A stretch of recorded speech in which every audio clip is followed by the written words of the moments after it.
is at 8 minutes past 10. Time for the Sears Radio Theater. That's the theme from the Sears Radio Theater. Tonight, a story of the West with Lorne Greene as your host. Here's a preview. Tell me about that treasure of yours, all that gold. What's it look like? Gold? That's right. I remember. That's what I was after, gold. And you found it, too, didn't you, old man? The Sears Radio Theater will begin after this message from your local station. Hello, I'm Stan Martin. It's sad that many youngsters feel the only way they can make their mark on our town is with a destructive act or a smear of graffiti. One building on New York's Lower East Side stands apart from the others. Its walls are spotless inside and out. The youngsters who work and play there have earned the respect of the entire city, just as they've learned to respect themselves. I'm talking about the Boys Brotherhood Republic. The BBR has been helping underprivileged boys work their way out of the slums for almost 50 years. By giving them the responsibility of governing and policing themselves, the BBR helps create a set of values which guide its members all their lives. I know because I was a member from the time I was 6, and the BBR helped change my life. It's doing the same right now for hundreds of youngsters with no other place to turn but the streets. Help the BBR turn out solid citizens. Please send whatever financial support you can to the Boys Brotherhood Republic, 888 East 6th Street, New York, 10009. Thank you. Ahoy, this is the captain of the Captain and Tennille, Daryl Dragon.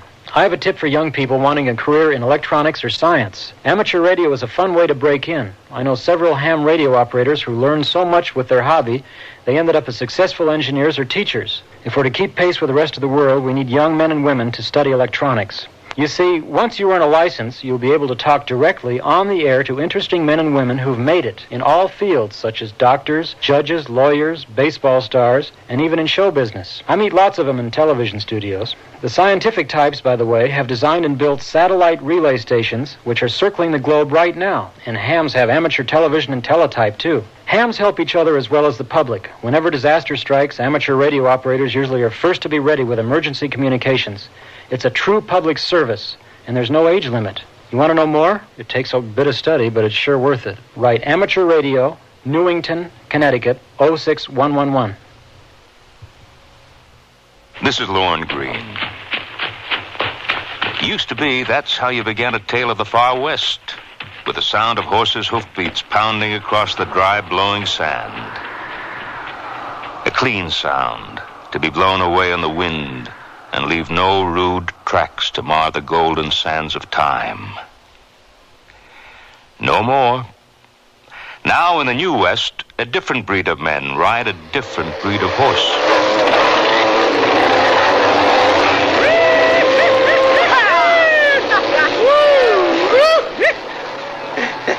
Man, this is something, ain't it? You and me, and nothing but sand and sky everywhere you look. Like we're lost on the moon or someplace, you know? It's like the edge of the universe, all right? Don't look like nobody's been here before us. No off-roaders and nobody. No, it don't look like it. Ain't no tracks but the ones we're making. Here's where we make our mark on the world, old buddy. Let's go!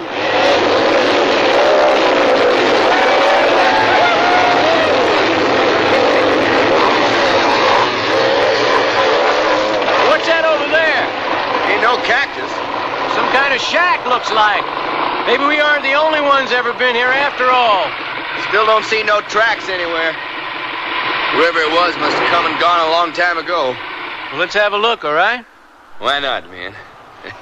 Maybe he left a nice cold beer in the fridge, right? Man, this ain't no more than a few boards nailed together. Not fit shelter for a coyote, hardly. Anybody ever lived here, you ain't likely to find them alive.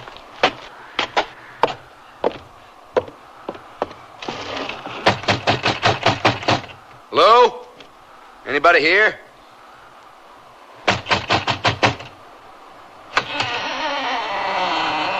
Well, you come then, have you? I figured you would sooner or later. Huh? Well, look, me and my pal here, we were just riding by. I know. I heard you. We didn't think anybody really lived here. You didn't, huh? Figured this was unexplored territory, did you? Well, there ain't an inch of it I don't know like my own skin. I'm old, land's old, and we're out here together. But who are you, anyway?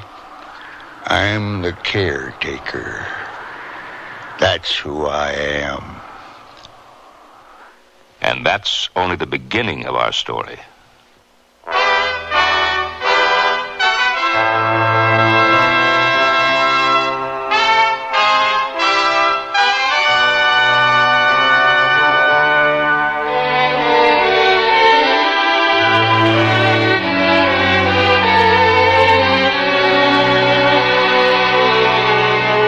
Sears Radio Theater, a new adventure in radio listening.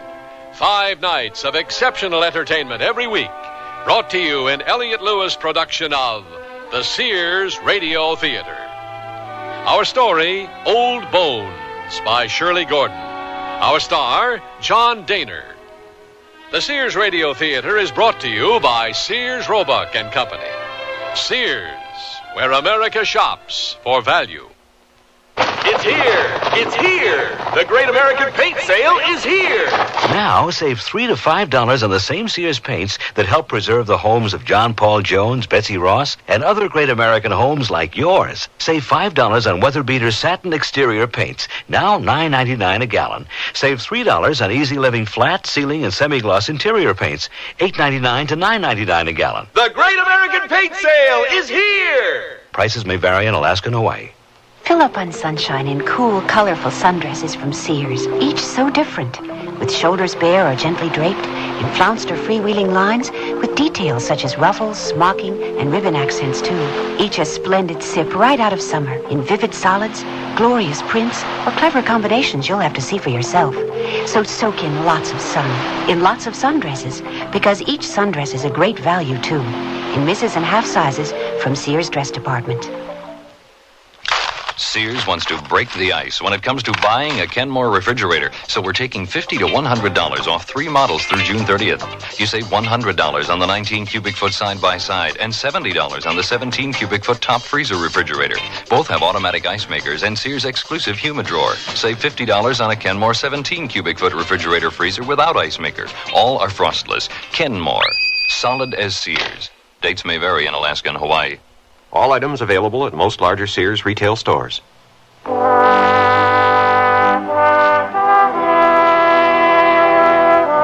west, young man. Advice offered and followed a long time ago. And today, young men still ride out to meet the challenge of the new West and find, waiting for them with patient, pale, grizzled faces, the ghosts of the Old West. How do you live way out here? In the middle of nothing like this. Nothing, you call it. How do you eat? After all, there ain't no wheat field out there, you know. Nope, sure ain't. So? Once a man sets his mind to it, he don't need much. And if he comes to know the land provides. Land can kill a man when it has the mind to. That, too, if you let it. More likely, it's the man does the killing. You call yourself the caretaker. What are you taking care of, anyway? This old shack? Ain't nothing but a heap of old timber gone to rot. What do you mean the land? All that sand and cactus out there, you figure it's all yours to look out after? Just said I was the caretaker and didn't say nothing more. I know. That's what we're asking. Let him be. What does it matter anyway? The old guy's probably freaked out. Been out in the desert sun too long.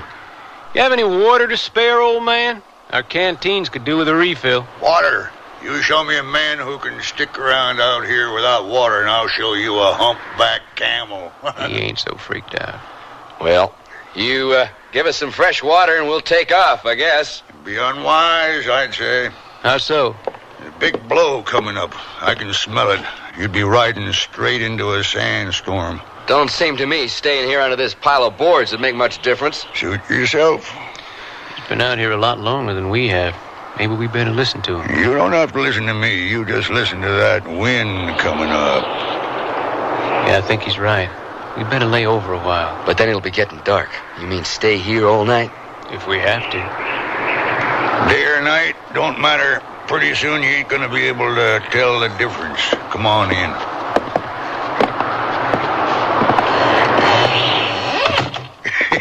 You said to your horses, did you? You ought to try riding one sometime, old man. Yeah? Might grow to like it. If it don't throw you. Well, I'm going to have myself some stew. You're welcome to join me if your stomachs ain't particular. What's in it? Don't remember. Got a Milky Way in my pocket. It'll do me fine. I'll have some of your stew, old man. Don't look like it's done you any harm. Cheers. Old bones. What'd you say? He said old bones. Well, what about him? Well, you asked what was in the stew. Oh. You, want to split my Milky Way?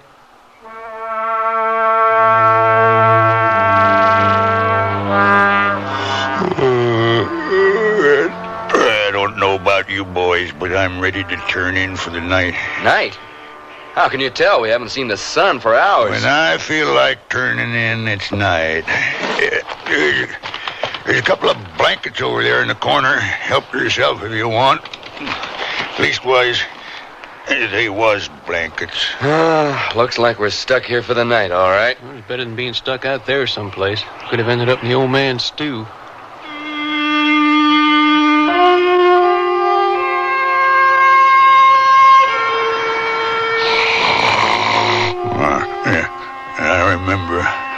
I remember. Ken? A long time ago. You asleep? Not exactly. Wind's letting up. Long time. We can leave as soon as it's light. Right. I remember. A long time ago. That old man never stops talking even in his sleep. I guess maybe he's dreaming about the way it was. The way what was? The West. The old West. Yeah, well, he can have the way it was. Horse manure and flies. Give me a chopper anytime. Yeah, I hope ours weathered that sandstorm okay. Well, maybe we ought to go out and take a look.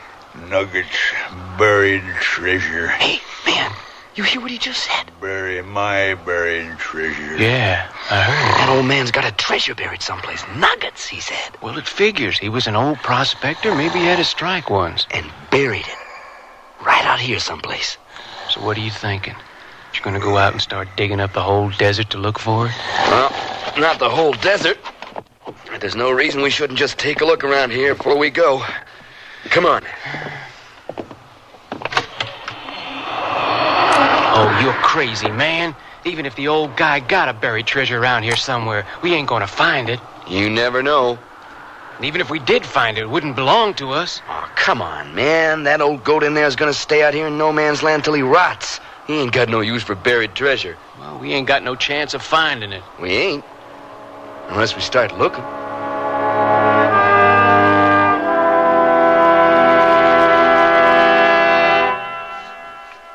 The word's out and spreading fast about the jeans from Sears Men's Store that grow beautifully.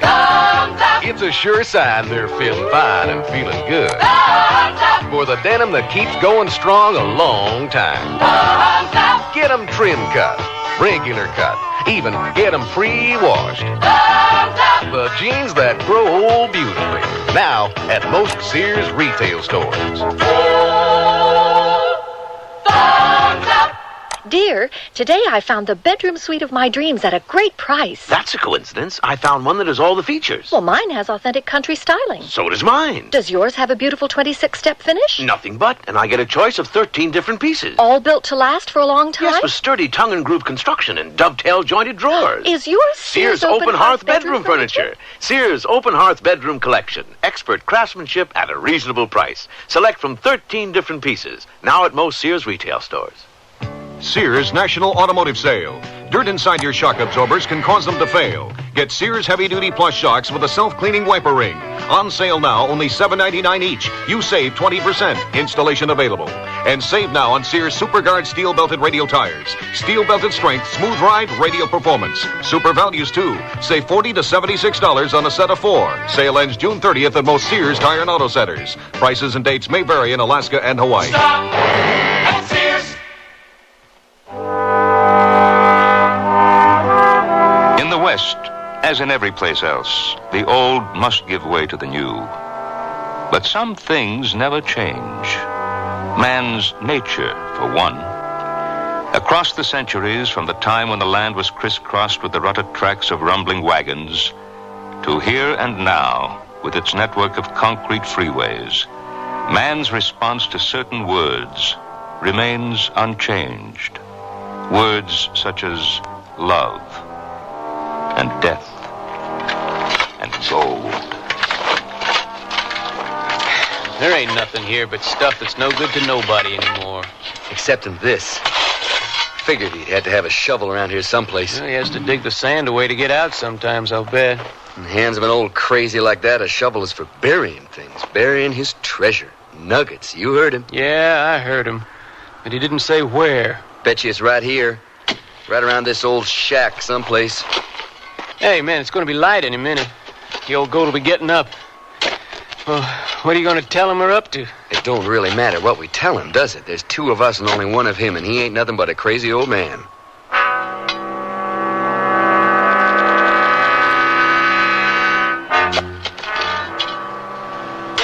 You boys are up early.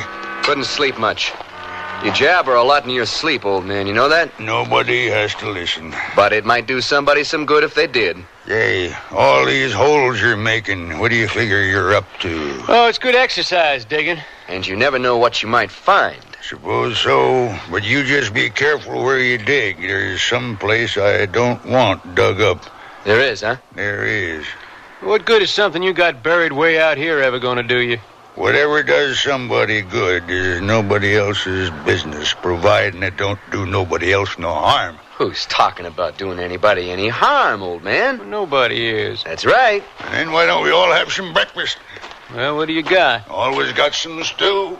And what did I tell you? There's some place you don't want us to dig. All we have to do is find out where.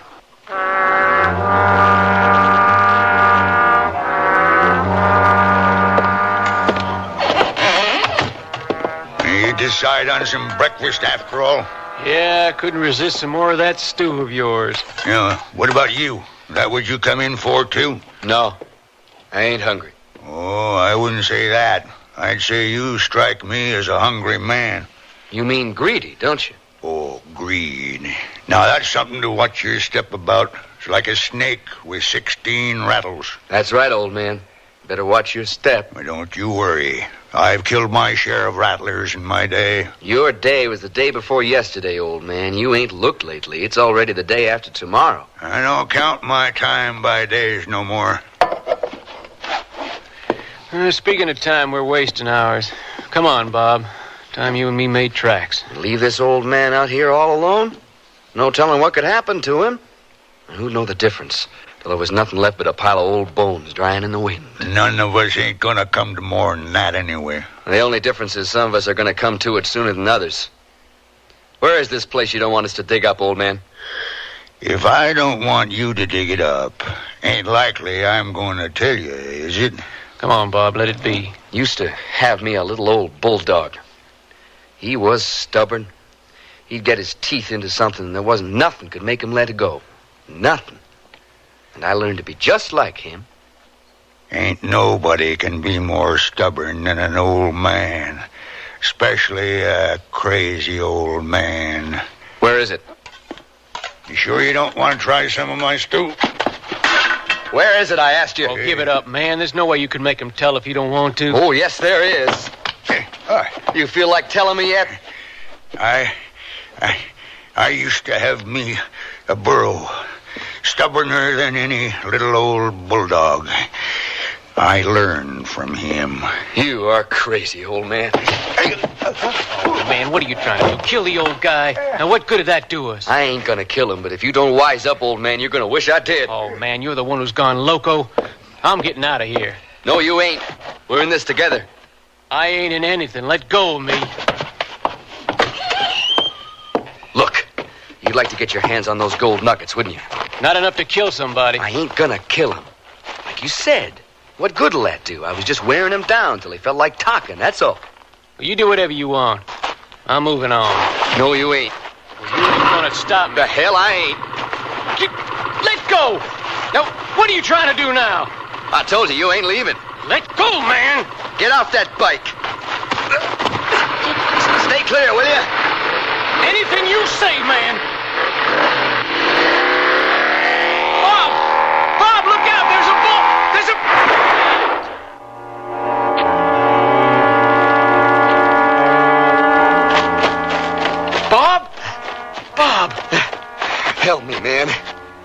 Feels like I don't have no leg left.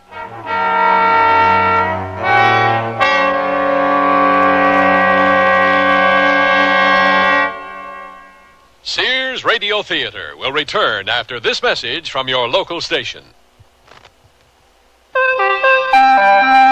Where do we stand in the cancer fight? I'm Kirk Douglas, and in my work as an American Cancer Society volunteer, I've learned that we're saving cancer patients who might have been lost only a few years ago. These additional lives have been saved because of advances in research. And it's particularly gratifying to know that some of our greatest strides are being made against the kinds of cancer that strike children and young adults. This is not to say that we're close to conquering cancer, but we do have the knowledge to save 1 out of 2 cancer patients if the disease is detected and treated in time.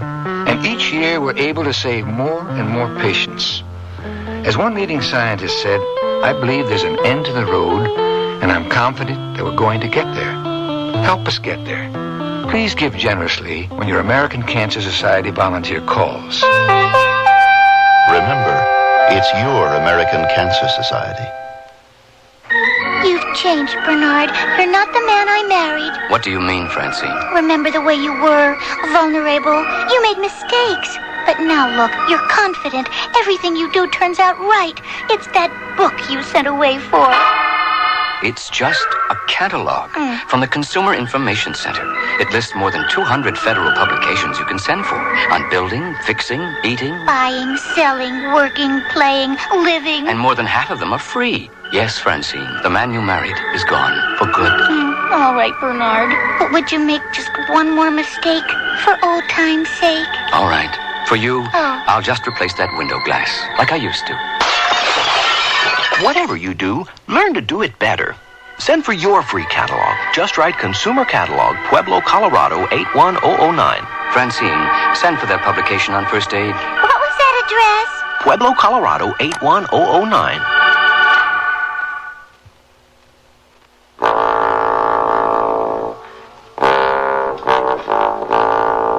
The old-timer pulls himself up from the floor of his desert shack and gingerly feels the raw, swollen place on his left cheek.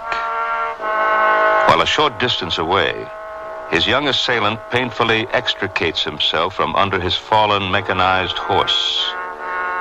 There has been a confrontation between the old and the new, and so far, it appears both are the worse for it. Hey, you smashed up your leg pretty bad, all right. Just help me up on my other one, okay? You think you can ride on my shoulder back to the old man's place? I'll see to your bike later. No. Okay? Okay. All right. Now just hang on. I'll walk easy. For damn sure. Now just hold on a minute now. We're almost there. Hey, old man. You in there? We got some trouble out here. My pal's been hurt. You hear me, old man? We need you. My buddy here. He hurt his leg pretty bad. So, the rattler got himself bit, did he? Rode into a boulder. Where's his horse? Did you have to shoot it? Look, can we come inside? See what we can do?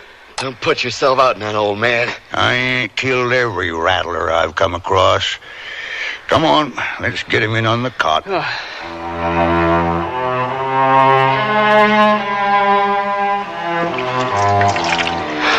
There. It's cleaned out pretty good. Yeah. A few drops of this ought to finish the job. Whiskey? Where'd you get that? I save things for when they're needed. Of course, this may sting a little. Yeah, and resetting this bone ain't gonna feel so good either. A couple of drops of that whiskey on the inside might be a good idea. He's right. Take a good swig, man. Yeah. Go ahead. I can't say I ain't gonna relish this a little. Now. Here, man. You better take another swig. He's had enough to do him. I told you I save things for when they're needed. Here. You tear this into strips while I find something that'll do as a splint. Leastwise, you got one thing in your favor. You got young bones. You ought to heal pretty quick. Not quick enough for us to get out of here for a while. Unless I ride out and bring back some kind of help. Yeah, wait a minute now. Here. Yeah. There. There's your splint. Well, ain't pretty, but maybe it'll do the job. I guess you figure I owe you some kind of thanks for all this. Yeah, just as soon you wouldn't. I found me a skunk caught in a trap once. I pried him loose, fixed him up, and you know what kind of thank you he give me.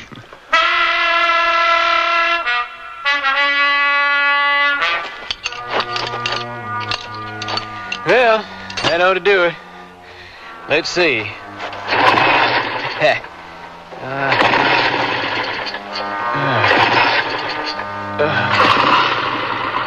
All right! Sounds as good as ever. You're a miracle man, old buddy. Yeah? I can't perform any miracles in that leg of yours.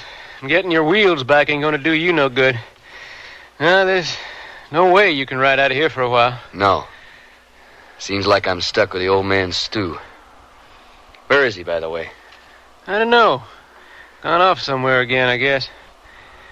Look, I better do like I said. Ride out of here and come back as soon as I can with my pickup.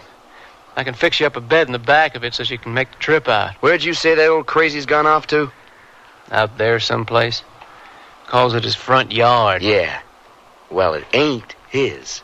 And he's got something hid away someplace out there. Finders is keepers. Well, you sure ain't in no shape to go hunting for it. I ain't, but you are. Next time he wanders off, you follow him and see what he's up to, okay? Well, I can't think of much else I could be doing as long as I'm here.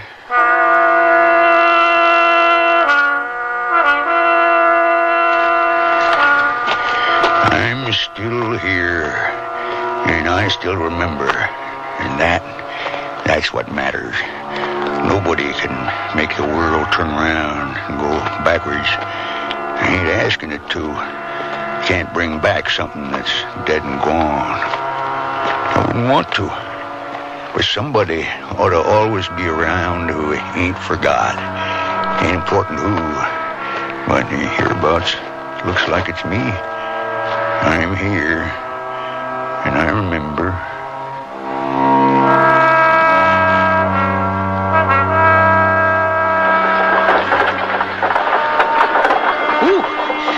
Never seen nothing like this country before. Have you, Pa?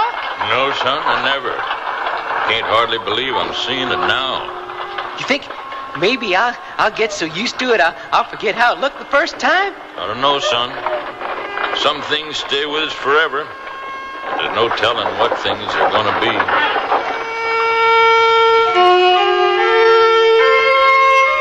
Come on, Spurs. Attaboy! Oh, Spurs. I remember you all right, Spurs. Great golden-winged beast. Oh, we flew across the land, you and me. Josh? Lily? Is that you? I remember too, Josh. Ain't nobody called me by my Christian name in a long time, Lil. I remember too, Josh. Oh, but you ain't here no more, Lily. I'm here, Josh. It's a long time ago. I know. Everything. Long time ago. Lil? Is that you? Relax, old man. It ain't the dead come to life. What are you doing out here? Oh, got just as much right as you. Well, yeah. I suppose you do. Didn't know you was having some kind of private meeting. And didn't stop you none from butting in, did it? Who's that you was talking to? Your old sweetie? Guess maybe you thought you was really something once. Huh, old man? You and that pal of yours. I suppose you think you're the only ones who was ever young. Who ever loved a woman. Who ever felt the call of this land. No. But it's our time now. Your time is over. Time. It don't matter. As long as you remember. All right, old man. I'll leave you alone with your memories, since that's all you got left. See you back at the shack. Long as I'm alive, I ain't ever gonna forget.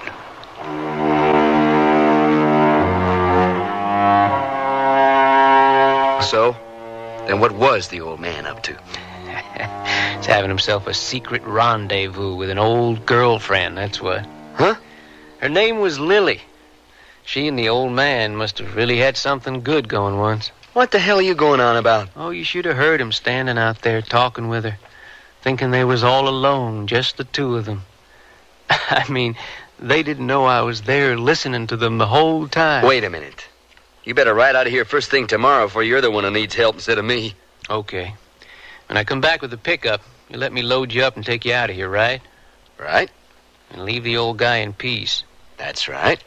Buried treasure or no buried treasure? Well, now, your little errand of mercy is going to take you a while, isn't it? Who knows? Maybe by then the old man and I will have worked something out.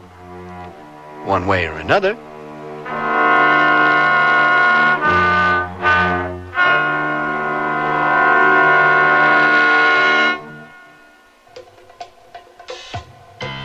Clinging jerseys, tight satin tops, they only look good if they hug your body smoothly. Sears' Best All Bra Light helps you and your clothes look good. How? All Bra Light has no seam cups, and straps adjust in the back so you look great up front. Whatever you do, whether it's dashing around town or simmering with disco fever in that slinky dress, it's flattering fun with the Sears All Bra Light. Available at most larger Sears retail stores. Honey, I can't sleep. Maybe you should try counting sheets. You mean sheep? No, Medley sheets. From Sears, in so many great colors, from light to dark. Rest easy, knowing your bed looks fantastic, because Medley solids come in up to 24 colors, like Indian copper, royal blue, lemon yellow, and jungle green. But don't just count them. Mix and match them with Medley pattern sheets and cases for a designer effect. Then dream in color tonight. Available at most larger Sears retail stores in the catalog.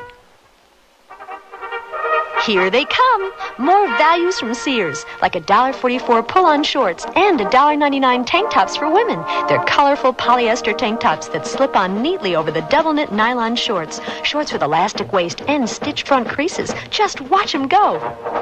Sears $1.44 shorts and $1.99 tank tops for women. All set for action. Hurry in while quantities last. Prices may vary in Alaska and Hawaii. Available at most larger Sears retail stores.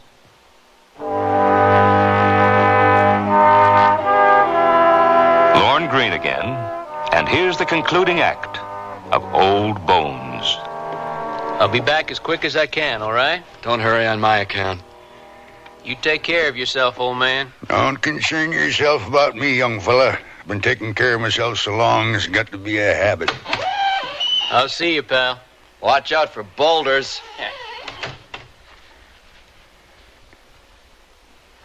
Well, old man, looks like it's just you and me. Never did hear tell of it before. What's that? A desert rat holed up with a rattler and surviving the experience.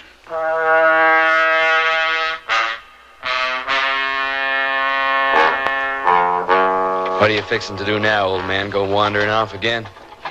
Figure your old sweetheart's still waiting out there for you? You want to eat, don't you? Stew pot's getting low. Need to rustle something up. I'll be back before sundown. You ain't gonna find me holding my breath waiting for any more of that stew of yours. Damn leg.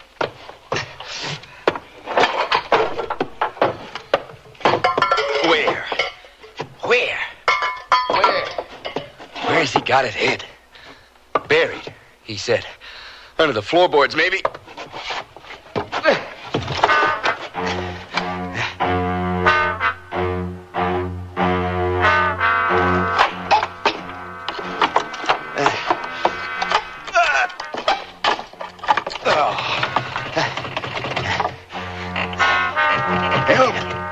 Help! Let me in. Old man? Is that you out there? I can't open the door. Hang on. I'm coming.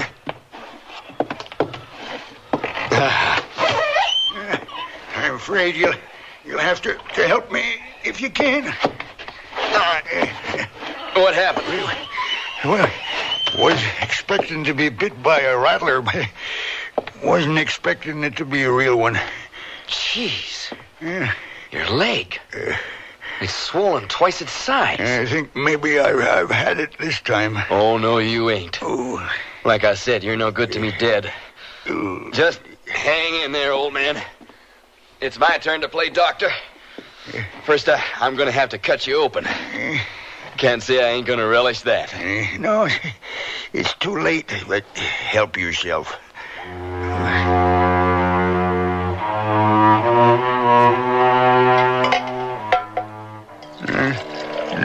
Here. Have a little water, old man. Where is it? That buried treasure of yours. What good is it going to do you if you're dead? You hear me, old man?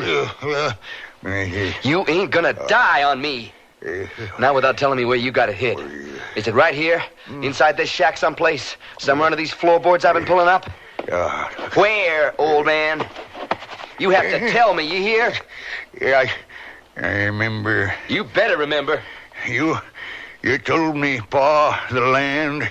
Take care of the land. Don't start your rambling again about things that don't matter. Things that are past and done with. All dead and gone, old man. You understand? Lily? Your old sweetheart. She's dead and gone, too. Understand? It's all right, Josh. I'm here. And even if she wasn't, she wouldn't have no more use for an old broken-down heap of bones like you, old man. Can you hear me, Josh? I'm right here. I'm tired, Lil. I know. I told you, old man, there ain't no Lil here. There's only me. It'll be over soon, Josh. The pain and all. It ain't so bad, Lil. Nothing's bad as long as you're here. It's just the fever, old man. You ain't got no sweetheart no more, and she sure as hell ain't here in this old shack. Do you remember how it was, Josh? I'm trying to, Lil, but it's getting hard. I told you, old man, I ain't gonna let you die. Not yet. It was beautiful, Josh. Remember? You were beautiful, Lily. Snap out of it, old man. Do you hear me? You still are beautiful, Lily. Hair like the sun. Eyes like the clean blue western sky. Even if your sweetheart was here, she'd be just as old and gray and broken down now as you, old man. I love you, Josh. I love you, Lil. Stop it, old man. You hear me? She ain't here, I said. And if you are here, go away. Leave the old man alone. Rest now, Josh. Don't worry. I'll stay right here. I won't leave you. I'll never leave you anymore. Oh, I know that now, Lily. I know that.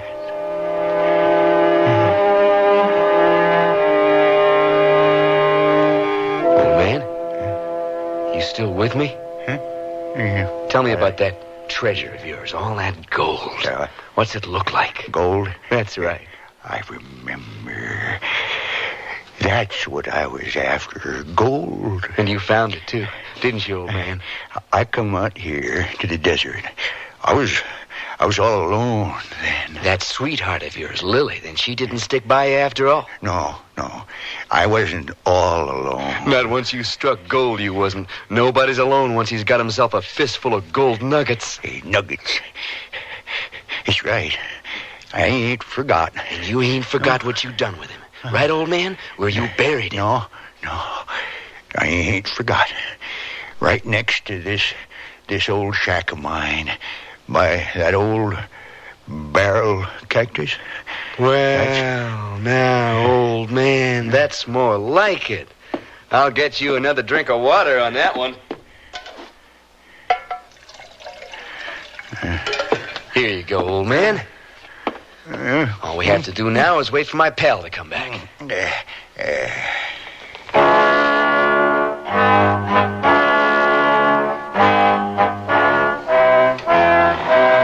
Hey, You hear that, old man? I am about to be rescued. And thanks to you, me and my pal are going out of here a lot richer than when we came in.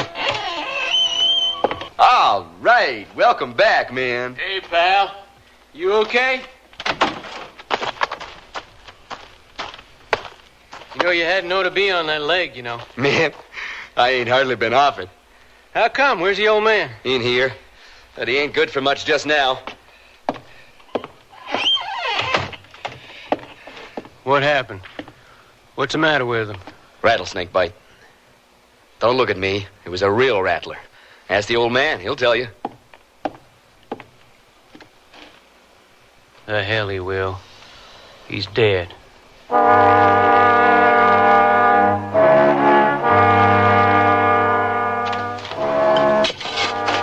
Keep digging. This is where he said it was, all right. Right by this old barrel cactus. How come he finally told you, I wonder? Maybe because he knew he was dying. Yeah, it's funny. An old-timer like him letting a rattler get him. I suppose you're thinking that I hobbled out on that desert, found me a rattlesnake, and told it to bite that old man. No, I don't guess you did that. I did everything I could to save his life, man. Even sucked out the poison. Yeah, well, that must have been before he told you where his treasure was hid, right? I did all I could. After that, there wasn't anything else anybody could have done. Yeah. Well, I guess it don't matter anymore. The old man's dead. There's nothing going to change that. That's right. He's dead. And he ain't got no use for gold anymore. But we're alive, and we sure as hell have. So get back to digging, will you? I think I've hit something. I told you, man. Well, don't stop now. Wish I could take over that shovel. Oh, relax, man. I'm digging up this desert as fast as I can. Whatever's under here ain't going anywhere. Well, have you found it? Yeah, I found it. Well, lift it out. Let's see. There's nothing to see. What are you talking about? You just said... Some old bones. That's all there is, just some old bones. Are you sure? But you heard the old man mumbling about his buried treasure. Nuggets, he said, remember? Yeah, I remember. Nuggets is all he said. He didn't say nothing about any gold. Well, he talked about his buried treasure, didn't he? Yeah, and we just naturally assumed that had to mean gold. Well, I sure didn't figure nuggets meant some old bones. I remember I followed him out on the desert that time. The old man talked about a horse he had once. He called them spurs. So, what's that supposed to mean? Well, look at these bones. You can see it was some kind of animal. So maybe the old man had another horse once, a horse called Nuggets. Or a burro, maybe. When he was prospecting. That's it, I bet you. Nuggets. It's a great name for a burro. It ain't no blame name for nothing. And if you were an old man all alone on the desert, and your burro up and died on you, the last thing on earth that belonged to you, I guess you'd call it your treasure, all right. Your buried treasure. That old man? He was out to trick us right from the start. Even when he knew he was dying, he sent us out here to dig our way to China, all for nothing. I don't know. Maybe he just figured that was the only way he could get us to give him a decent burial.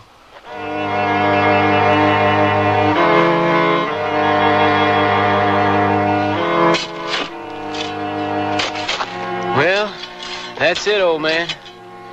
That's all we can do for you. Except maybe say a prayer or something. We could sing a hymn, too, only we ain't gonna. I remember when I was a little kid, my mom used to make me say my prayers at night. Now I lay me down to sleep. I pray the Lord my soul to keep. Amen.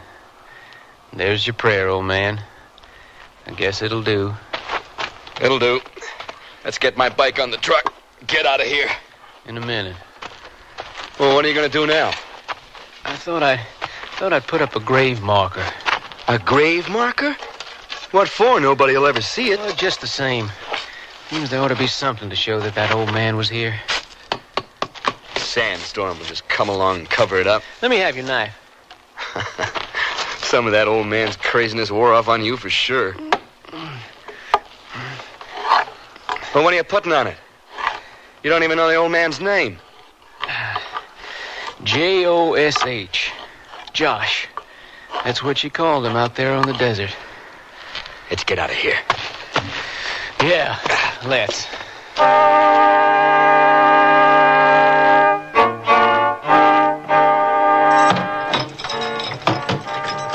Okay, you all set? I'm fine. Let's go. Right.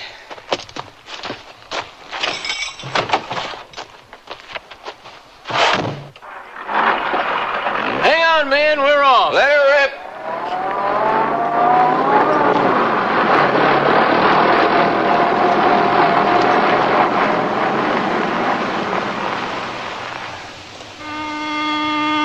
Lily. It's all right, Josh. They've gone. We're alone.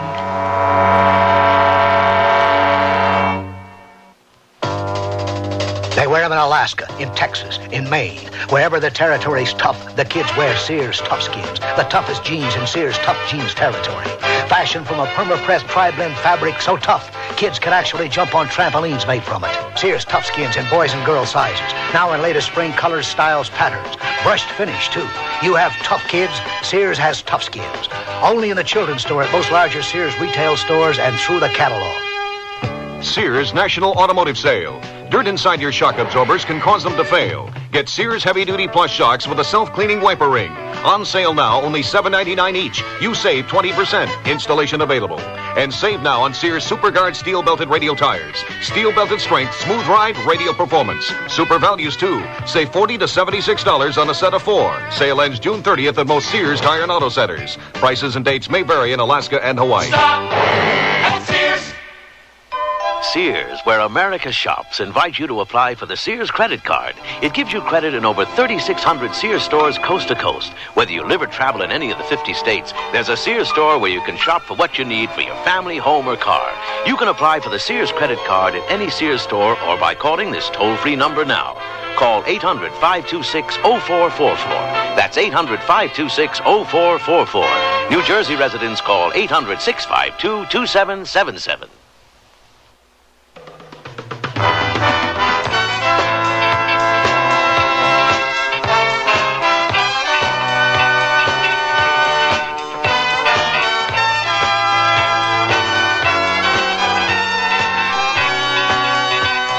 The Sears Radio Theater has been brought to you by Sears Roebuck and Company, where our policy is satisfaction guaranteed or your money back. Sears, where America shops for value. Old Bones was written by Shirley Gordon, produced and directed by Fletcher Markle. Your host was Lorne Green. Our star was John Daner. Featured in the cast were Stephen Markle, Lou Horn, Virginia Gregg, and Barney Phillips. The music for Sears Radio Theater was composed and conducted by Nelson Riddle. This is Art Gilmore speaking. The Elliott Lewis production of Sears Radio Theater is a presentation of CBI. Hi, this is Phil Esposito, and for me, the game is hockey. Whatever your game is, whether it's on ice, a tennis court, a golf course, whether you're a pro or an amateur whose sport is just a hobby, you know that sports are a big part of life throughout the world. But for many people with MS, multiple sclerosis, sports are something other people play, not them. Many can't even watch their favorite sport on TV because MS affects vision as well as speech. Some MS patients can't even walk or move. MS is the mysterious crippler of young adults, striking usually between the ages of 20 and 40, much too young to sit out the rest of your life in a penalty box. Still, the sad thing is, there's no cure yet. But there's hope for a cure through research. I'm proud to have joined the Athletes vs. MS team. Now, how about you joining us? Support your local chapter of the National Multiple Sclerosis Society. This is Phil Esposito saying thank you. Like the wind, we feel its effect, but we cannot see it. It touches each and every one of us without exception. Young or old, rich or poor, black or white. It's something we all have in common. Tension. When we're unable to cope with tension, it can turn against us. It can make us fail at our jobs, fail our families, and most important, fail ourselves. Learning to cope with tension is a never-ending process. one that begins at birth and continues to the end of life. It's one of the keys to happiness and good mental health in our time. This is Cliff Robertson. There are few of us who wouldn't welcome solid advice from a good friend on how to deal more effectively with our tensions. That friend can be your mental health association. Contact them for a copy of their pamphlet, How to Deal with Your Tensions.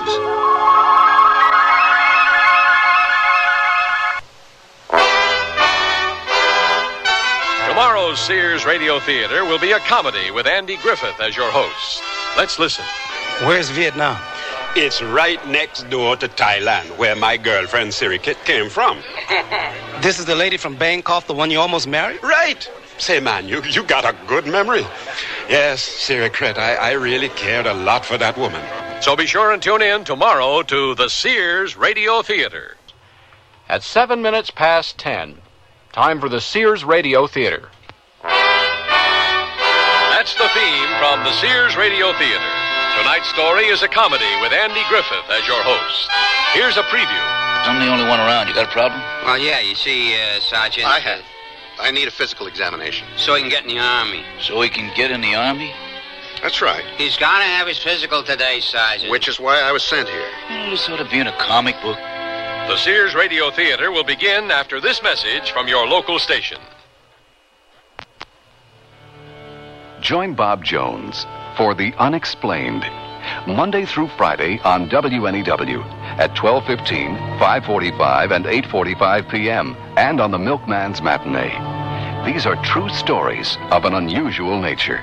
They're sometimes chilling, but always provocative. The Unexplained.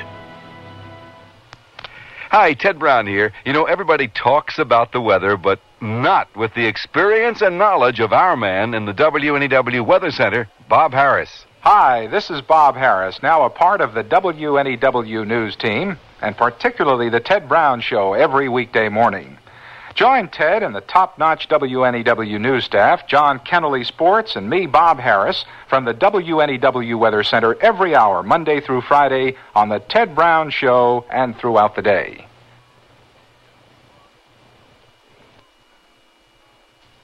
This is Andy Griffith. Weird things happened in World War II, but they generally didn't happen when you were drafted. The way Hanley Finn, our hero, got into the Army was really weird. You see, Hanley represented a U.S. firm in Sydney, Australia when World War II broke out. When America finally got into it, Hanley applied for a commission in our Army, but was turned down. Then an American newspaper asked him to become a war correspondent. He took the job and settled into it. Then General Douglas MacArthur arrived, and almost before Hanley Finn knew it, he was in New Guinea. He was sweating out a Japanese bombing attack in Finschhaven when... But it's better if you hear it from Hanley. When you squat in a slit trench and undergo a bombing attack, you try to get your entire body into your helmet, especially in New Guinea, because of the coconut bombs. I mean, coconuts falling into slit trenches have caused a lot more casualties than any Japanese bombs. See what I mean? One almost got me then. Hanley? Oh, hello, Sam. Didn't realize you were in the same hole with me. We jumped in together. Oh, yeah. We were at mail call when the alert sounded. I remember. You know, I figured out how the Japanese can win this war. How? Well, we're always putting bases on coconut plantations, right? Yeah. So they explode a few bombs any place near one of these plantations, see? Yeah. But don't you get it? The concussion knocks off all the coconuts and they fall on the poor GIs cowering in slit trenches. I see what you mean. Bluey! They win the war on account of who can fight with a busted back. Keep it to yourself, Sam. I will. Oh, almost forgot. Letter for you. Hey, thanks. I picked that up for you. Good news? Well, it starts off good. What does it say if I ain't being personal? It says, greetings. Greetings? Yeah. I've been drafted. The coconut got you.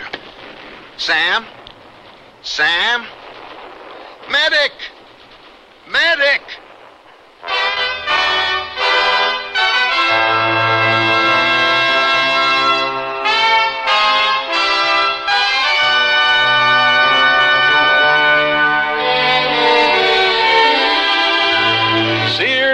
Radio Theater, a new adventure in radio listening. 5 nights of exceptional entertainment every week, brought to you in Elliott Lewis' production of the Sears Radio Theater. Our story, Getting Drafted, by Ted Scherdeman. Our star, Elliott Lewis. The Sears Radio Theater is brought to you by Sears Roebuck and Company, where value is your byword. Sears, where America shops for value. Put together a whole wardrobe with the classic collection separates at Sears. Now you can buy the pants to a suit, the vest to a suit, and the jacket to a suit separately. So every well-tailored piece of the outfit you buy is geared to your size and build. You can create a more casual look with solid color blazers and patterned slacks, or patterned sport coats and solid color slacks. The colors coordinate to let you mix and match. Now that's style, sense, and satisfaction. The classic collection at most larger Sears retail stores. Sears offers you dazzling savings on crystal glass chandeliers. Save $30 on a 5-light chandelier, now $59.99. Glass-encased arms, hurricane shades, prisms that dance among beaded drapes create this glass confection. You save $40 on Sears 8-light chandelier, now $79.99. Here, antiqued cast bronze extends gracefully to sparkling crystal glass drops. Remember, just $59.99 and $79.99. Available in most larger Sears retail stores. Sale ends March 24th. Prices and dates may vary in Alaska and Hawaii. Oh, here I go again. It's time to rent one of those steam-type carpet cleaners. Why rent? Now Sears puts power in a carpet cleaner you can own yourself. The Power Spray from Sears for easy home carpet cleaning. Power Spray sprays hot water into your carpet, then sucks up the dirty water. You can see the dirt you get out. Dirt you didn't even know was there. The Power Spray Carpet Cleaner, a convenient carpet cleaner you can own yourself. Available at most Sears retail stores. Kenmore. Solid as Sears.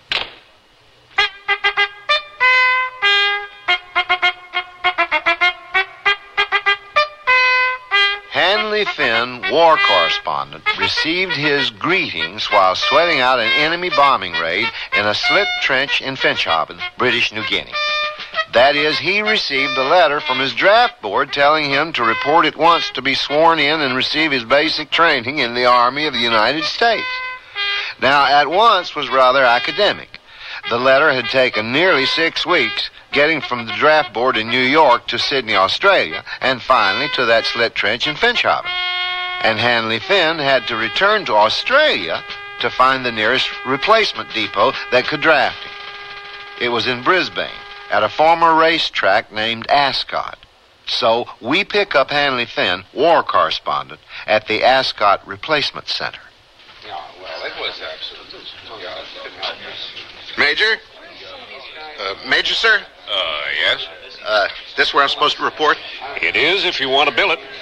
Is that the first thing that happened? It is here. Well, whatever you say, sir. You war correspondents must be hard up for news, coming to the billeting office at Ascot. Well, I think I was to report here. At least that's what a sergeant told me. Mm-hmm. Now, let's see now. Corporal, is billet number 20 vacant? Yes, sir. Fine, we'll put you in there. Your name? Finn, sir. Hanley Finn. Yes, sir, Mr. Finn. Do you write for any one newspaper or a wire service? For the Gridley chain of papers, sir. Sometimes I broadcast on the radio. Oh. Well, mention the fine service you got from Major Glasheen. Major George Glasheen at Ascot, huh? Take Mr. Finn to his quarters, Corporal. Yes, sir, Major. You won't forget the name. It's Glasheen. I'll remember, sir. Glasheen. It's Irish, you know, George. George Glasheen. I won't forget it, sir. I've got relatives in Boston. You're a broadcaster heard in Boston, aren't they? Well, I don't know where they're piped to, sir. Yes. Well, will you pick up Mr. Finn's baggage, Corporal? Yes, sir. This way, sir.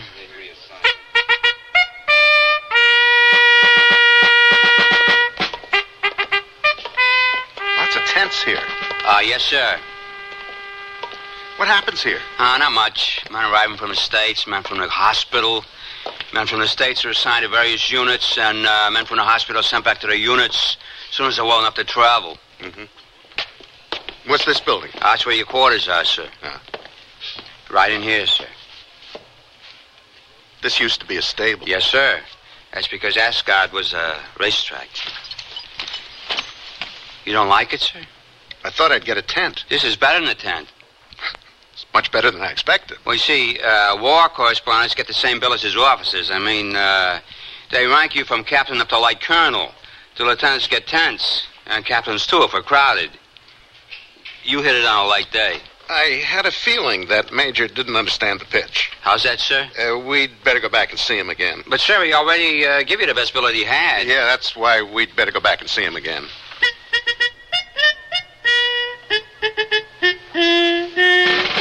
I'm sorry if you don't like the billet, Mr. Finn. Well, the billet is fine. It's wonderful. But I don't think you understand why I'm here. You see, I've been called up. Called up? Maybe this letter will explain things to you. Greetings. God almighty. I gotta get you out of that billet. I'm sorry if I've caused any trouble. Just because you're wearing a war correspondent's badge and got that little C on your collar insignia doesn't give you any rights to make a sucker out of me. Well, that was never my intention, Major. You've got no right to an officer's billet. Not when you're being drafted. Well, just tell me You're being drafted? That's right, Corporal. In Australia? I was in Finchhafen when I got that letter. Yeah, but you're supposed to be drafted before you get overseas. What are you doing in this billeting office to begin with? Well, Major, I asked the sergeant where I was supposed to go, and he said here, so here I came. Well, you get the hell out of that billet right now. Pronto, you understand? Yeah, okay. But then where do I go? I don't care. Go see the personnel office. But get out of that billet first. You hear? Out! I'll go along with him, Major, sir. But, listen, this time you carry your own flight bag, huh?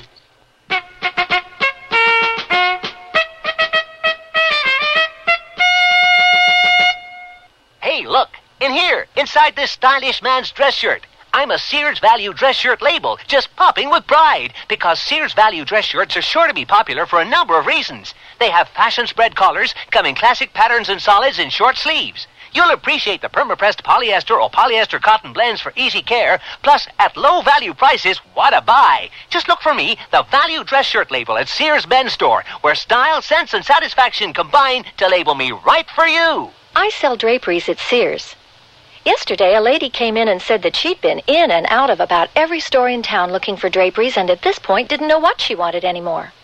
I asked questions about her tastes and decor and then made suggestions. She was thrilled. She found what she wanted and learned a little too. It made me feel good to know that I helped her out. Sears people are friendly people who help you find what you want. Sears, where America shops. Here's looking at you, kid, from Winnie the Pooh. Spring, when a kid's thoughts turn to fancy and a mom's thoughts turn to Winnie the Pooh and Sears. Dressy dresses and vested suits, soft, easy care fabrics, and lots of spring colors and styles. Kid sizes 3 to 6X at most Sears retail stores. Sure quality, pure delight. From Winnie the Pooh and Sears. Who else? Here's looking at you, kid, from Winnie the Pooh. Here's looking at you, from Winnie the Pooh. Here's looking at you.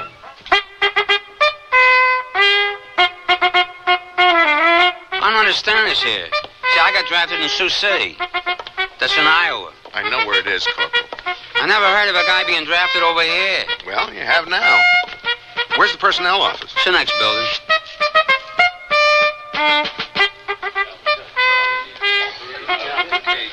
People look at me as if I was a criminal. What's taking that warrant officer so long? Well, you're an unusual case. What's so unusual about being drafted into the Army? You're supposed to be before you get overseas. Shouldn't you get back to the billeting office, Corporal? I miss this? Yeah, you crazy or something? Ben? Right where you left me, sir. Our forward echelon has moved to Port Moresby. That's in New Guinea. Yeah, I know where it is. It left only a skeleton crew here, and, well, frankly, we never did this before. Neither did I. Is something funny, Corporal? No, sir. Yeah.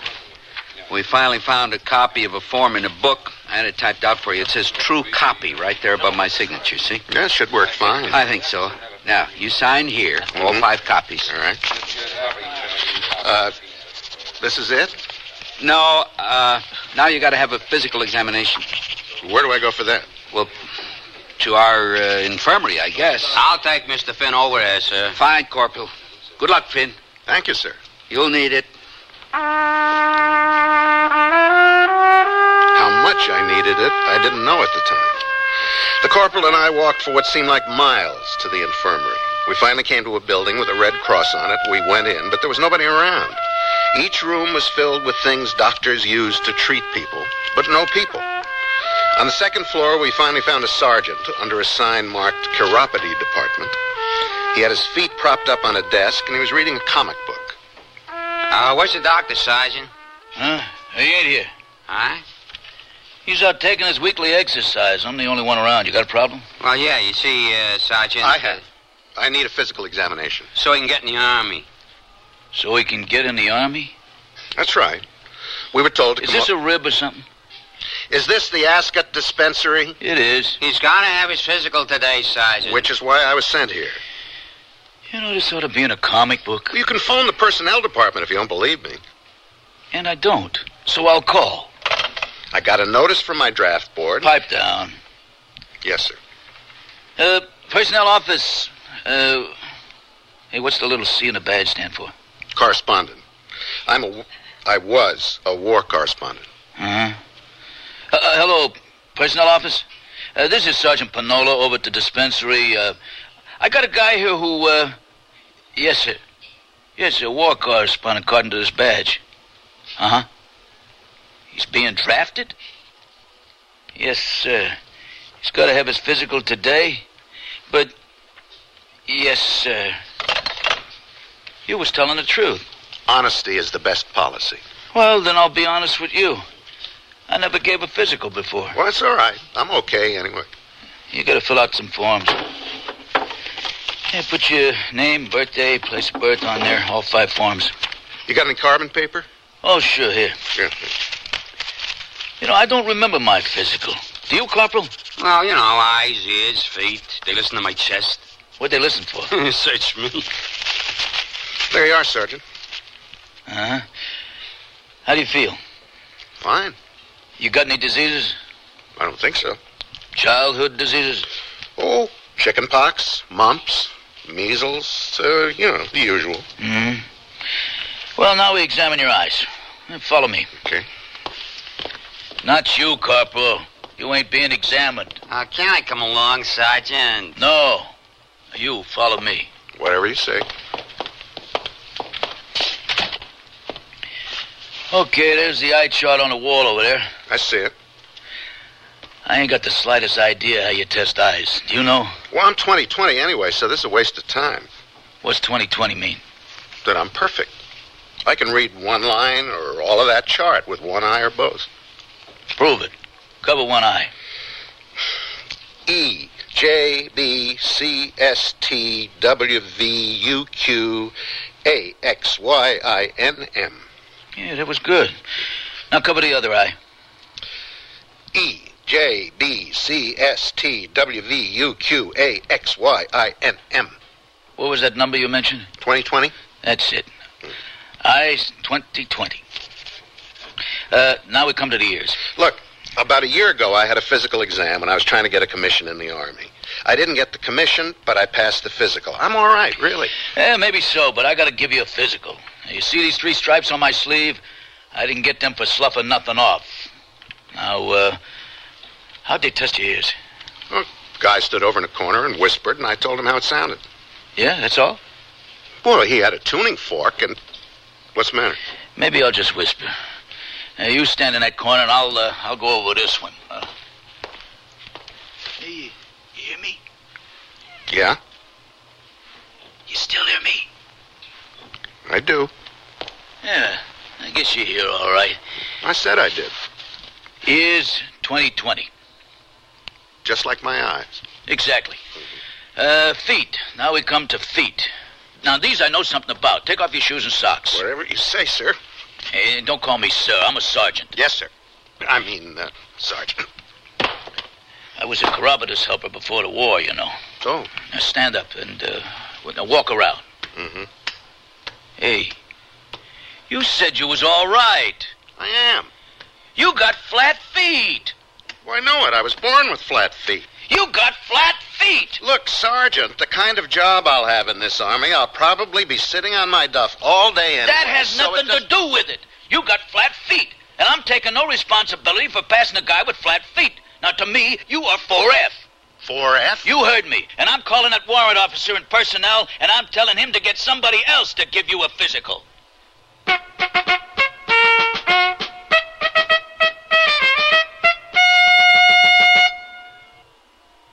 Sears Radio Theater will return after this message from your local station. If you have a child with a handicap, we have some good news. And some very good news.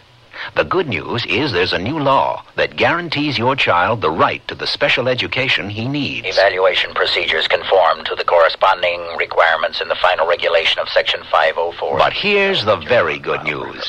The term continuum, as with least restrictive environment, is commonly used by... You don't have to hire a lawyer to explain how this rather complicated new law can help your child. Is in accordance with specific performance criteria related to the program objective. We can explain the law in clear, simple language. Free. Information under sub-clause E of Clause 1 of subsection B. The Commissioner there... Just write Closer Look, Box 1492, Washington, D.C., 20013.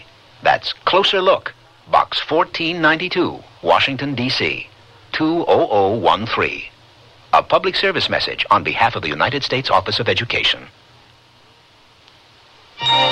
Here's an important tax tip from the Internal Revenue Service.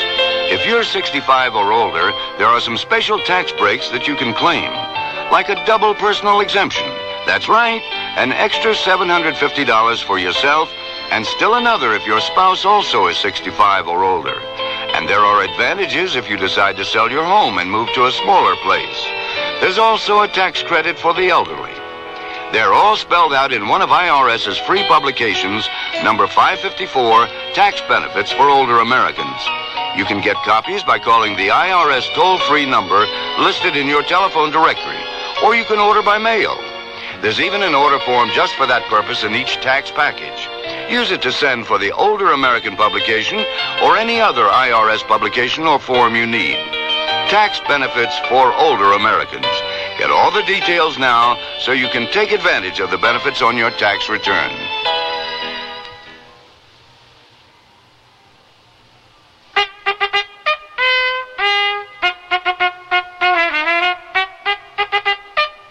Getting into the U.S. Army, in Australia at least, wasn't easy for American war correspondent Hanley Finn. When the sergeant of the Ascot dispensary found he had flat feet and denounced him as 4F, Hanley Finn's spirits fell, especially when the sergeant told the warrant officer on the phone he wasn't passing anybody with feet like Finn's. I'm taking no further responsibility for Hanley Finn's physical examination. Yes, sir, I'm aware his exam has to be completed today, but I can't do it. Yes, sir, I'll phone them then. Goodbye, sir. Why didn't they send you there to start with? Send me where? To the 21st. That's the hospital. Why am I being sent to a hospital? To have your physical. Yeah, here's the number. Give me 342181. It's the only guys who in battle and malaria cases go to the 21st. Maybe they will and maybe they won't. Maybe they will or maybe they won't what? Pass you. This is silly, sending me to a hospital. Quiet. Hello? 21st, General? Give me the ambulance department. What? This is the Ascot dispensary calling. Sergeant Panola's my name. I'm in the medical corps. Panola, P-A-N-O-L-A. Geez, you'd think I was getting the physical. Yeah, send an ambulance right away to the Ascot dispensary. No, it's not a heart attack. No, it's no emergency like that. Because I was told to call you guys, that's why. Okay, when? Okay. Oh, boy. Ambulance will pick you up in about an hour. It's a good thing there's nothing seriously wrong with me. You got flat feet. I could die waiting for the ambulance.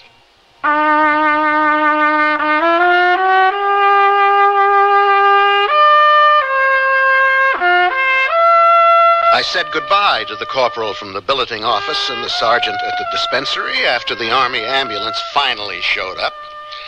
The sergeant still maintained I was a 4F, much to the consternation of the ambulance driver, who, after learning I was only going to the hospital for my physical, insisted on my sitting in the front seat with him and telling him the whole story.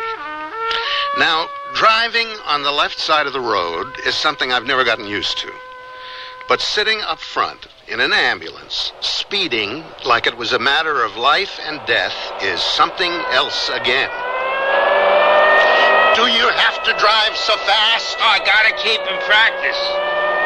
What took you so long getting to Ascot? I was having my lunch. Hey, get out of the way! For your sake and mine. You a CO? A what? A CO, a conscientious objector. Look out! To what? This war. Any war. No, only to your driving. If you was, you could be a medic. I faint at the sight of blood. Now you get used to it. You get out of the way! Not when it's mine. Can't you practice your driving some other time? Hey, what's the matter with you? Well, being shot by the enemy is one thing. Winding up in a traffic accident in Brisbane is another. In an ambulance yet.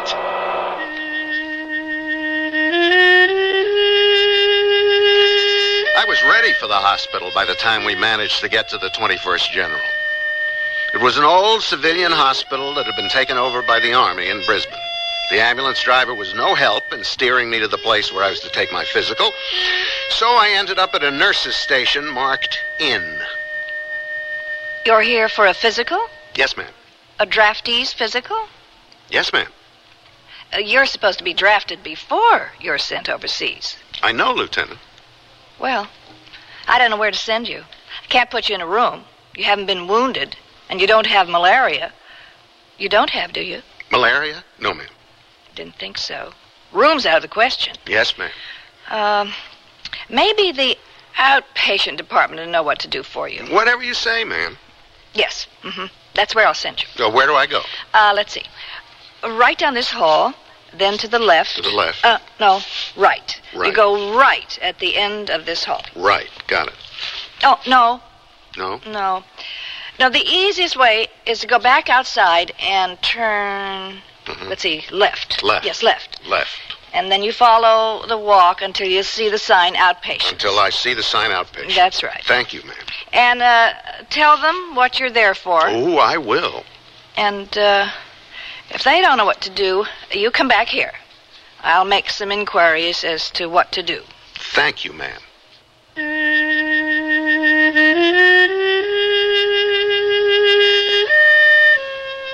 The outpatient clinic was crowded with people, soldiers mostly, but I finally lucked in. I was taken in tow by a doctor who knew what he was doing. In between laughing at my predicament, he examined my heart, lungs, various other parts, and pronounced me sound. He didn't worry about my feet at all. He even gave me a tip to write to GHQ and make a pitch to be assigned to a press section where I could continue doing the work I was accustomed to. Then he gave me a lot of papers, and he sent me to a unit where I met a captain in the dental corps, an officer who laughed a lot when he read the papers. Well. The Selective Service Law certainly made a selection when it chose you. Yes, sir. I'd like to see you when you get your equipment. Yes, sir. That first inspection will really be something. Yes, sir. Do you know how to salute? I think so. Show me. Here? Well, I'm a captain. You're going to be a private. Show me. Well... No. You bring it up like honey, see? Like this? Like honey. Honey. Then you throw it away like spit. So. Now salute me. Yes, sir. Like spit. Throw it away like spit. Again. Good. How about your teeth? Yeah, I was wondering when we were going to get to them. Now sit down in the dental chair, will you? Yeah, I think they're good, sir. Open your mouth. Yeah. Wait a minute. Private. Yes, sir. Get out the dental forms, will you? Yes, sir. Now, open your mouth. Wider. Pretty good, huh? Don't try to talk. Lower's good. Lower's good. Yes. Right lower wisdom tooth missing. It was pulled a couple of years ago. I said don't talk. You mark that? Yes, sir. Right lower wisdom tooth missing. Left lower wisdom tooth missing. It was pulled at the same time. Don't talk. Left lower wisdom tooth missing. Aha. What'd you find? A little probe here and... That hurt? Oh, sure. Got a little cavity there. I never noticed it before. Right there. Rest of your upper's in good shape, but there's a little cavity in the right bicuspid. Right bicuspid, Captain? Yeah, right there. Getting more sensitive with each poke, huh? Well, sure. Captain? Yeah, well, you ought to have that taken care of before it gets any bigger. Captain? What is it, Private? Well, sir, a cavity in the upper right bicuspid? Yes. I don't know how to mark it, sir. What? I don't know what to mark down on this form, sir. You don't know how to mark a cavity in an upper right bicuspid? No, sir. Well, it's all right, Captain. It's all right. I'll have my own dentist take care of it right away. You don't know how to mark a cavity? No, sir. How do they expect me to run a dental section without assistants who are trained? I tell you, the way they send unqualified help... What did you do before you got in the service? I was a truck driver, sir. That figures. Instead of driving a truck, he's a dental assistant. Well, it's really okay, Captain. I'll have my own dentist take care of it. You don't even know how to mark a cavity in an upper right bicuspid. I'm sorry, sir. I know how to mark a filling, but not a cavity. Sorry, schmarry. This guy has a cavity. Let me see that again. You know how to get the drills out? Yes, sir. Then to hell with it. I'll fill the cavity, and you won't have to mark it.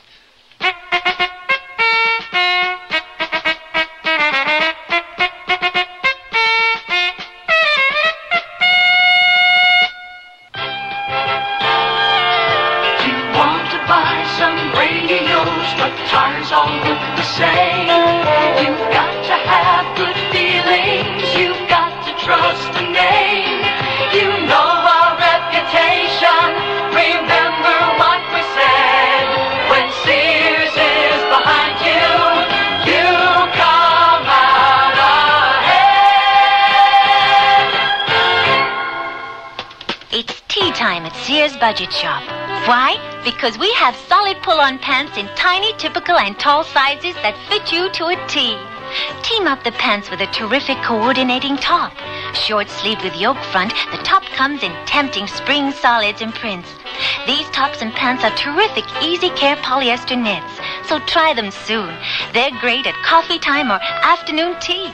In the Budget Shop at most larger Sears retail stores. Winter's leaving, all right, leaving your lawn a mess. Sears Lawn Cleanup Sale to the rescue. Save 25% on strong Permanex trash containers. 32-gallon size, now $14.99. Save $1 on Bagzilla trash bags. And feed your lawn Sears Superfine Lawn Food. Now $1 off. It's just $4.99 for our 5,000 square foot coverage bag. Save $3 on a dropper rotary spreader. Sears Lawn Cleanup Sale at most Sears retail stores. Sale ends March 24th. Prices and dates may vary in Alaska and Hawaii.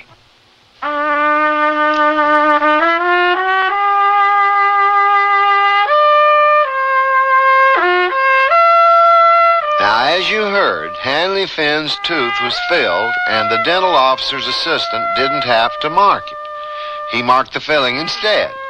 And that was the end of Hanley's ordeal at the 21st General Hospital, but not the end of his problems. I'll let him tell you about them. Although an ambulance had brought me on a hair-raising ride to the 21st, none was going to take me back to Ascot. So I was on my own with a sheaf of papers and a new filling that seemed to fill my mouth. I took the war correspondent's badge off my garrison cap and collar and put them in a pocket. And after some inquiries, I learned how to get back to Ascot on the trolley car. After an interminable ride, I finally arrived at the former racetrack, only to be stopped from entering by a belligerent guard. Where's your pass, soldier? I don't have one. Uh-huh. What's your name? Hanley Finn. Okay. Outfit and serial number? Well, I don't have an outfit or serial number yet. You see... I see. Corporal of the Guard. Post number 1. Step in here, soldier. Well, you don't understand. I'm supposed... I said, step in here, soldier. All right. What's the trouble here? Guy without a pass, no outfit, no serial number, trying to gain access to Ascot. I was trying to explain... Explain to me, mister. Well, you see, I was at Ascot. Then an ambulance took me to the 21st General for my physical when the sergeant at the dispensary refused to go on with it. But the ambulance didn't bring me back, so I took the streetcar. Then this man here won't let me in to complete whatever I have to complete. What do you have to complete? Getting drafted. Getting drafted? Into what army? The American Army. I'm only trying to obey the law. This is something for the officer of the day. You, mister, march ahead of me. And remember, there's a .45 pointed at your back.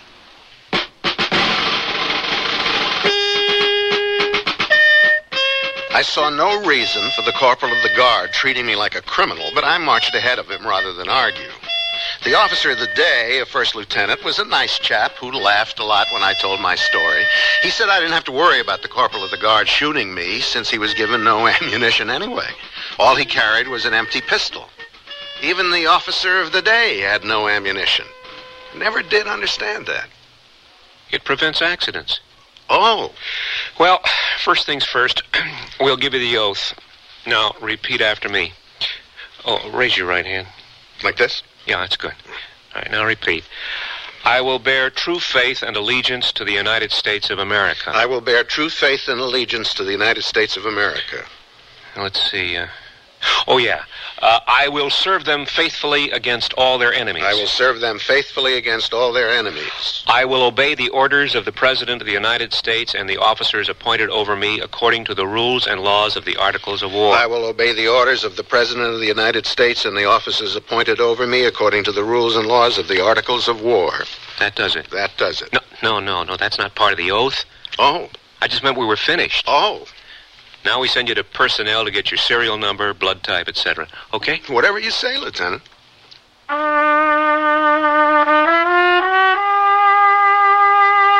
The lieutenant took me back to the personnel office, explained what he wanted done, then turned me over to a PFC who made a great show of looking at all the papers I gave him.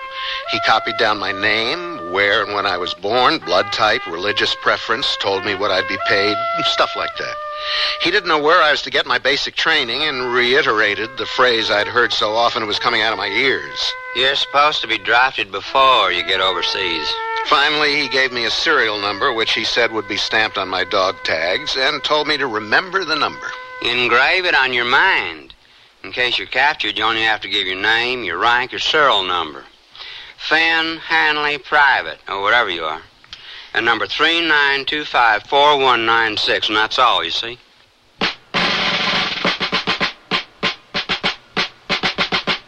With my sheaf of papers, I was then sent to the quartermaster's to draw my clothing and field equipment. The way the stuff piled up on the counter, I wondered how I could carry it all. A canvas field bag, a web belt, a haversack, entrenching tools, mess kit, canteen cup and cover, service gas mask, a first aid pouch, raincoat, toilet kit, socks, towel, underclothes, pocket magazines for ammo clips, blanket, and Munson boots. I've got shoes. The wingtips have got to go. Well, what if these don't fit? GI soldier. That means generally idiotic. That's what he said. After trying on the boots, I agreed with him. A sergeant, seeing me wandering around with a load of equipment, directed me to a pyramidal tent and told me I'd be attached to the headquarters company for the time being. After that, anybody's guess. The tent was empty when I went in, so I picked a cot and dumped my stuff on it, only to be told by the first arrival that the cot belonged to somebody else. How I got through that first night, I'll never know. But I got some advice from tent mates. When you make a mistake, be a man. Blame it on somebody else. Don't ever volunteer for anything. Don't make yourself miserable, because they'll do it for you. Don't have no exodus without first filling out the forms in triplicate. The food here is good. Contrary to any rumors you hear, it wasn't made in the latrine.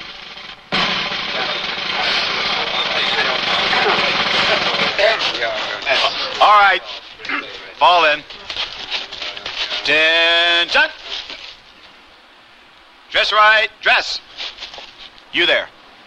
Did you hear me? Yes, sir. I'm a sergeant, not sir. Yes, Sergeant. Then get in the line and dress right. Now don't tell me you didn't hear that. No, sir. I mean, yes, Sergeant. I heard you fine, but... Where's your piece? My what? Your piece, your rifle. Oh, I haven't been given one yet. Hey, what are you doing? Bucking for a Section 8?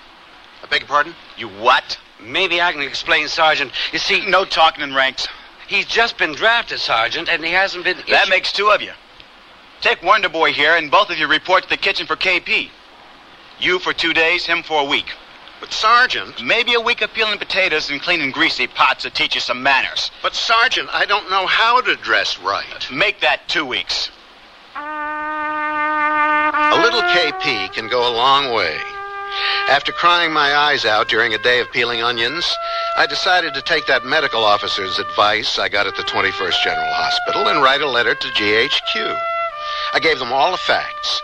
that I'd been a war correspondent for the Gridley chain of newspapers nearly 18 months, and wanted to use what talent I had for the good of the Army I was now a part of, even if I'd served only on KP since being drafted. Then I went to the Ascot post office to mail it. I finally got the attention of a private at one of the windows. One stamp, please. Where's it going? Right here in Brisbane. That'll be 9 pence. Mm-hmm. Here's your stamp and change. Thank you. Can I mail it here? Sure. There you are. Wait a minute. This letter hasn't been censored. I didn't know it had to be. Well, it does. Well, it's only going to GHQ here in Brisbane. I don't care where it's going. It has to be censored first. Okay. Where do I take it? To your CO or first sergeant. And write your name, rank, unit, and serial number here in the upper left-hand corner. That way it'll go for free. For free? Yep. You mean I didn't have to put a stamp on it? Nope. You can steam this off if you want. Well, thanks a lot.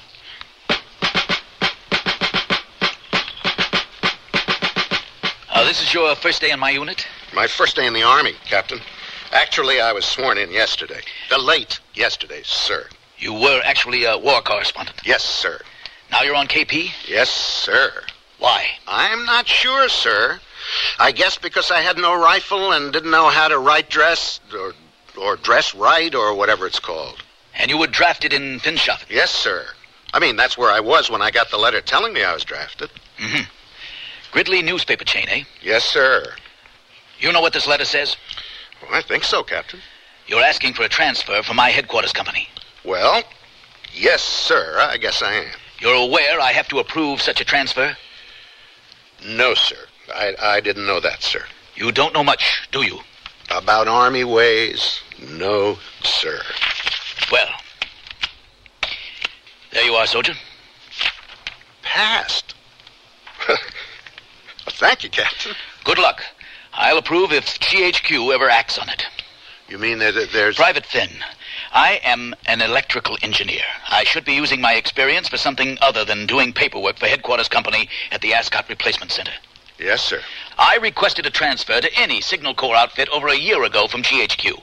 But you're still here. Answer your question. The captain's story of his own attempt to be transferred threw a wet blanket on me. I went to my KP duties with a heavy heart, but the constant smell of garbage that assaulted me every time I went began to dim as I determined to be as good a soldier as I could be. I learned to square the corners of my blanket when I made up my cot, and if you think that's easy, try it sometime. I learned to take apart and put back together an M1 rifle blindfolded. I learned to pack my haversack and display my equipment until even veterans were astounded by my speed and precision. I even learned how to read a prismatic compass, orient a map, locate my position on it, and use the correct signs and symbols. It was the 9th of December in 1943 that it happened. I was lying on my cot one afternoon when the message arrived. Second Lieutenant Finn live here? I'm Finn, but I'm a private. Hanley Finn? That's me. Telegram and orders for you, Lieutenant. I looked at those two envelopes for a long time. I opened the telegram first. It read, Second Lieutenant Hanley Finn, NMB, serial number 0917175, is temporarily appointed in the Army of the United States. There was more, but the fact that I had a commission was overwhelming. I tore open the second envelope. It read, Second Lieutenant Hanley Finn, NMB, is relieved of duty with Headquarters Company, Ascot Replacement Center, Brisbane, and will proceed at once to HQ, 6th Army, APO 422 for purposes of carrying out instructions. Travel by military aircraft is directed for accomplishment of emergency war mission by command of General MacArthur, signed Itel, Major AG, Assistant Adjutant General. It took a couple of days to get my uniforms ready. After all, I wanted to be the best-dressed second lieutenant in the Army. With my golden bars pinned to my epaulets or on my collar, I was eternally grateful to the dental officer who had taught me how to salute. Like honey. Honey. then you throw it away like spit. I brought up my right hand like honey, and I threw it away like spit. I even saluted a doorman at a plush hotel, much to his embarrassment and mine. I couldn't wait to get to my first assignment with the 6th Army until the plane I was in started landing. Of course, I argued with myself, every landing strip in New Guinea looks alike. The palm trees, the banyans, the metal landing strip, but there was something familiar about this particular place. Of course, you've already guessed the ending. APO 422, the headquarters of the 6th Army, was where I was drafted. In Finchhofen.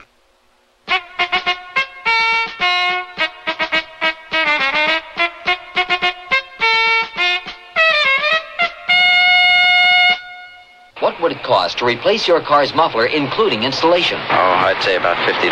No, wait, $45. It'd be around $30. I guess about $40. The aluminized Sears muzzler is only $19.99. That's half of what I guessed. It's hard to believe. On a Cadillac? That's a terrific price, with installation included. Should have known it. Sears. The muzzler, just $19.99 installed. Clamps if needed, 99 cents each extra. Sizes to fit most American-made cars. Prices may vary in Alaska and Hawaii at most Sears Tire and Auto Centers. Need a shirt to go with a skirt? Enhanced new pants make the best of a vest? See the ladies' tailored short-sleeve shirts at Sears. Pointed collars, placket front with bottoms cut straight. That's great. Classic shirts that are easy to wear. Polyester fabric makes them easy care. Solids from white to navy blue. Lots of soft tones, too. Plenty of prints, we've got them in store. They're just the thing you've been looking for this spring. Mrs. Tailored short-sleeve shirts in the women's sportswear department at most larger Sears retail stores. Dear, today I found the bedroom suite of my dreams at a great price. That's a coincidence. I found one that has all the features. Well, mine has authentic country styling. So does mine. Does yours have a beautiful 26-step finish? Nothing but, and I get a choice of 13 different pieces. All built to last for a long time? Yes, with sturdy tongue and groove construction and dovetail jointed drawers. Is yours Sears Open Hearth Bedroom Furniture? Sears Open Hearth Bedroom Collection. Expert craftsmanship at a reasonable price. Select from 13 different pieces. Now at most Sears retail stores.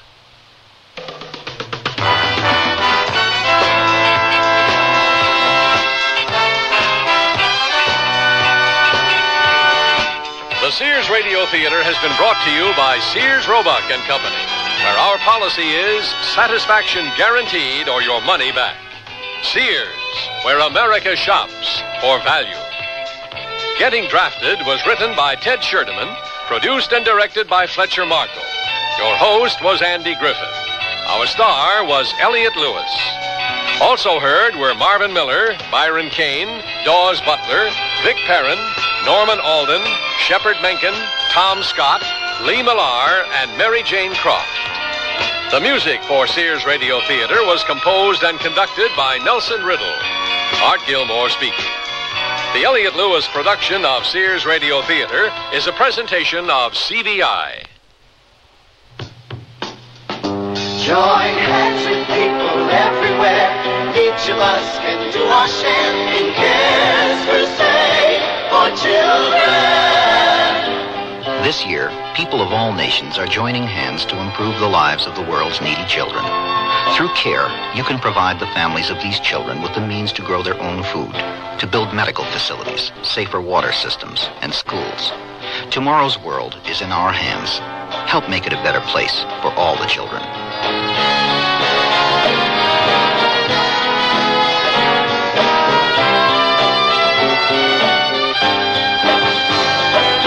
Help a family plant the seed to end the hunger and the need. Join Cares Crusade for children. Please send your check or money order to CARE, Crusade for Children Overseas, Box 576, New York 10016.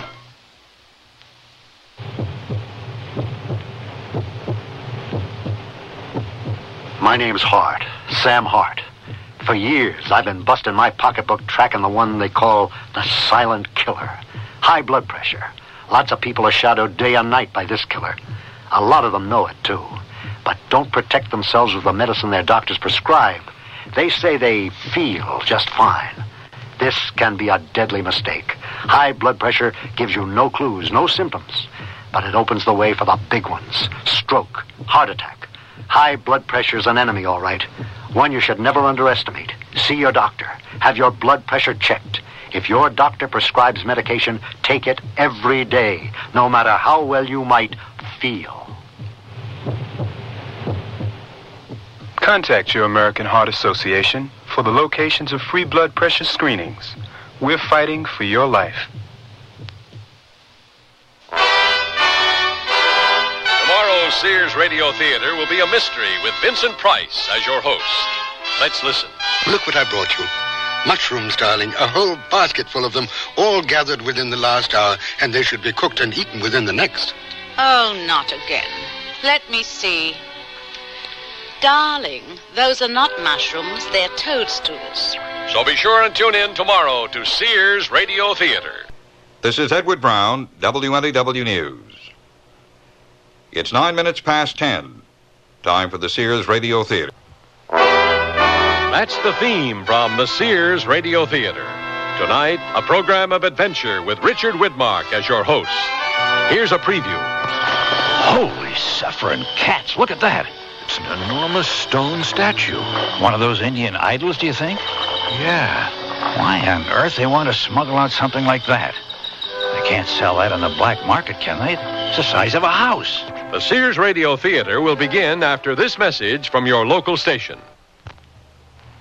If I want to make sure I buy the right thing, then I look at a magazine. I look at the consumer magazine. I do a lot of price comparing before I buy. Well, if I'm thinking of buying a certain refrigerator or air conditioner, I ask around. I see what experiences people I know have had with that manufacturer. I found it best to check with my friends who have the product I want to buy. When I have to make a decision between two items, I just toss a coin. I just let my wife decide. I always buy things on Wednesday. I think that's my lucky day. People have lots of ways to buy things. Some are good, and some are not so good.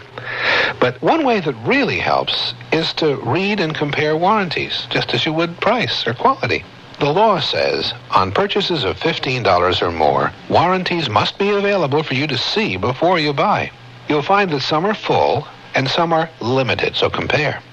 A tip from the Federal Trade Commission. It's good to read warranties before you buy. And don't be bashful, because it's your money. This is Richard Widmark. It's a fact. Some of us lead more exciting lives than others. But it's also a fact that a lot of us prefer it that way. For the sake of argument, we can divide ourselves into three categories. In the first are those who prefer to enjoy their adventures vicariously, for the simple fact that it's safer. How much more pleasant to relax after a hard day's work by listening to someone else's problems for a change. Let them take the risks. We'll hold our breath on the sidelines. In the second category are those who deliberately seek out risk and embrace danger. The sort who much prefer to spend an afternoon hunting sharks than sunning themselves on the beach. Well, we assume they know what they're doing. And that brings us to the third category. The person whose work takes him on a routine assignment that suddenly becomes a lot more than he bargained for. Such a person is Tom Sims, an officer in the United States Coast Guard. Oh, Tom has faced his share of dangers, braving the swift tropical storms that spring up off the coast of Florida to rescue imperiled fishermen, and several harrowing encounters with smugglers and modern-day pirates. But even he was unprepared when he was summoned to his commander's office one pleasant spring afternoon for the awesome adventure that lay in store for him. And that's only the beginning of our story.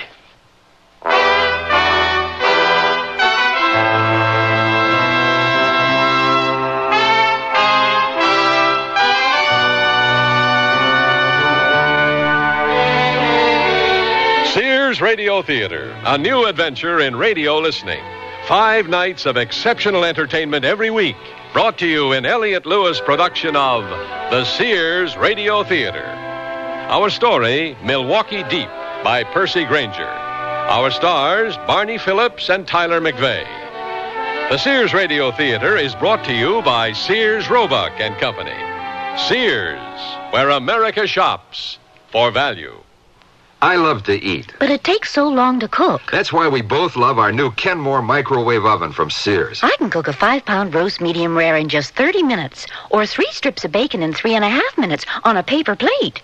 Bake 2 potatoes in 8 minutes, and cook vegetables faster than boiling them in water. That means less time in the kitchen. And more with you. Fast, clean, cool cooking with Sears Kenmore microwave ovens, all with automatic defrost. Choose the right model for your kitchen from the many styles available at most Sears retail stores. Sears National Automotive Sale. Now, save $36 to $76 on a set of 4 Sears steel-belted radial tires. That's great savings on the most popular radial in Sears history. And the Sears heavy-duty shock can help save you from some of the jolts, jars, and jerks. Help save you some money, too. On sale now, only $5.99 each. Save 14% on America's best-selling shock. Installation available at most Sears Tire and Auto Centers. Prices may vary in Alaska and Hawaii. Stop at Sears. Honey, I can't sleep. Maybe you should try counting sheets. You mean sheep? No, Medley sheets from Sears in so many great colors from light to dark. Rest easy, knowing your bed looks fantastic, because Medley solids come in up to 24 colors, like Indian copper, royal blue, lemon yellow, and jungle green. But don't just count them. Mix and match them with Medley pattern sheets and cases for a designer effect. Then dream in color tonight. Available at most larger Sears retail stores in the catalog.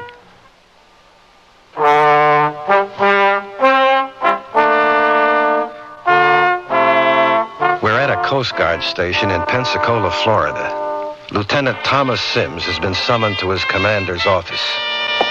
Sir? At ease, Tom. Take a seat. Thank you, sir. Tom, you know the legend of the Flying Dutchman, don't you? The ghost ship? Mm-hmm.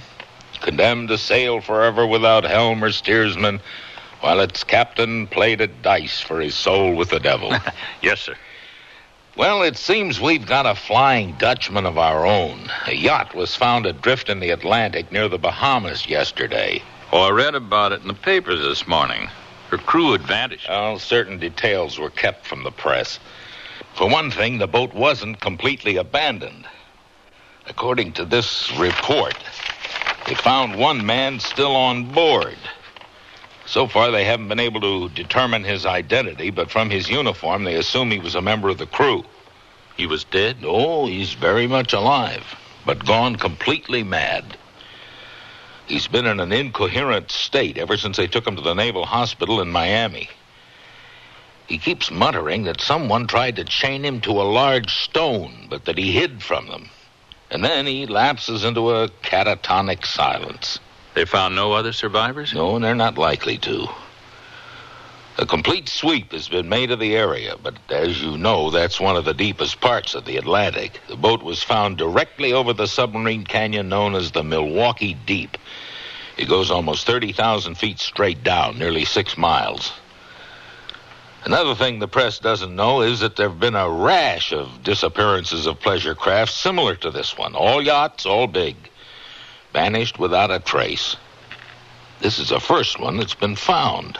How do you know there's a connection? I'll get to that in a moment. An attempt was made to scuttle a boat. Holes had been drilled into the hull from the inside. And the boat didn't sink because it was specially designed with a double hull. The saboteurs obviously didn't realize this and only cut through the first layer. You think it's the work of pirates? Well, that's a logical assumption up to a point. We've been chasing dope traffickers and smugglers for years who hijack boats on the open seas and use them to carry their shipments. And this boat was obviously carrying something. Its main deck was scarred and scraped, and the railing on one side was broken, crushed as if by some enormous weight. The big stone that the crewman was babbling about? Possibly. But what doesn't make sense is why the boat was abandoned in the middle of the ocean. The reason you hijack a boat in the first place is to carry your cargo from one point to another. Or maybe they panicked. Or maybe they made a mid-sea transfer to another boat to escape detection. Seems like a rather convoluted way to do things. Anyway, Coast Guard headquarters has asked that you be put on the case. Yes, sir, but I don't understand. Our jurisdiction is limited. Shouldn't this be handled by the people over on the East Coast? Yes, well, this brings us back to your question about the connection between all these disappearances. We turned up a new piece of evidence just this morning. Those yachts may have ended up in the Atlantic, but they all put out from the Gulf Coast. Not only that, they all put out from the same town, Conway Beach. Yeah, I used to live there before I joined the Coast Guard. I'm aware of that. And you used to work for an old sea dog by the name of Sam Munson, Yeah, huh? yeah. He owns a wharf down there, outfits boats with crews and supplies, but he's not involved in this, is he? Every one of those boats was outfitted at his wharf. But Sam's a great old guy. He wouldn't be mixed up in anything crooked. You'll admit it's a coincidence. And the only lead we've got. Anyway, you're the logical choice. He doesn't know you're in the Coast Guard now, does he? No. I haven't been in touch with him in years. Good. Your orders are to leave at once. And don't go in uniform.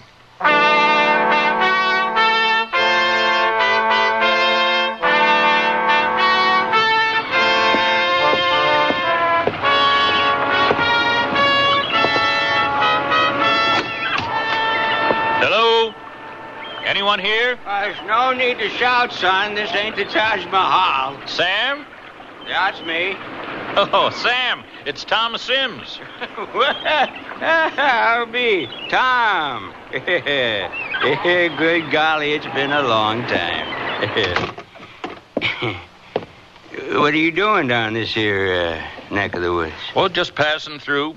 Had to stop in on the man who gave me my first job. Yeah. You want a soda? Well, you still have black cherry? Mm-hmm. Oh, yeah, that's your favorite. Here you go. It's on the house. Old place hasn't changed a bit. No, well, I done a few repairs. I had to shore up the wharf a few years back, and I had to get it lengthened to accommodate them big yachts folks toot around in now. You no longer just gas up runabouts and fishing boats, huh? No. Listen, there has been a real boom in this town since you left. In fact, come here. I'm going to show you something. There. You see that boat there? Ain't she a dandy? The Sea Wind. That stink pot runs 200 feet. I am outfitting it right now. It's owned by Mr. Clarence Murphy. You ever heard of him? No, don't think so. Well, he is only one of the richest contractors in the whole state of Florida. He's worth millions. And he comes to old Sam, huh? Yeah, things sure do change, don't they? You must be laying aside a nice piece of change. I can't complain. I can't complain. So, what are you doing with yourself these days? Well, Munson. Oh, Hernando. Yeah, I've been expecting you. Excuse me, sir. Did you speak to Mr. Murphy? Yes, it's all set. I gave you a good recommendation. He's going to take you on as his steward. And there's two more of you, right? Yes. Well, there's berths for them, too, but you're only on as far as Gulf Shores. He's got his regular crew waiting for him there. Oh, that is enough. We are grateful for any work we can get. Uh-huh. Well, Mr. Murphy wants to be underway first thing in the morning. Now, you tell your friends. Good. We will be on board tonight. Friend of yours? No, I don't know him. Well, you said you recommended him to Mr. Murphy. Well, you know, a friend of a friend. He's up from Veracruz or someplace like that. Listen, I'm about through here for the day, so why don't we go, Summers, and have a real drink and, talk over old times? Yeah, I think we have some things to talk about.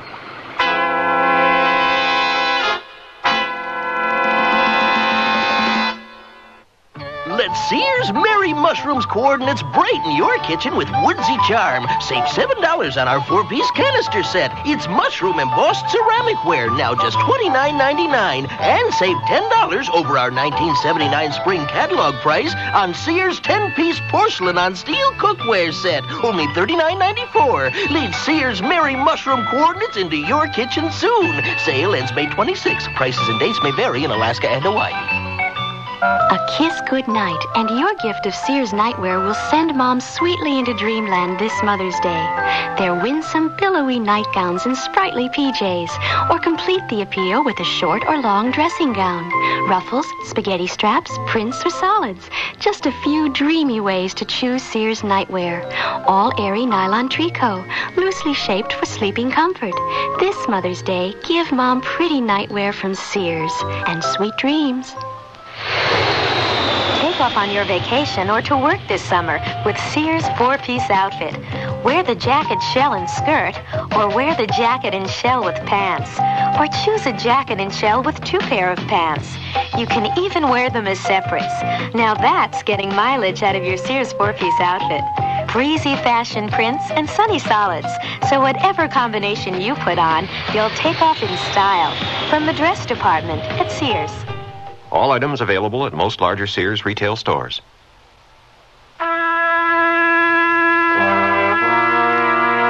Sam Munson has taken Tom to a bar they once frequented, the Jilted Mermaid.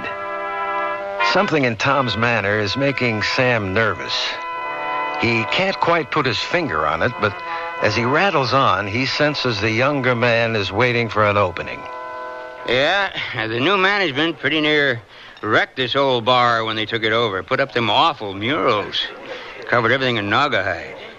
But the drinks are still as good as ever, right? Sam, I want you to get me a berth on Mr. Murphy's yacht. A berth? Why? Oh, I miss the ocean. I'd like to get my sea legs back. I've already got him a full crew. Oh, bounce one of Hernando's pals. No, I can't do that. Oh, sure you can, Sam, for old time's sake. Look, if you want a job, maybe you can try Greg Perkins' place. You remember Greg, don't you? Who is Hernando, Sam? What do you mean? Who does he work for? For Mr. Murphy. You know what I mean. No, I don't. Now, what the heck has got into you? Sam, I'm not just passing through. I came down here for a reason. What reason? I'm with the Coast Guard. Well, what has that got to do with me? What happened to the Santa Helena, Sam? The Scuppernong, the Joyride, Mary's Folly? What happened to all those boats, Sam? I don't think I've ever heard of them. Well, that's strange. They all put out from your wharf and were never seen or heard from again. And 2 days ago, another boat you outfitted was found adrift off the Bahamas, with only one person left alive on board. What did he say? Nothing. Whatever happened completely unhinged him. What is it, Sam? What have you gotten yourself into? I can't tell you, Tom. I think you have to. I mean, I just don't know. All I do know is some guys come to me up from South America somewheres, and they offered me a lot of money to put their people in the cruise I was hiring. And you did it? It was a lot of money, Tom, and I ain't a youngster anymore. Didn't ask any questions? That was part of the deal. But I didn't know what was happening. I didn't know them boats was disappearing. Not till I read in the papers about the one they found. What are you going to do, Tom? I want a berth on Murphy's boat. Tom, whatever these guys are up to, they mean business.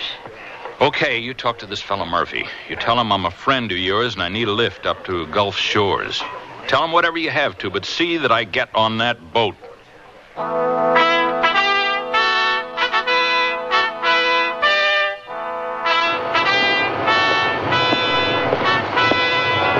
Fernando? Yes, Mr. Murphy? It looks like we're safely underway.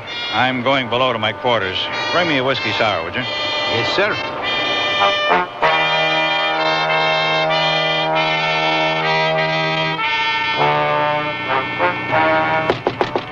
Joanne, just put the drink in the highboy. I'm Tom Sims, Mr. Murphy. Oh, my hitchhiker, huh? Can I speak to you? It's important. Sure, what's up? I'm a lieutenant in the United States Coast Guard. Oh, really? Does that have something to do with why you're aboard my boat? I have reason to believe you're in danger. There's no time to go into details, but I think an attempt is going to be made to hijack you. Well, the sea wind is a fast stinkpot, Lieutenant. But if there are pirates operating in this area, we'll keep an eye out. Thanks for the warning. You won't be able to outrun these pirates. Why not? Because they're already on board. How do you know?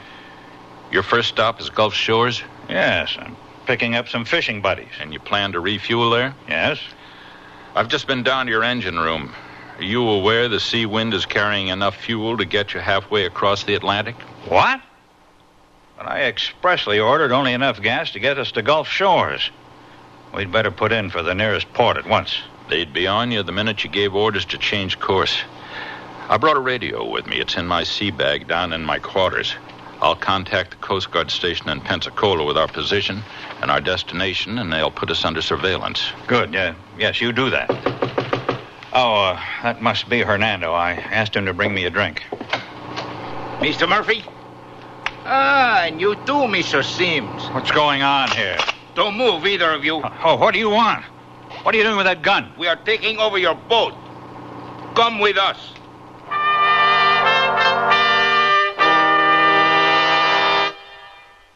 Sears Radio Theater will continue after this message from your local station. This is Mel Blanc, and voices are my business.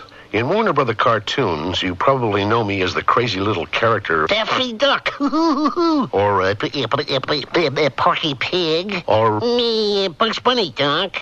we all have a voice in matters that affect us in our community, and it's necessary to speak out to get the best possible community services. One community tradition, which really deserves vocal support, is the library. The library has been serving up all kinds of information ever since this country began.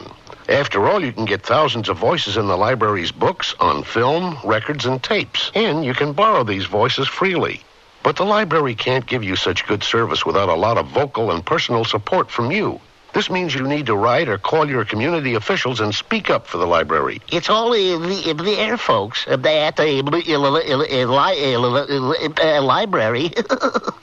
A public service message from the American Library Association and this station. Here's a tip from your Better Business Bureau. Is your car equipped to handle emergencies? Well, here's a list of essential items which will enable you to better handle an emergency situation. A car jack and lug wrench should always be carried in case of a flat tire. Be sure you know how the jack operates and the correct procedure for changing a tire. Flares and reflectors provide warning to other motorists that your car is stopped, and both are essential safety items.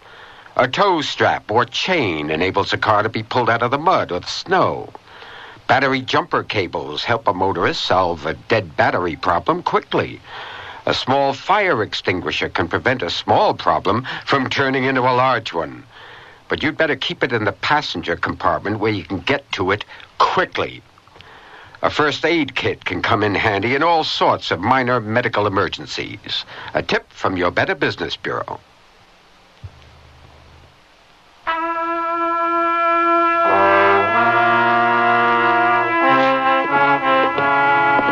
This cabin will be fine. Get them in here and tie them together. What are you going to do with us? Where are you going to take us? You will find out when we get there. Are you going to kill us? I am not going to answer any more questions, Mr. Murphy. Are these ropes tight? Good. Do not try to free yourselves. Esteban will be right outside the door, and he will be armed. These ropes are cutting my circulation. Don't struggle. You'll only make them tighter. Maybe we can work ourselves free. Listen. We're turning. We're changing course. South. Maybe southwest. Mexico? It's enough gas. What's going to happen to us? I don't know, Mr. Murphy. Just relax while I try to loosen the ropes. What good will that do? They've got an armed thug outside the door. I've got my eye on that porthole. My quarters are right next to this cabin. You think you can get to your radio? That's the idea. These ropes are too tight. It'll take forever. Well, the one thing we've got going for us is time, Mr. Murphy. Because wherever they're taking us, I suspect it's a long way off.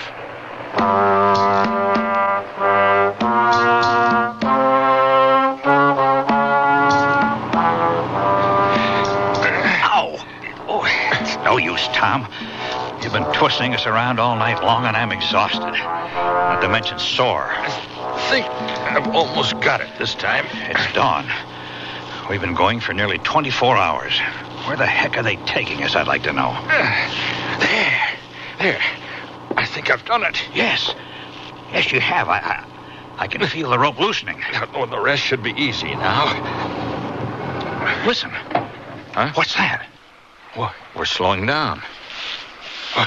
If we've reached our destination. There's no time to lose. There.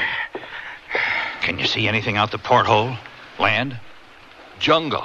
Jungle as far as the eye can see. That's all? Just jungle? No, wait. Boats drifting about. Look, over there. Buildings. Modern buildings. Looks like some kind of a resort. Pretty fancy place. It's enormous. 3 hotels, a marina, all cut right out of the jungle. Where are we? I'm going to try to get to my cabin. Oh, wait, look. There's a launch coming out from the marina. They'd see you.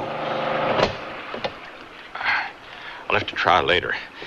Let's get ourselves back into these ropes and make it look good.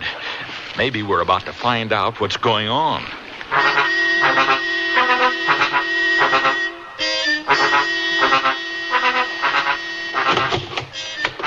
Here they are, Senor Grimm. Good morning. Fernando, get these gentlemen some food. Si. Now, which one of you is the owner of this magnificent boat? I am. Well, my name is Guillermo Grimm. I am the man responsible for commandeering your boat. What do you want it for? We'll be loading a cargo on board this evening. What are you, a smuggler? Not at all. I'm a businessman, a real estate developer. If you could look outside the porthole there, you would see some of the most beautiful real estate in the world. Where are we? The Yucatan Peninsula, home of the ancient Mayan civilization. The jungles here have lain untouched for centuries, ever since the Mayan civilization mysteriously vanished.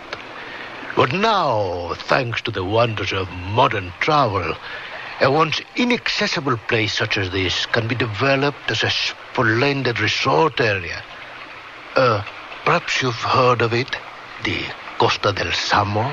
You bring all your tourists here by force? Of course not.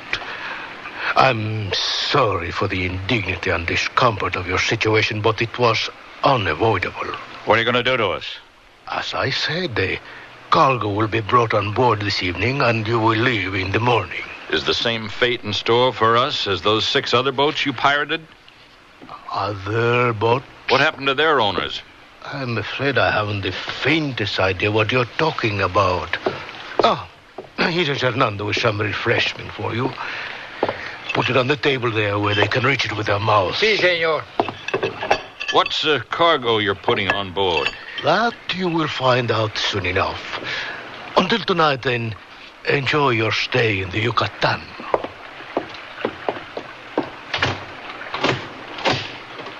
They're going to kill us. Quiet until they're gone. The Costa del Zamo. You ever heard of this place? Yes. It's a new resort. I think it just opened last year.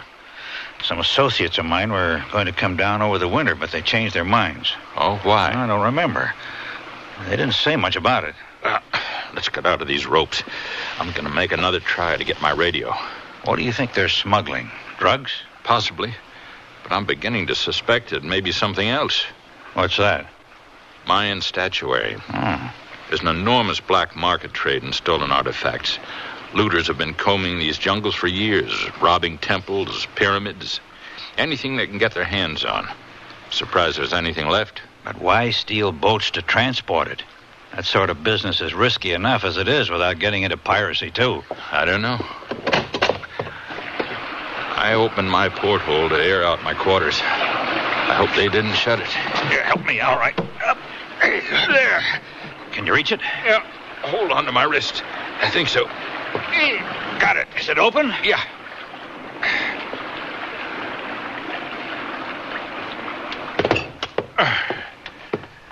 Hope they haven't rifled my bag. Looks okay. Radio's still there. Now to set it up.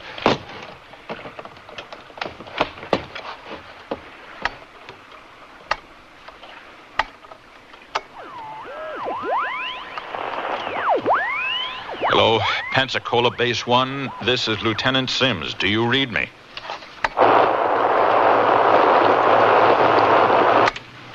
Hello, Pensacola Base 1. This is Lieutenant Sims. channel.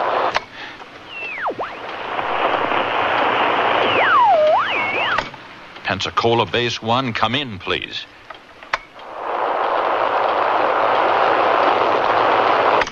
Out of range. We're out of range. Damn it.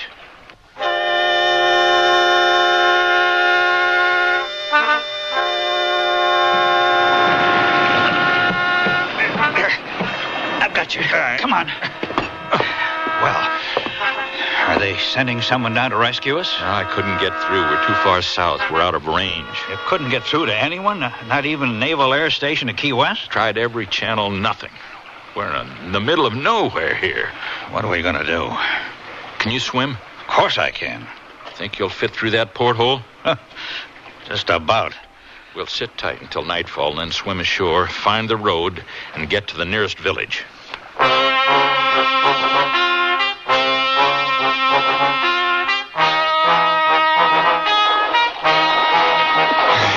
Here's bottom. Good.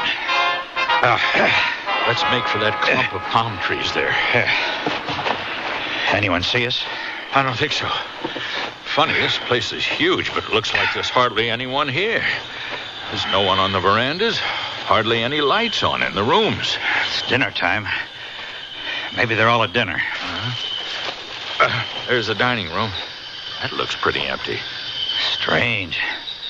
It's like a ghost town.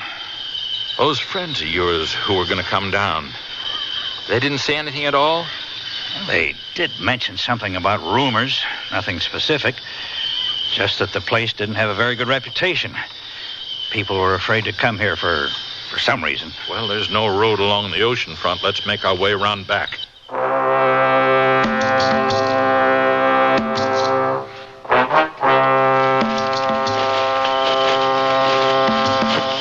Well, we've come practically all the way around. There's the ocean again. There's nothing. There's no road out of here. Wait. I see something up ahead. Come on.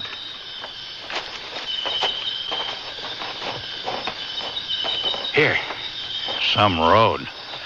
Not even paved. Well, it's got to be the road out of here. It's the only one. Let's go. I hope we don't get picked up by the wrong people. Once Mr. Grimm discovers we're gone, he'll have his men down this road like a flash. Ew. What was that? I don't know. Come on. I wish that moon would come out. Wonder how far the nearest town is. It's pitch black. I can't see a thing. Oh, there comes the moon now. Oh, no. What? What's happened to the road? Turns into a big clearing. Must pick up on the other side. We'd better work our way around the edge. What do you suppose they cleared this big space for? Oh, maybe they're going to put up another hotel. Why inland? Why not back down on the beach with the rest of them? What's that noise? Sounds like a plane. It is a plane. Hey, there's your answer. This is a landing strip. Look, floodlights. Quick, back into the underbrush.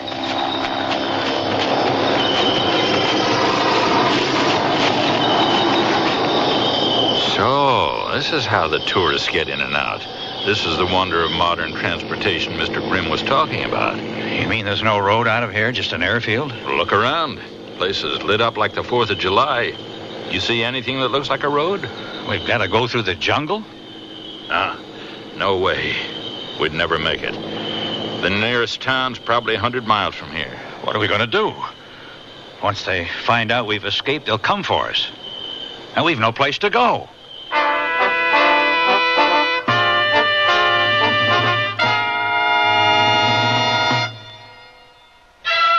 The room held several Sears brass-plated lamps. One switched on. The finely plated antique satin shade illuminated the furniture softly. Another lamp turned on, and another. The patio doors blew open. The gleaming brass-plated lamp nearby, with its heavy base built for stability, did not budge. The room glowed in the brassy elegance that these Sears best lamps command. Create your own hauntingly elegant moods with Sears brass-plated lamps at most larger Sears retail stores. This is my first night camping with my family of 5. Now I'm really glad I packed my Sears family-style tent.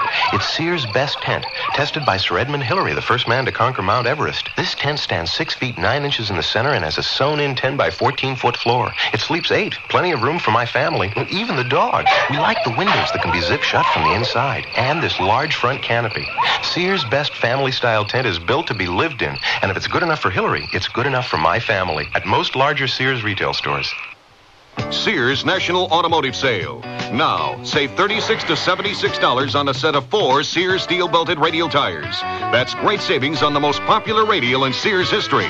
And the Sears heavy-duty shock can help save you from some of the jolts, jars, and jerks. Help save you some money, too. On sale now, only $5.99 each. Save 14% on America's best-selling shock. Installation available at most Sears Tire and Auto Centers. Prices may vary in Alaska and Hawaii. Stop at Sears.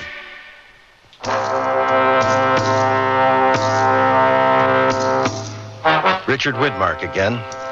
And here's the concluding act of the Milwaukee Deep. Nearest town must be 100 miles from here. Once they find out we've escaped, they'll be after us. What do we do now? I say let's go back to the resort. What? Make it easy for them? No, I want to find out just what's going on, what this cargo is, and what they've got in mind for us. If we know, maybe we can sabotage them.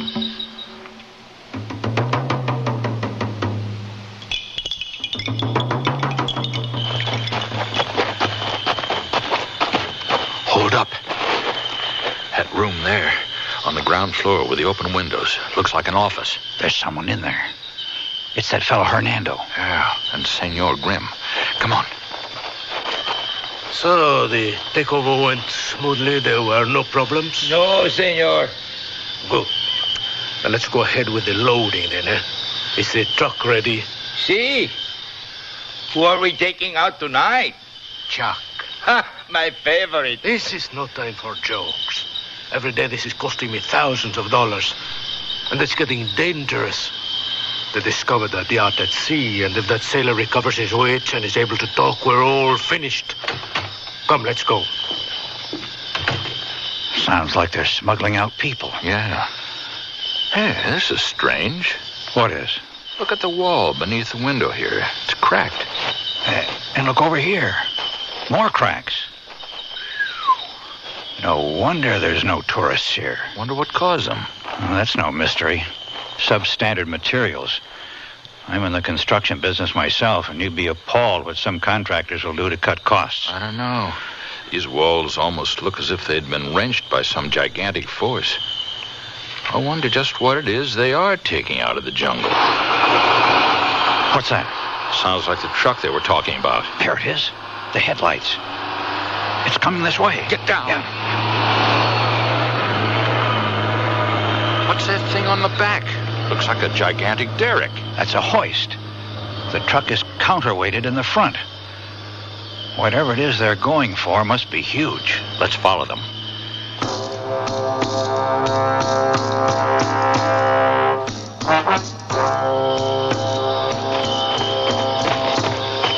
The truck stopped at the edge of the jungle on the far side of the airfield. How's it going to get through? Look, there's men over there removing underbrush. They had it camouflaging another road. There they go. Come on.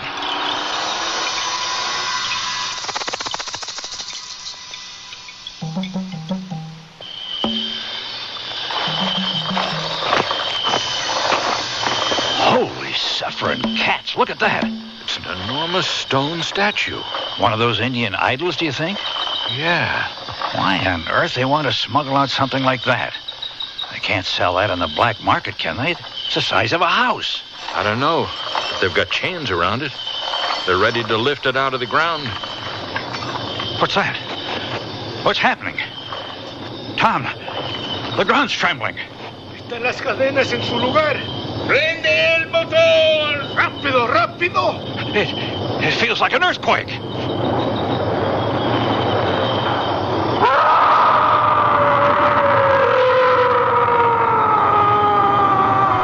¡La tempesta está empezando! ¡Vámonos!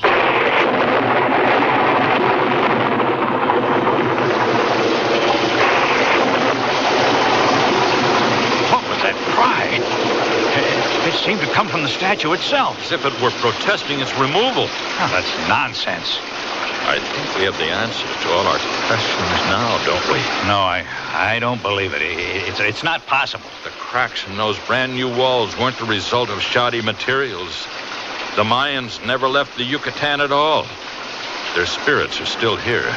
And Senor Grimm's bulldozing their jungles has angered their gods. That's crazy. We've seen it with our own eyes. That's what Grimm meant about losing money. He's not a smuggler. He's been taking the Indian gods out to sea to protect his enterprise. What are we going to do? Where can we go? Only one place we can go. Back to the boat. Are you crazy? Grimm's not only a smuggler, he's worse. He's a murderer. He's going to use the sea wind to take that monstrosity out to sea. And then jettison it and us. Still, that's our only chance. Once we're in the open water and within radio range of the naval station at Key West, I can get a call through to them. What if they've already discovered we're gone? We'll have to take that risk. There's no other way. Let's go.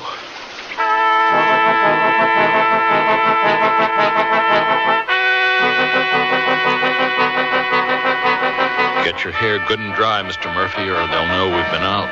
What's left of it? That statue they'll be bringing out must be the rain god. Here they come. Get the rope. Good and tight. You got it? Yeah, yes. Good evening. I've asked Hernando to say that you get some food for the final leg of your journey. Final? Your cargo is being ferried out now. If you can manage to stand and come to the porthole, you can see it in the next burst of lightning.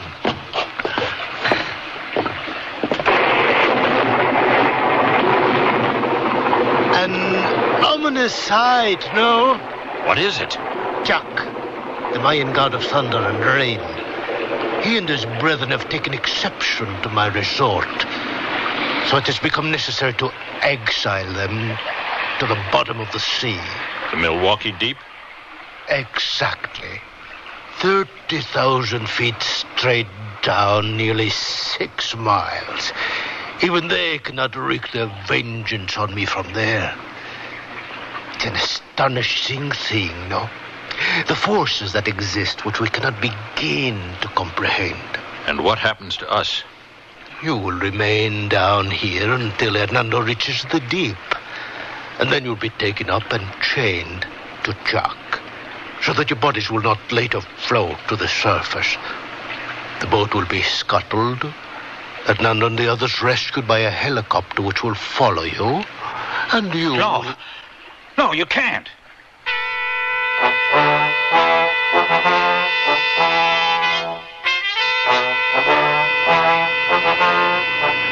It's daylight. There can't be much further to go. Aren't you going to try the radio? We should be close enough now. The naval station won't be too far off our starboard bow. Keep an ear on the door.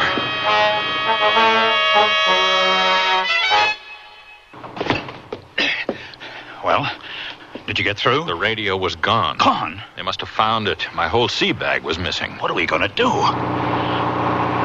Listen. We're slowing down. We must be there. There's movement out there in the passageway. They're coming to chain us to the statue. Get on the other side of the door, quickly. Well, senores, Esteban! Hold him, Mr. Murphy. I'll get his pal. Got him. They're both out. Tie them up. How many more do you think there are? Can't be more than 1 or 2. Not if they're being picked up by a chopper. Give me Esteban's pistol. I'll go after him.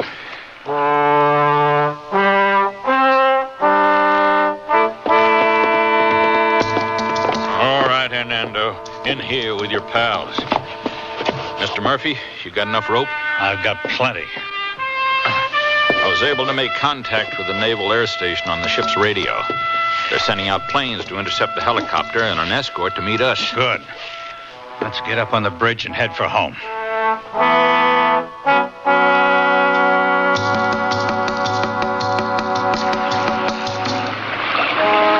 It sure feels good to get back to the controls of my own boat. We ought to make Miami before nightfall. Can you imagine the looks we're going to get when we pull into the harbor with that monster on our deck? Open her up. Let's go. She's open all the way. But we're not moving. We must be. Look over the side. Something must be wrong with the engine. She sounds fine. Well, turn it off. Let's go down and have a look.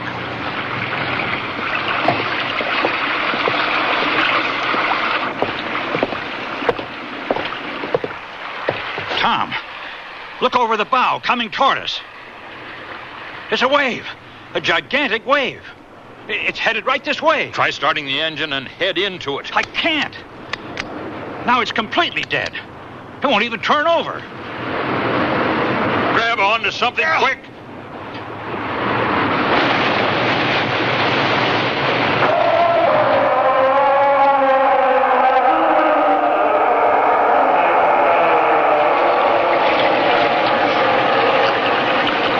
Mr. Murphy, are you all right?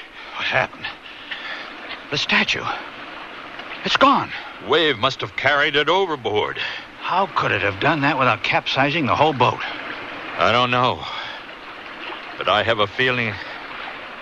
Try the engine now.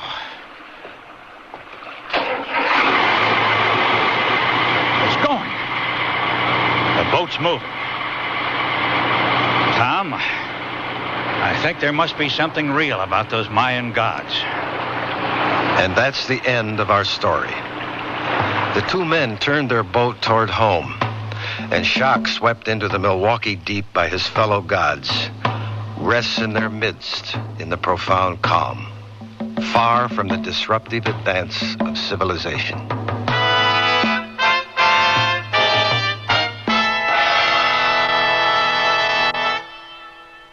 For Mother's Day, give Mom a hand with handy appliances from Sears. Prices have been cut on Sears' best food processor, 14-speed blender with jars, and a push-button self-cleaning broiler oven. Save money and she'll save time on ironing day with a spray, steam, and dry self-cleaning iron. So give Mom a helping hand on Mother's Day and save at Sears. Sale ends May 26th. Dates may vary in Alaska and Hawaii. Here's a riddle for you women to solve. I'm one of the first things on in the morning, one of the last things off at night. With slacks, skirts, and shorts, I look so right. Who am I? Give up? I'm the shirt. The Wear With Anything shirt from Sears. I come in both pretty pastels and assorted prints, with short sleeves and tailored styling. And I'm Easy Care polyester. So go with the Go With Anything shirt. For smart spring and summer fashion, buy the shirt in the Mrs. Sportswear department. Eastern, Central, or Pacific time, Mother's Day is an important time. Remember Mom with a timely example of sophisticated design. A Seiko watch from Sears. Seiko has a reputation you can count on in styles that range from sporty with leather wristbands to elegant bracelet watches in white or yellow gold color cases. Choose Mom's precision-made Seiko with 17 jewel or quartz movements from Sears. But hurry, Mother's Day is coming May 13th. All items available at most larger Sears retail stores. The Sears Radio Theater has been brought to you by Sears Roebuck and Company, where our policy is satisfaction guaranteed or your money back. Sears, where America shops for value. Milwaukee Deep was written by Percy Granger, produced and directed by Fletcher Markle. Your host was Richard Widmark. Our stars were Barney Phillips and Tyler McVeigh. Featured in the cast were Marvin Miller, Don Diamond, and Dawes Butler. The music for Sears Radio Theater was composed and conducted by Nelson Riddle. This is Art Gilmore speaking. Associate Director of Sears Radio Theater is Ken McManus. Sound effects were created by Bud Tollefson. Joanne Thompson is production supervisor, and the recording engineers are Joe Wachter and Hal McDonald. The Elliott Lewis production of Sears Radio Theater is a presentation of CVI. Join hands with people everywhere. Each of us can do our share in Cares Crusade for children. This year, Year, people of all nations are joining hands to improve the lives of the world's needy children. Through CARE, you can provide the families of these children with the means to grow their own food, to build medical facilities, safer water systems, and schools. Tomorrow's world is in our hands. Help make it a better place for all the children.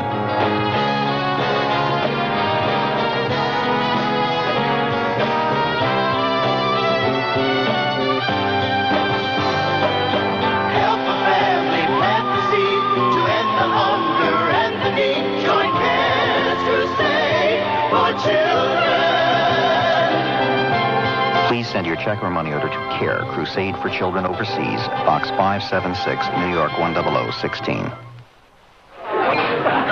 I gained 20 pounds in 2 months. Chocolate and peanut butter. Yeah, I never lost that weight either. With me, it was different. I was climbing the walls, yelling at the kids. I just couldn't live with myself. Neither could Dan, could he? No, not really.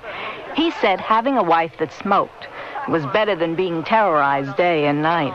Better a friendly dragon than a nasty dragon, huh? Right.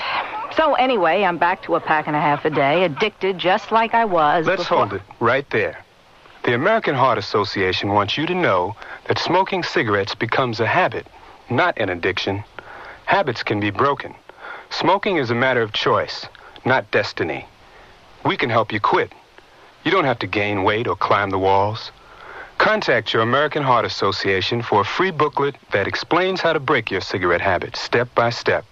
The American Heart Association wants you to know we're fighting for your life. Next Monday's Sears Radio Theater will be A Story of the West with Lorne Greene as your host. Let's listen. I tried to tell him why I quit football, but he wouldn't listen. Your father will listen in the morning when you two put the feed out. He always does. Ma, this time's different. I let him down in front of everybody at the stock show. That ain't something you forget like yesterday's rain. So be sure and tune in next Monday to the Sears Radio... I'm Andy Fisher, WNEW News. At 8 minutes past 10, time for the Sears Radio Theater. That's the theme from the Sears Radio Theater. Tonight, A Story of the West with Lorne Greene as your host. Here's a preview. When a man's that polite, it usually means he ain't letting on the whole truth about himself, and I intend to do a little investigating. Daddy. I got the feeling that Duke ain't got a cent to his name. I suspicion he's just married you for our money, and that's just what I intend to find out. The Sears Radio Theater will begin after this message from your local station. Our hot number is 1130, and we may have a hot number for you. A lottery ticket number, that is.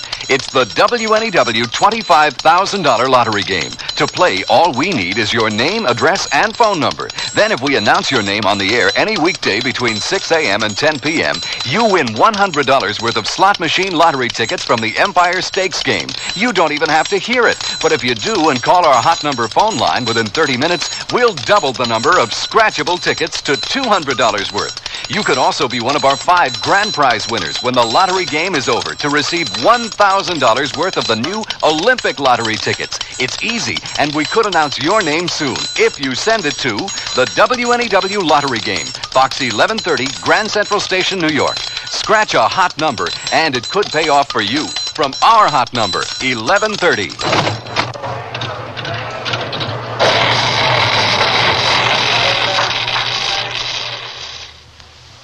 Oh, here you go. Quiet in the studio. Latherpuss radio spot. Take one. Here in the romantic South Seas, Latherpuss shaving cream is preferred by more... Mr. Director. Cut. Yes, Mr. Latherpuss. I'm not crazy about this island thing. See, rough and rugged is what my shaving cream is really all about. I'll change it. Take 2. Fine. Here in romantic Horsefly, Texas, Latherpuss I hate shaving... to be a bother. What now? But Latherpuss is so continental and stuff. Could the announcer... I'll change it. Take 3. Yes. Here in romantic Horsefly, Texas... You know... What? If he could use a sexier voice... Sexy, Harry. Take 4. Here in romantic Horsefly, Texas, Latherpuss shaving cream is preferred 2 to 1. Yes, wonderful. Hope I didn't make too many suggestions. Not at all. Could I make a suggestion? What is it? Could he do it in Swedish with an Irish brogue and add some bongos and a race... Radio. You can do anything you want, go anywhere you want, and reach anybody you want at a price that won't bust your budget. Radio. It's right on the button. A message from the Radio Advertising Bureau. This This is Lorne Green. San Francisco has had a strange and colorful history. Under early Spanish rule, it had been a peaceful place of stately Arcadian simplicity, where people gave no thought to locking their doors.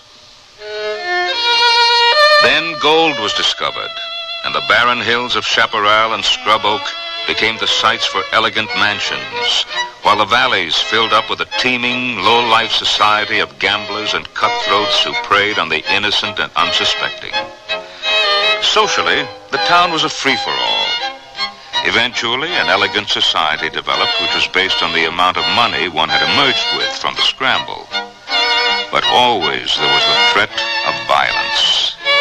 One man, it is said, carried his valuables in sealed, stamped envelopes so he could drop them in a postbox if he were set upon. It was not a society where people questioned each other's origins too closely. And as a result, the town always had its share of con men. The year is 1885. We're in the mansion of one Harry Penrod. Harry came west as a miner, but soon discovered there was more profit in business. He has amassed a fortune that has permitted him to ape the customs, if not the manners, of the best Eastern society. And one of the customs he has followed is that of sending his daughter Gertie on a grand tour of Europe. It's a move he'll live to regret. And that's only the beginning of our story.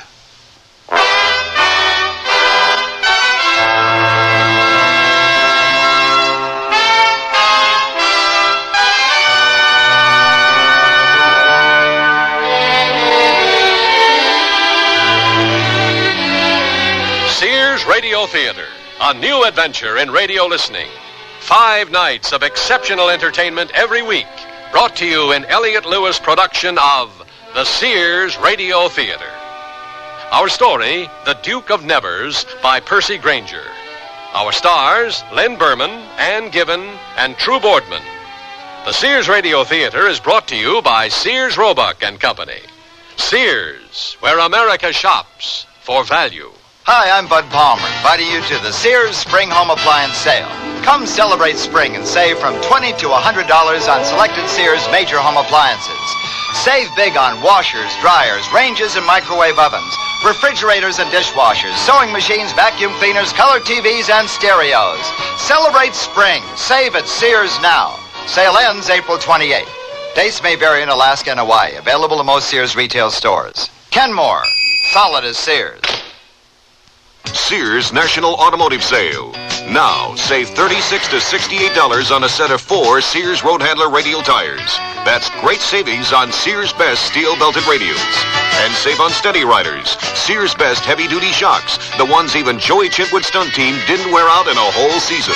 Now only $9.99 each. You save over 20%. Installation available at most Sears Tire and Auto Centers. Prices may vary in Alaska and Hawaii. Stop at Sears. The word's out and spreading fast about the jeans from Sears Men's Store that grow beautifully. It's a sure sign they're fitting fine and feeling good. For the denim that keeps going strong a long time. Get them trim cut, regular cut, even get them pre-washed. The jeans that grow beautifully. Now at most Sears retail stores.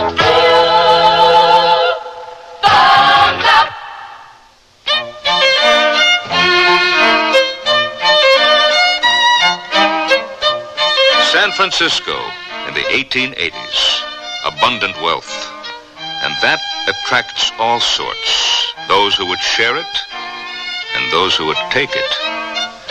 But the story is better told from the point of view of Joseph Martin, District Attorney for San Francisco from 1883 to 1889.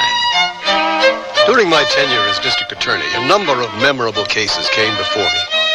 But none was so strange as the one I'm about to relate. It began in the home of Harry Penrod, a successful businessman in our community, with the arrival of a letter. Harry. Oh, Harry, look, here's a letter from Gertie. Well, high time. What's the postmark? It's from New York. Do you suppose that means she's back in this country? Well, what else could it mean? Open it. Even so, she's still clear across the continent. Still a week's train ride. Well, what did she say? Did she enjoy Europe? Is she all right? Oh. What is it? She's gotten married. What? Let me see that.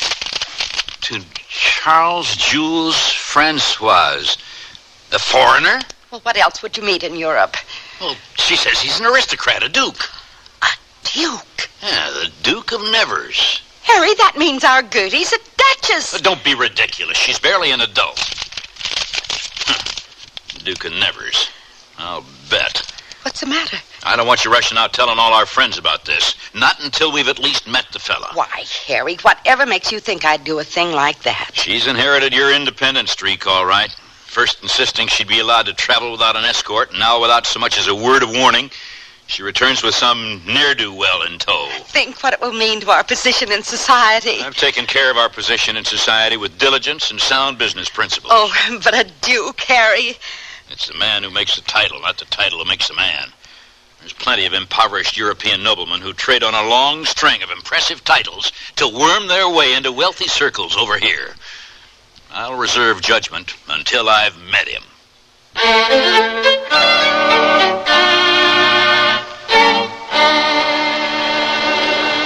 Good day, sir. May I help you? My name is Charles Jules François de Nevers. Yes, sir. We've been expecting you. Welcome to the Parker House, San Francisco's finest hotel. We've got the bridal suite all ready for you. Bridal suite? But how did you know? I mentioned nothing about that in my telegram. I told them, Charles.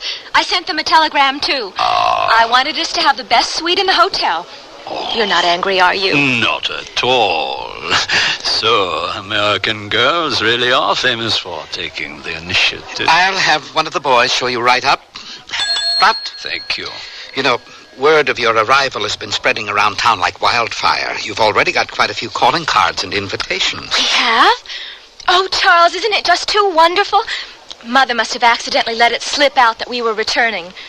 You're going to meet all the very best people in San Francisco. I'm looking forward to it. Shall I have the calling cards sent up to your room? Oh, there will be time for all that later. Our first visit must be to my wife's parents.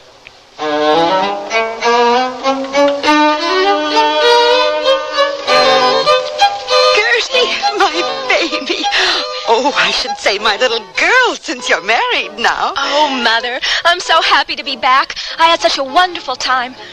Daddy. Young lady, I think you have some explaining to do. Oh, Daddy, don't be angry with me. Say something nice. Well, are you all in one piece?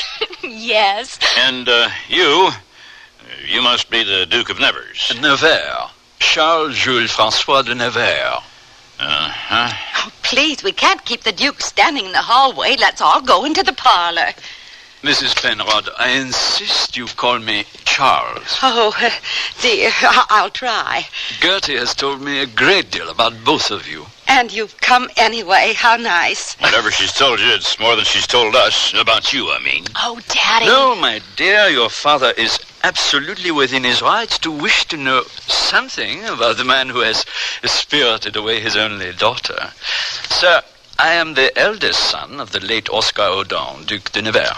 I was born in Paris, and I graduated from the Collège Louis le Grand, where I took a course of science and letters. I held a commission in the French army, which I've only recently resigned. This is a copy of my military record. As you can see, it was written out by the Minister of War of the French Republic himself. I see that.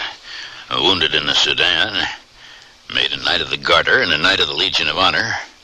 Wounded at Dahomey, and now is a commander of the Legion of Honor. Show them the medal, Charles, please. Oh, it's beautiful. Looks pretty authentic. That's the one thing of which Charles is most proud. Here's a photograph of my family. My sister here is married to Prince Henry of Arenberg in Belgium, and my brother is an officer of artillery stationed in Madagascar. And this is our family seat, the Chateau de Nevers. It's like a palace from a fairy tale. Very nice. Assuming it isn't in receivership. Daddy! My mother is living there at present. I think Daddy's just jealous. Charles's family can trace their ancestry back to Charlemagne. So, we have a little royal of our own right here in San Francisco. Really? Yeah. You ever hear of Norton the First? No, I don't believe I have. Harry. Oh, yeah? Well, I'm surprised someone in your line of work hasn't heard of him. Old Norton was the Emperor of the United States and the Protector of Mexico. He published at least 3 proclamations a week, which he put up in the free lunch counters. And a regular uniform and everything. Sword, cane. Went about town with a couple of mutts named Bummer and Lazarus.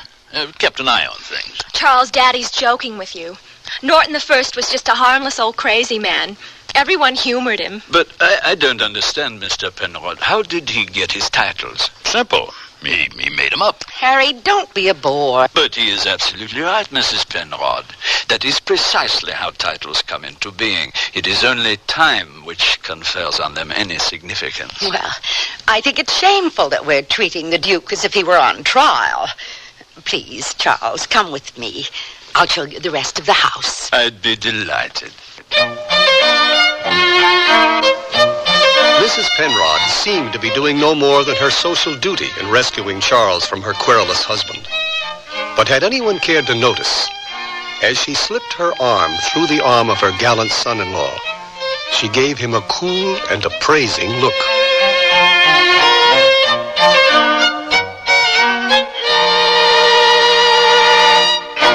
I love to eat. But it takes so long to cook. That's why we both love our new Kenmore microwave oven from Sears. I can cook a 5-pound roast medium rare in just 30 minutes, or 3 strips of bacon in 3.5 minutes on a paper plate.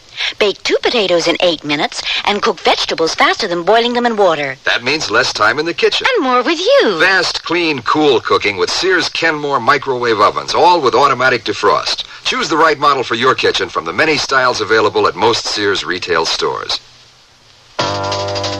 They wear them in Alaska, in Texas, in Maine. Wherever the territory's tough, the kids wear Sears Tough Skins. The toughest jeans in Sears Tough Jeans territory. Fashioned from a perma-pressed tri-blend fabric so tough, kids can actually jump on trampolines made from it. Sears Tough Skins in boys and girls sizes. Now in latest spring colors, styles, patterns. Brushed finish, too. You have tough kids, Sears has Tough Skins. Only in the children's store at most larger Sears retail stores and through the catalog. Let's try some word association. In. Out. Top. Bottom. Paint. House. What? Oh, the whole house needs painting. On. Off. That's it. Sears $4 off paint sale on each gallon of interior fashion flat, semi-gloss, and ceiling paint, plus exterior flat house paint. I'll uplift my home and my spirits by painting new life inside and out. Hard. Easy. They're one-coat paints when used as directed. And now, $4 off. Sale ends April 21st at most Sears retail stores. Dates may vary in Alaska and Hawaii.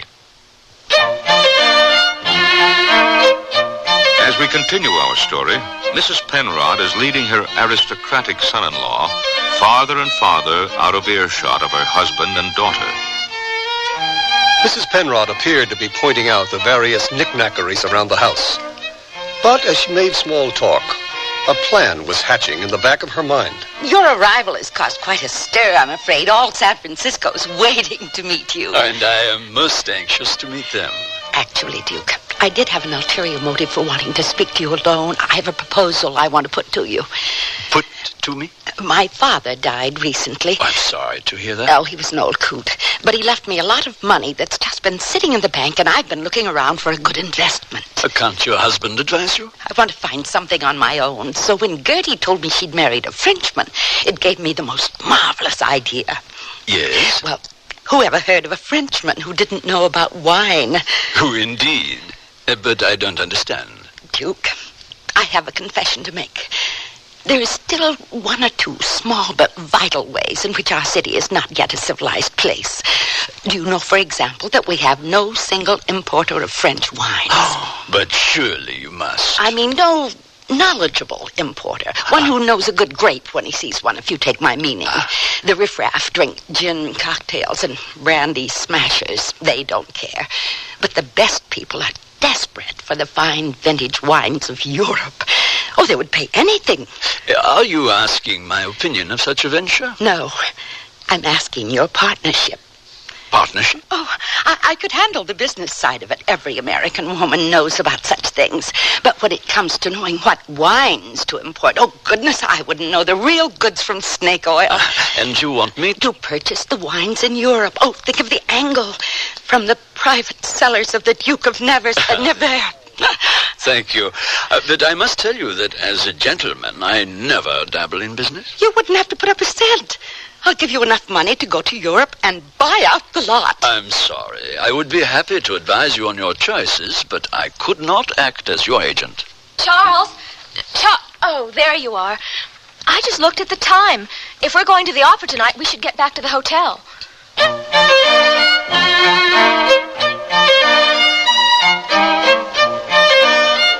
Oh, good day, Mrs. Penrod. Welcome to the Parker house. Yes, my son-in-law is staying here. Yes, ma'am, the Duke of Nevers. Nevers. Quite a figure he cuts, too. I wish to leave something for him in the safe deposit box. Oh, certainly. We'll put it right in the safe and see that he gets the key. Thank you. Now, I'll fill out this receipt if you'll just tell me the contents of that package. Money. Money? How much? A great deal. This is for the Duke? Yes. He doesn't know it yet, but I want him to realize I'm serious when I say that I've made up my mind. He and I are going into business together.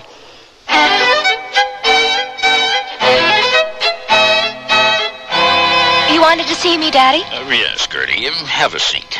Where's Mother? She said she was going downtown on some errand. I didn't ask her what. But what I want to talk to you about is Charles. And what I want to know is how he makes his living. I don't know. You never asked. I just assumed. Never assume anything. Just because he's a duke don't mean a thing. How does he pay for things? Well, he never seems to have to pay for much. Well, why not? People always seem to give him things. He never asks them to. They just offer. We're always being asked to dine out and... settles it. Settles what? Yoo-hoo! I'm home. Oh, there's your mother now. Good morning. Why, hello, Gertie. We were just discussing the Duke. I was telling Gertie in plain terms I don't like his stripe. Why ever not? I think he's perfectly charming. He's a little too charming, if you ask me. I don't like it. I don't trust it. When a man's that polite, it usually means he ain't letting on the whole truth about himself, and I intend to do a little investigating. Daddy! I got the feeling that Duke ain't got a cent to his name. I suspicion he's just married you for our money, and that's just what I intend to find out.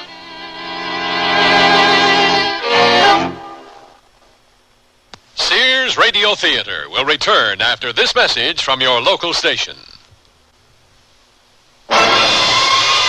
This is Safety Vision, a quick and easy method for observing potential hazards in your home. Let's start by activating your safety scan. Carefully focus on your appliance cords and plugs. Check to see if they're damaged in any way, and if so, discontinue using the appliance. Next, you should focus on water. Check so that none of your plugged-in electrical appliances can be accidentally immersed in water or any other liquid. And avoid handling an electrical appliance with wet hands or when you are standing on a wet or damp floor. And finally, your safety scan should include checking for the UL label on all electrical appliances. That label indicates that the product design has been evaluated by safety engineers and complies with a nationally recognized safety standard. A public service message on behalf of Underwriters Laboratories and this station. Here's a tip from your Better Business Bureau. Is your car equipped to handle emergencies? Well, here's a list of essential items which will enable you to better handle an emergency situation. A car jack and lug wrench should always be carried in case of a flat tire. Be sure you know how the jack operates and the correct procedure for changing a tire. Flares and reflectors provide warning to other motorists that your car is stopped, and both are essential safety items. A tow strap or chain enables a car to be pulled out of the mud or the snow. Battery jumper cables help a motorist solve a dead battery problem quickly. A small fire extinguisher can prevent a small problem from turning into a large one. But you'd better keep it in the passenger compartment where you can get to it quickly. A first aid kit can come in handy in all sorts of minor medical emergencies. A tip from your Better Business Bureau.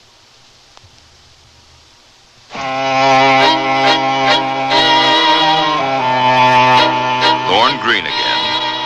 And now San Francisco District Attorney Martin continues his story.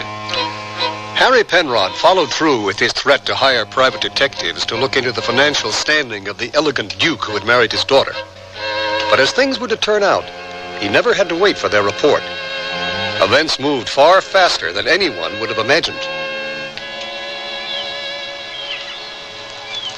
What a splendid vista, my dear.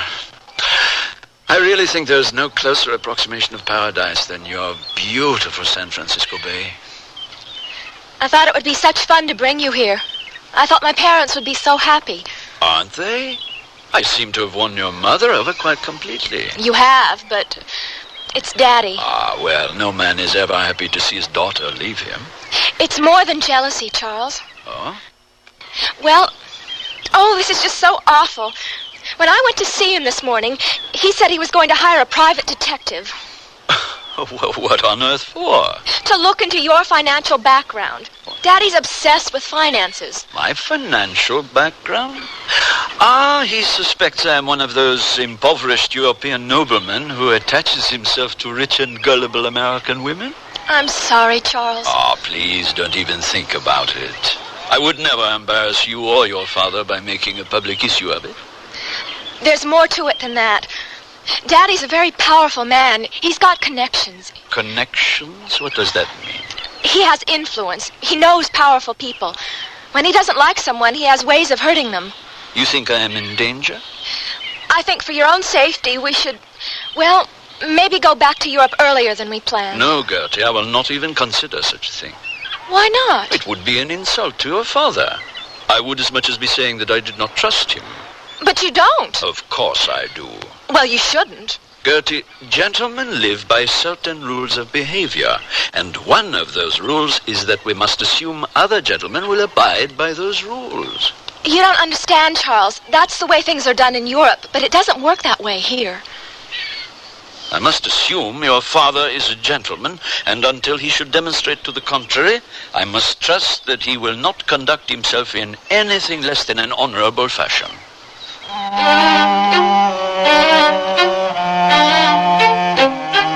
I guess Europeans must like to walk, because the Duke did a lot of it while he was in San Francisco. That same afternoon, he went out again, only this time alone. Good afternoon, Duke. Are you going out again? Yes, I thought I'd have a brief stroll alone before dressing for the opera. Have we received any mail? No, but there's a lot more calling cards. It seems like everyone who is anyone wants to wine and dine, you and Madame de Nevers. Madame de Nevers. Yes. Thank you. Duke, there is something I couldn't tell you before with your wife around, but Mrs. Penrod came by this morning, and she deposited quite a large sum of money in a safe deposit box for you. Money? Are you sure? Yes. She said it was for some business arrangement the two of you were planning. I see. She's a very persistent woman. Anyway, here's the key. Anytime you want to withdraw it, you just come see me or the manager.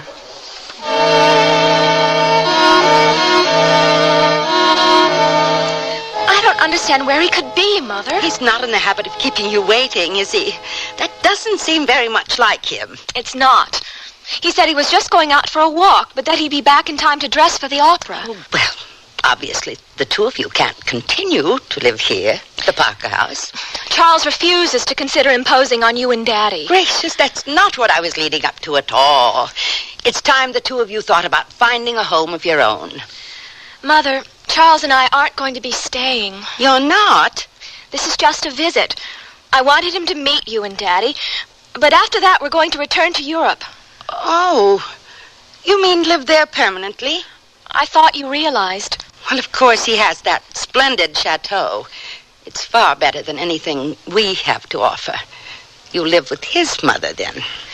Mother, I'm sorry. I don't mean to hurt your feelings, but we have our own lives to lead. No, I understand. If he's a commander of the Legion of Honor and all those other things, he must be terribly much in demand. So, then, how long can you stay here? I don't know. Charles has been rather vague about that. Oh, I do wish he'd get back. I hope he hasn't wandered into one of the rough areas of town down by the docks. What if something's happened to him? But nothing has happened to me. As you can see, I'm perfectly all right.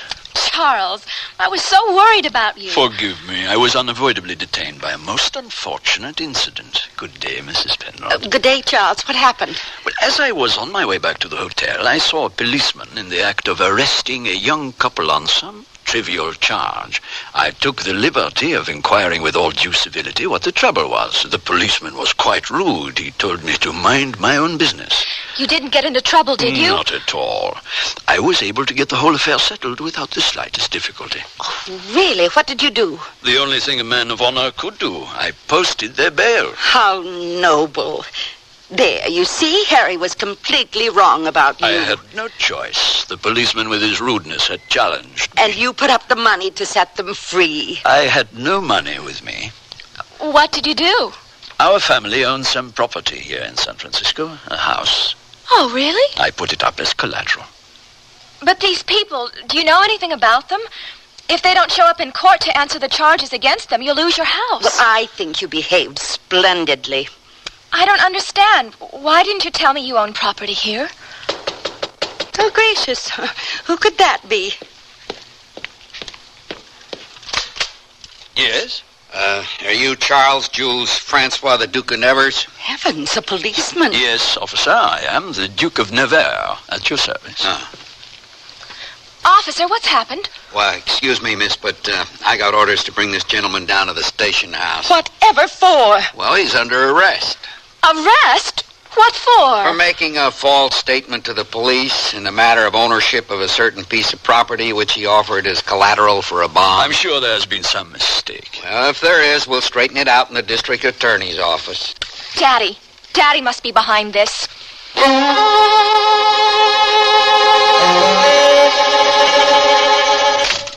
Why, Gertie, what are you doing home? I thought you were going to the opera tonight. Is something wrong? Charles has been arrested. Well, what for? They said he signed over some property that didn't belong to him. I want to know what all this means. I don't know. I'd have to hear the details. I mean, is this your doing? Gertie, I haven't the faintest idea what the Sam Hill you're talking about. You didn't arrange to have Charles arrested on false charges? No. You know I don't trust the fella, but I never thought he was a criminal.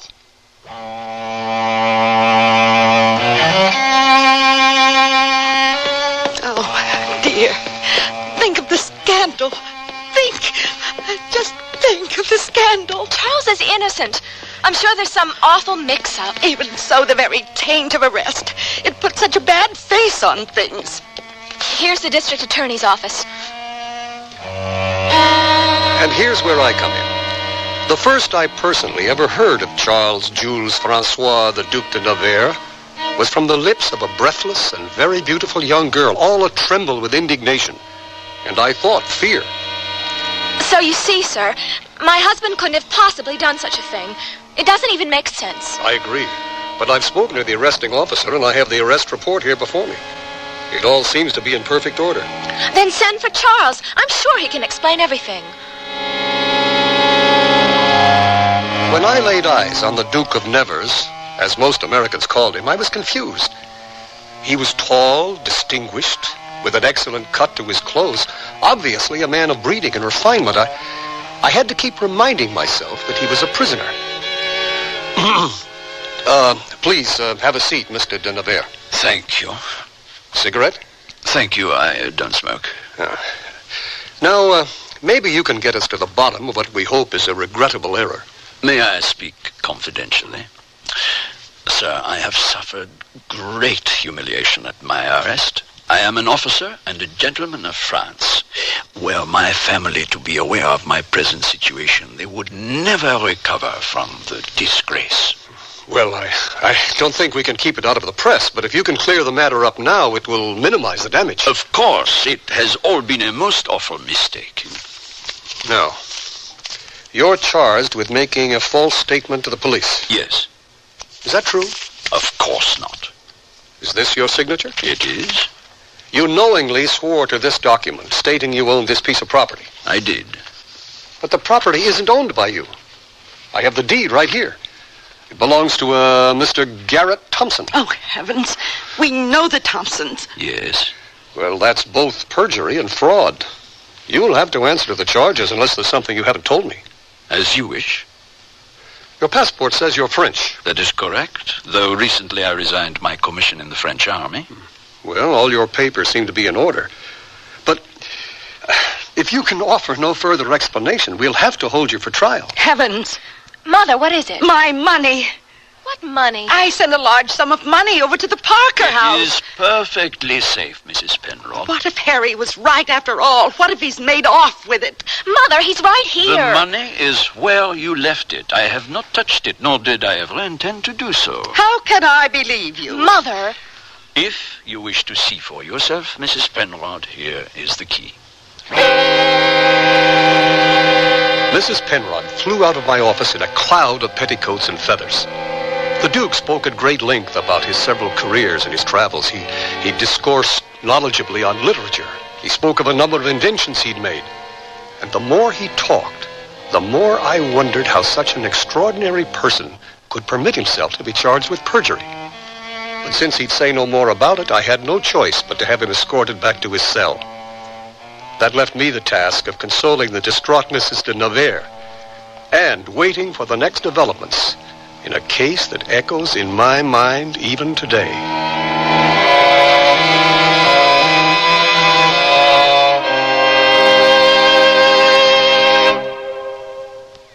Why, after just a few launderings, my fashion T-shirts look all out of shape. Not so with Sanford knit fabric T-shirt tops from Sears. They're 100% cotton, cool and comfortable, and treated with a process that helps these garments keep their shape, even when machine dried. So your fashion dollar keeps its shape, too. Sanford knit tops in Mrs. Sizes are Sears' best. And this spring, when color is headlining fashion news, you'll be thrilled at the choice of rainbow colors. A good night's sleep. That's important to you. How your mattress is constructed should be important, too. Sears' Best Imperial Elite mattress has mattress within a mattress construction. The inner spring model has individually pocketed coils covered with polyester and urethane. The polymeric foam model has individually molded comfort islands for even support. Only at Sears. Sears' Best Imperial Elite, a mattress within a mattress. Super Plus. Wrap yourself in the luxury of Sears Super Plus bath towels. Just one touch will tell you they're super thick and luxurious, with more combed cotton terry loops per square inch than any other towel we sell. Each towel weighs over a pound. They're Sears' largest terry bath towels, super thick and absorbent. No wonder they're called Super Plus. Available now in brilliant solids or patterns. At most larger Sears retail stores.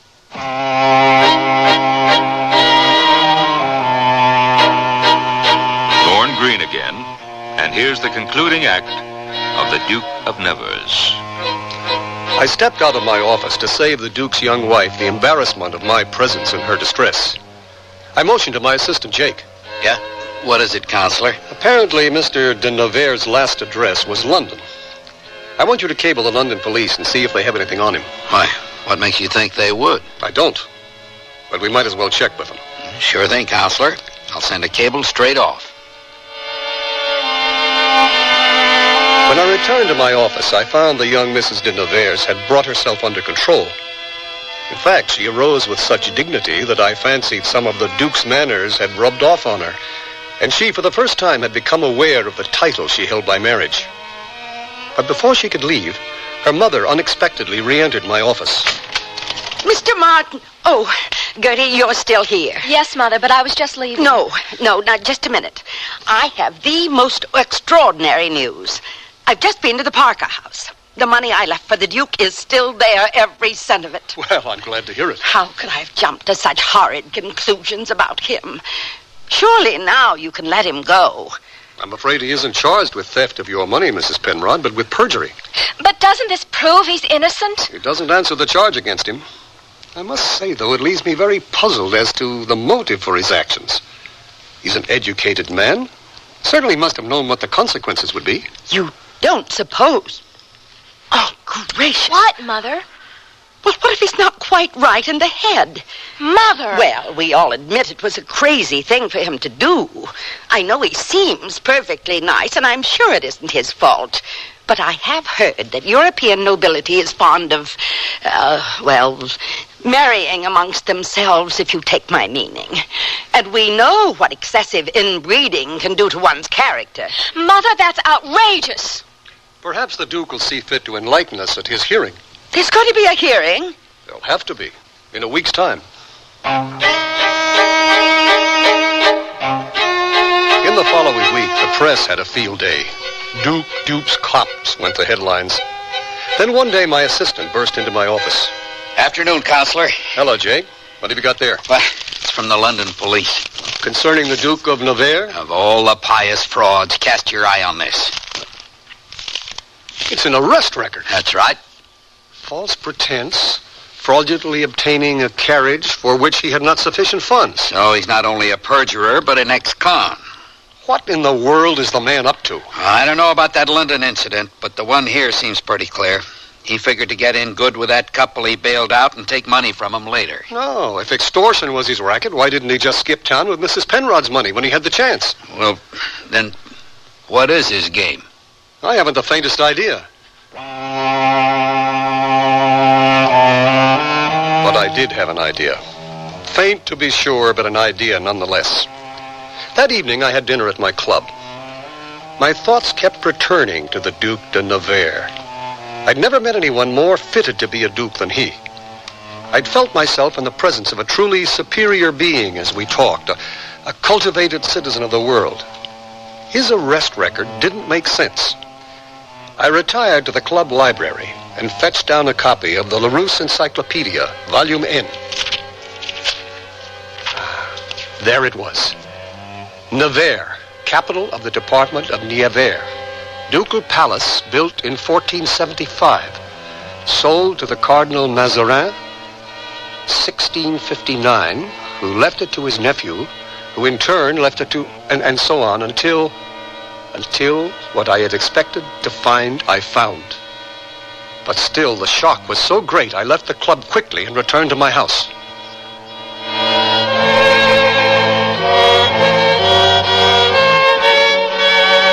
The following morning, the court convened to hear the case of the state versus Charles Jules Francois, Duc de Nevers, on the charge of perjury. The public scene Mrs. Penrod had hoped to avoid must have been a nightmare to her. The court was packed. The facts of the case were quickly put into record. And then, as Mr. Penrod rose to take the stand as a character witness for his son-in-law, I felt I could withhold my information no longer. To save the poor man undue embarrassment, I rose to speak. If it please the court, I feel obliged at this time to acquaint it with certain facts that came to my attention last night. Does it have a bearing on the case? I think it does, Your Honor. You only think? You don't know, Counselor? I'm sure it must, but in what exact way I can't be certain.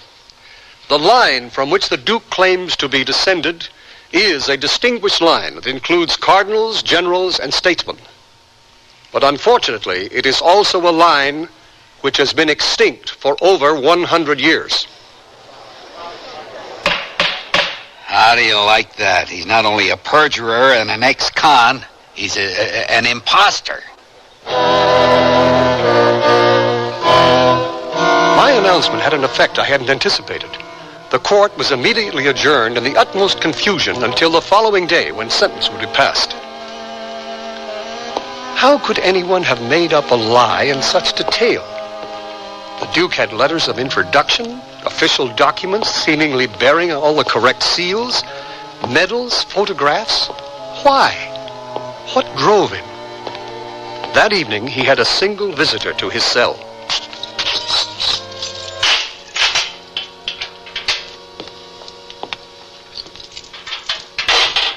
Charles? My dear Gertie, I'm sorry you must see me in these surroundings. Why? The humiliation. I mean, why did you deceive me? I don't understand what has happened. Oh, Charles, you deceived everyone. All my friends, my parents. The whole town opened its arms to you. I can only offer my apologies for the embarrassment I have caused you. Why? What is the reason? It was bad enough you fooled us. But then why did you go and tell the police you owned that house? It was my duty as a gentleman. I had no other choice. But you must have known it would lead to your ruin. It was my duty as a gentleman. But what was the reason? Are you wanted for some other crime? Have you done something worse that I don't know about? No. I don't understand, Charles. Who are you? If behaving like a gentleman means so much to you, then why have you deceived me? I love you, Charles, and you've made me miserable. I'm sorry. You talk about acting honorably, and you've been honorable to everyone but me. For all I know, you aren't even French. I am French. How can I believe you? Please don't ask me to say any more. I'm your wife. I love you. I was born in Paris. I knew my parents in name only, never by any affection they showed me. I was driven to make my way as best I could in the streets. I slept under bridges, ate scraps. I was no better than a neglected animal. Charles. Enough, that is all past now. Charles, listen. My father has begun to take steps to have our marriage annulled. He says he can do it because you married me under false pretenses, but I can stop him. No, he is right. That is exactly what I did. But we can go away someplace together. Better to let your father annul the marriage. The only crime you've committed is perjury, and they can't give you a very heavy sentence for that. I can wait. No. Why not? Because you asked me to tell you too much.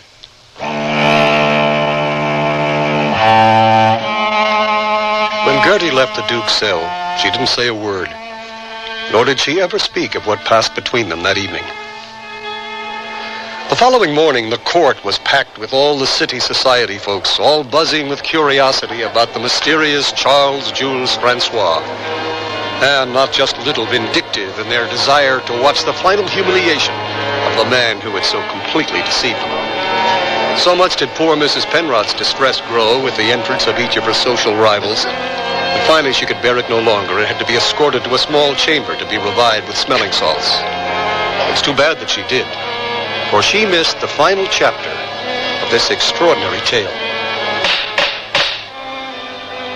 The judge's sentence was extremely harsh. 5 years of hard labor. I watched the defendant closely. He did not flinch. He stood with his shoulders thrown back and head erect, as befitted a scion of a noble house. And then, before adjourning the court, the judge turned to him and asked the question that was on everyone's lips. You stand before us a convicted felon, by your acts, if not by your confession. You have chosen not to tell the court why you laid yourself open to certain arrest and conviction, or why you did not make off with the money that was offered you. You are a convicted criminal and a proven imposter. Will you at least be so good as to tell us who you really are? The prisoner bowed slightly and spoke with great dignity. Certainly. I am Charles Jules Francois, Duc de Nevers, and a commander of the Legion of Honor.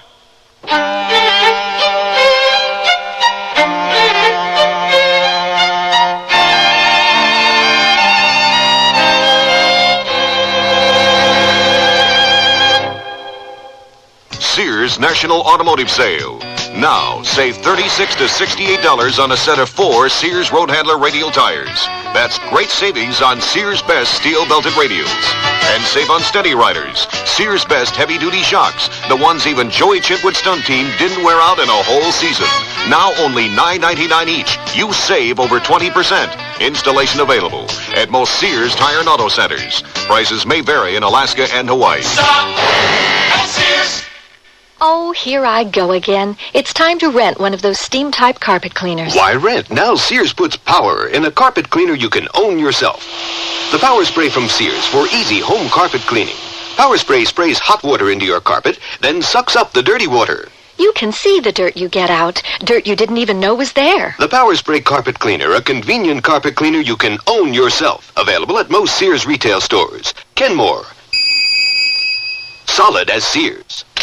Shop where America shops with the Sears credit card.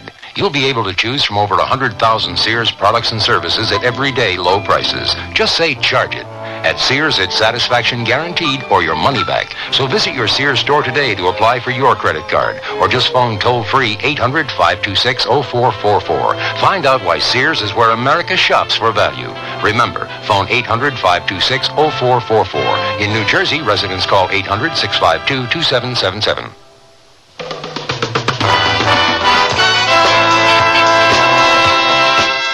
The Sears Radio Theater has been brought to you by Sears Roebuck and Company, where our policy is satisfaction guaranteed or your money back.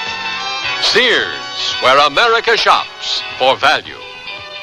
The Duke of Nevers was written by Percy Granger, produced and directed by Fletcher Markle. Your host was Lorne Green. Our stars were Len Berman, Ann Gibbon, and True Boardman. Also heard were Virginia Gregg, Howard Culver, and Vic Perrin.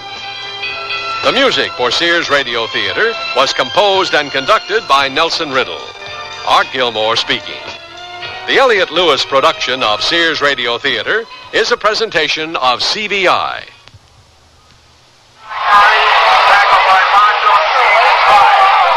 Yeah, that was about 2 weeks after Dad had his stroke. Did he have high blood pressure? Don't know. He's doing a little better now, but he can't speak too well. Has trouble walking too, doesn't he? Yeah, it's truly a shame. You have high blood pressure? I don't know. I feel okay. I'm not high-strung like Dad. Whether you're high-strung or low-strung, whether you feel just fine or not, has nothing to do with high blood pressure. High blood pressure is a major risk factor in stroke and heart attack, but it has no obvious symptoms. It can only be detected by a simple, quick, and painless test. The American Heart Association also wants you to know that black Americans, as a group, are more likely to have high blood pressure than whites. We don't know why. But high blood pressure can usually be controlled if it's detected. For more information, contact your American Heart Association. We're fighting for your life. What in the World happened in April? Brought to you by your local Navy recruiter. April is Admissions Day for Maryland, admitted in 1788 as our 7th state, and Louisiana, admitted in 1812 as our 18th state. George Washington was sworn in as our first president in April of 1789, and the first U.S. Congress began regular sessions at Federal Hall, New York City. In April of 1860, the first Pony Express run was made from Missouri to California in 10 days. The motto, "In God We Trust," was first stamped on all U.S. coins in April of 1864. The Navy's first submarine, the USS Holland, was commissioned in April of 1900. Navy Commander Robert E. Peary and Matthew Henson reached the North Pole in April of 1909.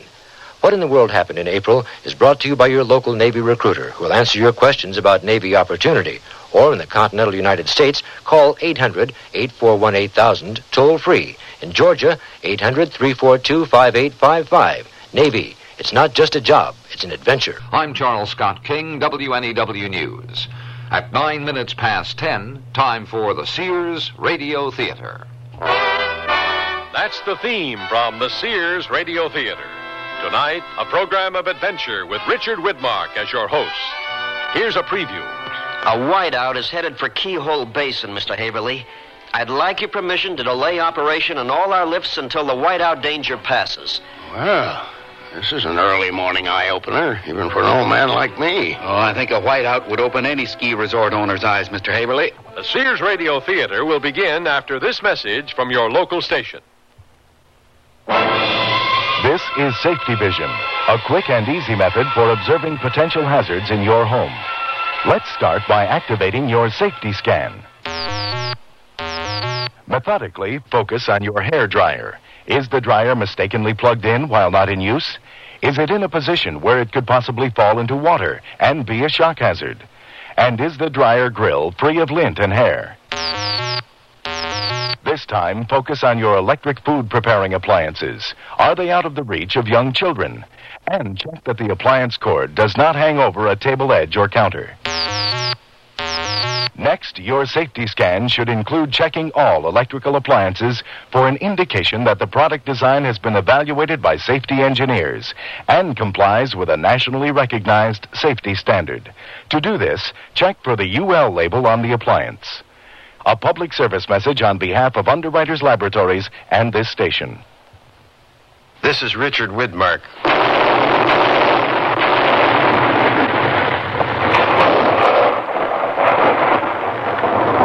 That is the sound of a United States Forest Service artillery team clearing an avalanche in the Colorado Rocky Mountains.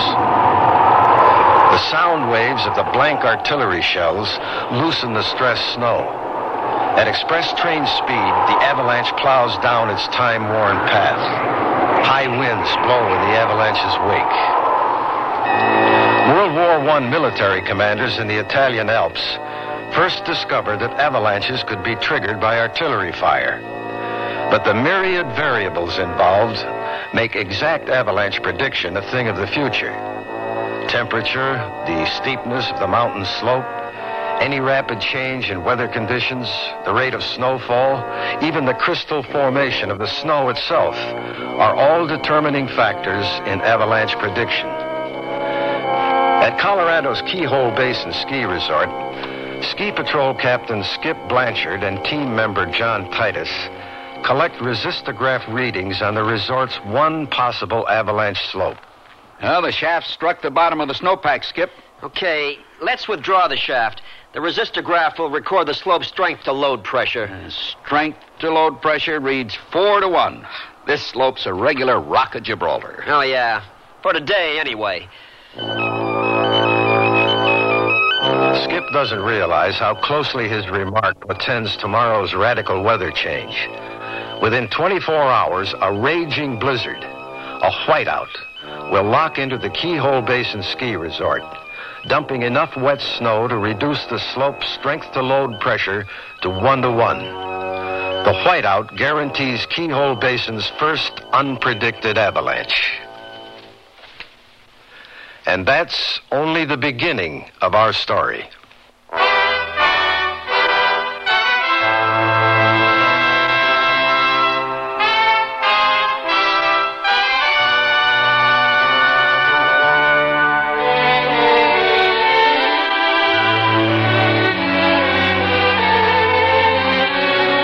Sears Radio Theater, a new adventure in radio listening.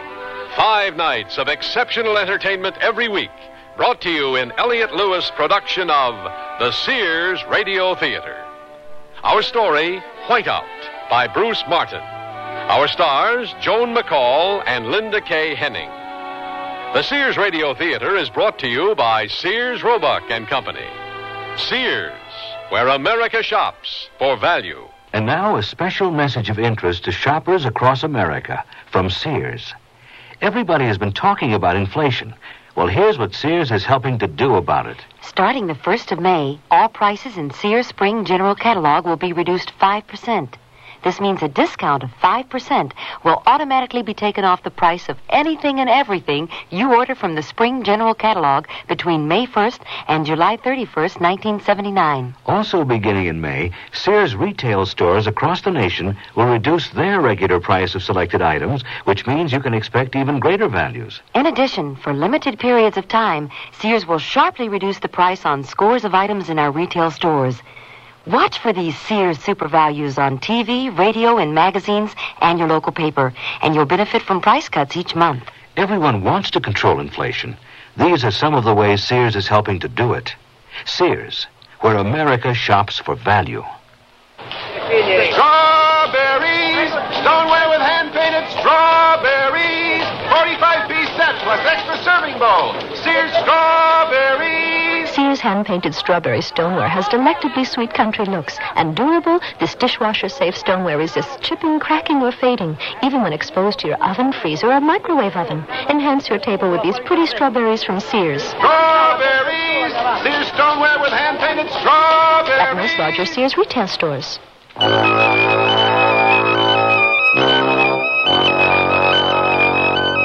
The gray clouds, which deposited snow all night on the Keyhole Basin slopes, promise more during the day as the ski lifts begin running. But not too many of the resort skiers complain. The thought of fresh powder compensates for the lack of sunshine. two people who are complaining are Ski Patrol Captain Skip Blanchard, because the large accumulation of overnight snow demands a new avalanche watch, and pretty beginner skier Cindy Markick. Cindy had driven up to the Rocky Mountain Ski Resort with her Denver University roommate, Lisa Adams. During the hour-long drive from Denver, Lisa had glowingly promised Cindy fun, a tan, and look-alike Robert Redford instructors. As the young women remove their rented skis from their car rack, Cindy can see that the threatening gray clouds rule out any tans today. What about the ski instructors? What about them? Well, where's the surplus of Greek gods you promised? Do they sleep in on overcast days like today? Cindy, give me a break. We aren't even out of the parking lot yet. Did you expect valet service from the parking lot to the slopes? I expect what you promised. A little sun, maybe even a first-degree tan, and meeting some hot ski instructor I can write the folks back home about. Is that asking too much? I'd settle for a full day of skiing, sun or no sun. I know what you'd settle for. Well, it's like I always say. Some of us are better at some things than the rest of us. Hey, remember, you promised to stick with me on the beginner slope. I didn't promise to babysit you the whole day. You promised to teach me how to ski. It's only my second time skiing, and I'm nervous. But I didn't promise to stay with you the whole day. When I spend $12 on a lift ticket, I like to get in some serious skiing. If I knew you'd planned to abandon me, I would have spent the day at Penrose Library researching Dr. Dawson's marketing paper. I wouldn't have had to get up at 5 in the morning either. Nobody's abandoning you. Knowing you, after 10 minutes on the beginner slope, some panting golden boy will whistle over to criticize your form and offer his 10 years of snowplow experience. Of course, as my best friend and only roommate, you won't ski off on me until I find a golden boy I'd enjoy spending the rest of my day skiing with. Oh, brother, do you drive a hard bargain? I took Marshall's course in sales closing last semester. Deal? Deal.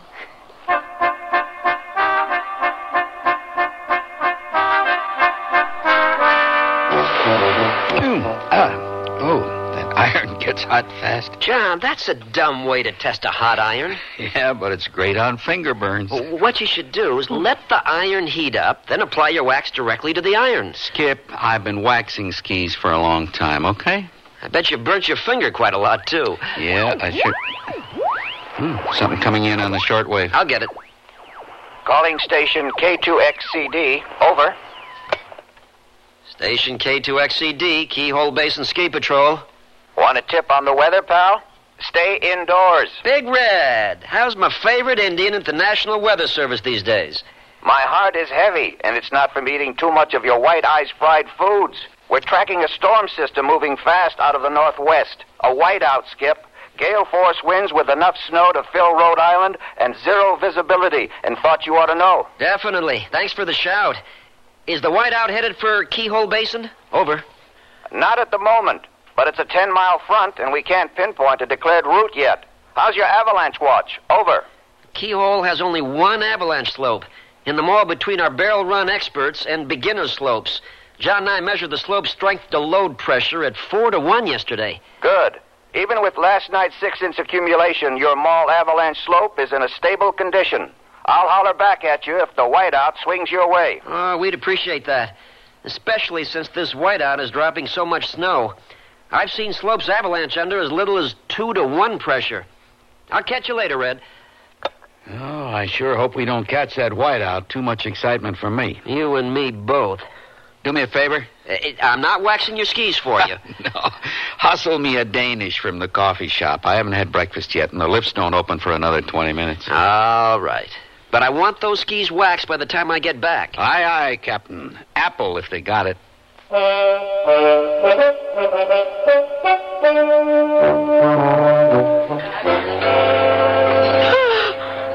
Cover your mouth when you yawn. My, what a strong sense of propriety you have. Have another cup of coffee. It'll help wake you up. Another cup of coffee will send me running back to the bathroom again. Cindy, there's a table full of guys sitting behind us. Boys don't go to the bathroom. This girl sure does. Oh, baby. Oh, look out! Oh, Oh, I didn't see you. You stepped on my Danish. Oh, I'm sorry. Is it all right? No. I tried to warn you, Cindy, but you walked right into him. Well, I'm not responsible. I was yawning. We'd be happy to buy you another Danish. No, it's not necessary. Breakfast is on the house for the team anyway. Oh, then you work at the resort? Cindy, didn't you notice his shoulder patch? He's the captain of the ski patrol team. Oh, really? Is that like being an instructor? Oh, boy. Miss, you've been a real day brightener. My name's Cindy Markick. I'm a flatlander from Miami. And this is my roommate, Lisa Adams. We're DU students. Lisa's father is in oil. I have never seen this girl before in my life. Well, I'm Skip Blanchard. And, ladies, it has been a real pleasure. Sorry about your Danish. See you on the slopes? Only if she breaks a leg, right, Skip? Hey, Skip. Goodbye, ladies. I think I found my golden boy, Lisa. He's a little older than I expected. Man, have we got trouble. The whiteout? Yeah, Red says the whiteout's a bowling ball knocking down 10 pins. It's dumping snow at the rate of 4 inches an hour. Oh, no. Headed for us? Yep. Dead center.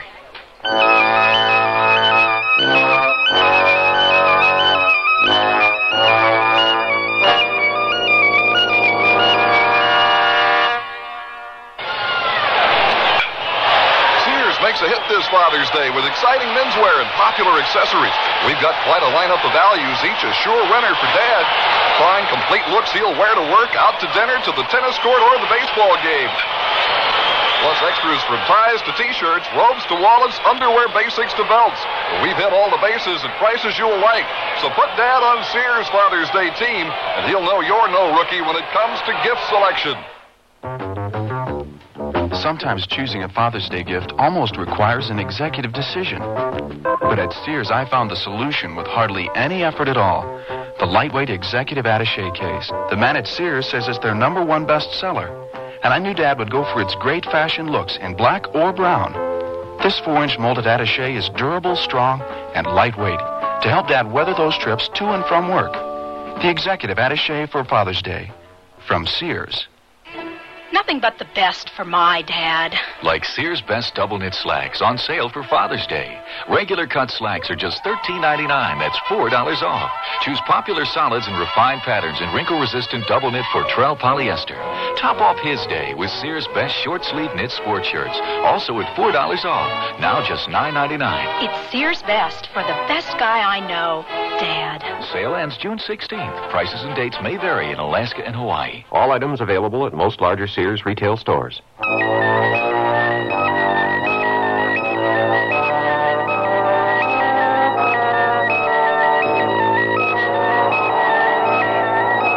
swirling whiteout rages out of the northern Rockies, dumping snow at the frenzied rate of 4 inches an hour. Should the blizzard's 60-mile-per-hour winds lock in on the warm air mass surrounding the Keyhole Basin Ski Resort, the added snow weight would trigger the resort's 1 avalanche slope in a mere 4 hours. Have a seat, gentlemen. Now, what's this bad news from the National Weather Service, Skip? A whiteout is headed for Keyhole Basin, Mr. Haverly. I'd like your permission to delay operation on all our lifts until the whiteout danger passes. Well, this is an early morning eye-opener, even for an old man like me. Oh, I think a whiteout would open any ski resort owner's eyes, Mr. Haverly. No. I was referring to Skip's suggestion to close the lifts, John. Now, what is the whiteout's ETA? An hour at the outside with a 40-minute variable. Well, it means Keyhole Basin skiers could sandwich in 2 runs very comfortably before this whiteout arrives. Or they could be trapped on the slopes if the whiteout hits early. Now, people pay good money to ski my resort. Mr. Haverly, this whiteout is dropping snow at the rate of 4 inches an hour.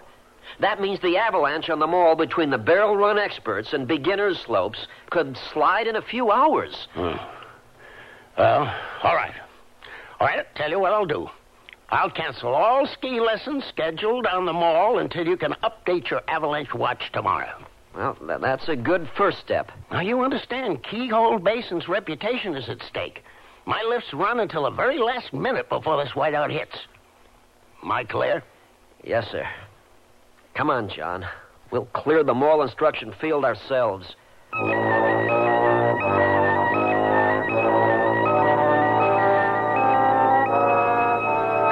surprised the lift line moves so fast. Our early start out of Denver has its benefits. Lisa, something white is falling out of the sky. Fresh powder, all right. I thought people skied after it snowed. Fresh powder's a skier's dream. Third chair up is ours. Speaking of dreams, there must be some other way for me to meet Skip on the beginner's slope, besides breaking my leg. It's not very likely. If Skip has the day off from the ski patrol team, he'll probably be skiing the expert slope. Here's our lift chair. Hang on to your equipment. Up we go!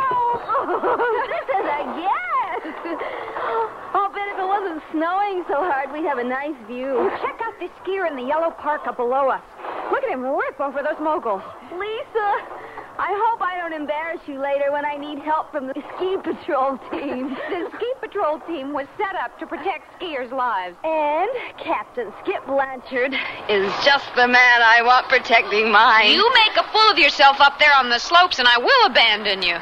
Hey, can't you tell when I'm kidding? No. Ugh, this wind's freezing. How long before we reach the beginner's slope? This section of Keyhole Basin is called the Barrel Run. The ski lift will carry us over the Barrel Run expert slope across an instruction field nicknamed the Mall because it's so flat, and then onto the beginner's slope. Ugh! The wind's rocking the lift chair so hard I can hardly hold on. Well, you better hang on. You're looking at a 40-foot drop below us. The wind whips the snow. It stings my face. The snow is blowing it in waves like surf pounding on a beach. I can't see where we're going. My hands are numb from the cold. I'm slipping. You hang on. Oh, the wind's pitching me right off the lift chair. Oh, there, below us, the slope. We made it to the top. Oh, get ready. Jump. I think I'm just going to love skiing. Oh, I've never seen such horrible conditions as this. For a minute back there, I thought I was going to be blown off the lift chair. The lift chairs have stopped running. The wind is batting the lift chairs around like tethered ping pong balls. Hey, what's happening? We're caught in a blizzard, I guess. Ladies, the storm has shut down all the lifts. Skiers are requested to leave the expert slope and return to the lodge. Did you say expert slope? Yeah, this is the expert slope. All right, now don't panic, Cindy. But I don't know how to ski. You're the lift attendant. Tell them to start up the lift chair so I can get down. We're in the middle of a whiteout. The lifts can't run in these winds. This is my second time skiing. How do you expect me to get down the expert slope? Well, under the circumstances, any way you can.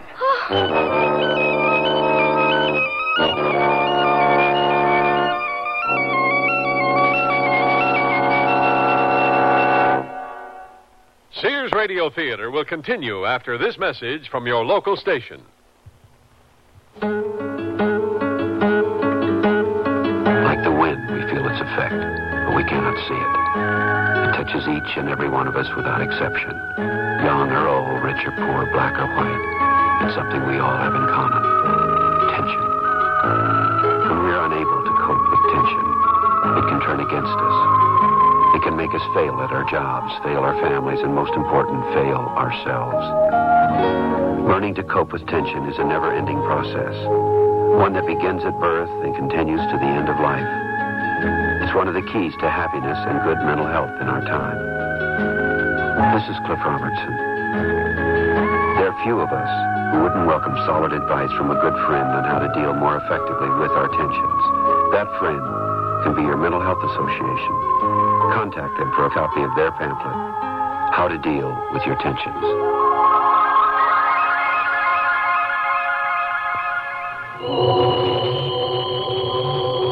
Chills run up and down your spine. There's a creeping sensation at the back of your neck. You're listening to CBS Radio Mystery Theater. I'm E.G. Marshall, your host for these hour-long dramas of suspense, adventure, and the macabre. Heard 7 times a week on most of these stations. Here's a sample of what we mean. Hush, hush, my darlings. Your mother is taking care of all of you. You have nothing to fear. Let those who move against us learn to cower in terror. As long as the moon is full, we rule the nights. Ours is the power and the glory. You will inherit the world, And I am your queen in whatever guise I choose to cloak myself. Listen here for CBS Radio Mystery Theater 7 times a week on most of the CBS Radio network stations.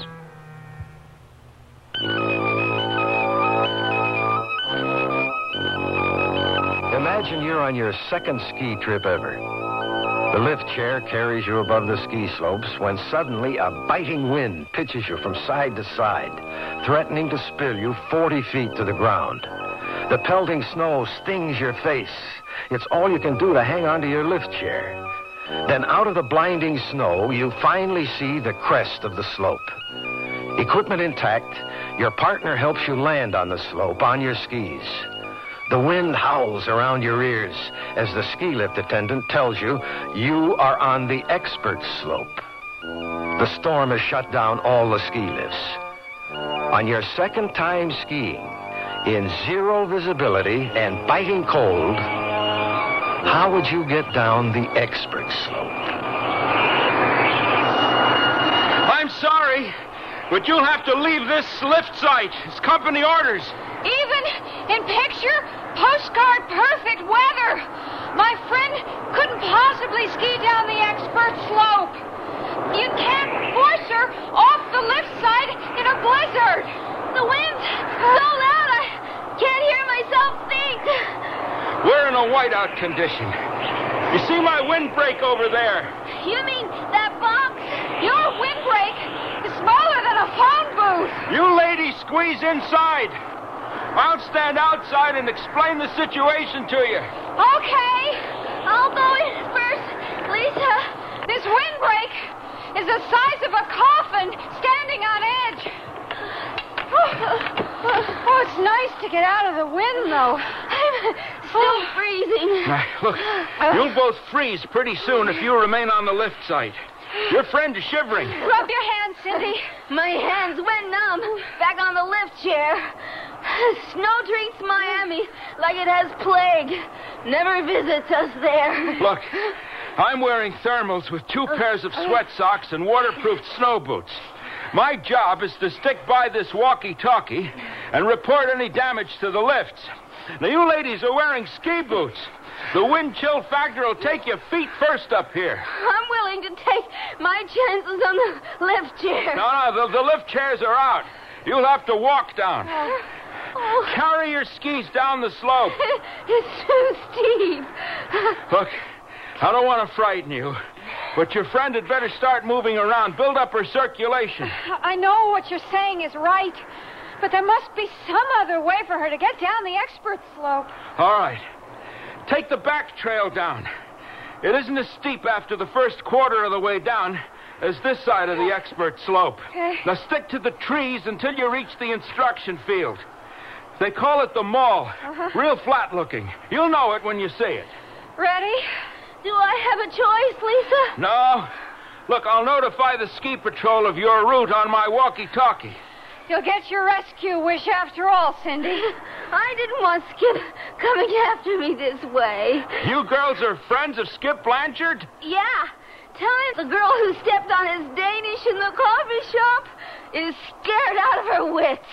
If that doesn't bring him running, tell him my father's in Who's Who, and we'll pay him a fantastic reward for my rescue. Oh, come on. Maybe the day won't be a total loss. Maybe I'll get a date with Skip out of this. We're stranded in a driving blizzard, and all you got on your mind is a date with the captain of the ski patrol team. I'm just trying to keep my priorities straight. Lisa, how will Skip find us in this blizzard? I'm not sure he can.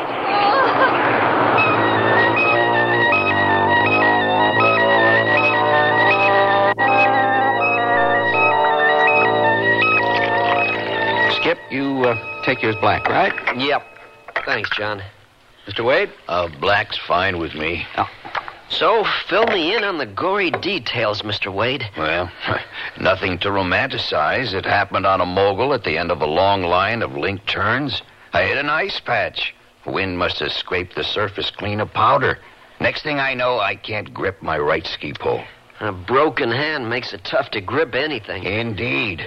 I know my hand is going to feel so good when it stops hurting. A ton of snow falling outside, and I managed to hit an ice patch. It's embarrassing. Oh, we're the ones who are embarrassed. Yeah, some help we are. You break your hand and then have to ski a mile for help. The doctor should be back at the infirmary soon. We had to help him move a woman with a broken hip off the Dogbird Run. Well, what do I need a doctor for? You did a fine job setting my splint, Skip. When I'm 62, I sure hope I'm in the kind of physical condition you are, Mr. Wade. Well, I have to admit, I'm proud of being well preserved. Barrel Run X to Ski Patrol 1. Excuse me. You go ahead with your work, young man. Just leave me to moan in peace. It's the lift attendant on Barrel Run's expert slope. I haven't checked in with him since we cleared the mall. Barrel Run X. Barrel Run X, this is Skip Blanchard. Move inside your windbreak, please. Your transmission is awful. Repeat, it's awful. I am inside my windbreak. Last 2 skiers left my lift site about an hour ago. Had a little trouble. Well, what trouble? Over. 2 girls, beginners, said they were friends of yours, Skip. A flighty blonde, Cindy something. Said you met her over at Danish this morning. Oh, my. Yes, I remember. Well, what kind of trouble did the girls give you? I had to send them down the southern route. The southern route? That'll be on the avalanche slope. Greg, the southern route leads to the mall. I know. I figured they could ski part of the way back after they reached the bottom of the mall. Were you aware the mall lies directly in the avalanche path? It borders the tree line on the southern route. Man, are you telling me the whiteout could trigger that avalanche? Yes. You said they left an hour ago? Over an hour ago now. Well, did they plan to attempt to ski down the southern route? No. The girls planned on carrying their skis down the slope. Oh, then they're still on the slope, Skip. We'll have to search for them. I'm going down the southern route. I'm going after them before they step into the avalanche field. Well, stick to the trees on the outskirt of the avalanche path. The snow is falling so fast you could trigger an avalanche above them if you're not careful. Okay. Skipper, this is Mr. Haverly. I heard the barrel run attendant's report. Are those girls in any serious avalanche danger? The faster snow accumulates, the greater the avalanche hazard. The danger rate is 1 inch an hour. This whiteout is dumping snow at 4 times that rate. Well, you gotta find those girls, Skip, and bring them in safely. I'll come down from above them, Mr. Haverly. I'm leaving now. Very good, Greg. Now, Skip, use snowmobiles. It'll make it faster going up the mall slope. No, snowmobiles are too loud. The fresh snow has added a lot of weight on that slope. The motor vibration could trigger the avalanche. Well, then, how do you expect to reach those girls? John and I are going to cross country up the mall slope. Hopefully, we'll spot the girls in the blizzard. All right. Now, you take your walkie-talkie and call for help if you need it. By God, you keep me posted.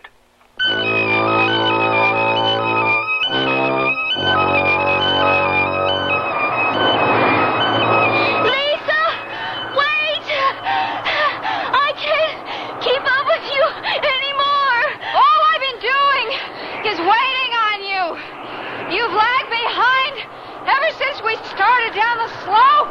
You shouldn't expect blisters from a pampered princess. Oh, excuse me. I forgot I was skiing with an Arabian princess. I'm cold. My fingers and toes are throbbing. They feel swollen. Cindy, I'm cold too. But the only place we're going to get warm is back at the lodge. We could only see through this blizzard. We might be able to ski the rest of the way down the slope. It'd be faster. I think asking me to ski in the middle of a blizzard is a bit much for my second time out. Why hasn't someone found us? Oh, your ski patrol captain? Skip would be nice. But right now, I'd settle for Smokey the Bear if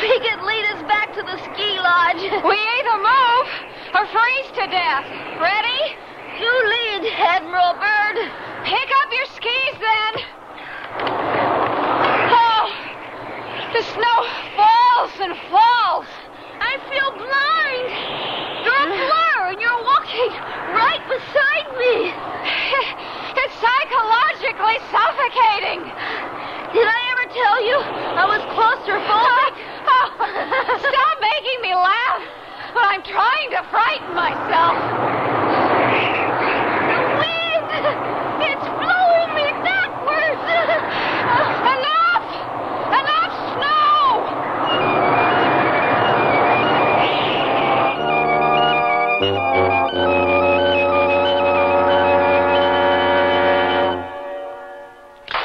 Sears wants to break the ice when it comes to buying a Kenmore refrigerator. So we're taking $50 to $100 off 3 models through June 30th. You save $100 on the 19 cubic foot side-by-side and $70 on the 17 cubic foot top freezer refrigerator. Both have automatic ice makers and Sears exclusive humid drawer. Save $50 on a Kenmore 17 cubic foot refrigerator freezer without ice maker. All are frostless. Kenmore. Solid as Sears. Dates may vary in Alaska and Hawaii. My dad's power hungry because he's anxious to tackle new projects with power tools for Father's Day. At Sears, find super values in a Craftsman reversible drill, saber saw with manual scroller, and dual action pad sander, each at $20 savings, now just $29.99. And check Sears heavy-duty router with case at $43 savings, based on regular separate prices in Sears' current power hand tool catalog. So this Father's Day, let Craftsman satisfy your power-hungry dad while you save money at Sears. Prices may vary in Alaska and Hawaii. Is that eggnog you're drinking? Mm-hmm. In June? Sure. And after this, I'm going to Sears to wrap myself in a fall coat. What? At the preseason coat layaway at Sears, I'll save 25% on any coat I choose. Preseason or last year's leftovers? All our fall 1979 styles. And a deposit holds my coat until October 1st, 1979. Save 25% during Sears preseason coat layaway sale, now at most Sears retail stores.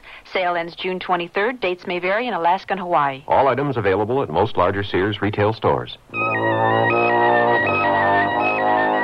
Richard Widmark again. And here's the concluding act of Whiteout.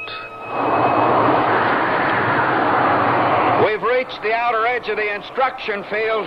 The mall ends here, Skip. Then this point is where the avalanche field begins. The avalanche path extends 20 yards on both sides of us to the trees and funnels up the backside of the expert slope. Did you ever see this avalanche roll? Yeah, last year. Devastating. I hope those 2 girls up on the slope stick to the trees. Someone's trying to raise us on the walkie-talkie, John. Here. You take the talkie. Nobody ever wants to speak to me anyway. This is Ski Patrol 1. Over. You sound like you're caught in the middle of a typhoon, Skip. Oh, it's worse, Mr. Haverly. It's a whiteout. Well, any sign of those 2 young ladies? Negative.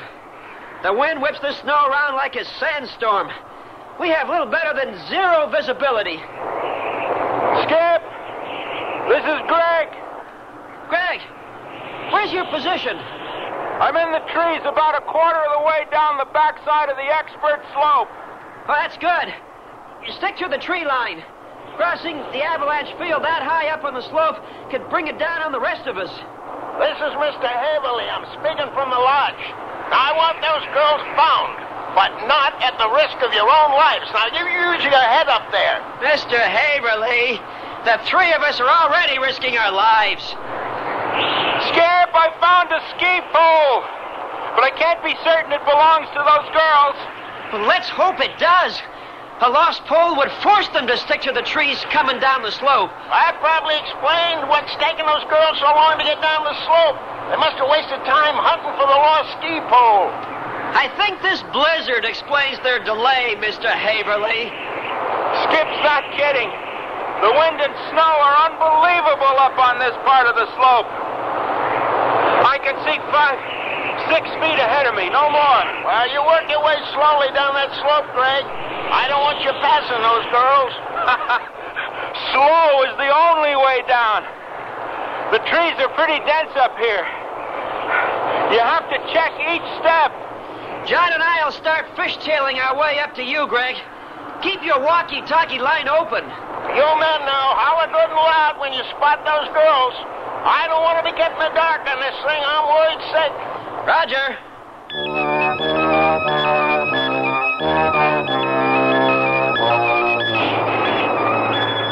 I can't anymore. Cindy, pick yourself up off your fat duff and move. Please, I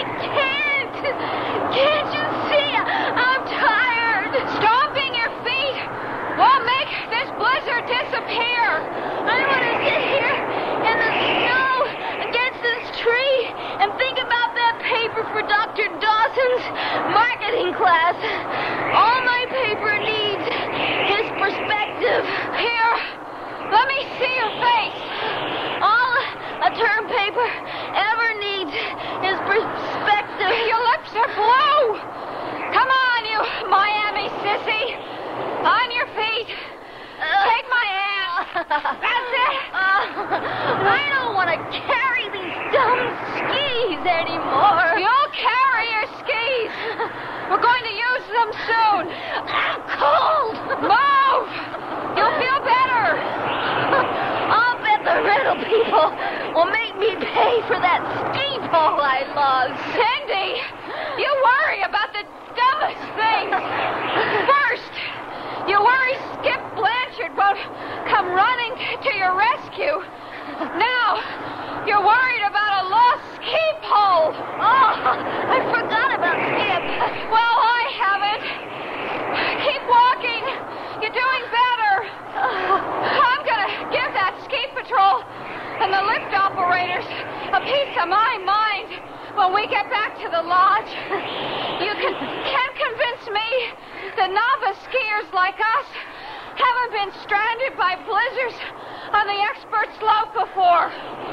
Someone on the ski patrol team should come up with an evacuation plan. Hey, walking helps. I feel stronger. Body heat and circulation. That's all you needed. Oh, you really had me worried back there. I felt hives coming on. Sorry. But don't think about it. You're only indebted to me for the rest of your life. I may not be indebted to you for the rest of my life, but I'll probably hear about it for the rest of my life.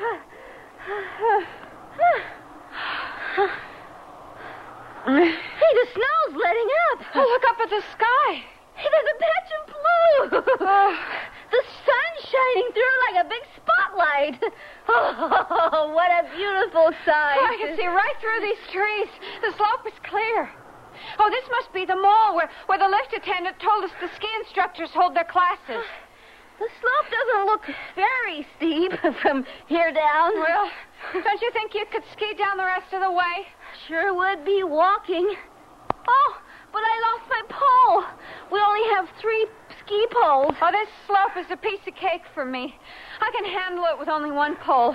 Okay. I'm game. Now, after you get your skis on, we'll take the center of the slope down. That way, we should be far enough away from the trees to find a clear trail. Sounds good to me.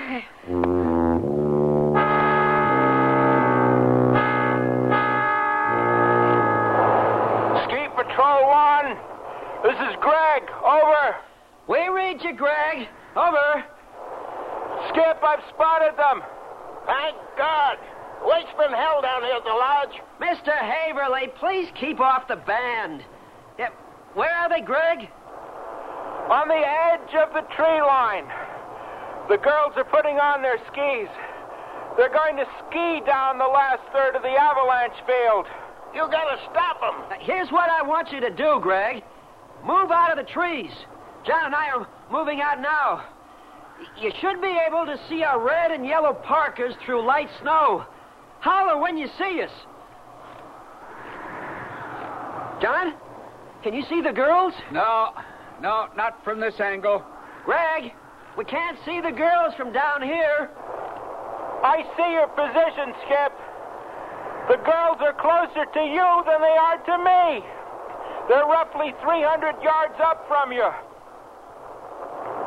Skip, the girls just skied into the avalanche field. But John and I will move into the avalanche field. We'll try to flag them back into the trees. They're zigzagging real slow across the slope. I think I can catch them. Is that safe, Skip? Well, we're going to find out the hard way. Greg just entered the avalanche field. Let's go!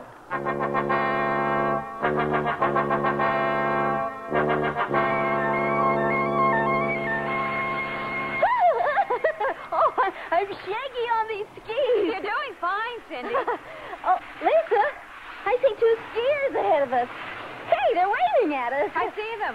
I think they're waving us toward the trees. Why? I don't know. We'll find out in a minute. We're almost on top of them. Hey! Hey, there's another skier behind us. Run for the trees! Huh? Get for the trees! The trees! Skip! Move, Cindy! This is an avalanche field! Too late! The avalanche is coming down the slope. What do we do? I can't see Greg. I think he's caught the avalanche. The avalanche is going to catch us, too. Up your poles! Kick off your skis! The avalanche sweeps you under. You can suffocate. Here it comes. I'm sinking down into the snow. Release your binding, Cindy. Your skis will drag you under the avalanche. Swim. Flail your arms through the snow like you're in water. Cindy! I can't find my binding release. Skip, don't go under, Laura.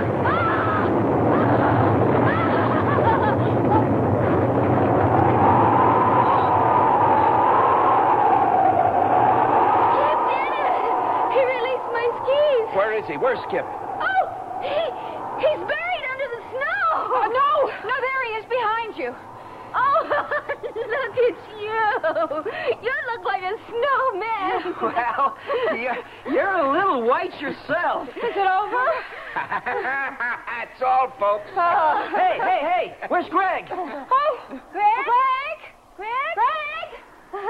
Up here, in the tree. Oh, he's the only smart one.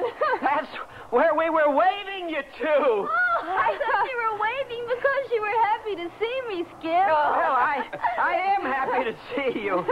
But so will the owner of Keyhole Basin when we get back to the lodge. What's the owner's name? Mr. Haverly. I have a few choice words on safety precaution from Mr. Haverly.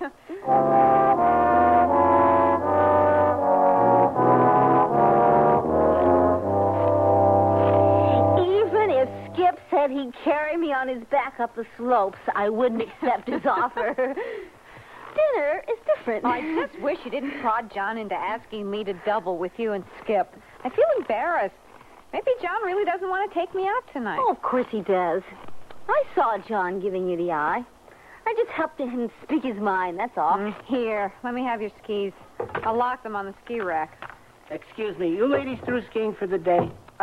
Yes, but I don't think you can call what we did today skiing. It was more like roller coaster You see, the ski lifts are running again, and my friend and I were wondering if we could have your ski lift tickets.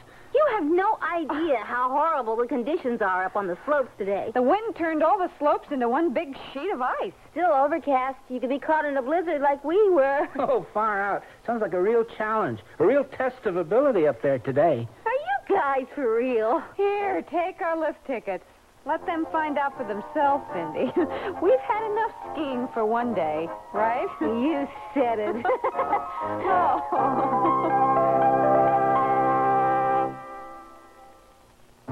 It's Sears National Sporting Goods Week, featuring super values like the Sears Best Hillary Family Size Tent. Now $50 off, only $199.99. This is the tent tested and approved by the first man to conquer Mount Everest, Sir Edmund Hillary. It's 10 by 14 feet, sleeps 8 adults comfortably, and most people can stand up anywhere inside. You save $50 on Sears Best Hillary tent, only $199.99 through June 16th. Prices and dates may vary in Alaska and Hawaii. Nothing but the best for my dad. Like Sears Best sports shirts, now just $9.99. Save $4 on each. Great Father's Day gifts. And these short-sleeve sports shirts in solid through stripes are specially knit, so they're comfortable next to the skin, neat-looking to the rest of the world. Complete the gift with Sears Best double-knit slacks, also $4 off. Regular cut slacks, now just $13.99. It's Sears Best for the best guy I know, Dad. Sale ends June 16th. Prices and dates may vary in Alaska and Hawaii. Summer is the time to enjoy the most with the least, like jogging shorts cut up to there and tops trimmed for action at Sears. Misses save 20% on tank tops, only $4.80 each, and jogger shorts $3.99. Sale ends June 20th. Juniors, run in for special purchases on colorful go-with-everything tube tops, $2.99 each. T-shirt tops are $3.99, and jogging racer shorts only $4.99. A special purchase, though not reduced, is an exceptional value. Prices and dates may vary in Alaska and Hawaii. All items available at most larger Sears retail stores.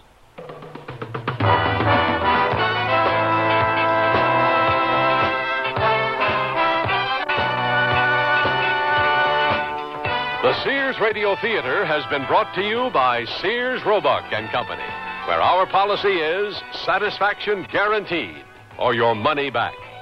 Sears, where America shops for value. Whiteout was written by Bruce Martin, produced and directed by Elliott Lewis. Your host was Richard Widmark. Our stars were Joan McCall and Linda Kay Henning. Featured in the cast were Tommy Cook, Vic Perrin, Shepard Menken, Tom Brown, and Herb Ellis. The music for Sears Radio Theater was composed and conducted by Nelson Riddle. This is Art Gilmore speaking. Associate Director of Sears Radio Theater is Ken McManus. Sound effects were created by Bud Tollefson. Mark Trella is production supervisor. And the recording engineers are Joe Wachter and Hal MacDonald. The Elliott Lewis production of Sears Radio Theater is a presentation of CBI.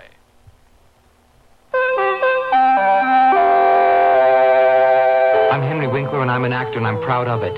I've played many roles from Shakespeare to the Fonz, and right now I'm playing what I consider a significant spokesman role for the American Cancer Society. We're inviting you to join our cast of millions, the millions of Americans who are playing a role in the fight against cancer.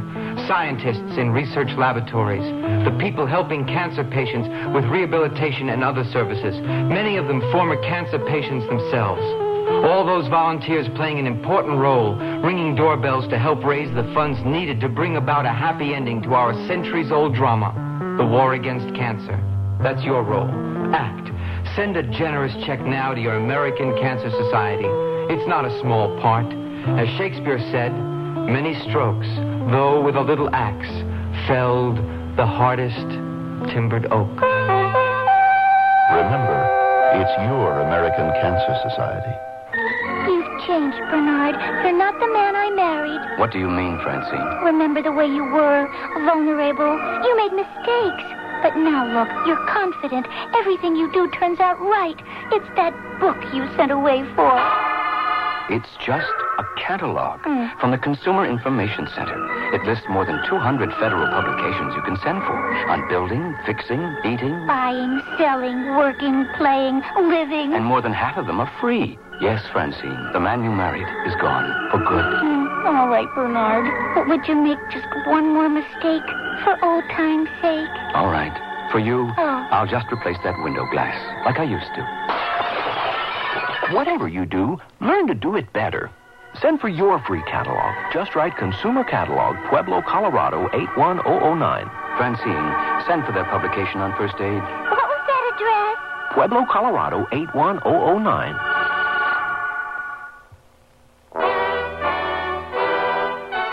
Next Monday's Sears Radio Theater will be a story of the West with Lorne Greene as your host.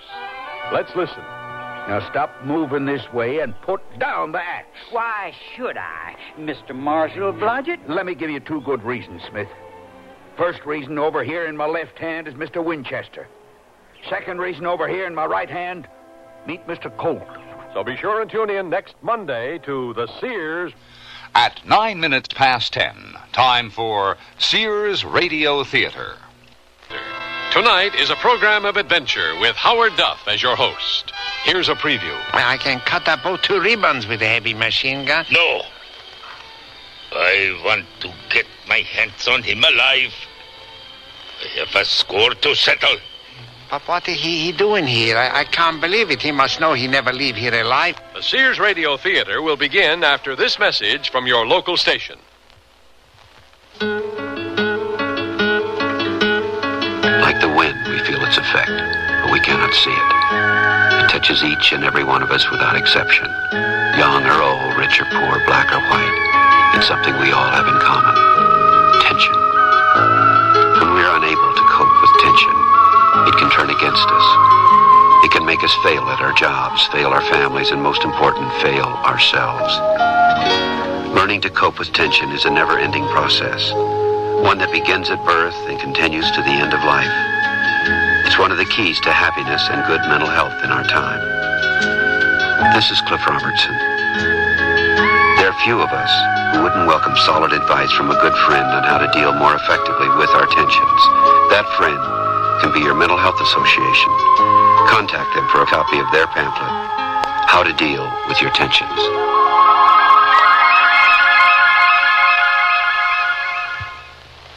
This is Howard Duff. There used to be an intriguing phrase floating around, the American expatriate. In simple terms, It meant an American who had chosen, for one reason or another, to leave his native country. There were some famous ones who were destined for greatness, whatever their surroundings. The names Hemingway, Paul Robeson, Gertrude Stein come easily to mind. But there were many thousands of others who never made any kind of way in the world. They're still around, those sometimes unfortunate Americans who won't or can't come home. Without a country, without any secure means of livelihood, without what the bureaucrats today call documentation, which means they haven't got them on their computers yet, how do they manage to live? Believe me, it's not easy. Peter Brent is one of those faceless people. Age 27. Occupation, expatriate. Some people might even call him a beach bum. He wants to get home from Burma so badly it hurts. But going home costs money. And so he's ready to lay his life on the line for a stake of a couple of $1,000s. He's not a particularly brave man, but he is desperate. He knows he might have to dodge bullets to get that money. He knows he might even get killed because he's elected to play a very dangerous game with a bunch of angry, volatile, and quite irrational guerrillas.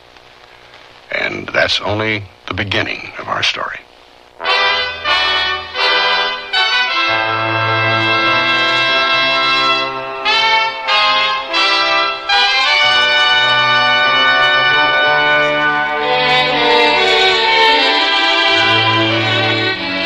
Sears Radio Theater, a new adventure in radio listening. 5 nights of exceptional entertainment every week, brought to you in Elliott Lewis production of the Sears Radio Theater. Our story, A Brief Case of Trouble, by Alan Caillou. Our stars, Tommy Cook and Ann Burr. The Sears Radio Theater is brought to you by Sears Roebuck and Company. Sears, where America shops for value. Sears National Automotive Sale.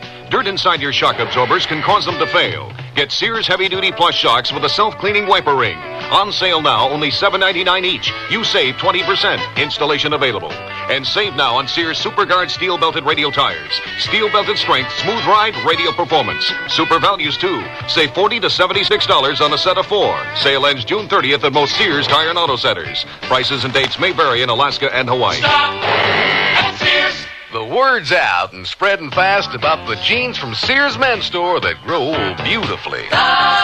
It's a sure sign they're fitting fine and feeling good. For the denim that keeps going strong a long time. Get them trim cut, regular cut, even get them pre-washed. The jeans that grow old beautifully. Now at most Sears retail stores. Sears wants to break the ice when it comes to buying a Kenmore refrigerator, so we're taking $50 to $100 off 3 models through June 30th. You save $100 on the 19 cubic foot side-by-side and $70 on the 17 cubic foot top freezer refrigerator. Both have automatic ice makers and Sears exclusive humid drawer. Save $50 on a Kenmore 17 cubic foot refrigerator freezer without ice maker. All are frostless. Kenmore. Solid as Sears. Dates may vary in Alaska and Hawaii. At most larger Sears retail stores. We're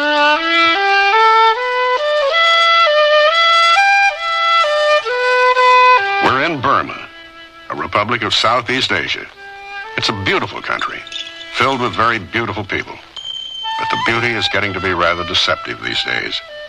There's a powerful guerrilla movement there now, and there's one thing you have to know about guerrillas. Don't ever tangle with them. They're rough.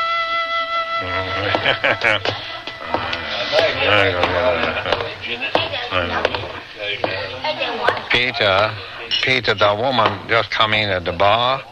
She asked me, where can I find Peter Brent? What do you want I tell her, huh? Hey, that's a very nice looking addition to this swinging little village. You know who she is? No, I never see her before. Well, tell her I'm here. What have I got to hide? Very funny, Peter. I like that one. You got There's Mr. Brent over in the corner, beautiful lady, all by himself. I'm real lonely. Well, we should do something about that, shouldn't we? It's a terrible thing, loneliness. Thank you, bartender. Oh, no bartender, beautiful lady. I own this gin parlors. Very good parlors. Mr. Brent? Yes, I'm Peter Brent. What can I do for you, Miss Blair. Betty Blair, how do you do? Care to join me in a drink? Yes, thank you. Vodka and tonic. Sam, a vodka tonic and another beer. You bet, Peter. They tell me you run your boat up and down the coast here for hire. I'd like to make a trip down to Pongu tonight. Pongu, Miss Blair, is not as scenic as it used to be. I know lots of far better places to visit. Well, I'm sure you do, but I want to go to Pongu, Mr. Brent. Pity. That area, you see, is firmly in the hands of the guerrillas now. I don't make that run anymore. Oh, really? Well, now, I heard you did. At nighttime, they tell me. Running without lights. One vodka tonic, very strong. One beer. Thank you. Thanks, Sam. You must have been talking to some very interesting people, Miss Blair. Yes. I'm very interesting people myself.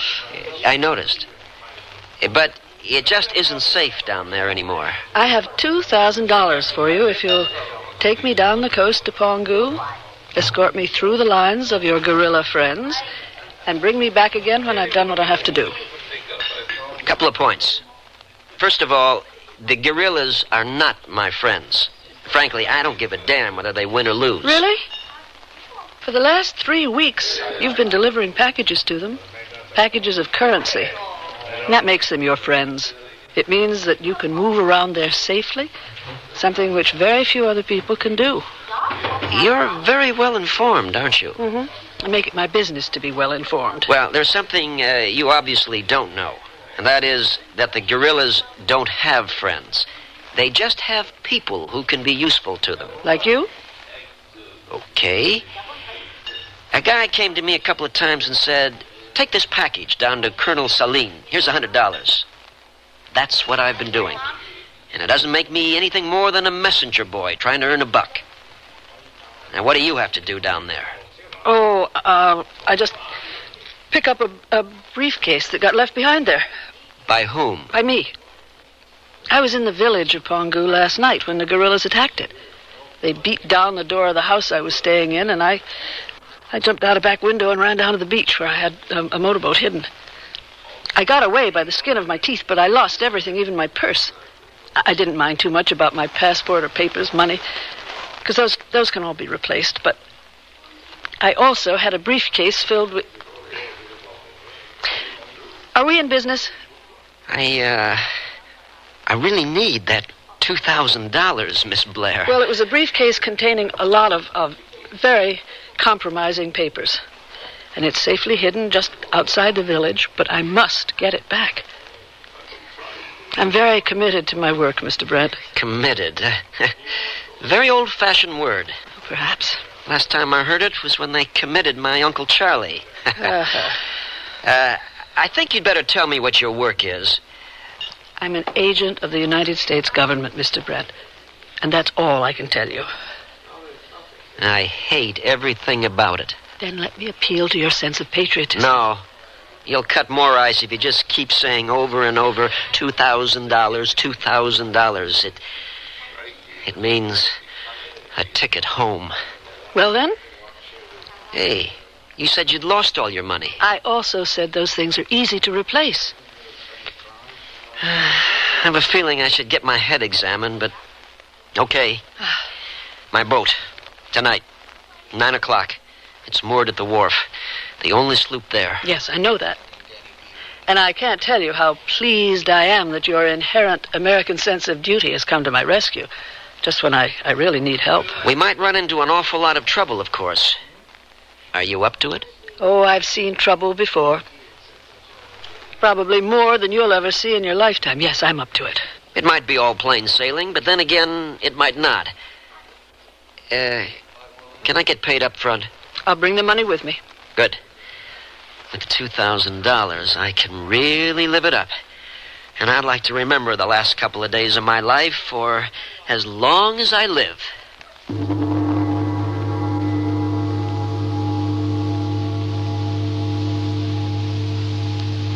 Welcome summer with open arms in a sleeveless knit shirt from Sears, tailored as can be, with a pert little collar and pocket, but bare, because each shirt's completely sleeveless, cool on the go, and great for carefree sunning. Choose several in colorful solids and prints of easy care polyester and cotton knit. You'll find summer goes arm in arm with sleeveless shirts in misses and women's sizes in the sportswear department at Sears. The next time you hear a strange noise in the night, turn on your lights in seconds without leaving your bed. It's now possible with Sears' new home control system. Get a feeling of added security thanks to the convenient command console that controls up to 16 lights, lamps, or appliances from one location.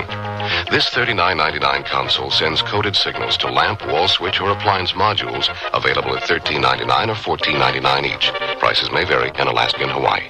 Pink lemonade, warm breezes, and you sitting on your porch wearing a sundress from Sears. Delightful. Even more delightful, these sundresses are a Sears special purchase. So though not reduced, they're an exceptional value. And they're 100% cotton in flounces, tiers, smock designs, and more. All sweet and dainty, misses or junior sizes. Stroll down to Sears now for your special purchase sundress while quantities last. And enjoy this good old summertime.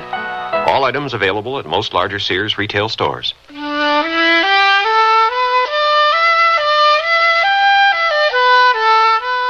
Peter Brent isn't really naive. It's just that he's broke and desperate and, well, perhaps understandably impressed by a very beautiful woman. And if a woman's going to play games with a man, good looks come in mighty handy.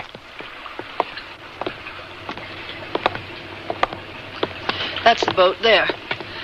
And he's not going to like it one bit that I'm not alone. Well, that's just too bad, isn't it? Tell him I'm your boss or something, huh?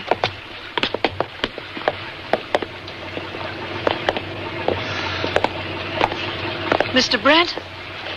Are you there? I'm here. Good evening, Miss Blair.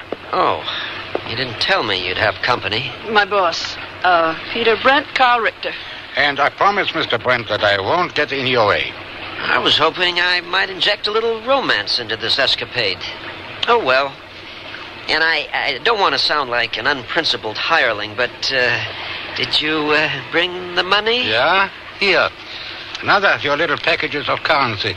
Only this time, it is all yours. And we decided on a bonus of another 1,000 when the job is done. I'm getting to like you more and more, Mr. Richter. Largely because there's just no one else who can help us. We feel that the guerrillas might trust you. They don't trust anybody. But it means they won't be quite so quick on the trigger, perhaps. You know the man in charge down there? His name is Colonel Saline. No. Can we go right away? Sure. My engine seems to be in working order again. All we have to do is cast off and move out where I can run up some sail.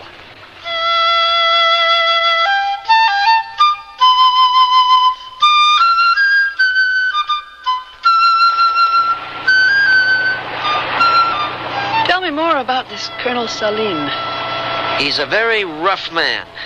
If we run into him, and I hope we don't, he'll want to see what's in that briefcase before he lets you out with it, if he ever does. No, I can't allow that.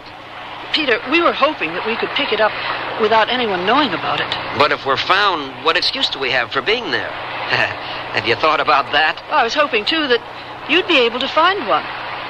$2,000 ought to pay for more than just the hire of a boat. Okay, I'll figure something out. Time to hoist a little sail.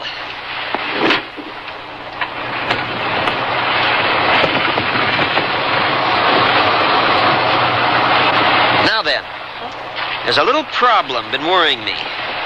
You said they broke into your room. That means they know who you are. Oh, no.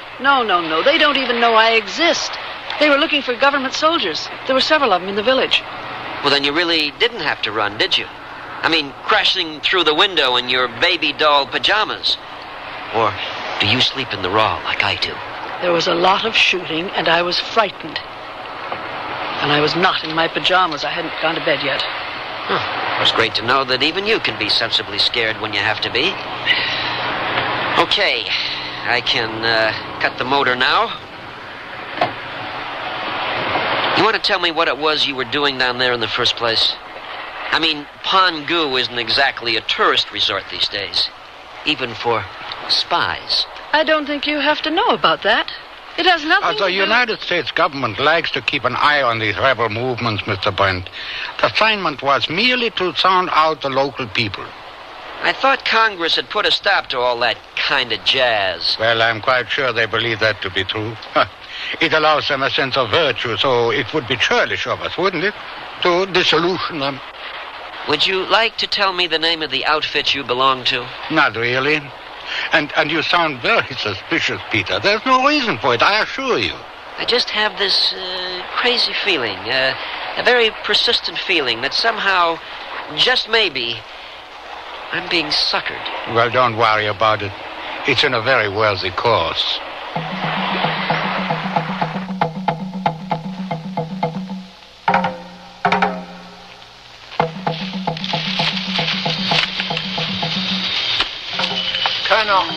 Colonel Salim. Over here, Avo. Oh. There's a boat out there, Colonel, running with no light. He headed this way. Where? There, to the left. Yes. Isn't that Brent's boat? I believe it is. Well, that young man's got more guts than I gave him credit for. He's American. They're very rash people. He dares to come back after what he did? Why don't I turn a heavy machine gun on him? I can cut that boat to ribbons with a heavy machine gun. No. I want to get my hands on him alive. I have a score to settle. But what is he doing here? I can't believe it. He must know he never leave here alive. He's not that stupid. I'll tell you what he's doing here. He's got a girl, lives in a hut a couple of miles down the beach. And that is where he is headed, without a doubt. Take a patrol down there, Abo. Pick him up and bring him to me. Okay, Colonel. You want him all in one piece, of course.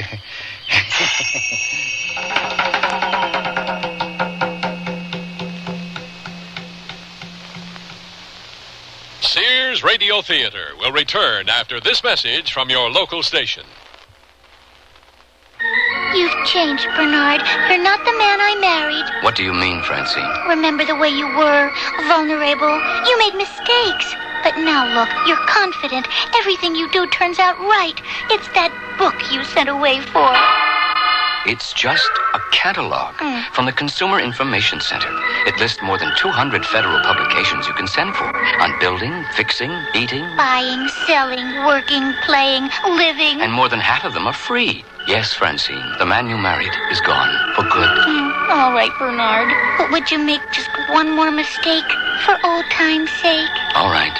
For you, I'll just replace that window glass like I used to. Whatever you do, learn to do it better.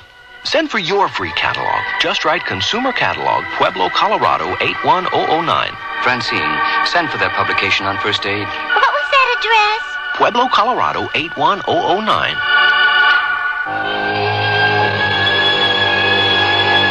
Mystery by the Masters. Edgar Allan Poe, Sir Arthur Conan Doyle, Robert Louis Stevenson, Guy de Maupassant. You'll hear radio dramatizations of their most popular works on our CBS Radio Mystery Theater Weekend Classics. I'm E.G. Marshall, your host for Mystery 7 times a week on most of these stations, with original radio plays Monday through Friday. And on the weekends, we bring you the classics, modern adaptations of the world's greatest stories of mystery, adventure, suspense, and even humor from the pen of Mark Twain. If you've read them before and want to enjoy them again, or if they're new to you now, listen here and enjoy our radio dramatizations of the world's great literature every Saturday and Sunday on CBS Radio Mystery Theater. And of course, listen in Monday through Friday, too, for original tales of the macabre over most of these CBS Radio network stations.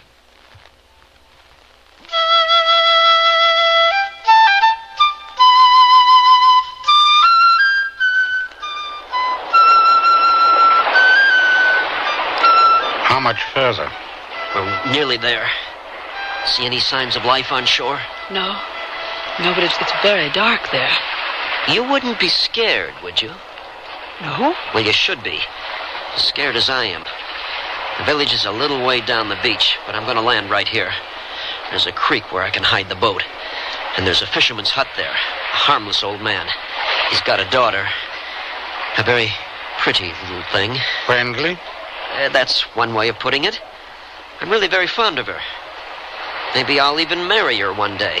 How can she help us? I don't know. But it might well be there's not a guerrilla within a couple of miles of us.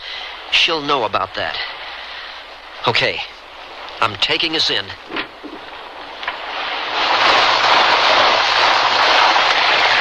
Okay. Shh. Very quiet now. And you've got to get your feet wet. Close behind me. And no noise. Keep your eyes and ears open. That's the hut. Wait here. I'll be just a moment.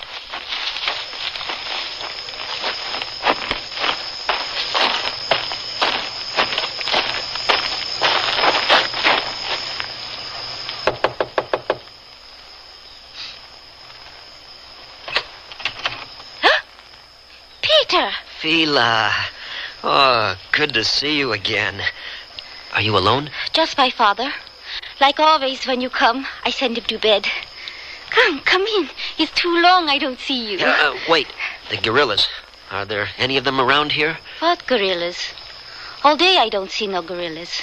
Yesterday, yes, they shoot up the village a little bit. But today, maybe they go away. I don't know. I don't care. Oh, that's great. I got two friends with me. Can we come in and talk for a while? Oh. You mean you don't come just to see me? There's a job I have to do, Fila. It won't take very long. After, we'll have some time together again. Maybe you'd even like to come back with me? Spend 2 or 3 days on the boat? Oh, yes. I like so much. Then it's a deal. I want you to be happy, Fila. When I am with you, I'm very happy. We'll just stay for a while. Find out what's happening in the village.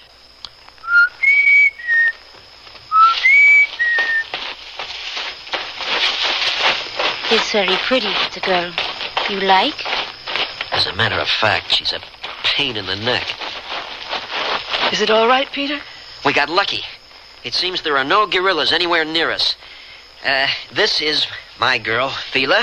Betty, Carl. Hi. Hello, Fila. We'll stay here for a very short while. Pick up the local news of the guerrillas, do what we have to do, and then we get out of here as fast as we can. I don't want to... Oh, dear God. No gorillas anywhere near us, he says? What's the matter, Brent? You don't like us no more? You know better than that, Abbo. I'm your friend. Oh, good. That's very nice. Now you and your friends come with us, huh? Colonel Saline wants to see you. Peter, they don't look very happy to see us. Don't worry. I have absolutely nothing to fear from Colonel Saline. He's a friend, too. He is, huh? Well, you're going to find out about that, Brent.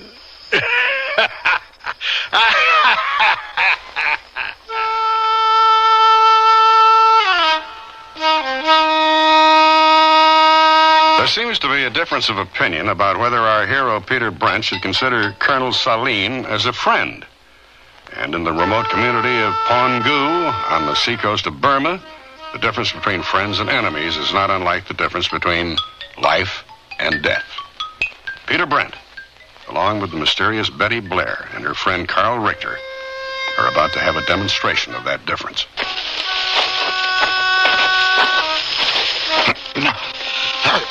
I don't know your name, Captain. You don't have to keep moving. But was it necessary to tie our hands like this, huh? We're not likely to run, you know. Not in the face of half a dozen guns. His name is Abbo, Captain Abbo. Yeah. And talking to him is like talking to a brick wall. Stop.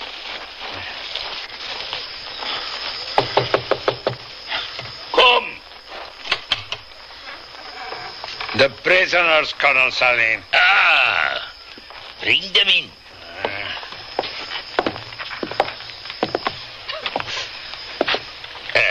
Brent. surprised to see you here, and I cannot tell you how happy it makes me. I make it a point of honor always to pay my debts in full. Well, that's very laudable, Colonel, but would you tell me what this is all about? You have a lot of embarrassing questions to answer, Brent. And believe me, you will answer them. Well, of course. I have nothing to hide. First of all, I want to know about that last delivery. I don't follow you. What about it? Oh, what the...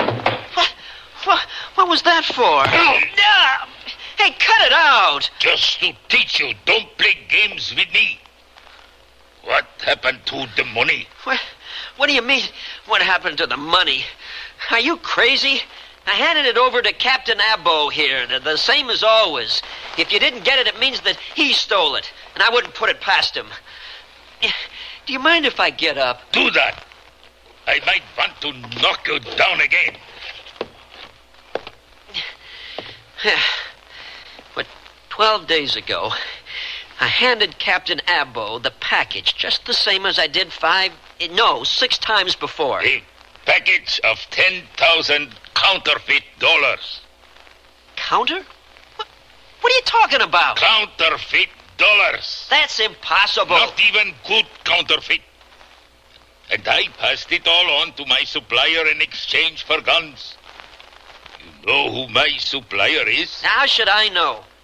All I know is that once in a while this guy comes to me with a package and says, here's $100 to deliver this to Colonel Saline. And that's what I do. I deliver a package. How should I know what's in it or even care?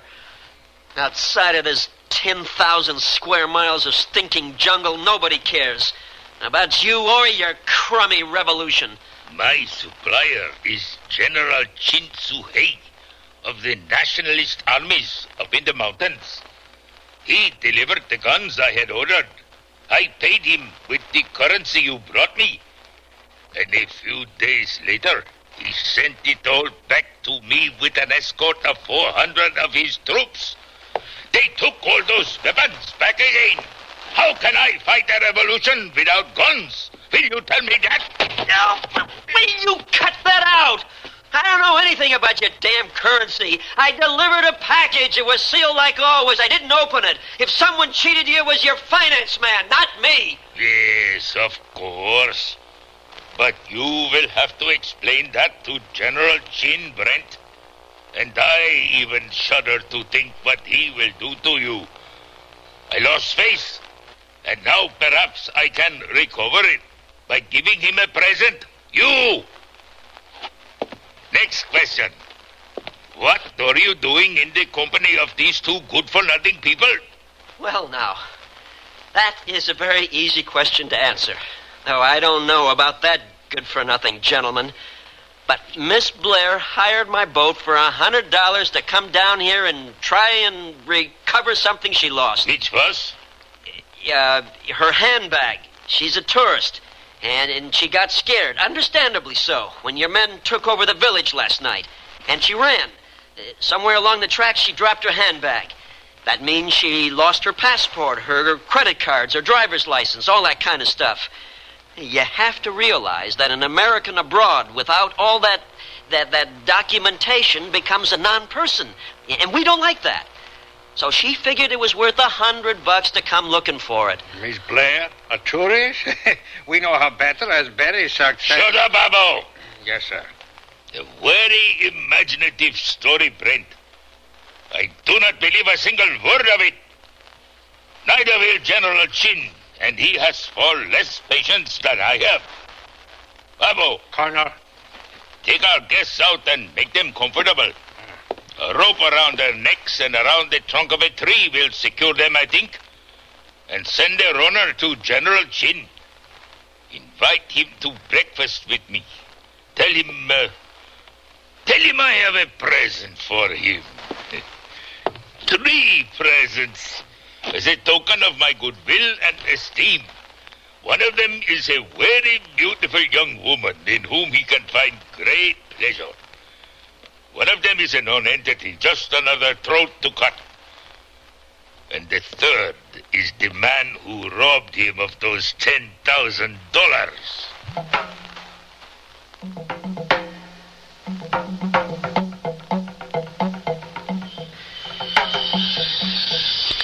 Peter? Yeah, I know.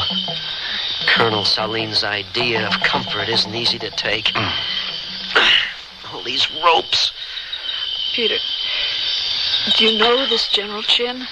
I know of him. 25 years ago, the nationalist Chinese had an army out here. A very big army. When the communists took over back home, they had no place to go, so they stayed. Today, they're bandits. They run the opium trade, the gun smuggling trade, the trade in smuggled rubies. Rubies? Oh, it's a big business out here, smuggling rubies. From Mogok, mostly up near Mandalay. And anything that moves illegally in this part of the world, it's under General Chin's protection. He's got 40 or 50,000 men now, all expatriates. He's got a nasty reputation. And what will he do with us? Do you know? Oh, I know what he'll do with you, all right. With Carl, who knows? Yeah.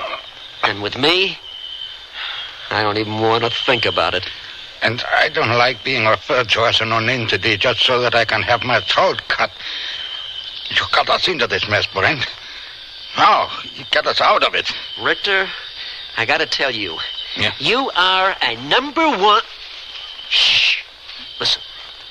What is it? There's someone behind us. Yeah, they'll come to cut our throats while we are tied here. Peter? Fila! Peter, you don't move now. I got knife. I cut you free. Don't move. Oh, my. What a relief to breathe again. Yeah. Shh. You follow me now. We go to a safe place, far from here. Very quiet.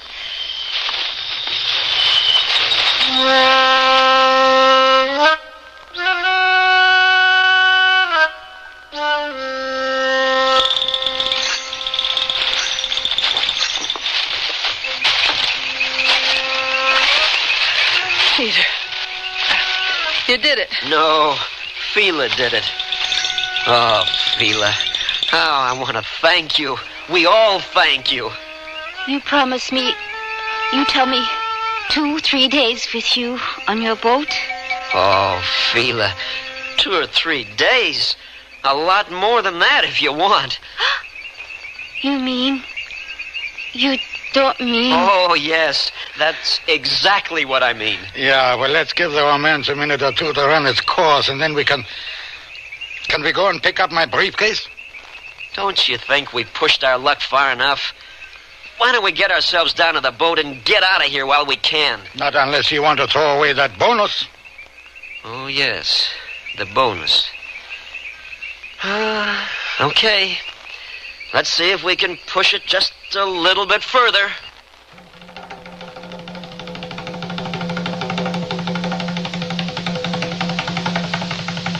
The word's out and spreading fast about the jeans from Sears Men's Store that grow beautifully. It's a sure sign they're fitting fine and feeling good. For the denim that keeps going strong a long time. Get them trim cut, regular cut, even get them pre-washed. The jeans that grow old beautifully. Now at most Sears retail stores. Sears National Automotive Sale. Dirt inside your shock absorbers can cause them to fail. Get Sears heavy-duty plus shocks with a self-cleaning wiper ring. On sale now, only $7.99 each. You save 20%. Installation available. And save now on Sears SuperGuard steel-belted radial tires. Steel-belted strength, smooth ride, radial performance. Super values, too. Save $40 to $76 on a set of 4. Sale ends June 30th at most Sears Tire and Auto Centers. Prices and dates may vary in Alaska and Hawaii. Stop at Sears. Super Plus. Wrap yourself in the luxury of Sears Super Plus. bath towels.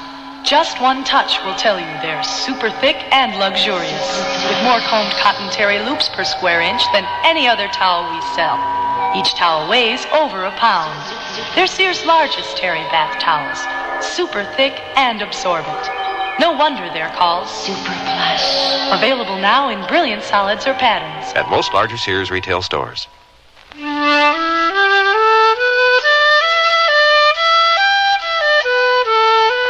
Duff again. And here's the concluding act of A Briefcase of Trouble. Well, there's the beach. Now which way? Well, where's the village? South of us, just behind the headland there. Well, then we ought to move inland again. There's a track that runs east from the village, and a couple of 100 yards from the first of the huts, there's an old ruined temple. Very, very small one. Not much more than a heap of stones left. Fila, you know it? I know it, yes. It's the pagoda of Tapegu. You know how to get to it without passing too close to the village? Oh, yes. We go through jungle. It's not too far, I think. What's not too far, you think, in your vocabulary? Not too far. Everybody know what is not too far. Well, let's rest up for a couple of minutes. My feet are killing me. Oh, got to admit it. That's not a bad idea. What's that? Artillery, I'd say. Artillery? Yeah, 4 or 5 miles off by the sound of it. It's pretty well known that the government is getting ready for an offensive against the guerrillas. And I'd say that's what it is, starting up now. Good. It'll keep Colonel Saline occupied for a while with more important matters. Yes, that's what it is. I like it. It won't drive the colonel down here to where we are? Not Saline. He'll go to meet it. He's a very impetuous man. It's going to make it a lot easier for us. Peter, will you tell me something? As among friends? Sure. Did you get Colonel Saline's $10,000? No, I didn't. I'll take a bet it was that shifty-eyed fellow Abo pulled a switch on his boss. Nah, he wouldn't be able to replace it. Where would he find counterfeit dollars? Now, I'll tell you what must have happened. Saline's revolution is being financed by China, mainland China. But Saline's getting his guns from the old Chinese nationalist armies.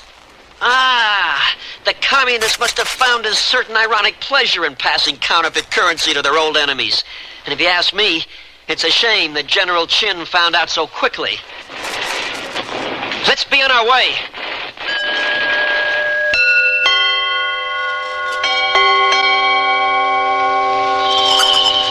There it is. The pagoda of Tapegu. It's beautiful, no? My father tell me it come from time of King Anaruda. It's more than 900 years ago. They call it Dynasty of Temple Builders. That's the one. In here. Come. It's beautiful. Yeah, it's behind this stone. There. There's the briefcase. All right, let's get back to the boat. Wait. Betty, I'd like to see what's inside it. Papers, Brent. Compromising papers, as we told you. I got this crazy feeling again that everything isn't quite as it should be. Well, it's really none of your business, Mr. Brent. Betty lost everything she said, even her purse, so I'm not going to ask her. But do you have some sort of card, like they always show in the movies? A card that says you really are an agent of the United States government? And what makes you think that I might be anything other than what I say I am? Nothing I can put my finger on, just a feeling.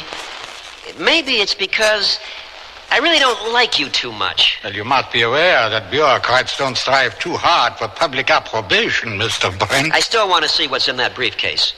As you were told, Betty spent some time here sounding out local opinion. There are names there. Lists of people who favor, who do not favor the change in government that Colonel Saline is trying to effect. I regard that as privileged information. If they are to fall into the wrong hands... In no way can I be regarded as the wrong hands. I'm fast losing my patience, Mr. Brent. I'm getting a bit uptight myself, Mr. Richter. Oh, in heaven's name, man. Peter, it's documents and nothing else. You have my word for it. Then show me. No. You're very stubborn over a bunch of papers. No, it's a matter of principle. Peter, if you don't want to believe that it's merely papers, tell me what your fertile imagination is dreaming up. I know damn well what's in your briefcase. Little packages of white powder wrapped in plastic. This area's prime industry. Heroin. Peter, what an idiot you are. You're nice, but still an idiot. Come on. Let's get back to the boat and go home. This nonsense has gone far enough. Not until I look into that briefcase. If I'm wrong, I'm going to apologize like you won't believe. But if I'm right, that stuff gets thrown all over the jungle floor. And let the ants go crazy. Believe me, I'm not a knight in shining armor and a white horse. I'm not even a moral sort of guy. But I'm not going to sit still. A gun? Oh. That kind of alters things, doesn't it? Yes, Peter, it's a gun. It's fortunate, isn't it, that they didn't search me back there. I always like to carry a little pistol in the top of my boot. Girl never knows when she might need it. Don't move, Peter. I know how to use it. Don't threaten him, Betty. Kill him. Kill both of them. No, I like him. He's kind of cute. He can't do us any harm. Can you handle the boat? Well, of course I can. Betty! Colonel Saline is right behind you. What?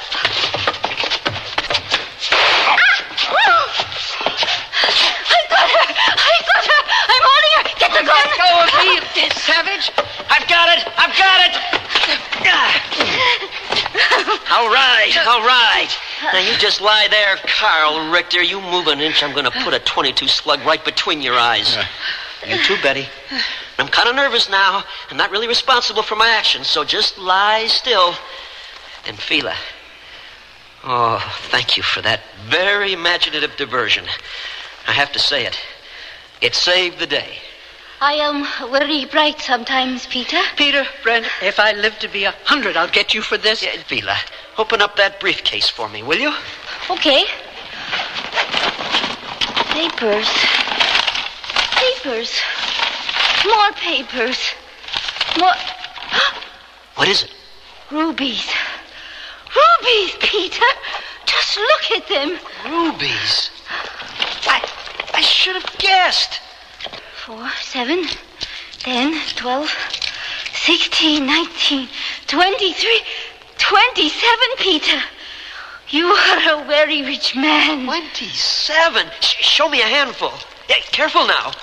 Look, it is beautiful. Pigeon's blood rubies, the best there are. But I wouldn't expect these people to smuggle anything but the best. And it's not I'm a very rich man, Fila. It's we're very rich. Oh, Peter. And the problem now is, what do we do with these two? You want to shoot them? It's okay with me. No. Yeah, maybe we shouldn't do that. Why? It's because she is pretty. I am more pretty. Oh, Fila, I see nothing ahead for us but a life of confrontation. Well, maybe it'll be worth it. As a matter of fact, I'm convinced it'll be worth it. Betty, Carl, what you do now is you start walking. You find a boat in the village when it gets light. It'll take you to where you want to go. And Betty, if we should ever meet again, try to be friendly, would you? It might just be great. And my rubies, Brent? Your rubies? You mean my rubies, I think. Forget them, Carl. They disappeared. Come on, Fila. Let's you and me find out what lies beyond that blue horizon.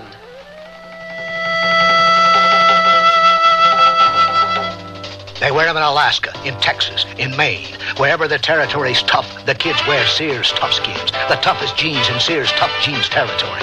Fashioned from a perma-pressed tri-blend fabric so tough, kids can actually jump on trampolines made from it. Sears Tough Skins in boys and girl sizes. Now in latest spring colors, styles, patterns. Brushed finish, too.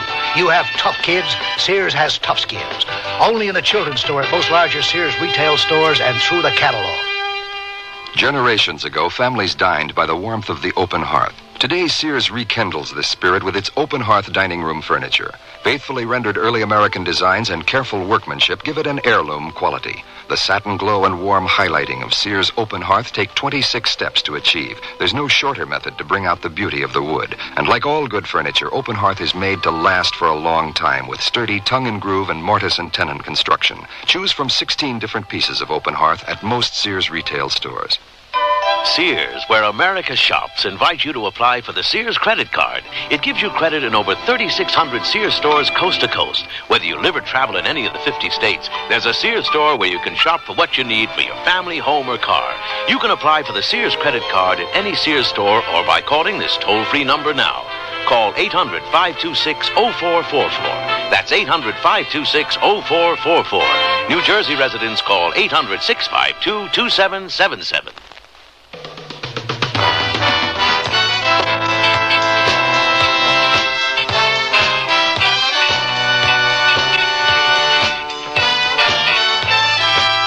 The Sears Radio Theater has been brought to you by Sears, Roebuck and Company, where our policy is satisfaction guaranteed or your money back. Sears, where America shops for value. A Briefcase of Trouble was written by Alan Caillou, produced and directed by Fletcher Markle. Your host was Howard Duff. Our stars were Tommy Cook and Ann Burr. Featured in the cast were Ben Wright, Marvin Miller, Joan McCall, and Hans Conried. The music for Sears Radio Theater was composed and conducted by Nelson Riddle. This is Art Gilmore speaking. Associate Director of Sears Radio Theater is Ken McManus. Sound effects were created by Bud Tollefson. Mark Trella is Production Supervisor.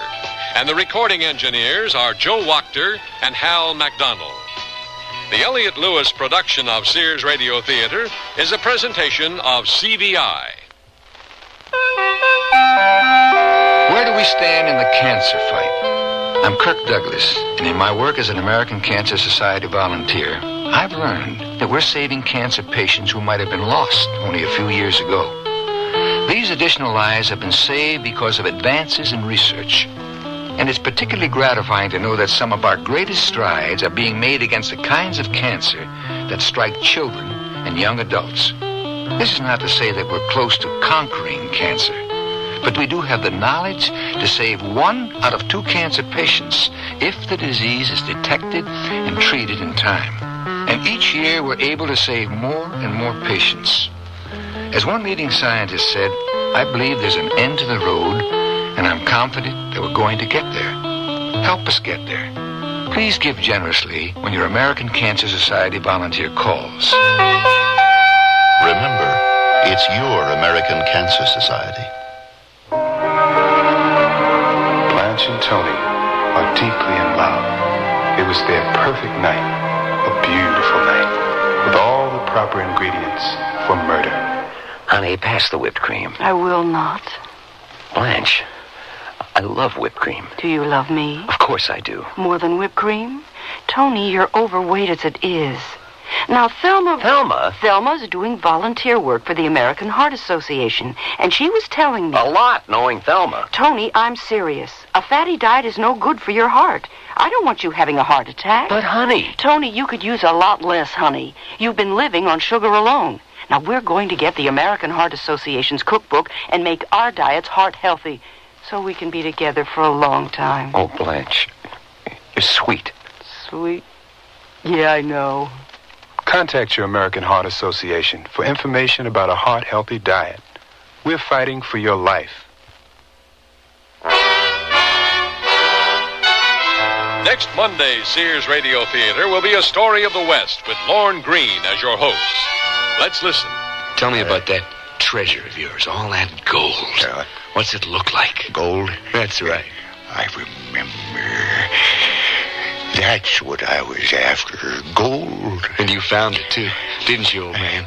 So be sure and tune in next Monday to the Sears Radio Theater. In 1963, the nation and the world were shocked by the assassination of President John F. Kennedy. New York City newspapers resumed publishing April 1st. A strike started more than 100 days earlier. Later in the year, the New York Daily Mirror ceased publishing, despite having the second largest circulation of U.S. dailies. This is Stan Martin. Join me tonight after 8 to relive the music and events of 1963 on a WNEW $1 Million Weekend. I'm Palmer Payne, WNEW News on the Radio Theater. That's the theme from the Sears Radio Theater. Tonight, a program of adventure with Richard Widmark as your host. Here's a preview. Anyway, they wasted a team of buffalo. You mean this whole mess is over a team of wasted buffalo? Well, they belong to Jacques, the chief elder of the village. The Sears Radio Theater will begin after this message from your local station. Can you complete the title of this Frank Sinatra song, Pocket Full of Blank? That's all you have to do if we call you to become eligible to see Frank in Atlantic City April 15th. WNEW and Resorts International are sending 8 lucky couples to see Sinatra. Enjoy a great night at the hotel and $100 in cash. Just send your name, address, and your home or work number to a WNEW Touch of Class. Almost any time between 8 a.m. and 6 p.m., we may call you and give you a Sinatra song title to complete. Do it correctly and you win $11.30 and eligibility in our concert drawings. And on April 16th, William B. will pick one entry from all cards received for a weekend in Las Vegas with Sinatra at Caesars Palace. Send your cards to a WNEW Touch of Class, Box 1130, Grand Central Station, New York. Do it right away. By the way, the title I was looking for was Pocket Full of Miracles. Of course. This is Howard Dove speaking for Richard Widmark. The sun is setting on Bac Ha, a small village in Vietnam. Dusty streets glow pink now between the thatched roofs of the mud huts. People in the stalls and timbered doorways watch the progress of Jap, the farmer, the holy man, the chief elder of Bac Ha, as he leads his fine buffalo bulls homeward. Now, leading elements of Charlie Company, 5th Mechanized Infantry, roll under the carved gates of Bac Ha. The watches become tense now. What will the holy man do? Hey, Papa's on! Move it! I don't believe this! Pull him over, will you? You better hoof it, old man. Hey, 3 buddies got dusted off today. I mean it. Make way, you old goat! Look at this setup. Ambush City. They got us fighting your war, old man. We gotta get the hell out of Dodge, Joe. I'm gonna blow that old crank away. You can't do that. Yeah, but I can do this.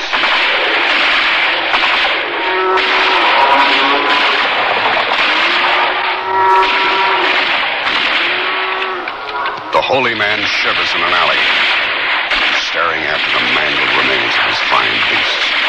The terror lifts from his face, but his features turn to stone. The GIs will pay. The GIs must pay.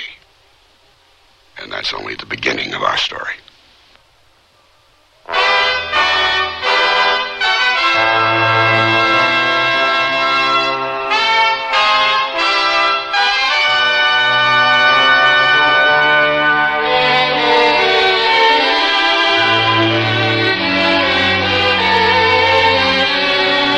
Sears Radio Theater, a new adventure in radio listening.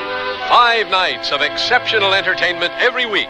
Brought to you in Elliott Lewis production of the Sears Radio Theater. Our story, A Short History of Bac Ha by Andy Nance. Our stars, Tommy Cook and Keith Andes. The Sears Radio Theater is brought to you by Sears Roebuck and Company. Sears, where America shops for value.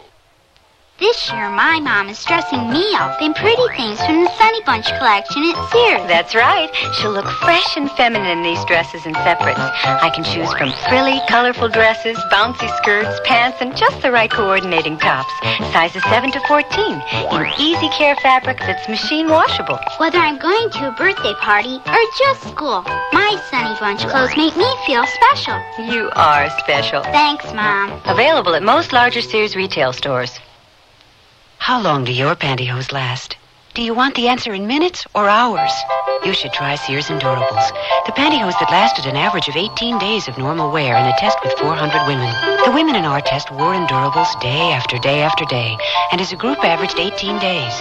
A patented process makes them strong so they last, and sheer so they look great. No pantyhose last forever. How long do your pantyhose last? Endurables at larger Sears retail stores.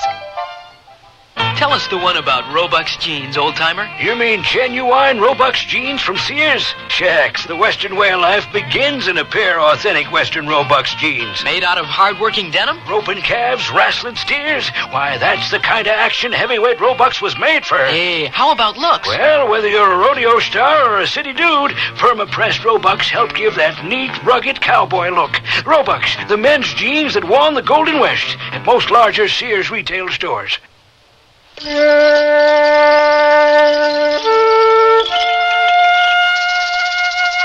Morning comes to Cu Chi, the Army fire base just south of the village of Bac Ha. The sun is already high and steaming the triple canopy clouds here. That's normal, but there's something else. Something disturbing here, too. There's Captain Dawson, for one, charging over the tank trails that ring this firebase.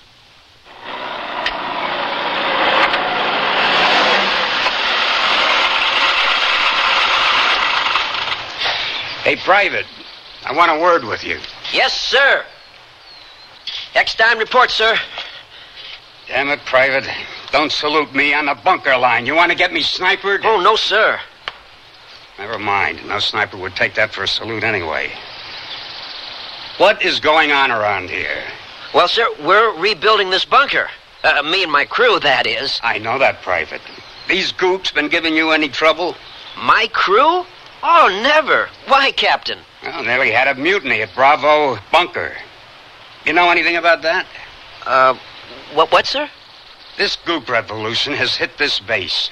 Now, half of them didn't show up for work this morning. The rest came to make trouble. You know anything about that?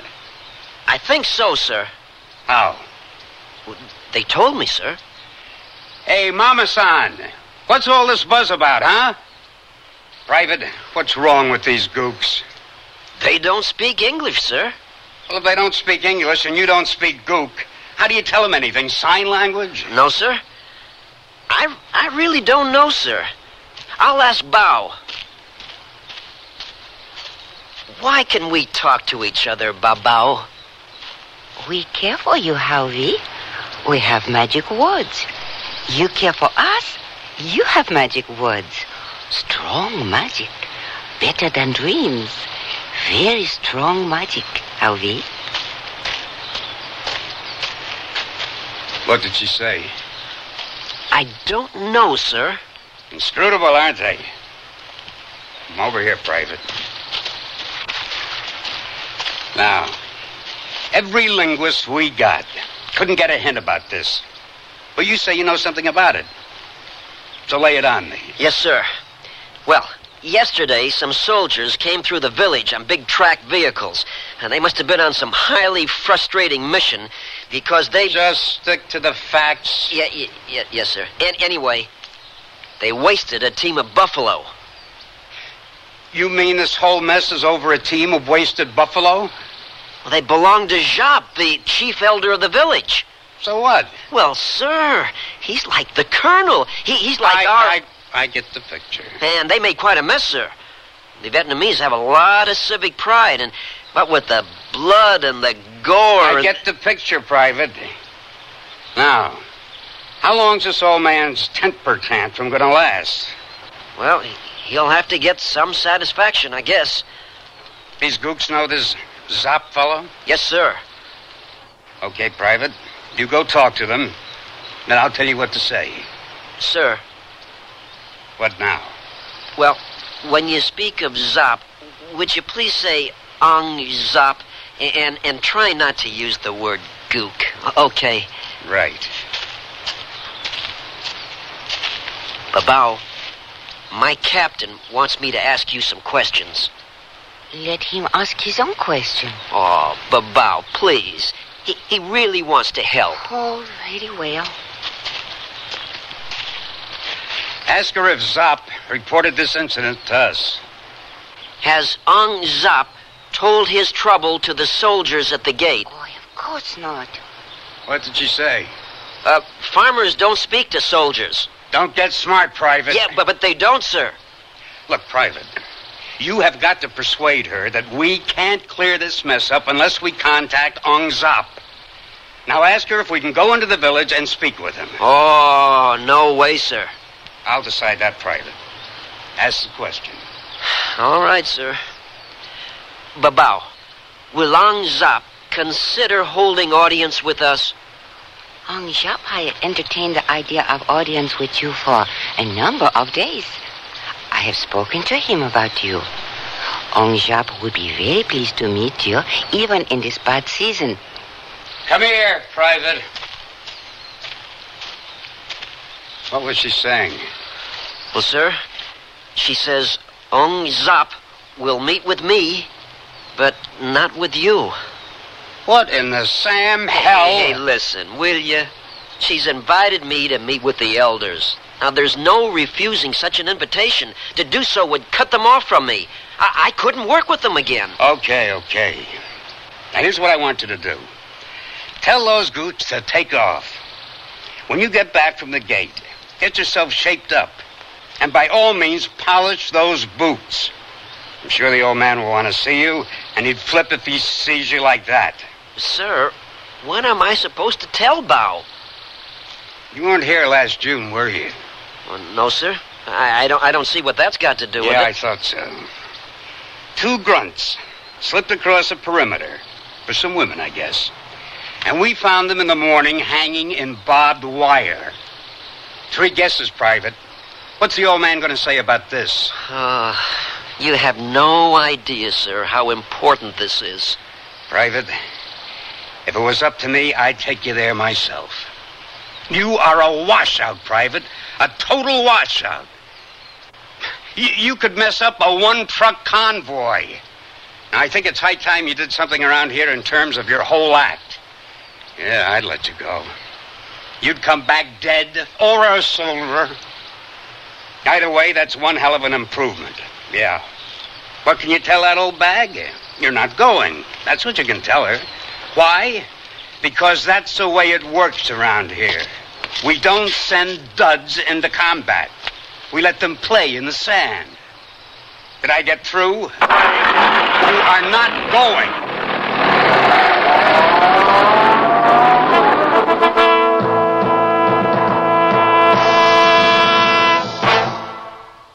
Let's try some word association. In. Out. Top. Bottom. Paint. House. What? Oh, the whole house needs painting. On. Off. That's it. Sears $4 off paint sale on each gallon of interior fashion flat, semi-gloss, and ceiling paint, plus exterior flat house paint. I'll uplift my home and my spirits by painting new life inside and out. Hard. Easy. They're one-coat paints when used as directed. And now, $4 off. Sale ends April 21st at most Sears retail stores. Dates may vary in Alaska and Hawaii. Today's man of action wants slacks that look good, feel comfortable. And at Sears, you'll find great fitting slacks with dash and durability. What really makes it all happen is 4-trell polyester gabardine, woven with 2-way stretch that moves with you through a day's worth of action. In popular solid colors a man can feel comfortable with. Any way you look at it, these stretch-woven perma-pressed slacks hold up handsomely to a hard-driving summer. That's style, sense, and satisfaction at most larger Sears retail stores. Today, more women are celebrating that all-American style. And what could be more American than shirt dresses, making a big return this spring? Sears Dress Department has them in the great new versions, only $17.99 each. Think of menswear shirting gone dress length, pulled close at the waist for a real American accent. Stripes, plaids, checks, and chambrays, and easy care cotton and polyester. Mrs. Petite and half sizes available at most larger Sears retail stores. Only $17.99 each while quantities last. Prices may vary in Alaska and Hawaii.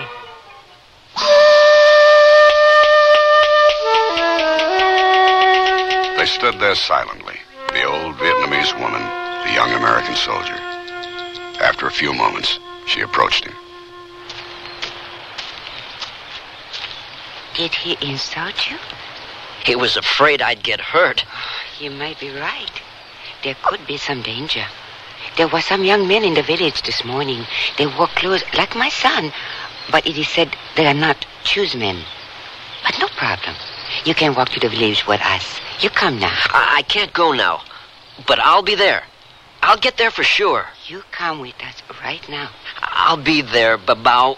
Let me try the best way first. I don't know. Yeah, I will. Just trust me. I'll come. Tonight, for sure.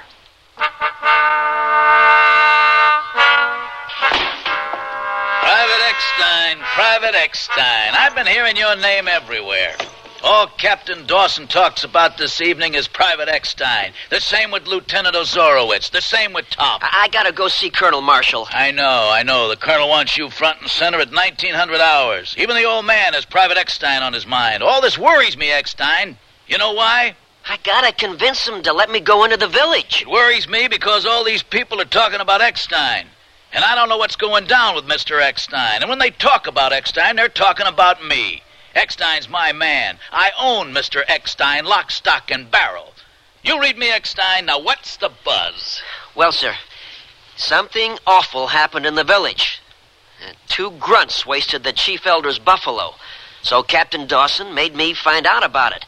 And one of the old women, her name is Bow, asked me, well, she invited me to the village tonight to talk with the elders.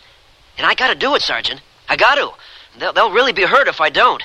I've got to convince the colonel. And you gotta help me, Sergeant. We gotta convince the old man. He'll never listen to me, and he's got to listen, Sergeant. Now, we can do it together. He'll listen if you and me... Eckstein, at ease. I got the story. Look, Eckstein, I'm going to give you some fatherly advice, because this is Vietnam, and I'm your big daddy over here. If you don't follow it, you can spend the rest of the war cleaning latrines. I've been in the Army 17 years, and I never told a field-grade officer anything. When they ask to see you, they've already made whatever decision is going to be made. So, Eckstein, grow up. You're going in there and you're going to listen, not talk. You're going to say yes, sir, to whatever he tells you, because you're going to expect to hear the worst. And forget those gooks. I'm sure you'll find something around here for you to do besides honchoing gooks. Now, there's plenty to do. Now, get your weapon and meet me in the orderly room. Yes, Sergeant. Hey, Jackson. I've got guard duty tonight.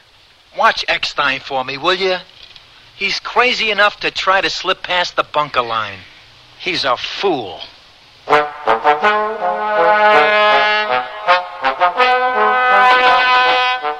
Enter. Private Eckstein report, sir. Eckstein, someday I'm going to teach you how to salute an officer. Is that a gleam I see in those boots? What happened? Did you spill some polish? No, Colonel Marshall, sir. Well, anyway, what have you decided? Are you going to town this evening? I didn't know I had a choice, sir. I know you didn't, but now you know. I'm the one who has no choice in this matter. There'll never come a day when I order a dud into combat. But I can't have a hostile village a mile from my perimeter, and you seem to be the only man around here with an answer. So I simply don't have a choice. It's only the duds in this man's army that have choices. I'll need a gate pass, sir. Before you make up your mind, you need to know some things. First of all, I've checked out your story with G2, and they tell me you might be right. They also said a VC propaganda team moved into the village last night, so you could be wrong.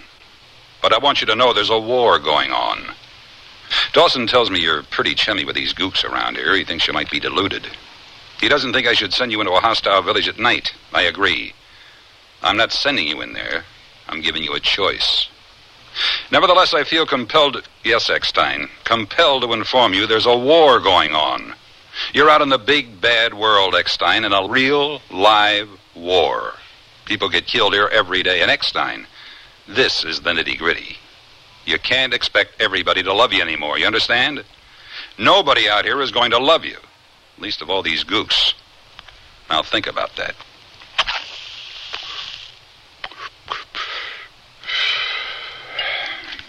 Well, what have you decided? I'm going.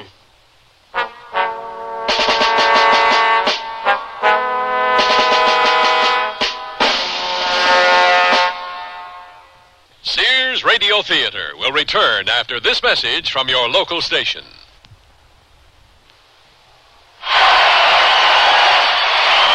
All right, it's question and answer time. I know the questions, you know the answers, or do you? First question, who is the detective hero created by a famous female British mystery writer? I don't know. Right.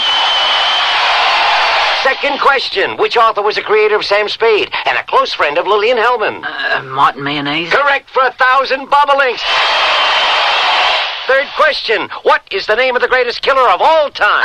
Al Capone. Bugsy Malone. Bonnie and Clyde. Bullets. Correct for 1,000 bobolinks. The greatest killer of all time is heart and blood vessel disease. It's no joke.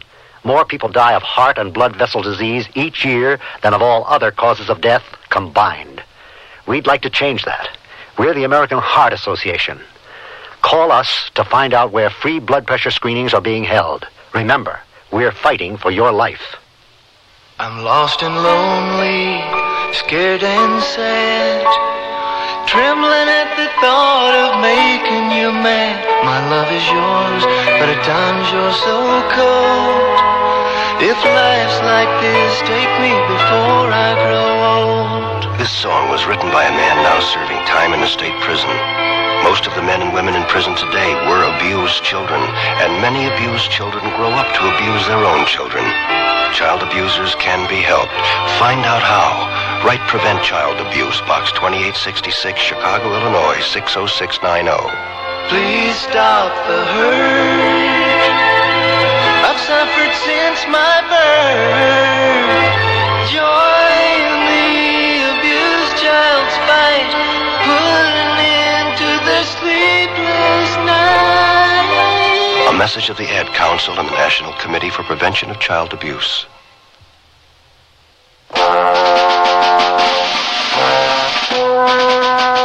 Private Eckstein, a young man of sympathy and courage.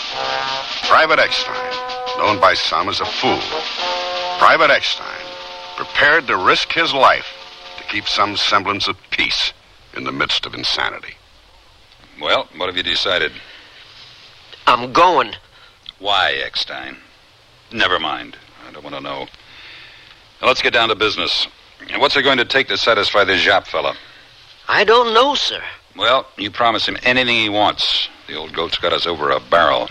Your job is not to bargain. Your job is to report to me exactly where, when, and how much. Is that clear? Yes, sir. Now, that's the first step to getting you back here alive. The next is neutralizing that propaganda team. There's around 6 gooks in one of those outfits. They're a shrewd bunch, but they only carry handguns. I think you and 2 Rangers can handle any firefight, but the key, Eckstein, is not to let them get close in. I don't think they'll try to waste you. They count 3 rifles. The main thing, Eckstein, is you gotta stay alive. Now, the Rangers know their business. You're our only connection with Papasan, so I want you to draw about 60 magazines of ammo. Let me see your weapon. Oh, damn, Eckstein. You can't go into combat with a weapon like this. Here, take mine. If you plan to come back, you better have it with you. I know what I'm doing, damn you. What are you trying to do, get me killed?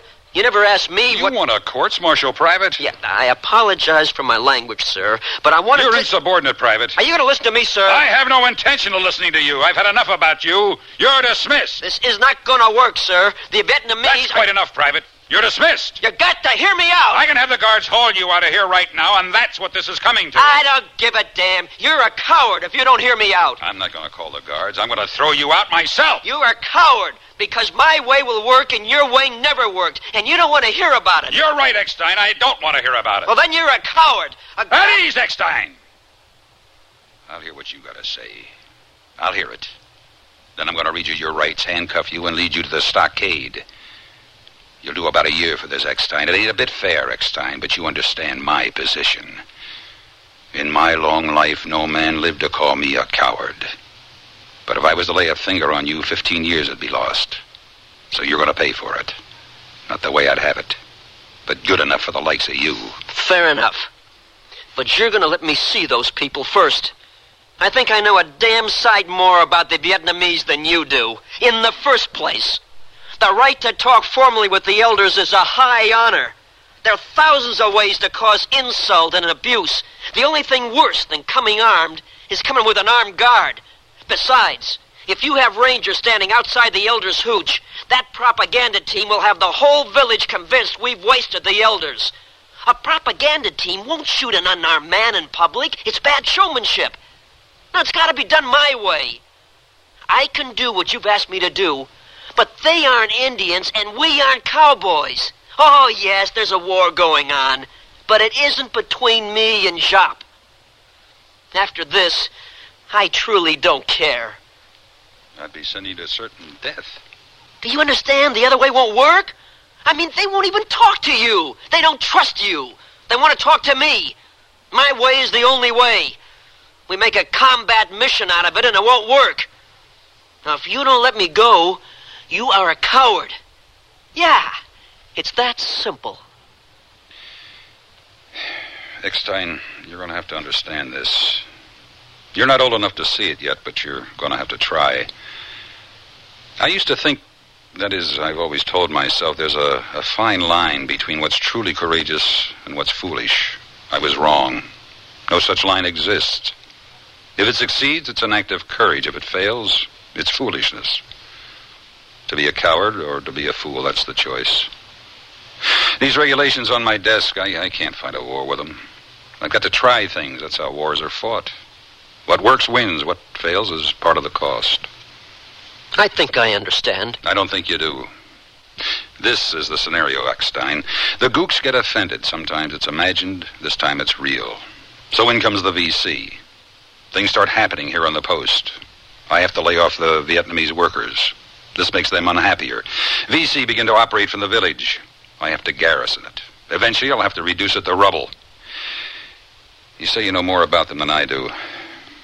This is my 4th tour, Eckstein. Exactly this thing has been happening since I first came over. The events over the next 4 months will cost this battalion over 50 casualties and about $250,000 in material, if we don't get overrun. After it's done, we're back where we started. That's the way it's always been. And then you, Eckstein, you come in here and offer me a way out. A way out, Eckstein. That's an incredibly dangerous thing to do. I'm going to give you this pass, Eckstein. I don't expect you to use it. I don't want you to use it. I think if you do use it, you'll be lost. Get up in the morning and go to your duties. No one will ever say anything to you about this. The option's yours. Yes, sir. The Rangers and whatever equipment you might need are yours as well. I won't need this, sir. When can I expect you back? Tomorrow morning. I'll come in with the workers. If you're not at the gate, I'll be coming in after you. Yes, sir. Thank you, sir.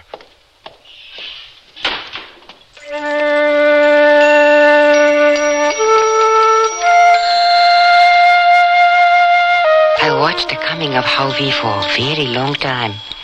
The time it took for the earth to swallow the sun. At first, they were tiny figures struggling along the berms from the fire base to the village. They grew larger as they waded the rice paddies. In the tangerine sun, 2 raised rifles. Evil omen. I doubted Howvee then. No good could come from this. Oh, I prayed for his safety, but I understood his doom. Then they stopped at village gate.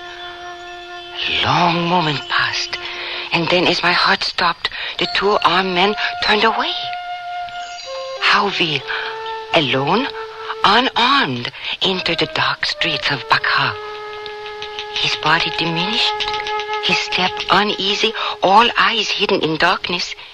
And yet I knew, as he walked, he felt them. Then a shadow swallowed him. And when he emerged, he met the young man of whom it was said were not Jews men, idling in a market stall. Howvee stopped. The young men toyed with their weapons. Howvee stood still. I saw him then, about to die. I cried out to him. He not move. I ran to him, though I too might die. And he smiled, but could not speak. Then I took his hand to lead him to my father's house. Our steps were heavy, but as we passed, they grew lighter. And when the danger lay behind us, we were weightless. So came Howvee to Bakha. Tuong the poet, we make a song of this.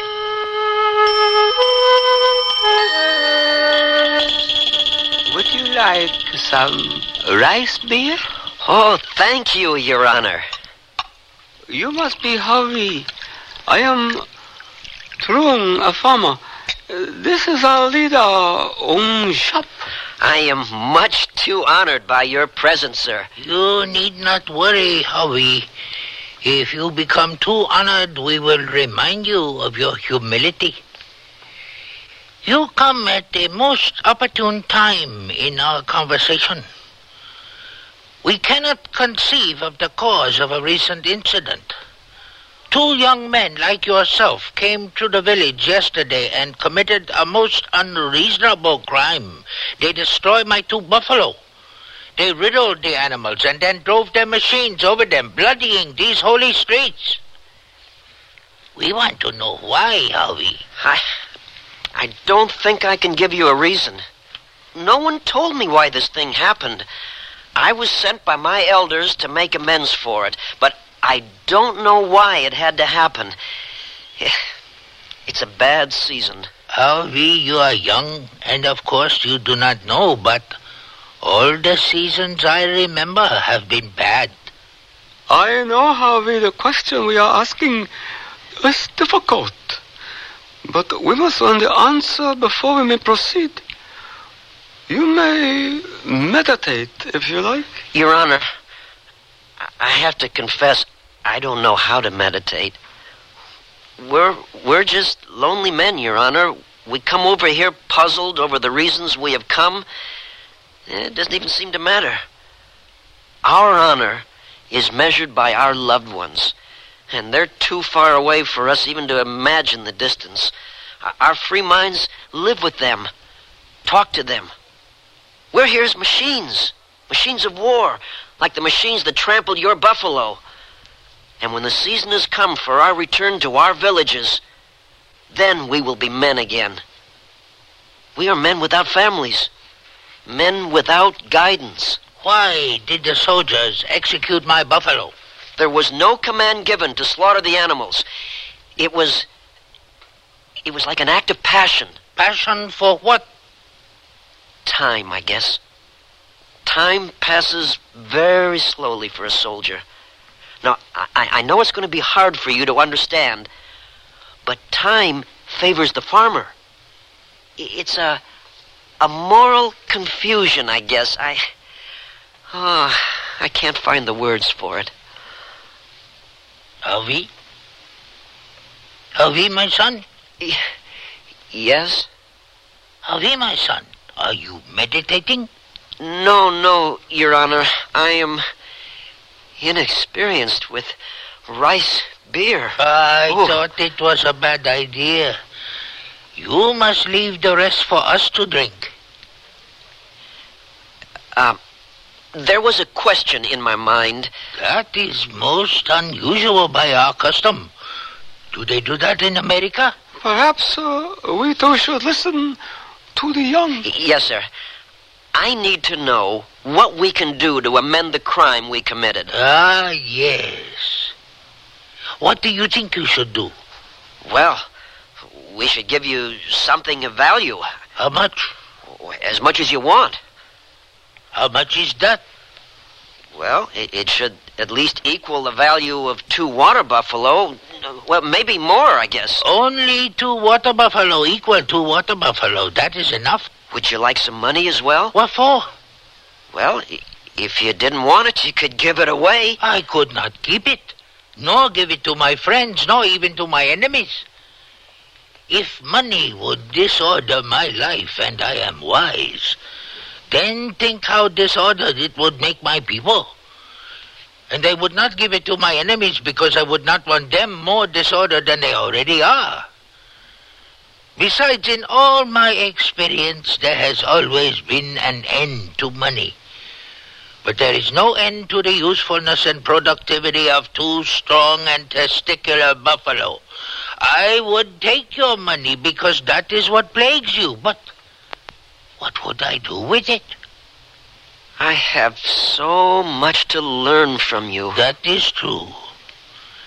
It is not merely, as you said, about the slayers of my buffalo. It is not simply abandonment that is the cause.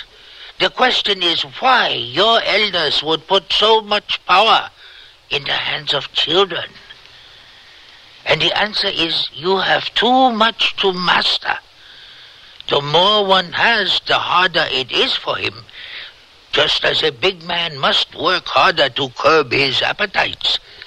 So you either need more mastery or less to master. We have provided for you as is our custom. Oh, I don't know the custom. We think you will learn it easily enough. We have provided a woman for you.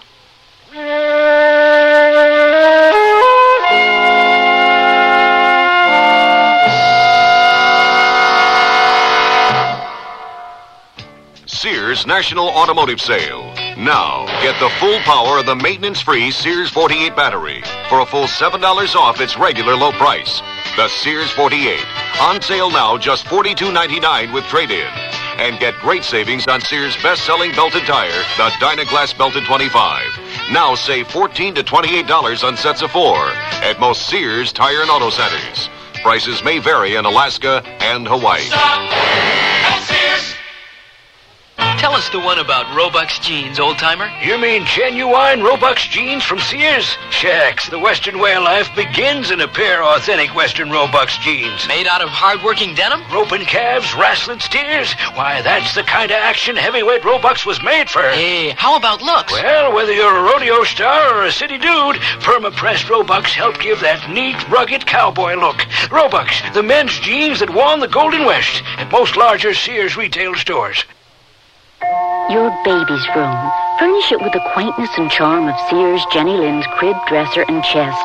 Your baby will be secure in our old-fashioned crib built with high sides and a safety drop-side latch. And each handsome maple color piece comes in a non-toxic finish. Sears Jenny Lynn dresser and chest is furniture that will adapt gracefully as baby grows older, too. So visit us soon, because Sears has baby buys bundled up. Available at most Sears retail stores.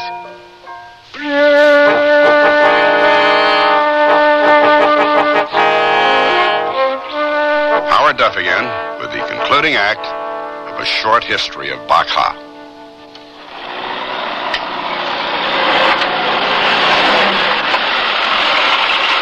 Sir, Any sign of Eckstein yet? the guards reported seeing him in a group of Vietnamese out there. He's halfway in, Colonel. Let's go, Captain. We'll pick him up in my Jeep. Yes, sir.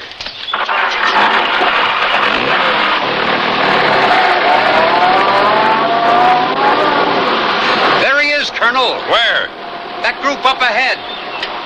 Yeah, I see him. Mission accomplished, sir. Congratulations, Don't salute, please. Oh, yes, sir. You weren't really going to salute me in the middle of a rice paddy, were you, Eckstein? I think he was trying to scratch his nose, sir. I hope so. Eckstein, come over here. Private, for Pete's sakes, where did you leave your rifle? At ease, Dawson. Call it stupidity, call it courage. But this young soldier went into a Vietnamese village at night unarmed.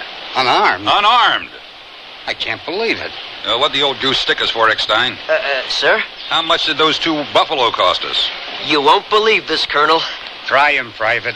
Well, I told Ong Zop to name his price just as he ordered. Good work, son. But get this, sir. He wouldn't take a thin dime.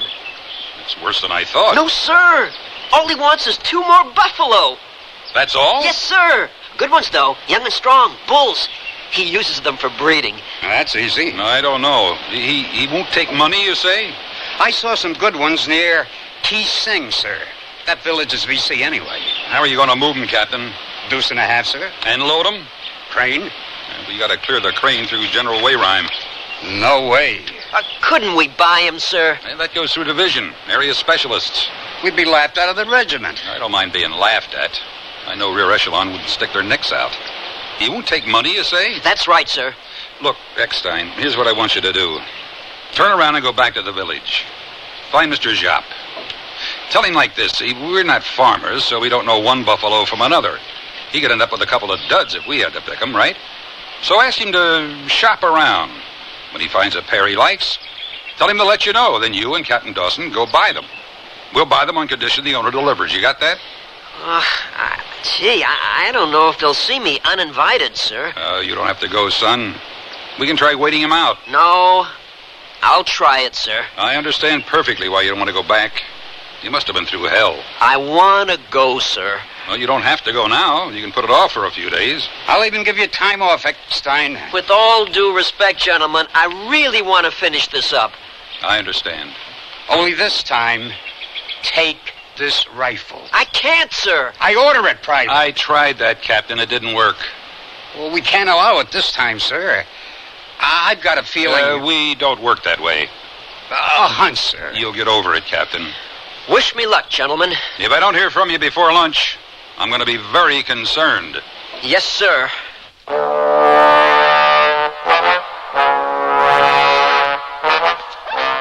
Ong Trung! Ong Trung! Harvey, I hoped you were safely inside the barbed wire. Why, yes, Your Honor. I would have been, but there was one more problem I wanted to discuss with Ong Jap. My daughter Bao promised you safe return to the barbed wire. You're in grave danger here, Harvey. Yeah, but Bao performed her duty as best she could, Ong Trung. My problem seems so very important. I hope to present it to Ong Jap while I still stand in his grace. That's impossible, Harvey. Come inside. Sit down. Perhaps if you share this problem and it's not too trifling, I will bear your words to the holy man. Oh, thank you, Ong Trung. Well? Well, my problem is this. We soldiers have no use for the water buffalo. Therefore, we have no experience in procuring them. Very likely, if we sought a pair of water buffalo for Ong Jap, the animals would prove unworthy of His Honor's time and care. So, to avoid this misfortune, I wished humbly to ask Ong Jap to choose the animals he most wanted, and then to inform me through your daughter, Ba Bao, of their whereabouts. You see, that way, we could be sure of finding worthy beasts. Do you find this feasible, Ong Trung? Absolutely not. Oh. Well, may I humbly ask a reason, Your Honor? You may because you're young. I have no right to expect you to understand the obvious. Why, Harvey, do you think Ong Jap asked of you the one thing you could not give? I don't know, Your Honor. Of course you don't. You're too young. His Honor wants nothing from you. Oh, I see. Forget the buffalo. Go back to barbed wire. Did you bring arms? No, Your Honor. This once you should have.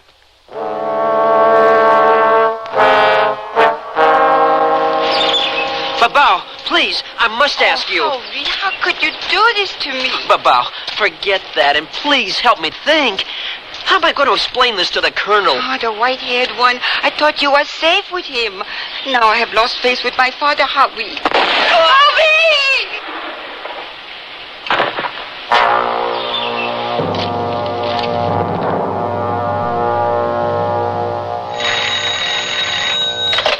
Yeah.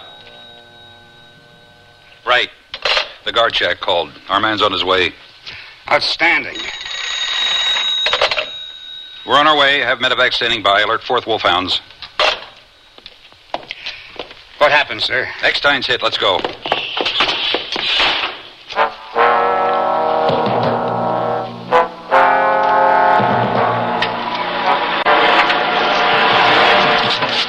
Where is he? That clump of villages 100 yards off, 2 o'clock. Shall I open fire, sir? No. You want medevac ordered forward, sir? No. What are they doing, Corporal? They're coming in, sir. Bring up 4th Platoon, Wolfhounds. I want these bunkers bristling. Yes, sir. All out! I want safeties on and weapons unloaded. Yes, sir. They've stopped, sir. Let's go, Dawson. Look, sir. That old man has Eckstein slung across his back. I see.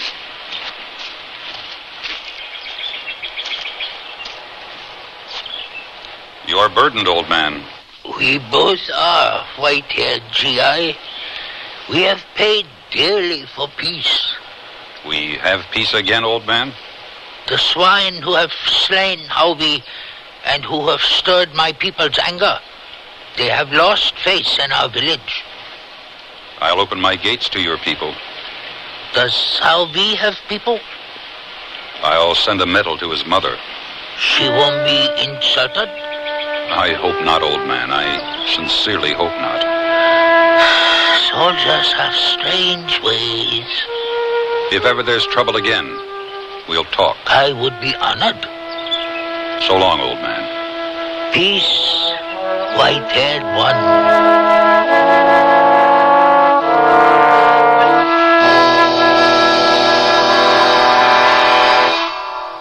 This is my first night camping with my family of 5. Now I'm really glad I packed my Sears family-style tent. It's Sears' best tent, tested by Sir Edmund Hillary, the first man to conquer Mount Everest. This tent stands 6 feet 9 inches in the center and has a sewn-in 10 by 14-foot floor. It sleeps 8, plenty of room for my family, and even the dog. We like the windows that can be zip shut from the inside, and this large front canopy. Sears' best family-style tent is built to be lived in, and if it's good enough for Hillary, it's good enough for my family. At most larger Sears retail stores. Feel spring's enchantment in lovely daytime dresses from Sears Budget Shop. Dresses that evoke thoughts of spring in their full cut. Soft and flowing as gentle breezes. In colors pretty as rainbow hues. And in styles as varied as wild flowers. All are lightweight textured polyester. You'll feel delightfully feminine in these flowing spring dresses. So visit Sears Budget Shop soon. Spring's already there in full bloom. Available at most larger Sears retail stores. Shop where America shops with a Sears credit card. You'll be able to choose from over 100,000 Sears products and services at everyday low prices. Just say charge it. At Sears, it's satisfaction guaranteed or your money back. So visit your Sears store today to apply for your credit card. Or just phone toll-free 800-526-0444. Find out why Sears is where America shops for value. Remember, phone 800-526-0444. In New Jersey, residents call 800-652-2777.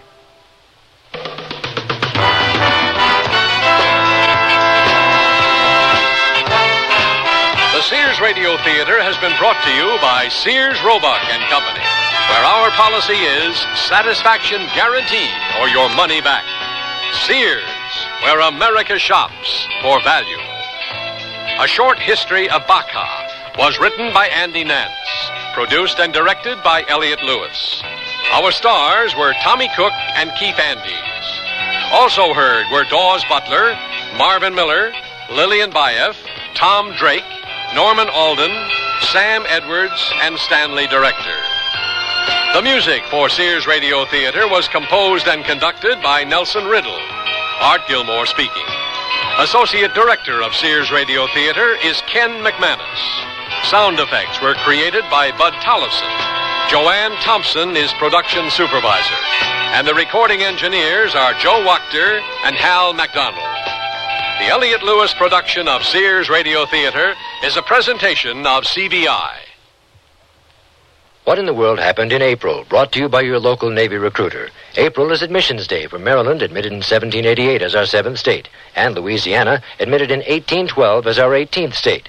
George Washington was sworn in as our first president in April of 1789, and the first U.S. Congress began regular sessions at Federal Hall, New York City.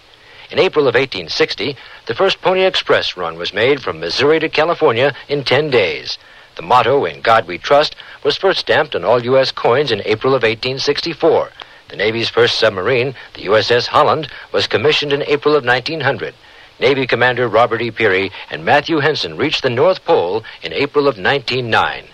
What in the World Happened in April is brought to you by your local Navy recruiter, who will answer your questions about Navy opportunity. Or in the continental United States, call 800-841-8000, toll-free. In Georgia, 800-342-5855. Navy, it's not just a job, it's an adventure.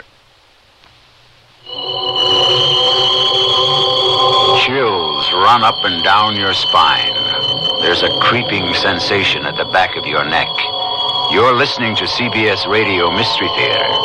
I'm E.G. Marshall, your host for these hour-long dramas of suspense, adventure, and the macabre. Heard 7 times a week on most of these stations. Here's a sample of what we mean. What is happening? I don't know unless we're going crazy. You do hear drums. Yes. We've got to get out of this house. I don't know what it is, but we've got to get out. I knew there was something about that picture. Come on, Georgia, hurry. Marion! Marion, look! It's moving. Oh, the lion is coming into this room. Run, Georgia, run! Listen here for CBS Radio Mystery Theater 7 times a week on most of these CBS Radio network stations. Next Monday's Sears Radio Theater will be A Story of the West with Lorne Greene as your host. Let's listen. I'm here and now serving notice on the governor that the state of Colorado does not belong to him, but to the nation. I own a share of stock in Colorado, and the governor or his general Chase can shoot me, but I will talk from the grave. So be sure and tune in next Monday to the Sears Radio... I'm Andy Fisher, WNEW News at 8 minutes past 10. Time for the Sears Radio Theater. That's the theme from the Sears Radio Theater. Tonight, a program of love and hate with Cicely Tyson as your hostess. Here's a preview. Billy, I'm proud of you. I never thought you'd be able to pull it off. Well, let's face it, Doris, I I don't know if I have yet. Putting yourself into a drug rehab program for 6 months don't automatically reshape your skull. Oh, come on. Why be so down on yourself? The Sears Radio Theater will begin after this message from your local station. Hello, I'm Stan Martin. It's sad that many youngsters feel the only way they can make their mark on our town is with a destructive act or a smear of graffiti. One building on New York's Lower East Side stands apart from the others. Its walls are spotless inside and out. The youngsters who work and play there have earned the respect of the entire city, just as they've learned to respect themselves. I'm talking about the Boys Brotherhood Republic. The BBR has been helping underprivileged boys work their way out of the slums for almost 50 years. By giving them the responsibility of governing and policing themselves, the BBR helps create a set of values which guide its members all their lives.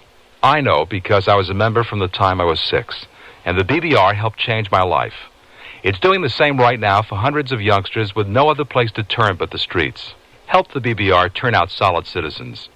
Please send whatever financial support you can to the Boys Brotherhood Republic, 888 East 6th Street, New York, 10009. Thank you.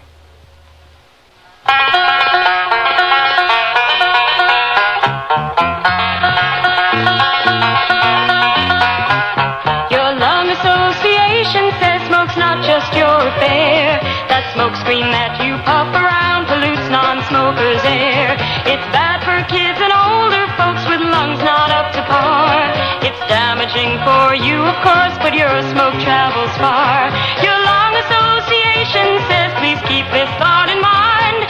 It's double damage all around and doubly unkind. So try to kick the habit and give everyone a break. Please do it for your life and breath and everybody's sake. Your lung association and you know that cigarettes are a breathing hazard. Smokers, please don't add that extra offense. Give us a break for life and breath. This is Cicely Tyson.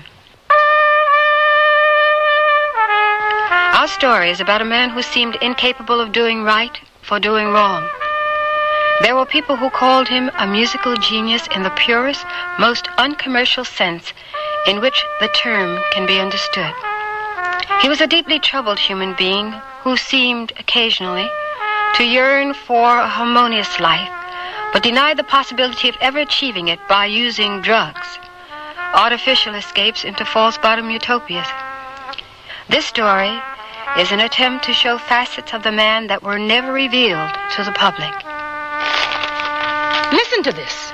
Listen to what Leo Leather wrote. On a scale of 1 to 10, ascending, we could easily credit Billy D. Burton, trumpet involuntary, man of 100 glistering jazz tones, with a 0. Our column refers to Mr. Burton's concert of last evening at Philmon Hall. Everyone was there but Billy D. Burton himself. Why he wasn't there could not be clearly established from the 10th row, middle aisle. His band was there. His trumpet was there. Elements of his charismatic personality were there. But Billy D. Burton was not there, in the sense that we normally associate a performer with his performance.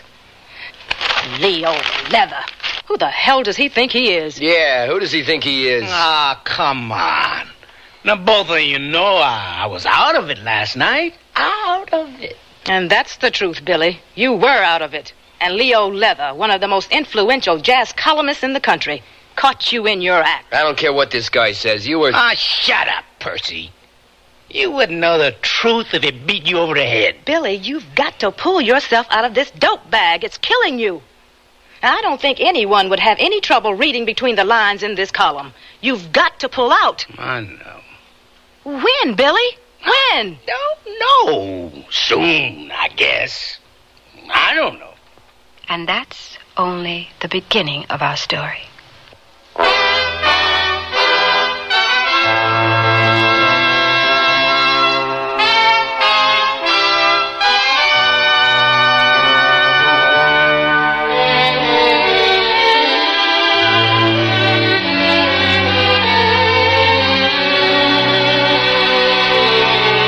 Sears Radio Theater, a new adventure in radio listening. 5 nights of exceptional entertainment every week, brought to you in Elliott Lewis production of the Sears Radio Theater. Our story, Billy D. Burton by Odie Hawkins. Our stars, Robert Dokey and Robin Braxton. The Sears Radio Theater is brought to you by Sears Roebuck and Company. Sears, where America shops for value. I sell draperies at Sears. Yesterday, a lady came in and said that she'd been in and out of about every store in town looking for draperies and at this point didn't know what she wanted anymore. I asked questions about her tastes and decor and then made suggestions. She was thrilled. She found what she wanted and learned a little, too. It made me feel good to know that I helped her out. Sears people are friendly people who help you find what you want. Sears, Sears, Sears, where America shops. Dear, today I found the bedroom suite of my dreams at a great price. That's a coincidence. I found one that has all the features. Well, mine has authentic country styling. So does mine. Does yours have a beautiful 26-step finish? Nothing but, and I get a choice of 13 different pieces. All built to last for a long time? Yes, with sturdy tongue and groove construction and dovetail jointed drawers. Is yours Sears Open Hearth bedroom furniture? Sears Open Hearth bedroom collection. Expert craftsmanship at a reasonable price. Select from 13 different pieces. Now at most Sears retail stores. It's that time of year, America. Sears National Home Appliance Sale is on. Celebrate great savings on many Sears major home appliances. Save from $20 to $100 on selected Kenmore washers and dryers, refrigerators, dishwashers, color TVs, microwave ovens, vacuums, and more. So save big and hurry to Sears National Home Appliance Sale now. Sale ends July 28th. Dates may vary in Alaska and Hawaii. Kenmore, solid as Sears. At most larger Sears retail stores.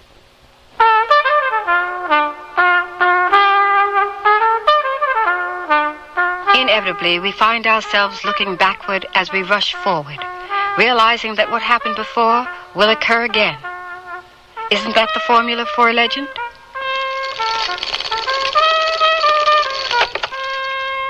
Yeah, that ought to do it.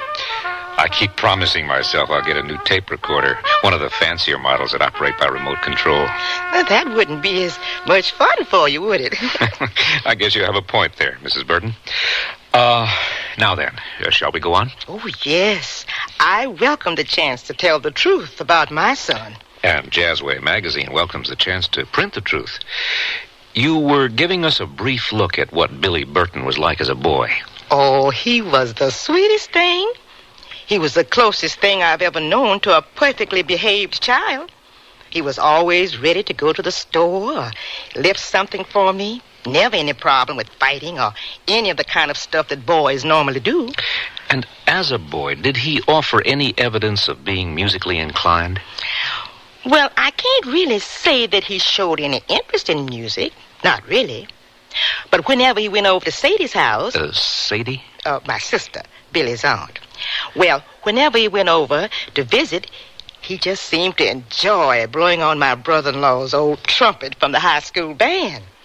Well, I'd be the last person in the world to say he was playing music. When were you first made aware that Billy had an exceptional musical talent? Do you remember? I remember it. I remember it distinctly. He turned 14 that summer, and I was sitting on the porch of the old house. You know, the one we had before he bought this one for me. Yes? I was just sitting there, took it out from a day's work, when I heard this sound. First thing I thought was someone has turned on the radio. Well, it was like it was Gabriel himself blowing that horn. What happened when you discovered it was your son doing the blowing? Well, I did what any mother would do. I offered him a chance to take music. Did he take you up on your offer? Well, for a little while, and he would have kept it up if it hadn't been for that low-life crowd down at Bootsy's. Bootsy's, the neighborhood club where he first played professionally? Well, that's the place. You've called Bootsy's a low-life establishment. Would you please elaborate on that? That's what it was. A bunch of no-good rascals hanging around, just waiting to spread their evil ways. This is the club where Billy was first introduced to hard drugs, isn't it? Oh, no, that's not true. My son was never on dope. 14 years of documented evidence tells us that he was addicted to heroin, Mrs. Burton. Wasn't your son a bit young to be frequenting a nightclub? Well, yes. He was 14 years old, but he was grown up looking. And besides, it didn't make much difference to the club owner. The owner was the mayor's nephew, and he could pretty much do what he wanted to, even to having a minor playing the trumpet. in his club. Mrs. Burton, if you could single out one event that you felt was the turning point in Billy's life, what would it be? I'd say it was when that woman came into his life. You're speaking of Ileana Stamatis. Never could pronounce that woman's name. How do you say it? Ileana Stamatis.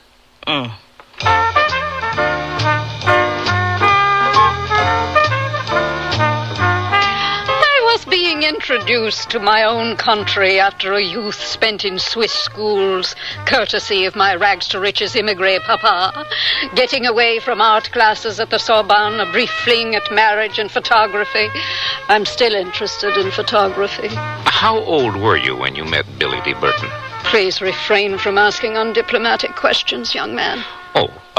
Well, what I meant was... Yes, I know exactly what you meant. As I said earlier, I was being introduced to my country for the first time. Dada's idea.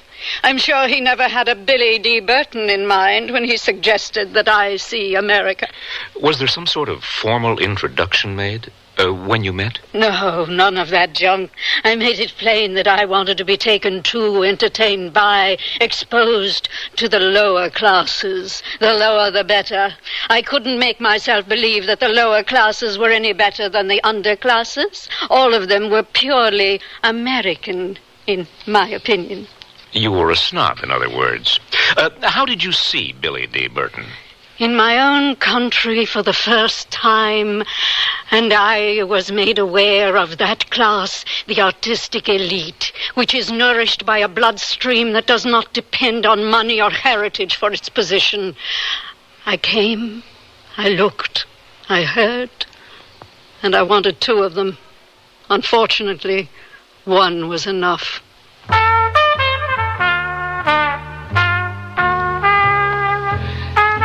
It was obvious that the lady was into something, dig it?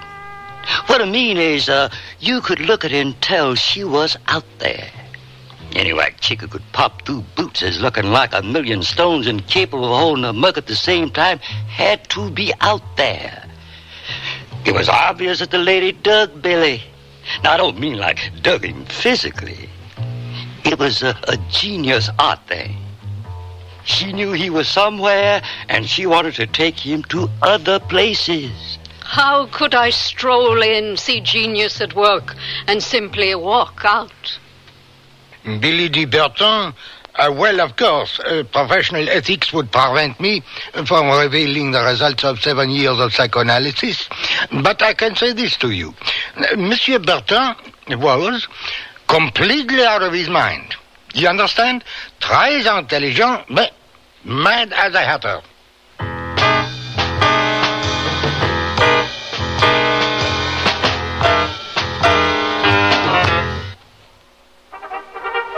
Here they come. More values from Sears, like $1.44 pull-on shorts and $1.99 tank tops for women. They're colorful polyester tank tops that slip on neatly over the double knit nylon shorts. Shorts with elastic waist and stitched front creases. Just watch them go.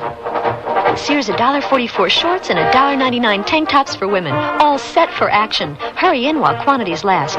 Prices may vary in Alaska and Hawaii. Here are more super values from Sears. We've sold $100 off the price of our Craftsman 10-inch table and radial saws. Now only $279.95 each. And they saw crosscuts, bevels, and more. Sears' best table saw includes leg set, 2 extensions, and 1 horsepower motor. The radial saw has a 1.5 horsepower motor and a single lever miter arm control. Hurry! Your choice, Sears 10-inch table or radial saw. Only $279.95 till July 21st. Prices and dates may vary in Alaska and Hawaii. Light up your life and home during Sears National Home Lighting Sale. Rack up savings like $50 on a crystal glass chandelier, $10 on a country kitchen fixture. Save $3 on utility room lights and more. Sears has light fixtures on sale for your living room, bedroom, rec room, and hallways, too. The savings are hot, but they stop July 21st, so score now. Sears National Home Lighting Sale. Let it make your life and home a whole lot brighter. Dates may vary in Alaska and Hawaii. All items available at most larger Sears retail stores. The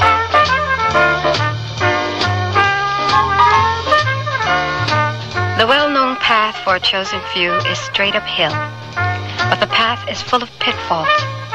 1,000 hours of psychoanalytic hair-splitting would not be able to reveal why one goes straight to the top and another one falls into one pit after another. Listen here now, Percy. Listen to this. 2 nights ago, in a large club in New York City, Billy D. Burton, brass-tongued impresario of new feelings, flamenco-souled Gabriel, the real jazz, led us into new areas of sensitivity. We may not be privileged to be exposed to such emotionality again, ever. This is not written as a prophecy of doom, but rather as a delightful warning to our European friends, the current beneficiaries of Billy D. Burton's second continental tour.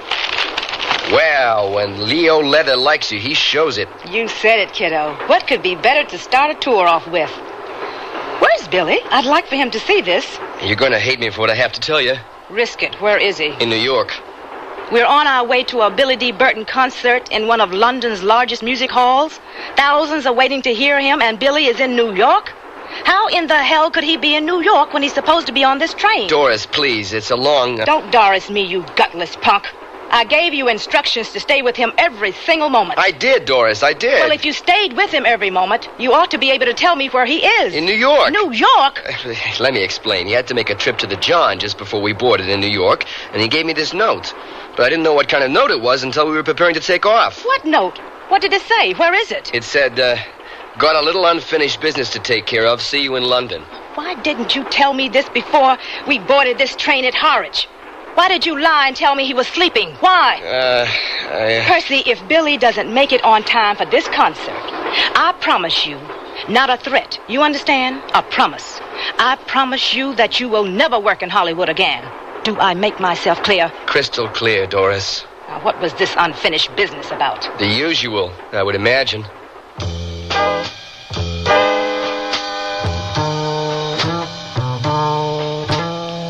Did we shoot all the dope? No, not all. You want me to cook up the rest of this? If I do, we won't have a wake-up shot. Who needs a wake-up? Who needs tomorrow? We got today, ain't that enough? You're fantastic, Billy. Really fantastic. That's why I dig you. Would you still dig me if I was just plain Joe Blow? Hell no. Then you'd be nobody. And we wouldn't have this high-grade junk to shoot. And you wouldn't be Billy D. Burton. And I wouldn't gain any prestige from being with you or anything. Okay, let's not get deep about things. Now, why don't we just shoot the dope and forget about everything else? You like the idea of losing yourself, don't you? You sound like my shrink. Oh, I hate this junk.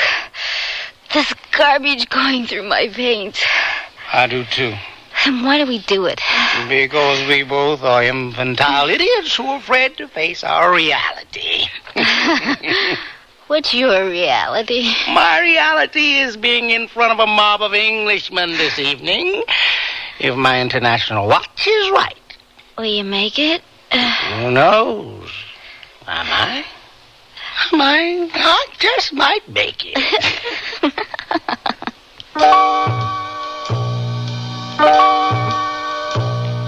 Now, look here, Doris. We had an agreement. We have almost 3,000 people out there clamoring to see and hear the inimitable Billy D. Burton. I can't tell them he isn't here. I'm afraid you're going to have to, kiddo. The concert is now exactly an hour and a half old, and there's no sign of Billy D. Burton. And frankly, I don't think there will be. I think you ought to tell your customers that and refund their money. But look here, you don't seem to understand. These people have come to hear Billy D. Burton and his horn. And they may not want to leave should I announce that he isn't appearing this evening. I know. I understand your position. Why? Why? I have been trying to answer that for the last 5 years. Come in, whatever it is. I just got this. It's from Billy. Let me see that. Sorry, couldn't finish unfinished business in time. Give my excuses. Love, Billy D. P.S. See you in Amsterdam on time. How can he do this sort of thing? Seems to be pretty easy for him. Well, I shall, of course, demand a return of all advance monies and, in addition, begin breach of contract proceedings immediately. The line forms to the left.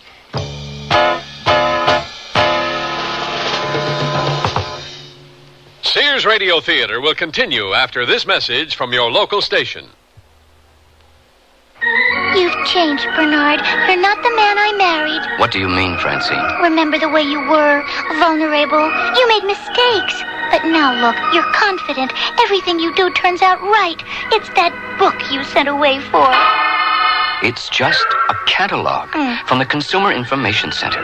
It lists more than 200 federal publications you can send for on building, fixing, eating. Buying, selling, working, playing, living. And more than half of them are free. Yes, Francine, the man you married is gone for good.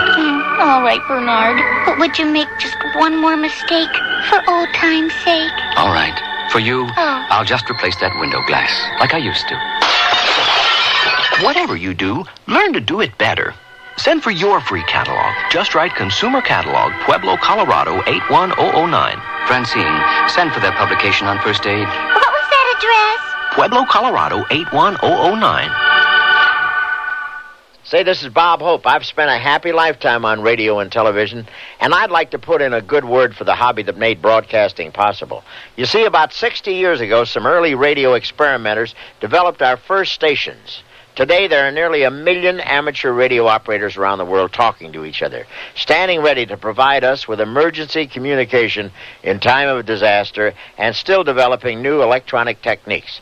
They have their own amateur television stations and even satellites circling the globe. On some of our trips to isolated spots overseas, my troop and I kept in touch with home through amateur radio stations. You want to know how you can join in?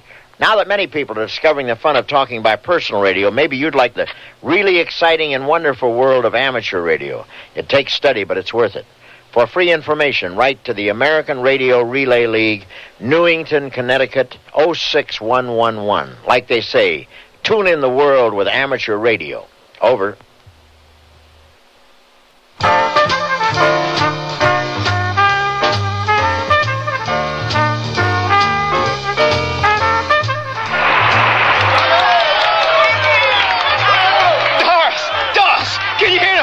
Can you hear that applause? Can you hear them all through the concert? The crowd in London would have given you the same reception. Come on, Doris, let's not go back through that again, okay? I'm afraid we have to, kiddo, judging from the cancellations we've received. Cancellations? What cancellations? Well, the Cannes Jazz Festival is out for one, and we can forget about Moscow, Athens, and Budapest. Okay, so they're canceled. What's left? They still seem to be hungering for your body in Berlin, Warsaw, Stockholm, and Copenhagen. It doesn't sound too bad to me. Maybe it doesn't to you, but let me make you understand something. Come on, Doris. No lectures, please.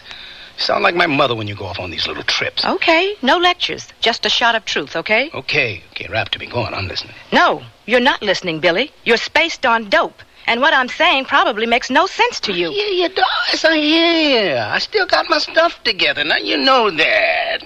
What time are we doing, Berlin? 10 o'clock. Good. I hope they're ready for me.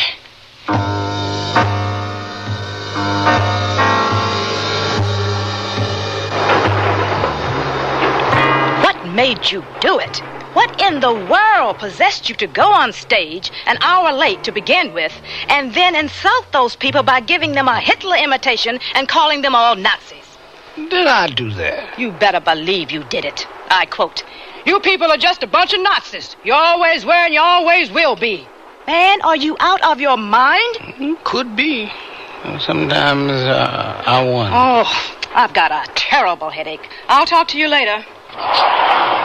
You gave a fantastic performance, Billy. Otherwise... What do you mean, otherwise? I'm talking about those 2 numbers you played before you went into the Hitler-Nazi thing.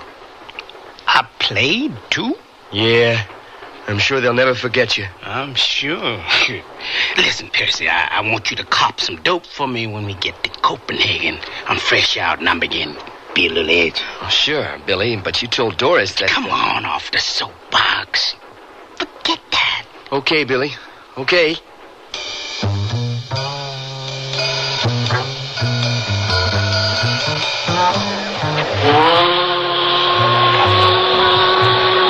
Oh, you've got everything? Tickets, etc., etc., etc.? Yeah, Doris, I got everything. Look, I'm sorry about the concert. I'll skip it.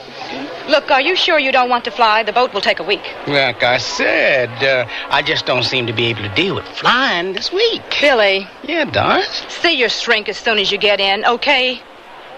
I intend to, Doris. Yeah, I intend to.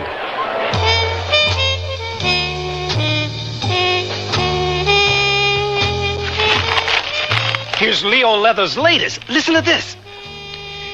Even to the diehard groups of masochists who have rationalized themselves into an acceptance of Billy D. Burton's infantile behavior, both on and off the stand, a bit of disillusionment seems to be seeping through the ranks.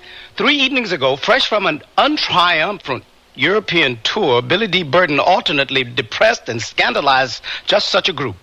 In this day and age, to be able to use a word like scandalize is certainly indicative of how rotten things are in Denmark, which incidentally deported Billy D. Burton at the beginning of his non-tour.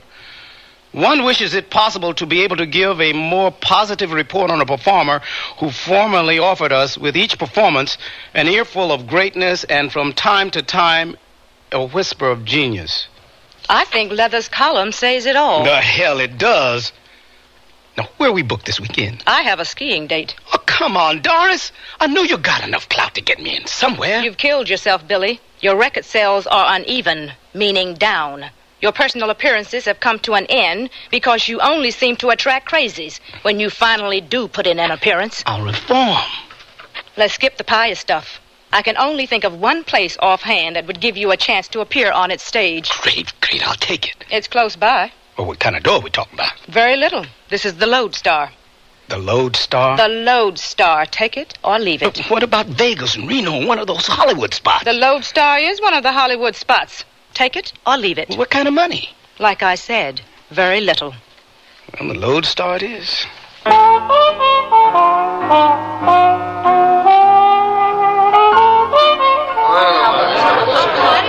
Okay, so there's this hippie type walking through Times Square. He has a sack full of wooden flutes. Ladies and gentlemen, it is my privilege to present one of the 7 wonders of the entertainment world, Mr. Billy D. Burton. Will you please welcome Mr. Burton to Lodestar? Thank you. First off tonight. I mean, this guy has enough bamboo flutes in a sack on his back to build a house, right? He's real excited and looking for something. He stops a man who obviously looks like he's in the know. You know what I mean? With the long hair and all. All right. Start off with this evening. Hey, buddy, how do I get to Carnegie Hall, he asks. Practice, baby, practice, the guy tells him. Ladies and gentlemen. Hey, who's that jerk waving the bugle up there? Hey, get that jerk out of here. Please, gentlemen, I beg your indulgence. Get that creep out of here. Stay here. You allow this. You don't deserve. That's enough, Billy. Hey, get your hands off me. Come on. Out of here, Burton. And don't come back. Don't call us. We'll call you.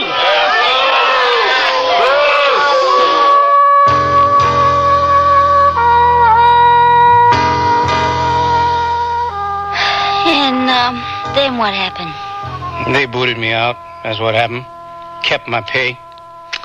Why, when you talk, do you say the wrong thing? I really do. Hey, Cookie. Huh? Why don't we get married? Married? Me and you? Oh, I can see it now. Superstar horn player marries nobody. Let's get the headlines, baby. I mean, really, everybody needs somebody, and I need you. I was totaling up the books the other night, and you know something? No, what? I reached the conclusion that you're the only woman I know who has stuck by me always.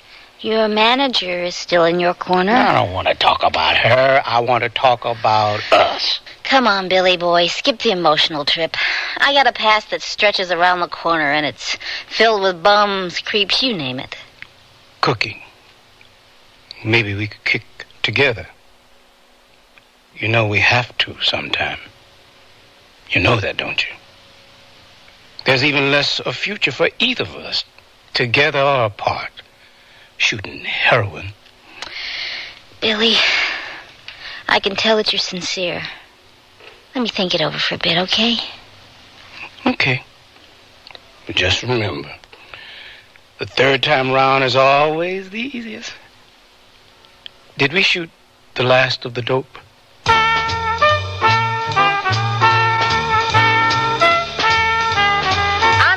to stand for this. We've been married 3 months, and you haven't spent one night at home with me. Not one. Well, business to be taken care of, sweetheart, and you know how it is. Don't give me that. Your manager calls. I leave the messages to contact her. She calls me back, wanting to know what happened. And all I can say is, I gave him the message. And you're going to try to tell me you're taking care of some kind of business? Well, who are you to talk? And what are you doing packing that? I was feeding us, paying rent, keeping us supplied with dope, and trying to twist your head around straight. But now I'm leaving. Cookie, you can't. Baby, you can't leave me. Watch very carefully. Oh, dear God. Oh, God.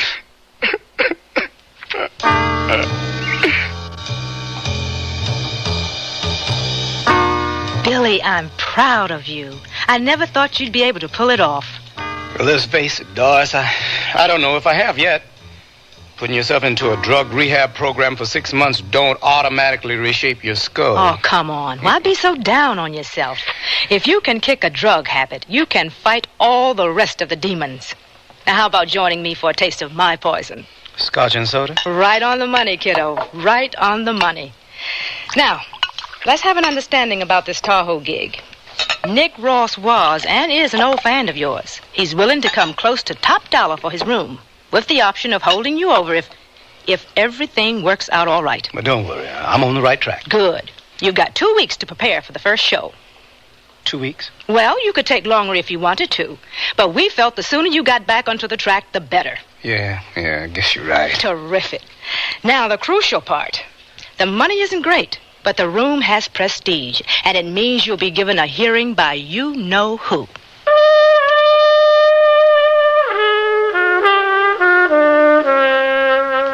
Leo Leather says, quote, "Once again, Billy D. Burton failed to pull through his latest crisis.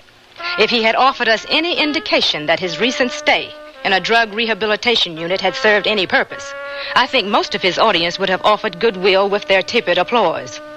Such an offer from Billy D. Burton was not forthcoming. Opening night. I was not able to attend the second show, nor was Billy D. Burton, according to my usual reliable sources." Oh, why, Billy? Why? What? Why anything? Why you didn't make the second show? Why you didn't make the first show on time the second night? Why don't you pull your act together? My act is together. Like hell it is. I think you've received your share of the rewards. No reward could ever compensate me for what I've had to go through with you. Bailing you out of one mess after another, trying to convince club owners and myself that you were stable enough to have a gig in their club, untangling your crazy money-making schemes. Speaking of money... Don't speak of it because you don't have any. What do you mean I don't have any? You heard me. You don't have any money. You've blown it all, most of it in your veins. You are back on the stuff, aren't you? Better know it. Since when, Billy? Since the day after I got out of the drug rehab program.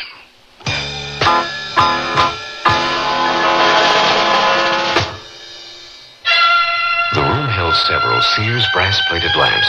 One switched on. The finely pleated antique satin shade illuminated the furniture softly. Another lamp turned on, and another. The patio doors blew open. The gleaming brass-plated lamp nearby, with its heavy base built for stability, did not budge. The room glowed in the brassy elegance that these Sears best lamps command. Create your own hauntingly elegant moods with Sears brass-plated lamps at most larger Sears retail stores. Sears National Automotive Values. Now get the Sears Heavy Duty Shock, just $9.99 each installed. Smooth out some of the jolts, jars, and jerks with America's best-selling Shock. And get the Weather Handler, Sears all-weather steel-belted radial tire. As low as $29.88 plus $1.76 federal excise tax on size P165 ADR13. Save 10%. This is the minimum national savings. Regular prices vary in some markets. Super values at most Sears Tire and Auto Centers. Stop at Sears. Why not ruffle up a window with tradition from Sears Open Hearth Collection? Our Inheritance Cape Cod curtains have plenty of big, fluffy ruffles for that traditional New England look that's become an American favorite. They're an easy care perma-pressed fabric made from 65% Codell polyester and 35% cotton, completely machine washable. Choose from 14 distinctive colors, one of the largest selections to be found anywhere. So carry on a decorating tradition, the Cape Cod look from Sears, available at most larger Sears retail stores.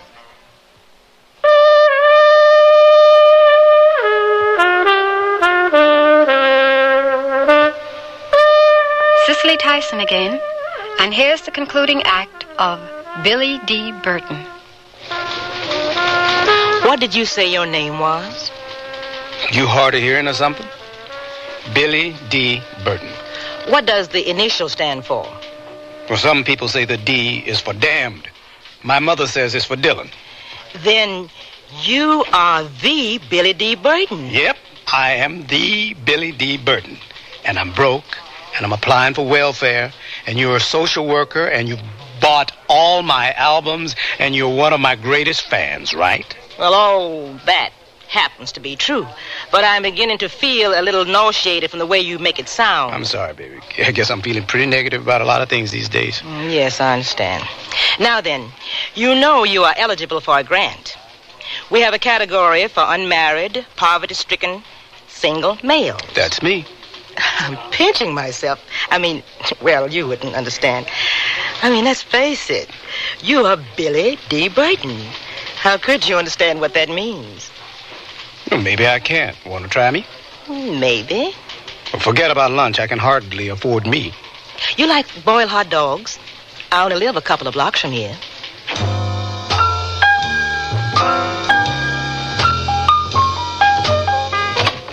Well, this is it. I've got a little rosé in the fridge if you'd like something. Nothing stronger? Well, I'm fresh out of all that cocaine and heroin and the rest of the stuff you're reputed to use. You really know a lot about me, huh? Only what I read in the papers. How would you like your hot dog? Medium rare, well done, or what? Once around lightly.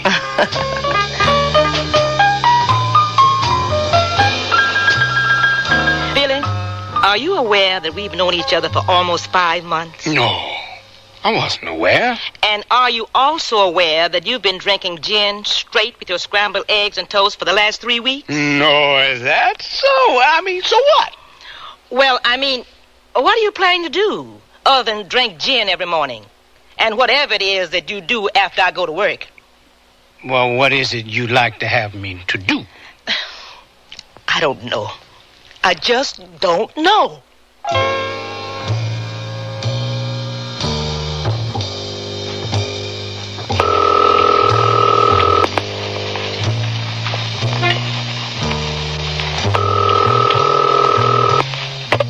Good afternoon, Doris Dobson's agency. This is Billy Burton. Let me speak to Doris. One moment, please. Billy? Yeah, this is Billy. What's happening, Doris? Oh, same old number. What's happening with you? Nothing. Why you think I called? I have no idea why you called, and I'm not particularly interested. What does that mean? You figure it out. Look, I'm a little busy right now. What was it you wanted? I need a gig, Doris. I need to work. I'm falling apart.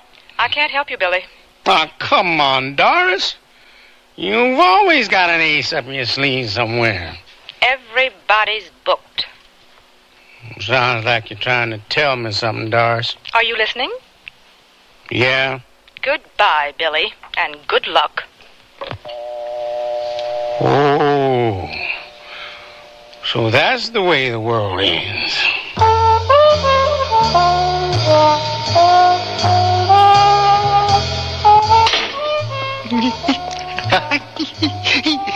Go on, Billy. Play something jazz with us. Play first, Billy. Yeah. But I ain't got no horn. Them that's got you get. Them that's got you. I hate that song. I've always hated that song. Shut up! Shut up!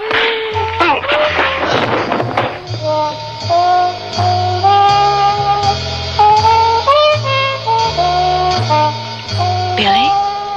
Billy? Can you hear me? Oh, yeah. I'm getting you out of here. Why? Ouch. You don't think I fit? Let's knock off the tough guy stuff, kiddo. This is serious material we're dealing with. Who are you trying to convince? They banged you up pretty bad, huh? Not really. Just the sort of thing a bunch of wild and crazy guys would do to you. Billy, I wish there was some way I could make you take yourself seriously. You can. Joking again, huh? No joking this time. Get me out of here before I go crazy for real. Now get me out of here. I'll take myself seriously. It's already been taken care of. How could I possibly know that you were in a place like this and not come to the rescue? I didn't know you cared about me. Don't be dumb, Billy. I've always cared about you. You know what I mean. Yes, I know what you mean. Well, what are we going to do about it? Nothing now. The first thing for you to think about is getting out of this place. When? Everything is being greased, and it'll take about a month for the pieces to slide together. Skip all the jive, Doris. When will they unstrap my arms and let me out of this crazy house? It has to be within a month, or else you won't be able to appear at the Tribute to Billy D. Burton concert. You talking about? A memorial concert for you. Well, I thought you had to be dead before they pull one of those cards out for you. Well, let's face it. A lot of people do think you're dead. I guess the concert would tell them that I'm not dead, huh? I don't think it would hurt. In addition, it would be the opening round of a machine gun blast that I've prepared for the world. Billy D. Burton returns. I've never been gone. Yes, you have, kiddo. And I think the world at large would be very interested in your return. I like this. I really do. Imagine coming out of a crazy house to blow people's minds. I'll never be the same. Let's hope so.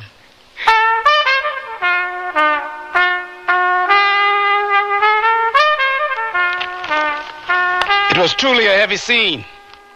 Heavy. Billy D. Burton, erratic great of the jazz horn, had gotten on a train somewhere in upstate Pennsylvania, smooth out of a drug and personal problems, returning home to star in a memorial concert to himself. That requires ego, of which Billy has not been noted to have any lack. We sat and waited anxiously at first, trading hip, sly little remarks at each other, dealing with Billy's return to the scene. His hassle in the madhouse, the 1,001 odd things we knew about him. The curtains shimmered, the cloth responding to the glittering anxiety seated before it. A pale rush of hot air being involuntarily exhaled toward the stage created the kind of feeling that made one feel as though one were present at the beginning gust of a hurricane. But Billy didn't show. The far-out people will talk about it for the rest of their lives. They'll pass it along to their children. The night Billy D. Burton didn't show up for his own birthday party, in a manner of speaking. For some of us, the reason will be more clearly drawn. A professional failed to do his job, and we are beyond dealing with him on any other level. It looked good for a while, the effort being made to do the right thing, the commitment that is necessary to any craft, even one touched by magic.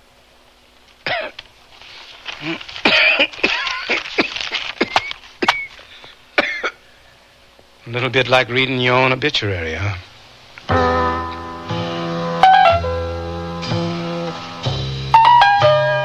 He had been visiting for a couple weeks before he died here.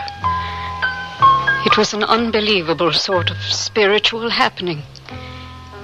He was on the verge of finding himself in his music, you could tell, from the level of maturity that was announced in his playing. It was as though all of his suffering and frustration had channeled themselves into a core, something that made him less susceptible to criticism. He had been very disturbed by the Leo Leather column, in a way I'd never known him to be, in some distorted way. He seemed to feel that he was a folk hero of some sort, who was letting his side down. He was, in a sense, in training here when the attack came. His playing had reached that level of quality that the Spanish speak about when they say someone has duende. There is no literal translation for the word. It's beyond being merely soulful. Billy was there when the end came. He played before he died. A few things he was working on. I remember the ending of one of his arias in brass. It seemed to sum up his whole life.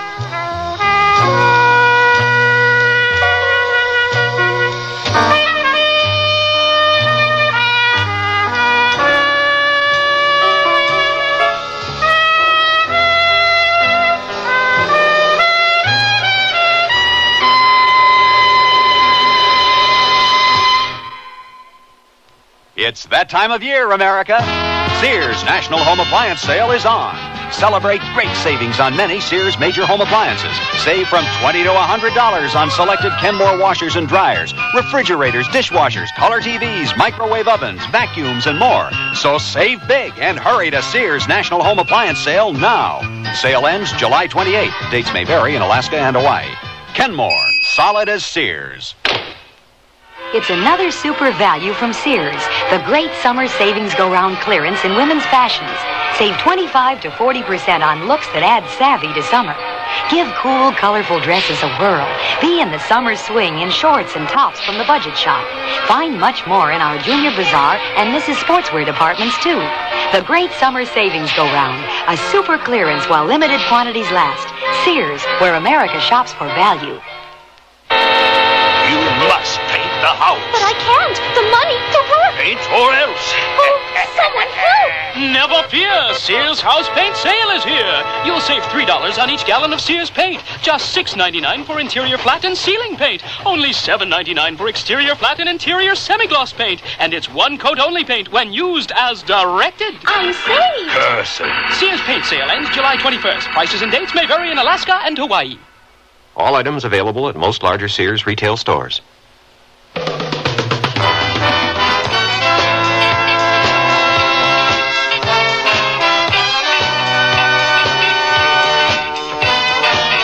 The Sears Radio Theater has been brought to you by Sears Roebuck and Company, where our policy is satisfaction guaranteed or your money back. Sears, where America shops for value. Billy D. Burton was written by Odie Hawkins, produced and directed by Fletcher Markle. Your hostess was Cicely Tyson.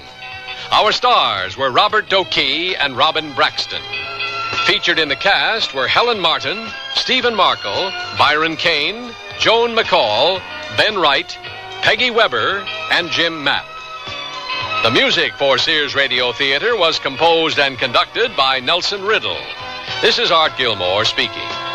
The Elliott Lewis production of Sears Radio Theater is a presentation of CBI.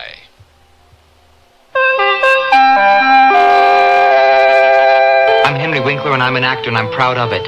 I've played many roles from Shakespeare to the Fonz, and right now I'm playing what I consider a significant spokesman role for the American Cancer Society. We're inviting you to join our cast of millions, the millions of Americans who are playing a role in the fight against cancer. Scientists in research laboratories, the people helping cancer patients with rehabilitation and other services, many of them former cancer patients themselves. All those volunteers playing an important role, ringing doorbells to help raise the funds needed to bring about a happy ending to our centuries-old drama, the war against cancer. That's your role. Act. Send a generous check now to your American Cancer Society. It's not a small part. As Shakespeare said, many strokes, though with a little axe, felled the hardest timbered oak. Remember, it's your American Cancer Society. Here's a message from your Kidney Foundation. Have you ever stood in line, my friend? Not for hours, but for years on end. Not waiting for a ticket for a show you want to see, but just for the chance to live life normally. Waiting for the gift of life. Pass it on, pass it on. Give the gift of life. Pass it on, pass it on. Somewhere someone depends on you. You can give the gift of life and help someone who depends on you by becoming an organ donor.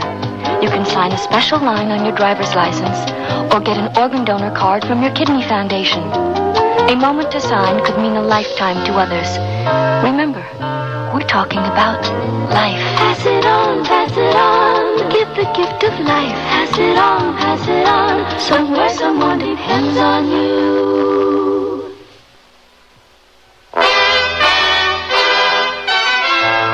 Tomorrow's Sears Radio Theater will be a story of adventure with Howard Duff as your host. Let's listen. The girl who was killed with him, you knew her as Vienna, too? Yeah, Vienna, too.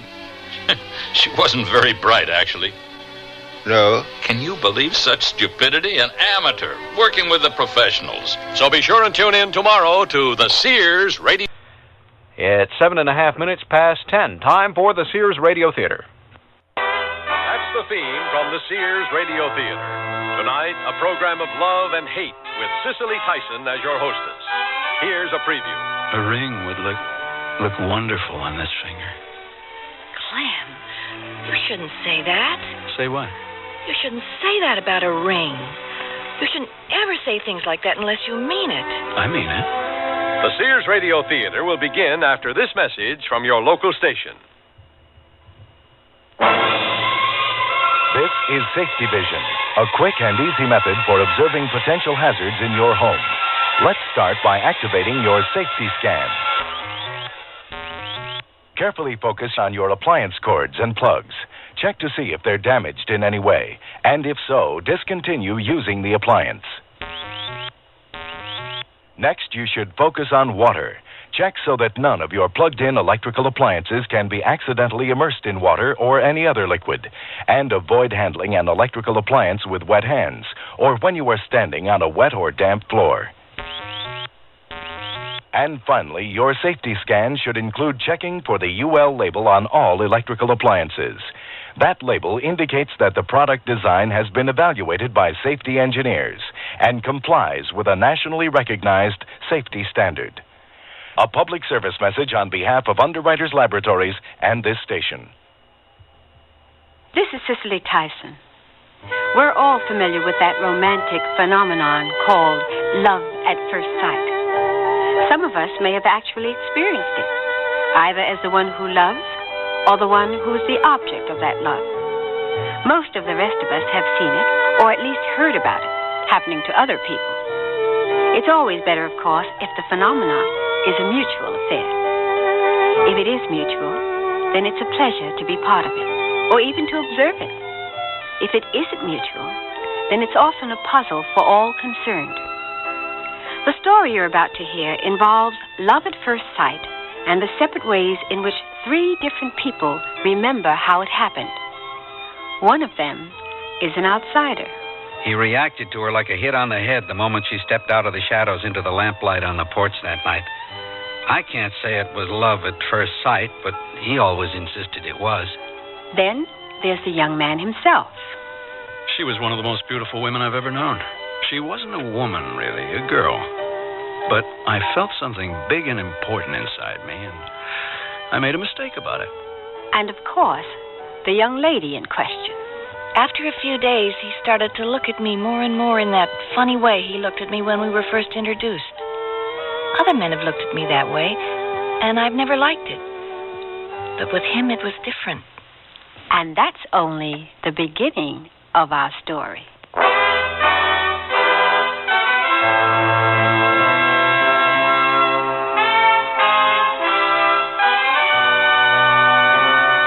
Radio Theater, a new adventure in radio listening. 5 nights of exceptional entertainment every week, brought to you in Elliott Lewis' production of the Sears Radio Theater. Our story, Sometime Every Summertime, by Fletcher Markle. Our stars, Mary Jane Croft and Len Berman. The Sears Radio Theater is brought to you by Sears Roebuck and Company, where value is your byword. Sears, where America shops. Nearly everyone at our party mentioned our new Sears Dream Supreme carpeting. Didn't anyone say anything about my rutabaga dip? Marvin said Dream Supreme looks so thick and luxurious. He loved its velvety, soft plush pile. What about my rutabaga dip? Eloise adored the color Of my rutabaga dip? I told her that avocado lime is just one of Dream Supreme's 20 lustrous colors, and when Doris heard that Dream Supreme is so reasonably priced and treated with Scotchgard brand fabric protector... Okay, what about my tuna fish upside down cake? Dream Supreme carpeting in most larger Sears retail stores. Now just $49.99 at Sears. The Craftsman heavy-duty 1-horsepower router with carrying case. Save $44 from regular separate prices for power tool and carrying case that adds great versatility to your workshop. With the right Craftsman accessories, you'll be able to carve intricate designs on signs, doors, make dovetail joints for drawers, cabinets, and much more. Craftsman router with case. Now only $49.99. Save $44. Sale ends March 24th. Available at most larger Sears retail stores. Prices and dates may vary in Alaska and Hawaii. Here comes spring. I know. Isn't the weather lovely? I'm talking about your dress. It's as soft and breezy as spring. Soft dressing is what spring is all about, and her dress is from Sears' expressive collection of dresses and skirt sets, fluid lines and feminine designs, fine detailing to shape and define, in fabrics that move with you, polyester or polyester and silk, in subtle spring shades for quiet excitement. Misses, petite, and half sizes in the dress department at most larger Sears retail stores.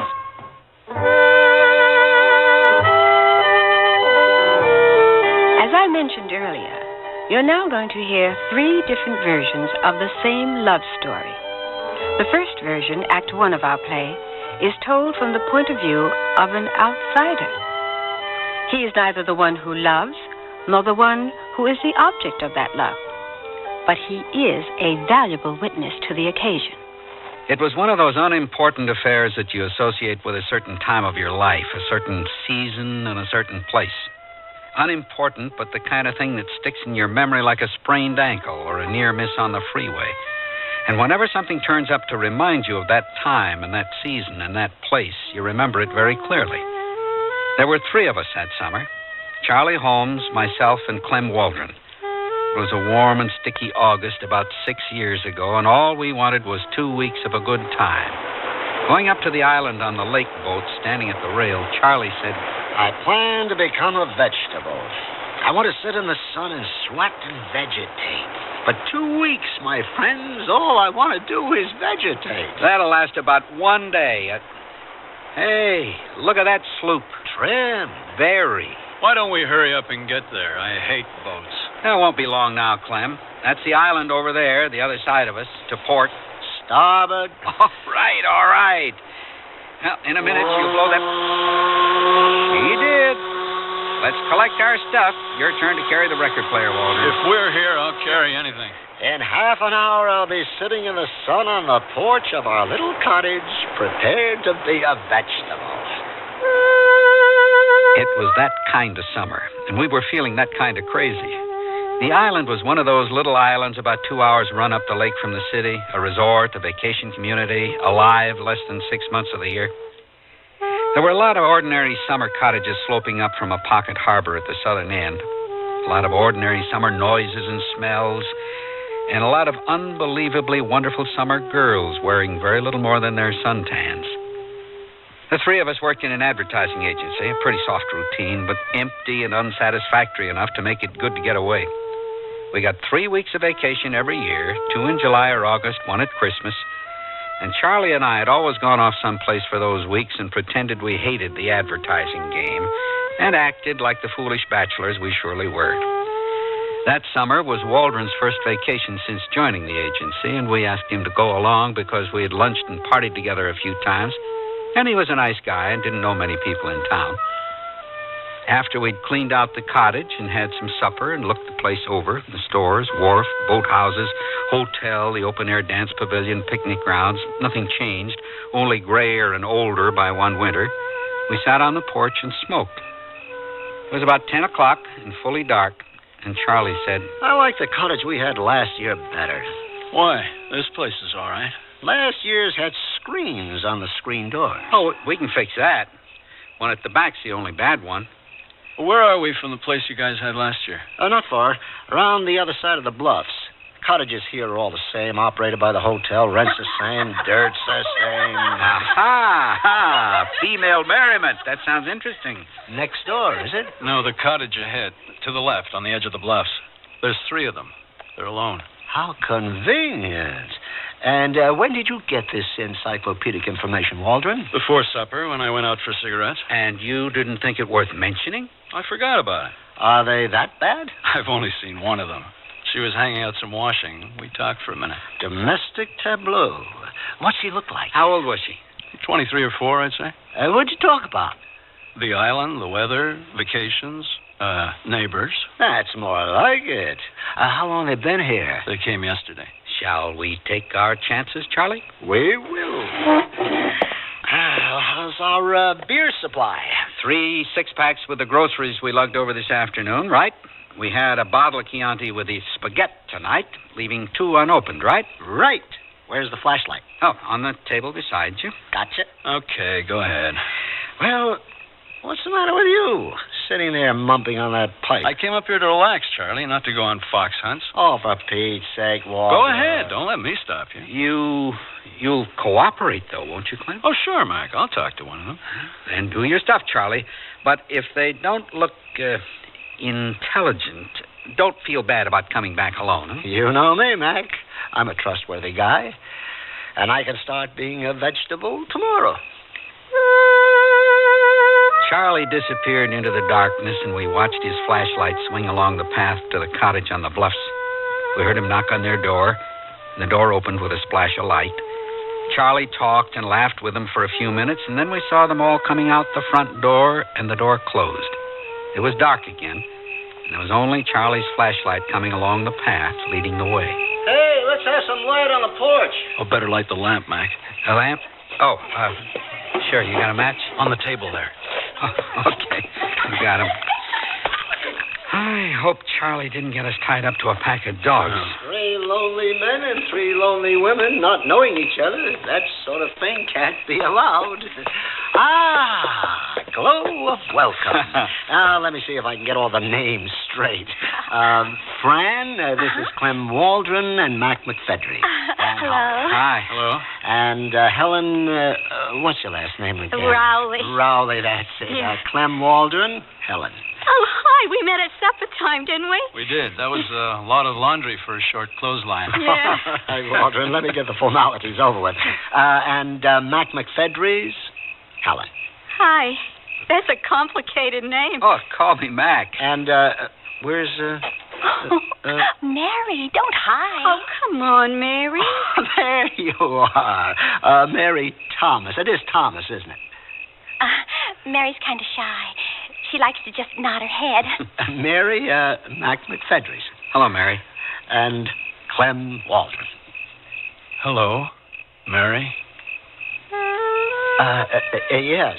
Well, let's all sit down, shall we? Mac, would you take care of something to drink? We've got wine and we got beer. Which would you rather?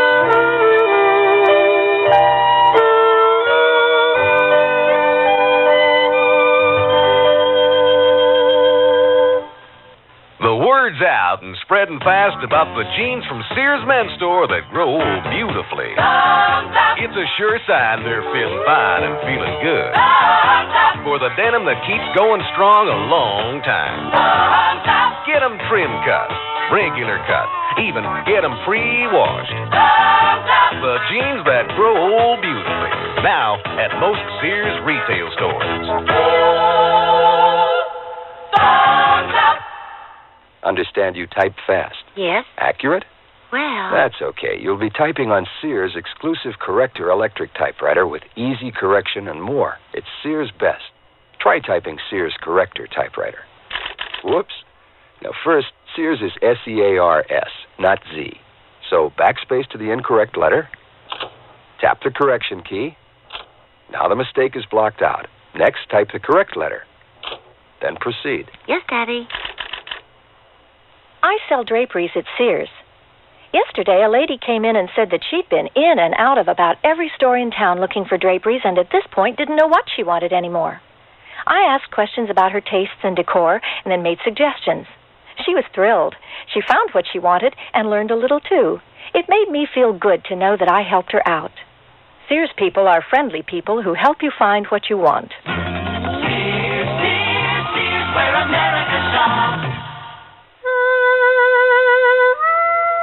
Mary was an Italian girl 2 generations removed from the old country, and the Thomas was for Tomasino, the grandfather's gesture to citizenship in his adopted home. She was slim and dark and quiet, very beautiful and very, well, female.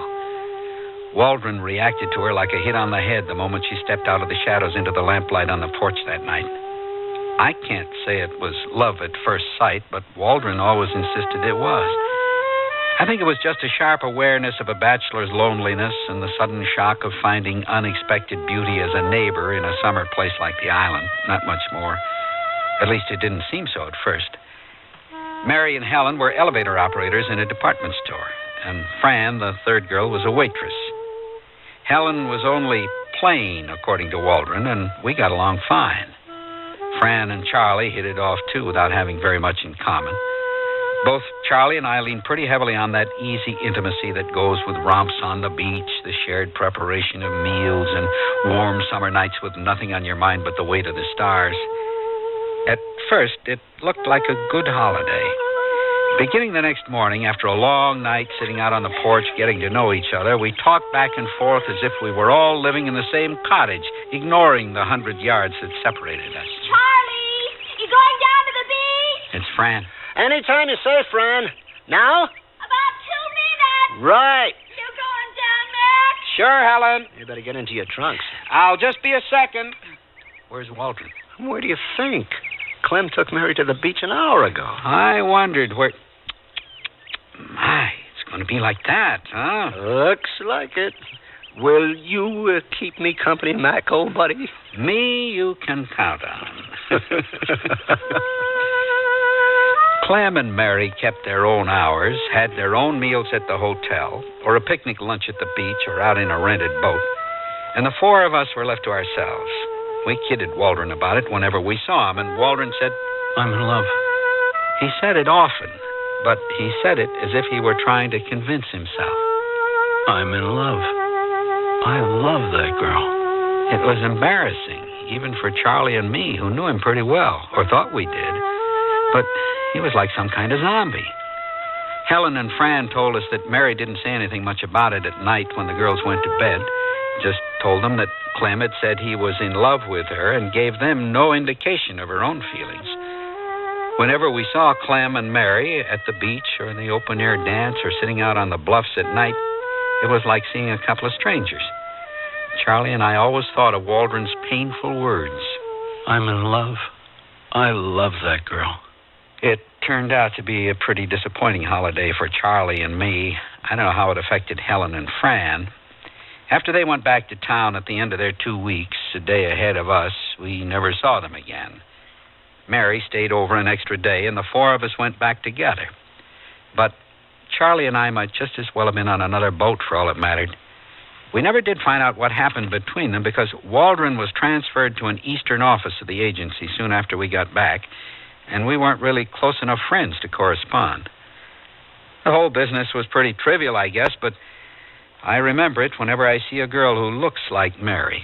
That olive skin, you know, that mysterious thing about really beautiful Latin women. Or when I go to a place like the island for a holiday, or just happen to think about people you meet in the summertime. It was one of those things. You remember how it started, that first moment, but not much more. After that, it gets too complicated. Hello, Mary. Clem was tall. Clem was very tall and thin, and he looked at me in a funny way when we were first introduced. Hello, Mary, he said, only in a funny way, like he knew me before or was scared of me or something. It was at a summer camp I went to one year with Helen Rowley and Franny Howard. We took a cottage at the camp, the three of us, putting all our vacation money together to pay the rent and have enough for food for the 2 weeks and everything. It was a lovely cottage overlooking the lovely bay at the camp, and the three guys were in another cottage just back of us. Clem, I mean, and his friends. Clem talked to Helen one night while she was hanging washing, and then one of Clem's friends, I forget his name, dropped over later and talked to all of us and asked us to come and be sociable with our neighbors, and we all went. That was when I met Clem, when we all went over to their place, and he spoke to me in that funny way. Hello, Mary.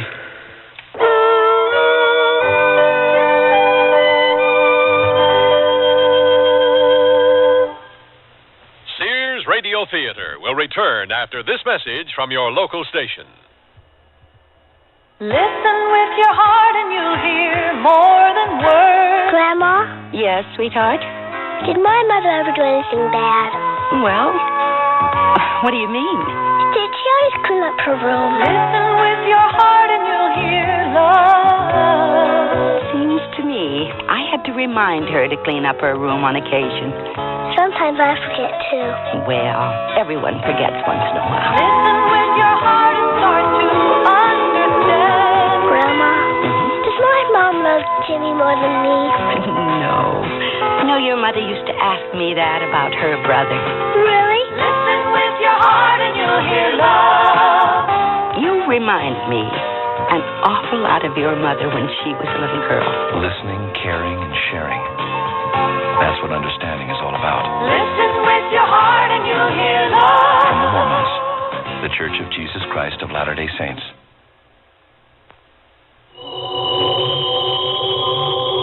Chills run up and down your spine. There's a creeping sensation at the back of your neck. You're listening to CBS Radio Mystery Theater. I'm E.G. Marshall, your host for these hour-long dramas of suspense, adventure, and the macabre. Heard 7 times a week on most of these stations. Here's a sample of what we mean. Hush, hush, my darling. Your mother is taking care of all of you. You have nothing to fear. Let those who move against us learn to cower in terror. As long as the moon is full, we rule the nights. Ours is the power and the glory. You will inherit the world, and I am your queen in whatever guise I choose to cloak myself.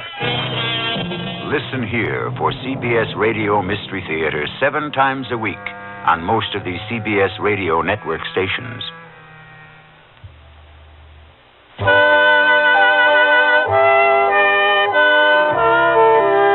And now, an entirely different view of our love story.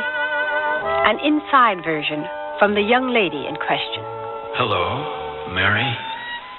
We talked on their porch for hours and hours that night, and Clem's friends was really funny, telling jokes and asking crazy questions.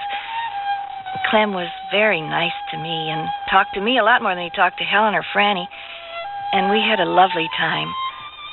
The next day, Clem took me to the beach and out to lunch at the hotel, and then out in a rowboat he rented for the afternoon, and then to the hotel again for supper.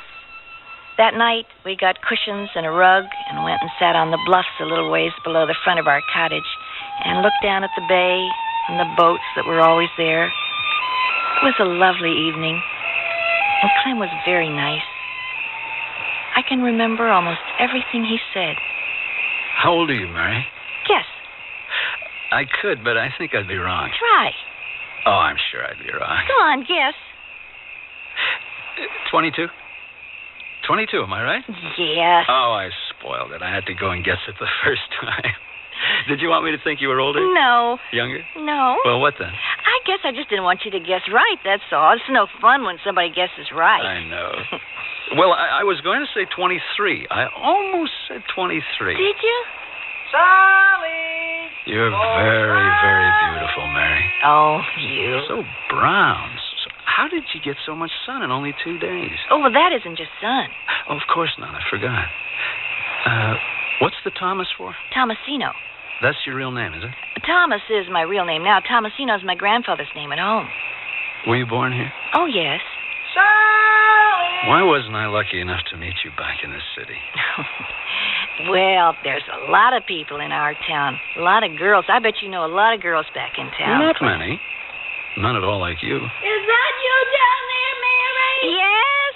Are you all right? Yes. Okay. Helen and Franny always worrying about me, just like Mom at home. How many in your family? A lot. How many? 7. That's a big family. I'll say. You should hear them. Brothers, sisters? 5 brothers, 1 sister. So noisy. Your sister? All of them. Do they tease you much? George does. And Tina. Is your sister older or younger than you? Oh, younger. I'm the oldest of all of them. Are you? I would have thought you were the youngest. Me? Are you kidding? I don't know why I would have thought that. Oh, it's lovely out here. Oh, that moon. When I came out on the porch this morning real early, the moon was still out. Was it? What were you doing up at that hour after such a late night? Couldn't you sleep? Not really. Just still getting used to being in a strange place, I guess. And meeting you and your nice friends last night and everything. I was too excited to sleep. Were you? Mm-hmm. And suddenly there was the moon this morning. Same old moon. Oh, please, Clem. Please don't. Mary. You shouldn't do that. Why not? I don't know you. I don't know you hardly at all. You shouldn't do that. Know me? I'm 25 years old, born in Winnetka, went to school in Winnetka and Chicago, and the University of... Oh, a brother and two sisters, work in advertising, unmarried, unattached, unhappy. And I think you're... Kiss me again. Clem, no. Doesn't it feel good when I hold you like this? Yes. You're bad. Clem wasn't really bad, but after a few days he started to look at me more and more in that funny way he looked at me when we were first introduced. I'd seen other men look at me that way, and I never liked it. But when Clem looked at me that way, it seemed all right because Clem was such a fine person. He took me everywhere on the island, and at the end of a week there wasn't any place left we didn't go. We just lay on the beach after that and went to the hotel for lunch and sat out on the bluffs at night after dancing. Clem told me he loved me one night and asked me if I loved him. And I couldn't tell him if I did or not because I didn't know. And when I told Helen and Franny that Clem said he loved me, they asked me how I felt, and I couldn't tell them either, one way or the other. I just didn't know. Summertime fools a girl about love sometimes. The second to last night at the camp, we went down to the wharf and sat at the end and dropped lighted matches in the water below us. That must be a radio on one of the boats out there. It's lovely. Why don't we dance? Dance? You mean here on the wharf? Why not? Come on. Up on our feet. Oh, Clem, the matches and your cigarette. Forget it. Give me your hand. The whole package went in the water. Have you got any more? Doesn't matter. Just let me hold you. There. No crowding on this dance floor. Oh, it's rough on these planks. Pick up your feet. Oh, Clem, I can't. Of course you can. Oh! Oh, I'm sorry, darling. Don't you know that step? No, I... Look down. Watch my feet. Well, I don't know that one. It's the one I taught you last night. But I can't... It's hard to hear the music now, isn't it? Please, Clem, let's stop. Let's just sit. All right. Give me your hand while I get down. Watch yourself. Hang on. Oh. There. What are you doing? Your wonderful hair. It feels like so soft. Oh, you. It's just no hair. No. No, it isn't. Careful. I'm all right. You'll fall if you... I'll hang on to you. Oh, that's worse. Oh, Clem. Clem, we'll fall. Not a chance. Here, take hold of my hand. We'll fall in together. That'll be all right. Oh, it's a beautiful hand. Oh, it's awful dirty. These planks. You don't wear any jewelry at all, do you? No rings, no bracelets, not even a watch? Well, I do have a watch, of course. You've seen it. But I've been leaving it at the cottage lately because, going to the beach every day and taking it on and off, I didn't want to lose it. But nothing else except that little gold cross around your neck? Oh, I always wear that. That's hardly something I could lose with all this hair. Besides, that's different. It's not what I think of as jewelry. It's there because you're a good Catholic, of course. What is it they say, devoted? Devout? Both, I guess. Anyways, it's not like wearing rings and bracelets and all that. A ring would look wonderful on this finger. Clem, you shouldn't say that. Say what? You shouldn't say that about a ring. You shouldn't ever say things like that unless you mean it. I mean it. No. Yes, I do. Clem, please. Would you marry me if I asked you to? Oh, no, Clem, you mustn't say that. Why? I'm... No. It don't seem right. When? When that's not what you want. That's not what you want, Clem. I want you. Yes. That's not the same. Mary. No, Clem. All right. Wish I had a cigarette. I stayed over at the camp an extra day. I had an extra day owing from a day I worked last Christmas and went back to the city with Clem and his friends. It was a lovely trip on the boat, and Clem made me promise to let him take me out the next night. He had a car, but it was being fixed while he was on his holiday. He wanted to take me home in a taxi from the boat, but I didn't want him to. I didn't want him to come out before I could tell about him to Mama and Papa. When I told him, Mama was happy, but Papa was angry because he said he always had to look at somebody before I went out with him. And I was glad I didn't say too much, like that Clem said he loved me or that he wanted to marry me. The next night, Clem came around for me about 8. I had on my favorite pantsuit, just cleaned, and we went dancing. But Clem said it was too crowded, and he was tired, so we went to a drive-in for some coffee. When he took me home, he said something about calling me, and we'd go dancing someplace where it wasn't so crowded. But I didn't hear from him again. Ever.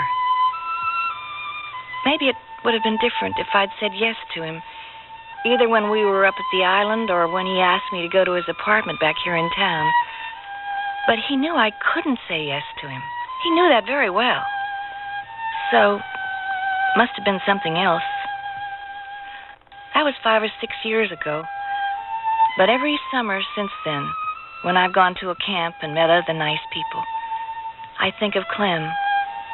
Even last year after I was married, when Rico and me had the very same cottage as Helen and Franny and me had that summer I met Clem, I thought of him. I really think of him quite a lot. That funny way he looked at me when we were first introduced. Rico never looks at me that way.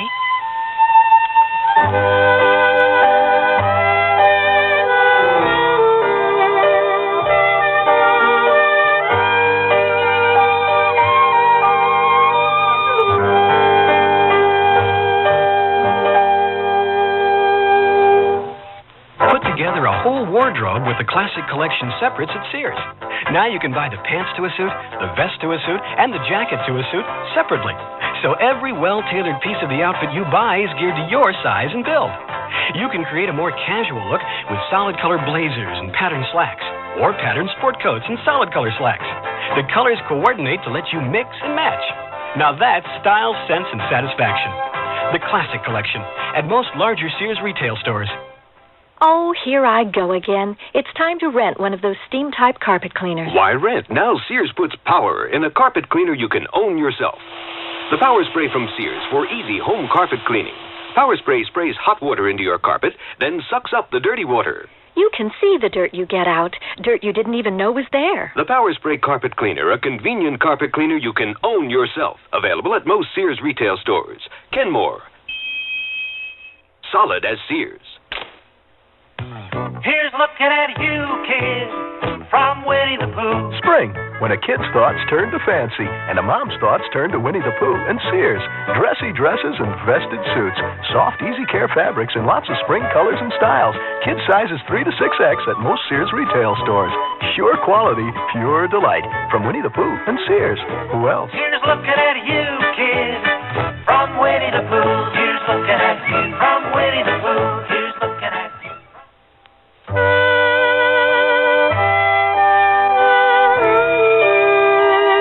Cicely Tyson again. And here's the concluding act of Sometime Every Summertime, in which you are going to hear what really happened at the end of our love story.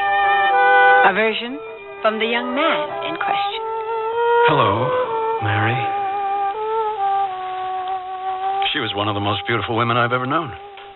She wasn't a woman, really. A girl. A beautiful animal. A wonderful gesture of nature. She was Italian, American-born, and we met at a summer place, one of those island resorts I went to one year with McFedries and Holmes when I was in the Chicago office. I only knew her a little more than 2 weeks, but sometime every summer since then, I've thought of her. At first, of course, I thought I was in love with her. At one point, I even considered marrying her. Whatever it was, I wanted her, and it was like a fever. It wasn't normal. It was very foolish and untidy, and I went about it like a schoolboy. I remember hearing Mac and Charlie talking about it one night. They were out on the porch and hadn't heard me come in the back door. He says he's in love with her. That could mean any of a dozen things. Sure, but not the way he says it. I don't know why he says it at all. He keeps saying it. That's what confuses me. He keeps insisting on it. That's just not like Waldron. She is beautiful, Mac. Well, I'll give you that. Sure, no question. But hardly Waldron's type. What do you mean by that? Well, an elevator operator, maybe only a year of high school, maybe not even that. If you say poor but honest, I'll leave this conversation. Okay. But you know what I mean. At least you know Waldron. Superficially. He isn't a Catholic, I know that much. Yeah, but she is, that's for sure. She wears that little cross on her neck chain with great pride, always touching it. I don't know. What is it they say about summer romances? Couldn't tell you. Oh, you could make it up, I guess, for all it matters. Pretty obvious example with Waldron, if you ask me. I was too annoyed to walk in on the conversation, and I suppose I didn't particularly want them to know I'd been listening. Nobody likes that kind of thing. That was the night I asked her to marry me. She refused, of course, and was very embarrassed with my asking. I must have sounded pretty hollow now that I think back on it. I felt something big and important inside me, and I made a mistake about it. It was simply a case of not being aware of that nice difference between love and desire. But she knew. She knew all along. She was a thrilling kind of a girl to be with. When she wasn't in her bathing suit, she wore bright blouses and slacks. A lot of women must have hated her for her loveliness. I think I hated her a little myself. She wasn't mine. When we went back to the city, we took the late evening boat. And watching the moonlight on the lake from the observation deck helped us stretch out the last few hours of the holiday. Are you making a wish on it, Clem? On what? On our lovely moon, of course. You've been so quiet looking up at it out there, I thought maybe you was making a wish. No, I was looking at the stars. Wishing on one of them? No, thinking about you and me in the last 2 weeks. That's nice. It's so nice to stand here like this with your arm around me. And if you're not going to wish on the moon, then I will. What did you wish for? Oh, you can't ever tell anybody what you wish for. If you tell about it, it's liable not to come true. It just has to be a secret between me and the moon.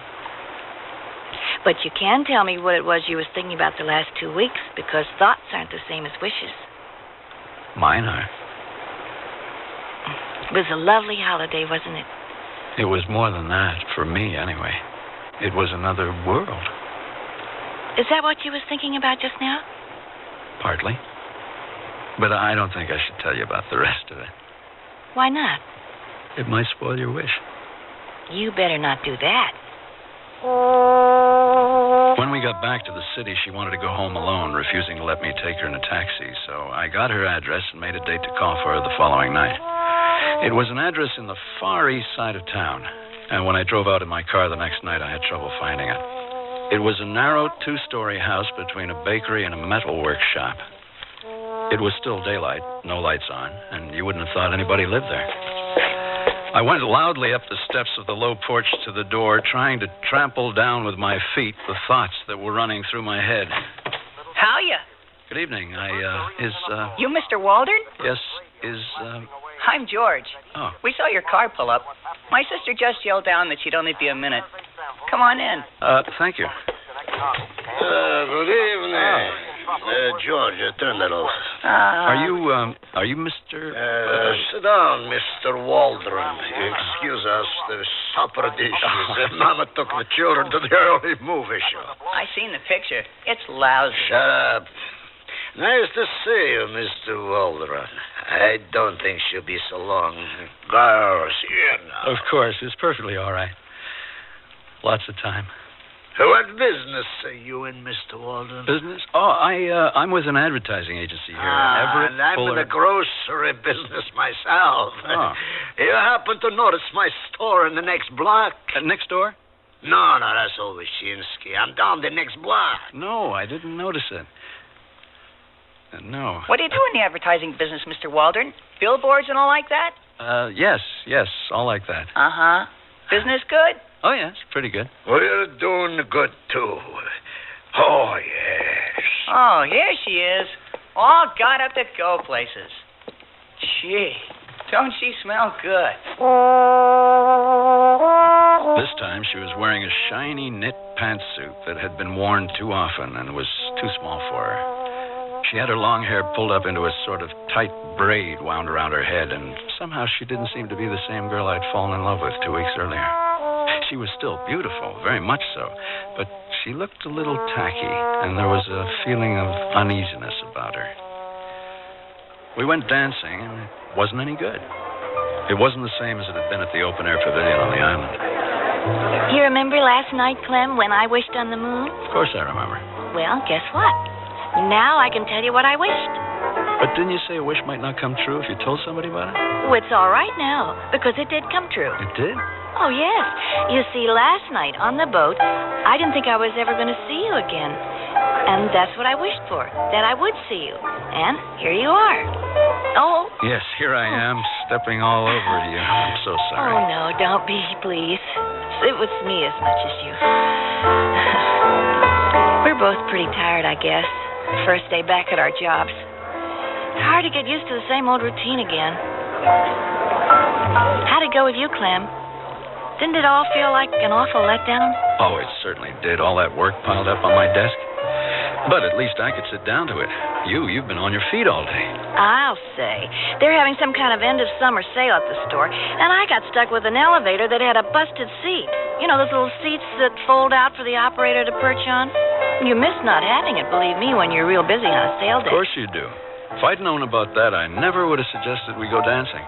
Why not? Well, after you've been on your feet all day running an elevator with no place to sit. Driving an elevator, Papa calls it. No, but I don't mind it usually. You get to see all different kinds of people. You wonder where they come from, what they're going to buy, how they can afford it.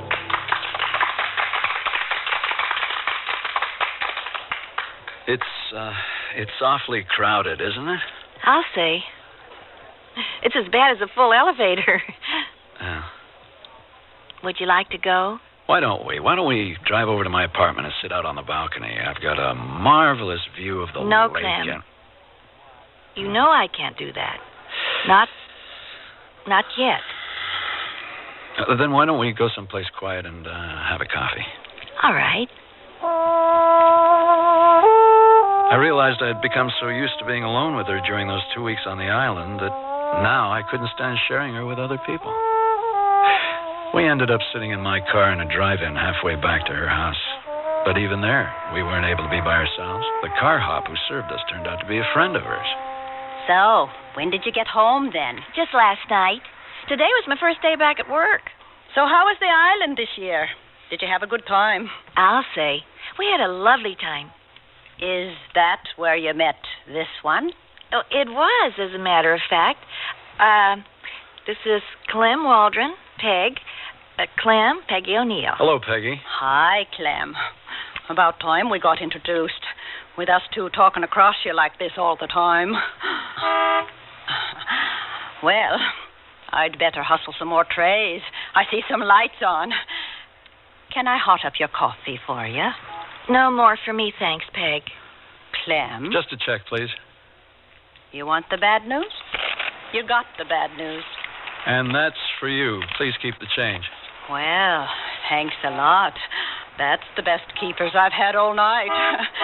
Be right there! All finished? Shall I take the tray? Yes, all finished, thanks. My pleasure. And thank you. Good night, Peg. And good night, hon. Don't do anything I wouldn't do. See you at Mass on Sunday. I'm sorry, Clem. She means well. Of course she does. I really am sorry, though. None of it was the same. None of it was any good. I took her home and told her I'd call her and drove back to my apartment the long way. I got word that I was to be transferred east a couple of days later, and I didn't call her. I couldn't. It's very difficult for a man to get over realizing that he's a snob. Funny, she was so important to me for those 2 wonderful weeks. And now I can't even remember her name.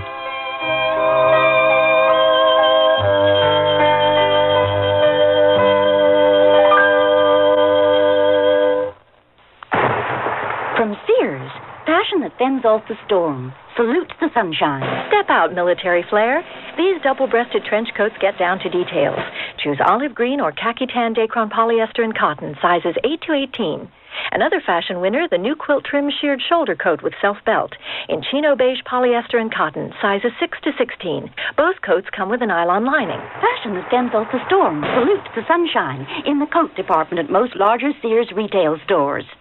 The word's out and spreading fast about the jeans from Sears Men's Store that grow old beautifully. It's a sure sign they're feeling fine and feeling good. For the denim that keeps going strong a long time. Get them trim cut, regular cut, even get them pre-washed. The jeans that grow old beautifully.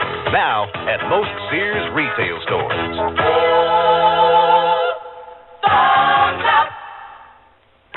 Join millions of Americans and shop the easy way with a Sears credit card. All you do to apply is call toll-free 800-526-0444. It's your entry to shopping convenience and quality merchandise.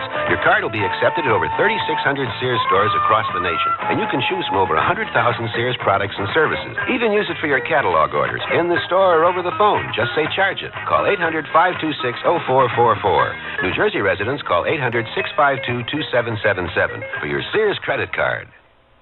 The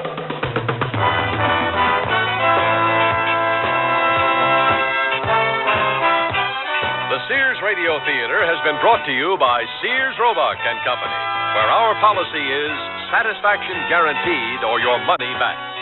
Sears, where America shops. Sometime Every Summertime was written, produced, and directed by Fletcher Markle. Your hostess was Cicely Tyson. Our stars were Mary Jane Croft and Lynn Berman. Also heard were Vic Perrin, Lou Krugman, Peggy Weber, Janet Waldo, and Ronald Staley. The music for Sears Radio Theater was composed and conducted by Nelson Riddle. Art Gilmore speaking. The Elliott Lewis production of Sears Radio Theater is a presentation of CBI. Join hands with people everywhere. Each of us can do our share in care for say for children. This year, people of all nations are joining hands to improve the lives of the world's needy children. Through CARE, you can provide the families of these children with the means to grow their own food, to build medical facilities, safer water systems, and schools. Tomorrow's world is in our hands. Help make it a better place for all the children.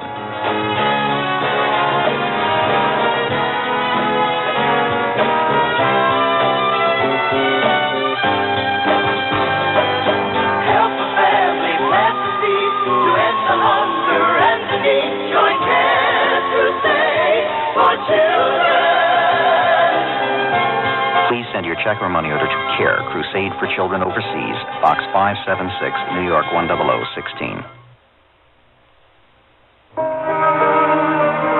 Blanche and Tony are deeply in love. It was their perfect night, a beautiful night, with all the proper ingredients for murder. Honey, pass the whipped cream. I will not. Blanche, I love whipped cream. Do you love me? Of course I do. More than whipped cream? Tony, you're overweight as it is. Now, Thelma... Thelma's doing volunteer work for the American Heart Association, and she was telling me... A lot, knowing Thelma. Tony, I'm serious. A fatty diet is no good for your heart. I don't want you having a heart attack. But, honey... Tony, you could use a lot less honey. You've been living on sugar alone. Now, we're going to get the American Heart Association's cookbook and make our diets heart healthy so we can be together for a long time. Oh, Blanche, you're sweet. Sweet? Yeah, I know. Contact your American Heart Association for information about a heart-healthy diet. We're fighting for your life.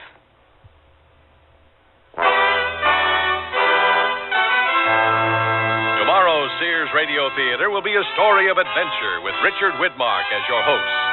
Let's listen. I've just been on the visiphone to the computer center. Something wrong? Plenty. There's been a flash flood in the new Los Angeles River. But that's impossible. Try telling that to the relatives of the dead. So be sure and tune in tomorrow to the Sears Radio Theater.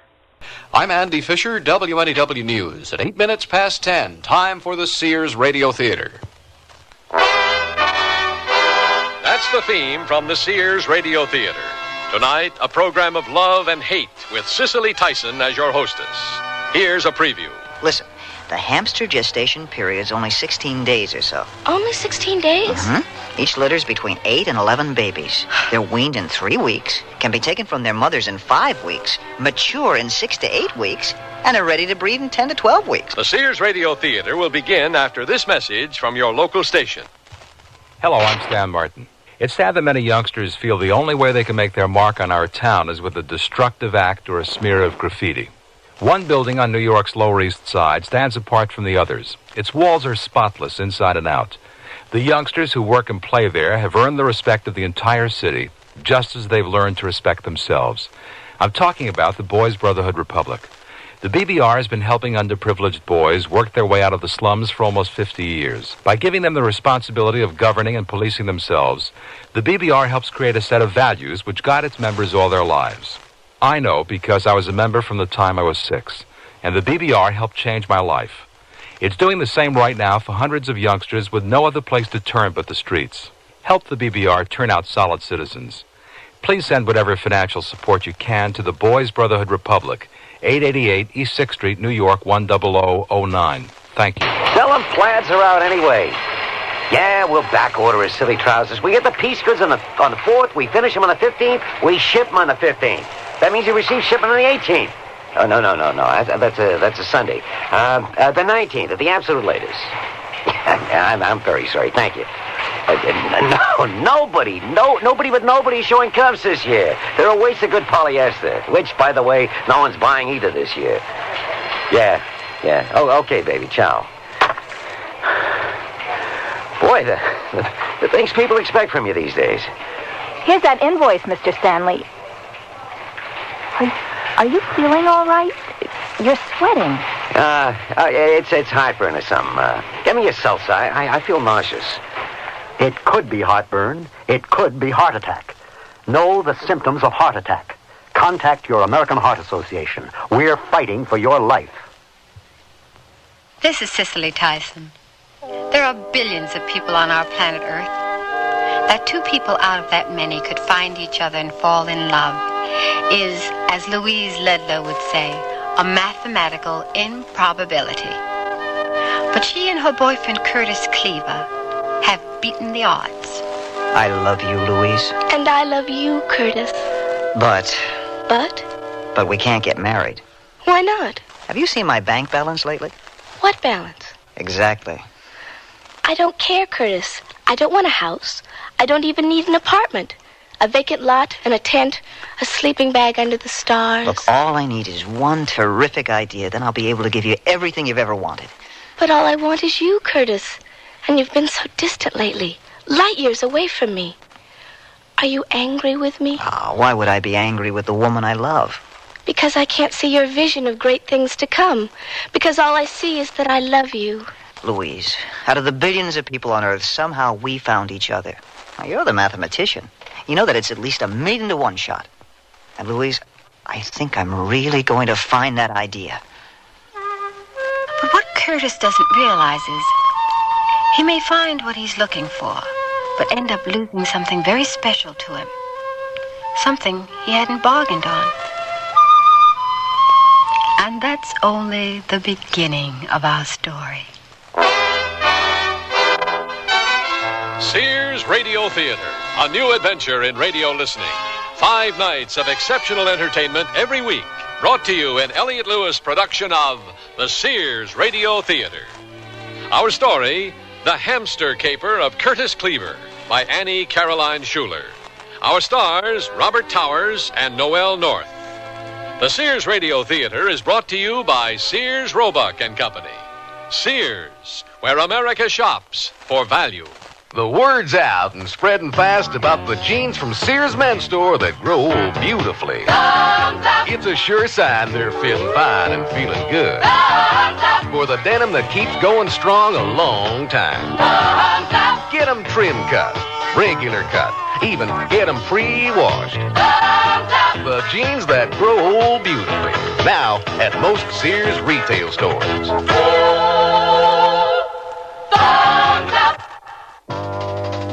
They wear them in Alaska, in Texas, in Maine. Wherever the territory's tough, the kids wear Sears Tough Skins. The toughest jeans in Sears Tough Jeans territory. Fashioned from a perma-pressed tri-blend fabric so tough, kids can actually jump on trampolines made from it. Sears Tough Skins in boys and girl sizes. Now in latest spring colors, styles, patterns. Brushed finish, too. You have tough kids, Sears has Tough Skins. Only in the children's store at most larger Sears retail stores and through the catalog. Sears National Automotive Sale. Dirt inside your shock absorbers can cause them to fail. Get Sears heavy-duty plus shocks with a self-cleaning wiper ring. On sale now, only $7.99 each. You save 20%. Installation available. And save now on Sears SuperGuard steel-belted radial tires. Steel-belted strength, smooth ride, radial performance. Super values, too. Save $40 to $76 on a set of 4. Sale ends June 30th at most Sears Tire and Auto Centers. Prices and dates may vary in Alaska and Hawaii. Stop at Sears.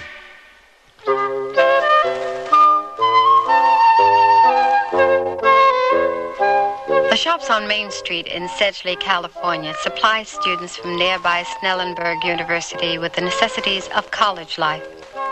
There's the university bookstore, the Sedgley stationery shop, the all-night pizza parlor, and coming out of the Sedgley print shop, Curtis Cleaver and Louise Ludlow. Curtis has just dropped off another edition of Snellenberg's student newsletter, of which he is the editor. Well, Snellenberg Speaks is tucked away for another week. And it was a long week. Yeah, I missed you, too. Was this edition a difficult one? Is that why you've been so far away from me? Louise, every situation in the world doesn't always have a logical, mathematical reason.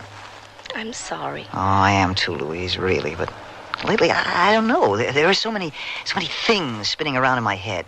Once they come together, everything will fit into place, but until then... Oh, lonesome me. Well, seems like the entire world's lonely lately. You know that column in Snellenberg Speaks, Dear Donald? The advice columnist? Mm-hmm. Well, he's been buried under an avalanche of letters from students who come from big cities. There isn't all that much to do around the university, and they're lonely. So what does Dear Donald advise? Valley's Pet Shop. Valley's Pet Shop?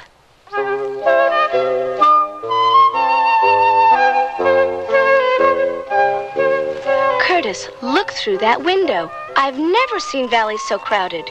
Why did Dear Donald recommend it? Well, Valley's is the only pet shop for miles, and he sells hamsters and parakeets and small pets like that, which the dormitory house mothers will overlook.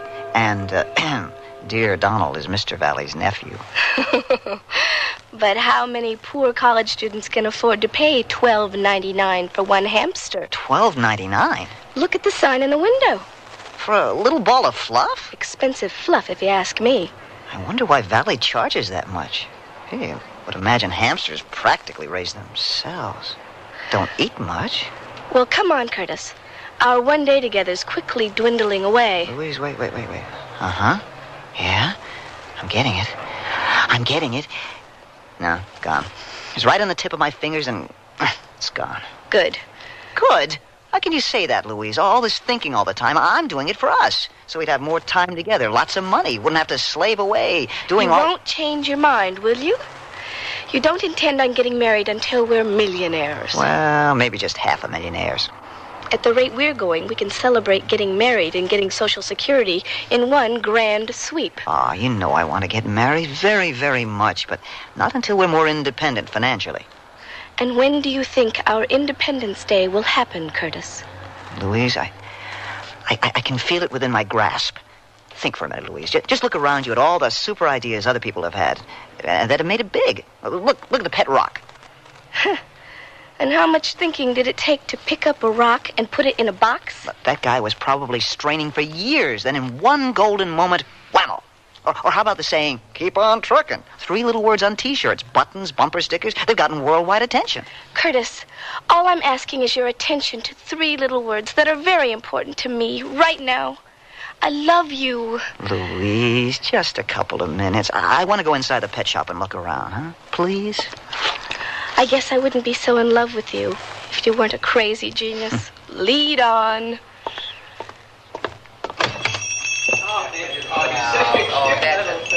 Well, sure is a good Snellenberg U-turnout. Hello there. May I help you? Oh, we're just looking around, thanks, Mr. Valley. Well, may I suggest a speciality this week? Right over here. Hamsters. So, that's a hamster. Never saw one close up.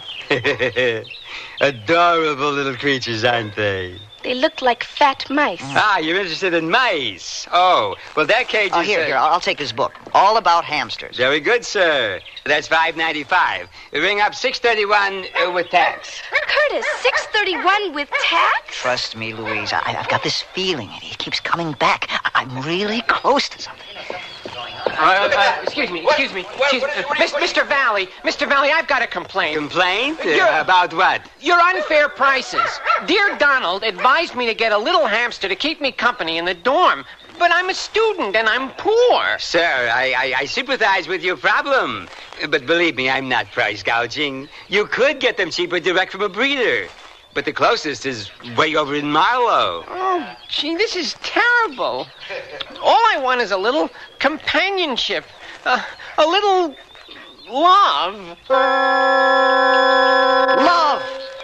Curtis, please. Everyone's watching. Love, Louise. It's all right here. This book is all about it. The book is about hamsters, Curtis. Love. That's what we all need. That's what we all want. Love. Curtis, I think you need some fresh air. And I'm going to get some. We're millionaires. Millionaires! What was that? That, I'll have you know, is a world-famous 1,000,000-to-1 shot millionaire. Or a crazy genius I've driven insane.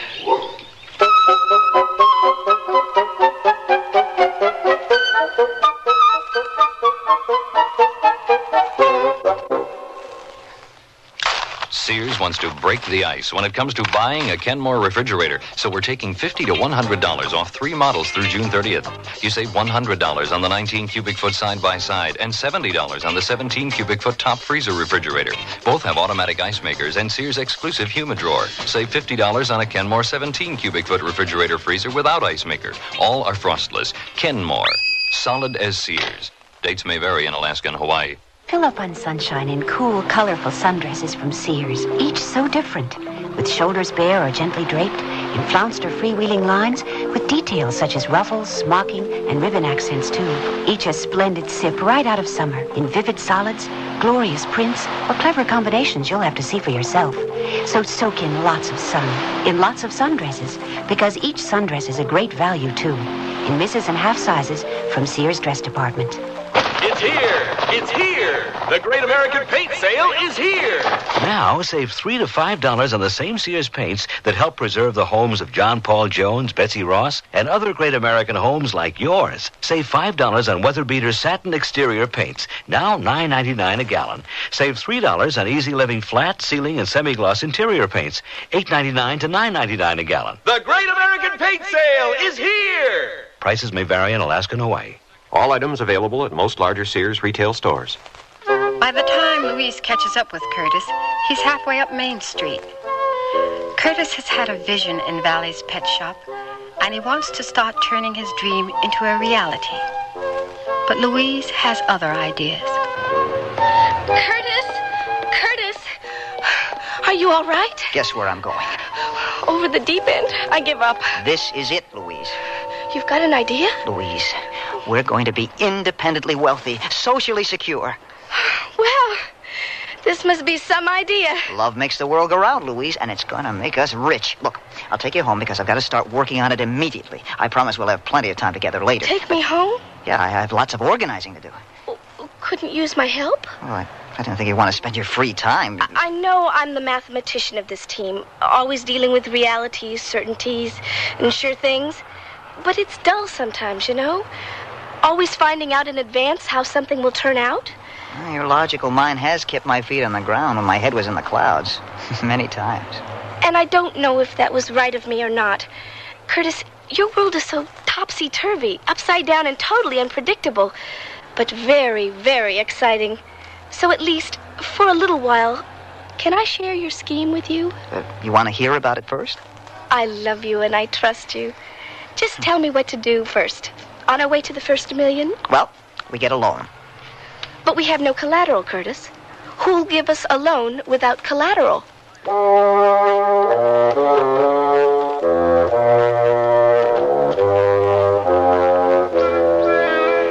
Well, Yes. Oh, this is a great surprise. Welcome to Shoemart. How are you, son? Okay, Dad. And you, Louise? Oh, just fine, Mr. Cleaver. How's the shoe business? Well, you know what they say. There's no business like shoe business. Dad, can we talk to you privately for a minute? Oh, sure, son. Here, come on, right over here. Now, what can I do for you? Loan us some money? Well, sure. How much you need? Well, this is to be a loan, Dad, a business loan. Curtis, I'm your father. I don't loan money to my son. I give. You want a loan, go to a bank. We already did. Uh-huh. Oh, okay. How much of a business loan? $500. The separate checks or one tab? We need 1,000, Louise. But we shouldn't start off with such a large debt. All right, compromise. 750. Okay. So, what business are you going into? A real moneymaker, an innovation in gimmicks. We call it Love for Sale Enterprises. Picture this. An adorable little hamster, his liquid eyes staring out at you with an unspoken plea. Adopt me, love me. We call him Harlan the Hamster. He's our symbol. A symbol for what? Oh, buttons, bumper stickers, T-shirts, any place we can stamp his little image. Oh. In light of the present trend in fads, we believe it to be a sound financial investment. Listen, my son is always a good investment, even when he goes bankrupt. Bankrupt? When? It was nothing, Louise. Let's see. First was the souffle delivery service. That fell flat. Yeah, I think we've heard enough, Dad. And then the chocolate perfume that, instead of attracting the opposite sex, attracted an invasion of every insect within 10 miles. Oh, but my favorite was the plastic socks. Plastic socks? Louise, I was 16. Yeah, problem started when the feet got hot. Socks melted, gluing shoes to feet. Very sticky situation. I think we just lost our financing. Oh, nonsense. Listen, it takes years to be an overnight success. Right, Louise? Well, now what are you up to this time? Hamsters, Dad. Yeah. Our pivotal product, our main draw at Love for Sale Enterprises, inexpensively priced hamsters. Doesn't Valley's Pet Shop sell hamsters? Well, yes, but he has a high overhead, a store and all. We won't have so many expenses. Especially if Mrs. Cleaver will cooperate. Right. Dad, we're asking your permission to check with Mom about the attic. The attic? Oh, you mean the attic on top of our house? That attic? Yes. Oh, you want my permission to talk to your mother about our attic? Exactly. Can we ask Mom? Well, sure. And if she figures out what you're talking about, tell her to call me.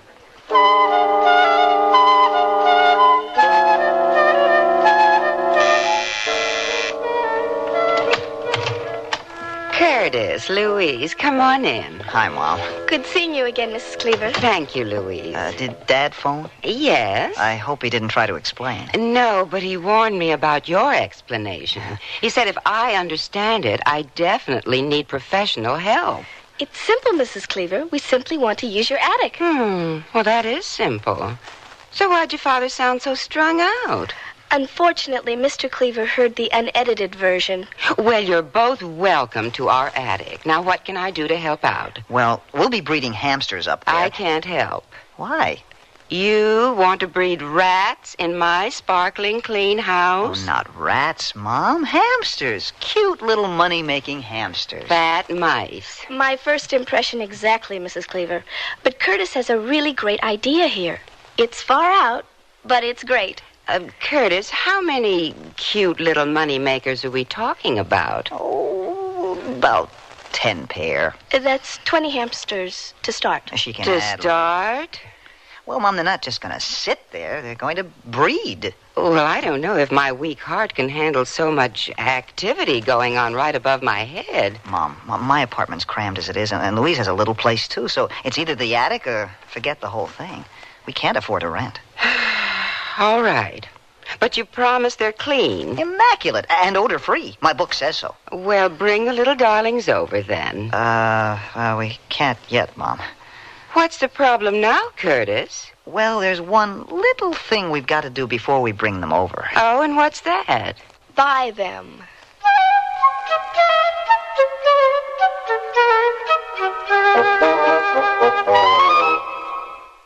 Sears Radio Theater will continue after this message from your local station. This is Lorne Green. I'm very proud to be part of our great television and radio industry. In this country, we're very fortunate to have instant communication about everything that happens anywhere. But do you realize that it's possible only because a small group of amateur radio experimenters developed homemade transmitters about 60 years ago and began broadcasting to their neighbors? Today, the same sort of ham operators are continuing to devise better ways to communicate electronically and worldwide. Today's amateur radio operators have their own television and teletype stations, as well as relay satellites circling the globe. These men and women are an important reserve of technical talent for the nation. Their public service networks provide us with emergency communications in times of disaster. And, of course, hams are always improving our international friendships. You want to join in? Anyone, any age is welcome. Write Amateur Radio, Newington, Connecticut, 06111. Amateur Radio, in the public interest. Mystery by the Masters. Edgar Allan Poe, Sir Arthur Conan Doyle, Robert Louis Stevenson, Guy de Maupassant. You'll hear radio dramatizations of their most popular works on our CBS Radio Mystery Theater Weekend Classics. I'm E.G. Marshall, your host for Mystery 7 times a week on most of these stations, with original radio plays Monday through Friday. And on the weekends, we bring you the classics, modern adaptations of the world's greatest stories of mystery, adventure, suspense, and even humor from the pen of Mark Twain. If you've read them before and want to enjoy them again, or if they're new to you now, listen here and enjoy our radio dramatizations of the world's great literature every Saturday and Sunday on CBS Radio Mystery Theater. And, of course, listen in Monday through Friday, too, for original tales of the macabre over most of these CBS Radio network stations.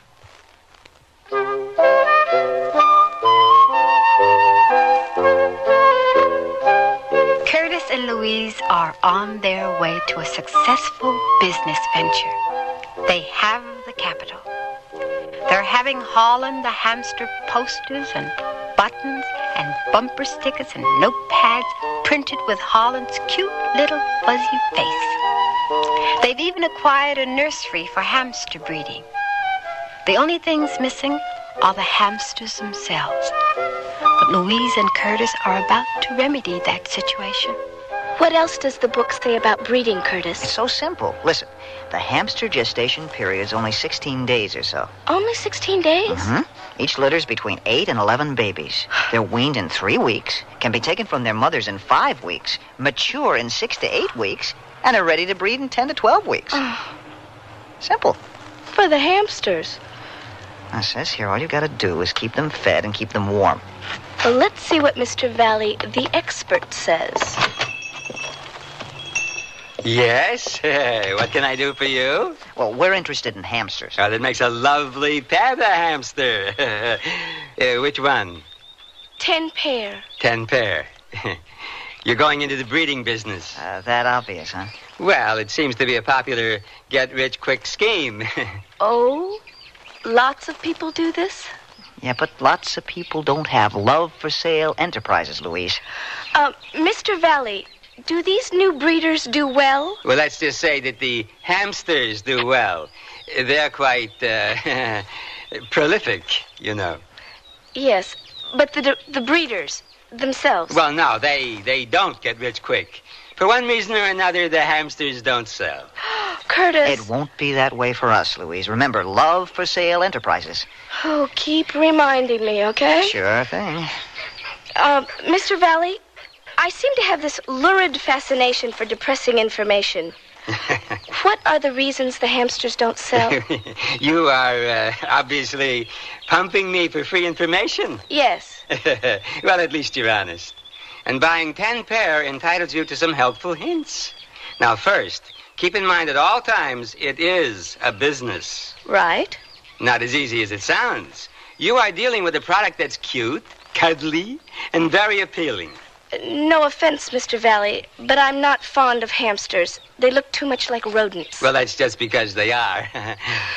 I mean, rats and mice and such. I know. I like the little critters. Good for you. Now, what is the young lady's job in this business you're planning? The young lady's caring for the finances. Okay. Then you, sir, will do the feeding and the caring for, right? According to the book, it's not terribly involved. No, but there are a few suggestions. Never buy large quantities of food that goes rancid and it sickens the animals. Right. And a word of caution for you and these adorable, furry little balls of fluff here. This is very important. Don't name them. How's that again, Mr. Valley? Is that some kind of superstition or something? Whoops, yeah, the customers. Just a moment. I think I've given enough information to the competition.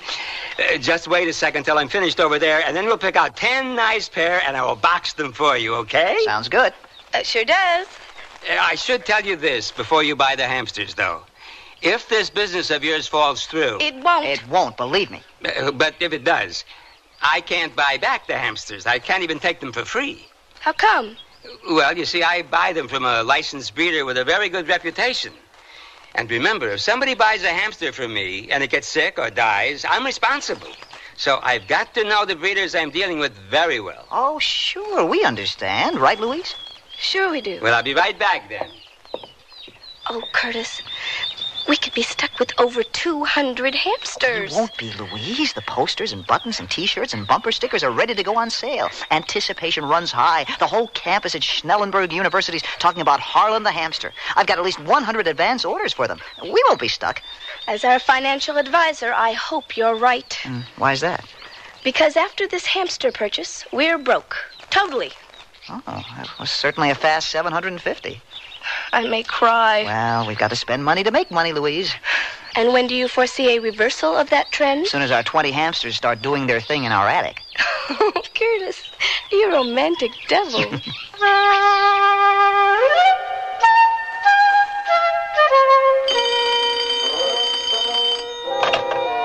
Love for Sale Enterprises, Curtis Cleaver speaking. Yes? We're taking orders for hamsters.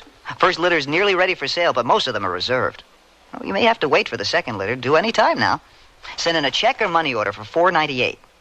That's right, just $4.98. How do we sell them so cheap? Low overhead. Don't you know anything about business? It's your major, isn't it? Oh. No, I guess a football major wouldn't know much about business. Thanks for calling. Tell your friends. Any word from the nursery? We're still expecting. How's business? As bloated as the mama hamsters.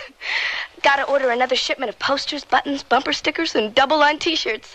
At the school store at Snellenberg, they can't stock enough of them. It's working, Louise. It's really working. Don't shout for joy just yet, Curtis. Louise, darling, unless the pregnant mama hamsters decide not to give birth, this second litter's gonna put us in the black all the way across the board. See? Phone hasn't stopped ringing. We're a success. Oh, let me answer it, Curtis. I feel so important, so rich, when I say, Love for Sale Enterprises. Mrs. Cleaver! Oh, no. We'll be right over. Curtis, you told your mother that hamsters have no odor. Well, the book plainly states a hamster has no odor. A hamster, Curtis. A hamster. And we've got over 200. Come on.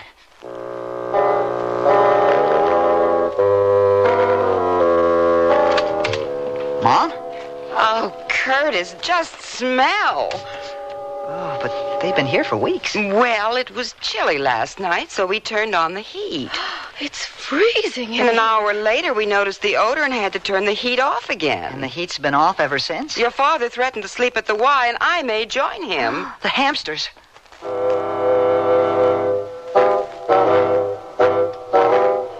They look asleep. They shouldn't be, not at this time of day. Hey, boys and girls, wake up. Hey, gonna have to poke you all awake? Uh-oh. Louise, they're all cold and stiff. Oh, I can't look. Gotta call the vet, gotta call... Oh, good grief. What if they're all... You know.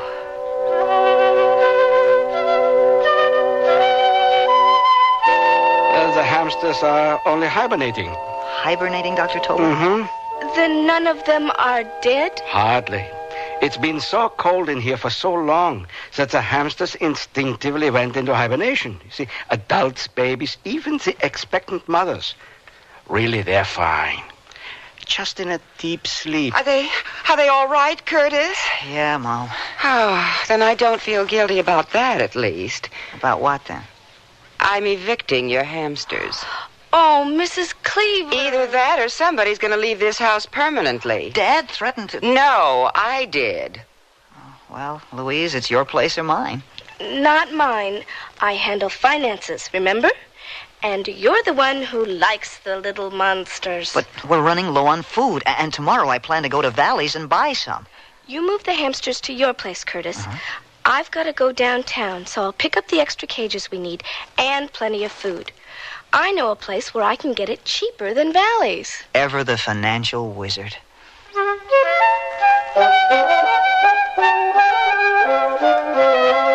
Hey, Curtis, your apartment is certainly filled to bursting, and you're still rearranging cages? It's been 2 days. Well, I have a choice here, either a clear path to the kitchen or a clear path to the bathroom. Want to help me with the feeding? Did they love the food I bought? Why did you get 20 pounds? It was on sale. Only $5. Valley charges that for 5 pounds. This discount place downtown How can a store sell so... Louise, do those hamsters look strange to you? Curtis, I don't know hamsters, but they do look strange. And if my eyes aren't playing tricks, just a little green. Curtis, they all look that way. And they haven't touched their food since I fed them the new food yesterday. Oh, where's that food sack? Ugh. Louise, smell this food. It's rancid. And all of our hamsters, they're poisoned.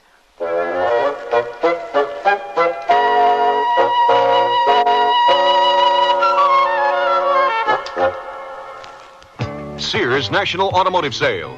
Dirt inside your shock absorbers can cause them to fail. Get Sears Heavy Duty Plus shocks with a self-cleaning wiper ring.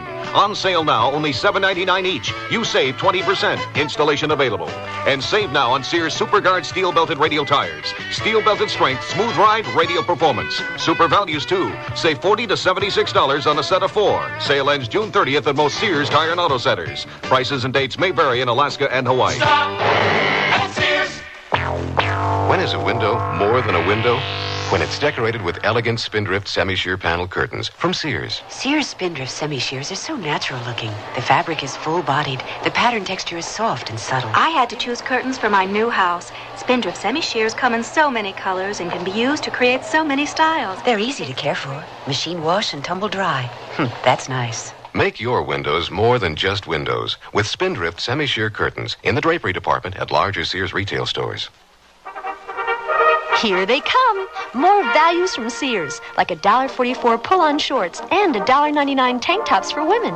They're colorful polyester tank tops that slip on neatly over the double-knit nylon shorts. Shorts with elastic waist and stitched front creases. Just watch them go. Sears $1.44 shorts and $1.99 tank tops for women. All set for action. Hurry in while quantities last. Prices may vary in Alaska and Hawaii. At most larger Sears retail stores.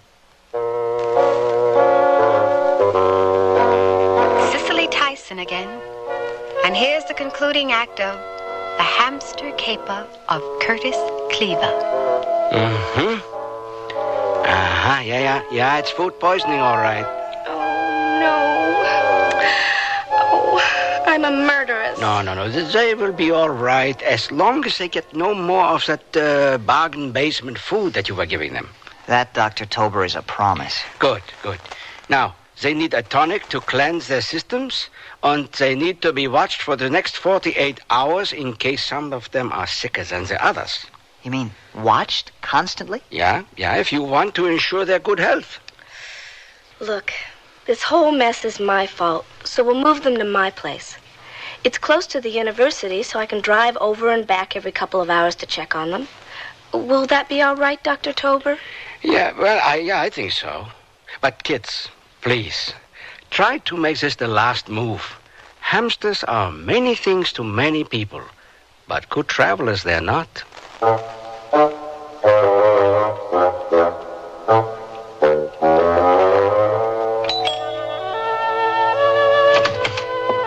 How goes the hamster sitting, Louise? Okay, I guess. I guess they're all okay so far. Great. Now, tomorrow morning at 10, we got a meeting with the T-shirt people about expanding to Harlem the Hamster jackets, sweatsuits, hats, sneakers. Sure. I see. Then we meet with the poster people at 11 about printing up stationery and notebooks, and maybe pens. In the PM, button people want to talk to us about kites and skateboards. And a graduate art student at Snellenberg wants to do a cartoon strip called Harlan the Hamster. He's got connections, so it's worth the time. Sounds terrific. Yeah, the way business is expanding will... Anything wrong? No. In fact, we've been getting calls from radio and TV people about interviews. Magazines, too. Wow, we're really taking off. Our products are selling as far north as San Francisco and as far east as Tucson. Why, some of our people figure we should plan on going national. Eve's been in labor all morning. Eve? We know an Eve? I didn't see any name tags on the cages, so I named some of them. Just my favorite ones. Let's see, there's Adam and Eve and Romeo and Juliet. Wait a minute. Louise, we seem to have a problem here. Is this the hamster hater I'm in love with? Louise? I never hated them, Curtis. And they do grow on you. They didn't grow on me. I mean, it is a business. Excuse me, Curtis. Well, where are you going? Well, we haven't finished our conversation. To check the nursery. Be right back. Great. Just great. And she was the stable member of our team.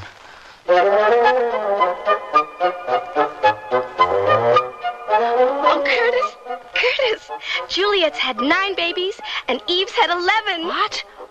That's 498 times 20? Curtis, they're just babies. Don't be so cold-hearted. We're in business, Louise. Now, let's see. Since the second litter's arriving, we can get rid of the first. I'll advertise in the next Snellenberg Speaks. Then everyone who ordered a love-for-sale hamster can stop by and pick it up. But the special Harlan the Hamster carrying cases haven't come in yet. Well, I'll get some regular boxes from my dad at Shoe Mart. Kids over at school are so eager, they won't care. They just want their hamsters. I'll bring the boxes over here. So soon? Yes, Louise, yes. Now we finally start raking in the dough. At last, monetary return.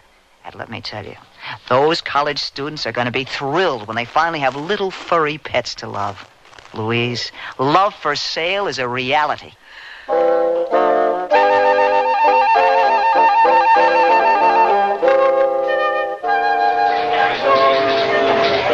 I don't understand why all you students are so upset. Myron, are you the spokesperson? Yes, I'm. Let me talk. We all decided to stop by your office to settle something. Now, where are the hamsters that we paid for? Well, like the announcement said in Snellenberg Speaks, at 5211 Orkney on the front porch. Now, Louise Ludlow, my partner, is there, and she'll just... No, we have just come from 5211 Orkney, and there is nobody there. Yeah, we didn't find nothing. Right, no hamsters either, just those shoe boxes. The hamsters are in the boxes. The only thing in the boxes are these big holes. Oh, good grief. The hamsters gnawed themselves out of the boxes. Oh. Why didn't Louise stop them? Well, we gotta find... come on, gang. Now, let's round up our pets. They must be roaming all over the streets of Sedgley. Come on, Harriet. And, Mr. Cleaver, we better find them, or else. Come on, gang. You will. And I'll find Louise.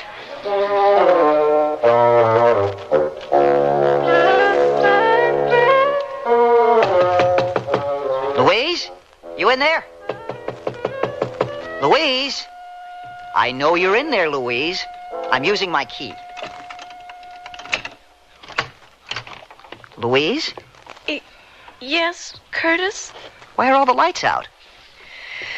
I'm a fugitive from justice. Well, I'm turning on the lights.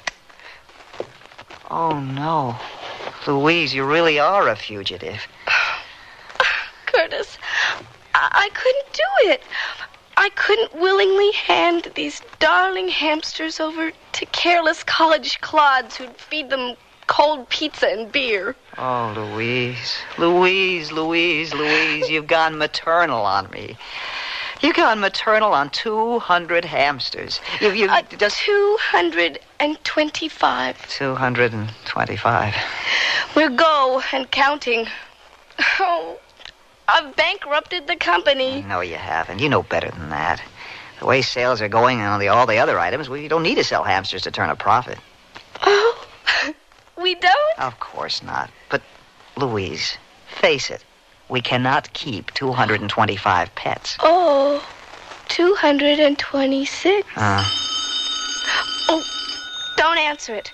It's been ringing for hours. Time to pay our debt to society, Louise. Love for Sale Enterprises. Hello? Dear Donald who? Oh, yeah, Dear Donald from the newsletter. How are you? Oh, he does? Sure, send him right over. We'll talk to him. Bye. That was Dear Donald. His uncle, Mr. Valley, wants to talk to us. He's coming right over. I guess he's starting to feel the competition. I don't see how. Once he gets a look at our hamster population, he'll know we're not stealing away his hamster business. We haven't unloaded one of these little dickens. Maybe he's angry that we're underpricing him. Hey, Louise, hold up there.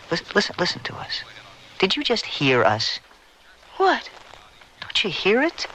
We're talking like business partners. Yeah, so? What did we start out as? Well... What?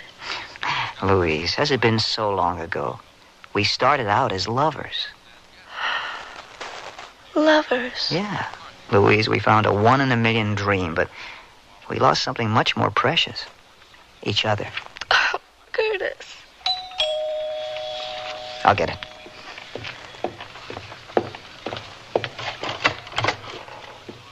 Well, hello, Curtis, Louise. You want to know something? You, too, have become real celebrities, and you're doing very, very well. Look at the lovely hamsters you're breeding. Hey, this one's a real winner. Oh, that's one of Adam and Eve's babies. Oh, no. You did it. You named them. Just a favored few. And, that's what you warned us about, isn't it? You give something a name, an identity. It's no longer business, it's personal. You can't give a friend away. That's what we're finding out. I've come with a proposition that may help you resolve your problems. You see, I would like to buy into your business. I've got some money tucked away, and I thought... You want to buy in with us? Curtis, in case this fact has escaped you, I will fill you in. Your love for sale gimmick, along with Harlan the hamster, is the moneymaker of all time. You were unaware of this, but I have been keeping tabs on you and your business. You are going the distance, my boy, right up through the clouds to $1 million. And past that, even. Wow, this is something. Why, with your creative genius and my connections, we can be set for life. But do you want to take on a partner? Do we want a partner? Do we want a partner? Yes, we want a partner. So, it's okay, Louise? Curtis, I just want it to be like it was before with us. Yeah. Oh, okay, Mr. Valley. You got a deal, if you agree to our demands. Demand away. Well, first, I have complete creative control over all new products. We won't tamper with success or genius. Second, Louise keeps control of the bookkeeping. You'll have access to the records, but Louise handles the money. She's a financial wizard. That's agreed. Okay, and third, we both have a vote in all new Love for Sale ventures. You got it. Then you've got a deal, Mr. Valley. Terrific. And, we need a favor. Name it. Take our hamsters. All of them?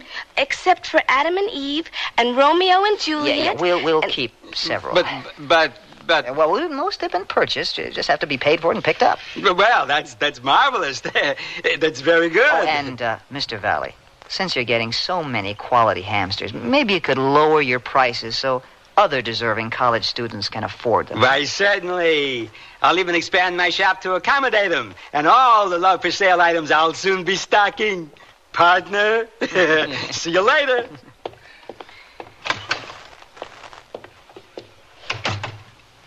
Alone at last. Alone at last. Yeah, well, almost. I think we can keep 2 sets of hamsters and maybe several... Oh, no more business talk, Curtis. Oh, just one more item. As creative genius, I ask you, the financial wizard, to write a check. Yes, sir. The check will be made out to... Us. From? Us. Amount? Oh, a couple of thou. Wow. What for? A hasty elopement, and a long honeymoon. Oh, Curtis, you mean it? When's the date? Independence Day. But that's not for a long time. It's next week. Curtis, Independence Day is I not... beg to differ, Louise. Our Independence Day is any day we want it to be, right? Now that we're almost millionaires. Yeah, so by the time we wrap up business, when can we be ready? At the latest, tomorrow. My sentiments exactly.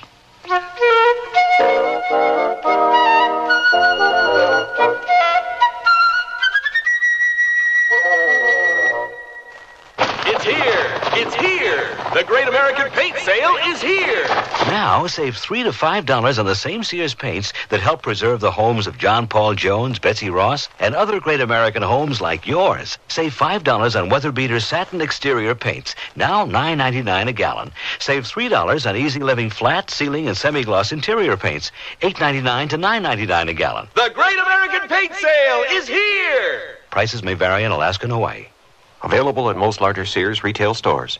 Honey, I can't sleep. Maybe you should try counting sheets. You mean sheep? No, Medley sheets from Sears in so many great colors from light to dark. Rest easy, knowing your bed looks fantastic because Medley solids come in up to 24 colors, like Indian copper, royal blue, lemon yellow, and jungle green. But don't just count them. Mix and match them with Medley pattern sheets and cases for a designer effect. Then dream in color tonight. Available at most larger Sears retail stores in the catalog. Sears, where America shops, invite you to apply for the Sears credit card. It gives you credit in over 3,600 Sears stores coast to coast. Whether you live or travel in any of the 50 states, there's a Sears store where you can shop for what you need for your family, home, or car. You can apply for the Sears credit card at any Sears store or by calling this toll-free number now. Call 800-526-0444. That's 800-526-0444. New Jersey residents call 800-652-2777.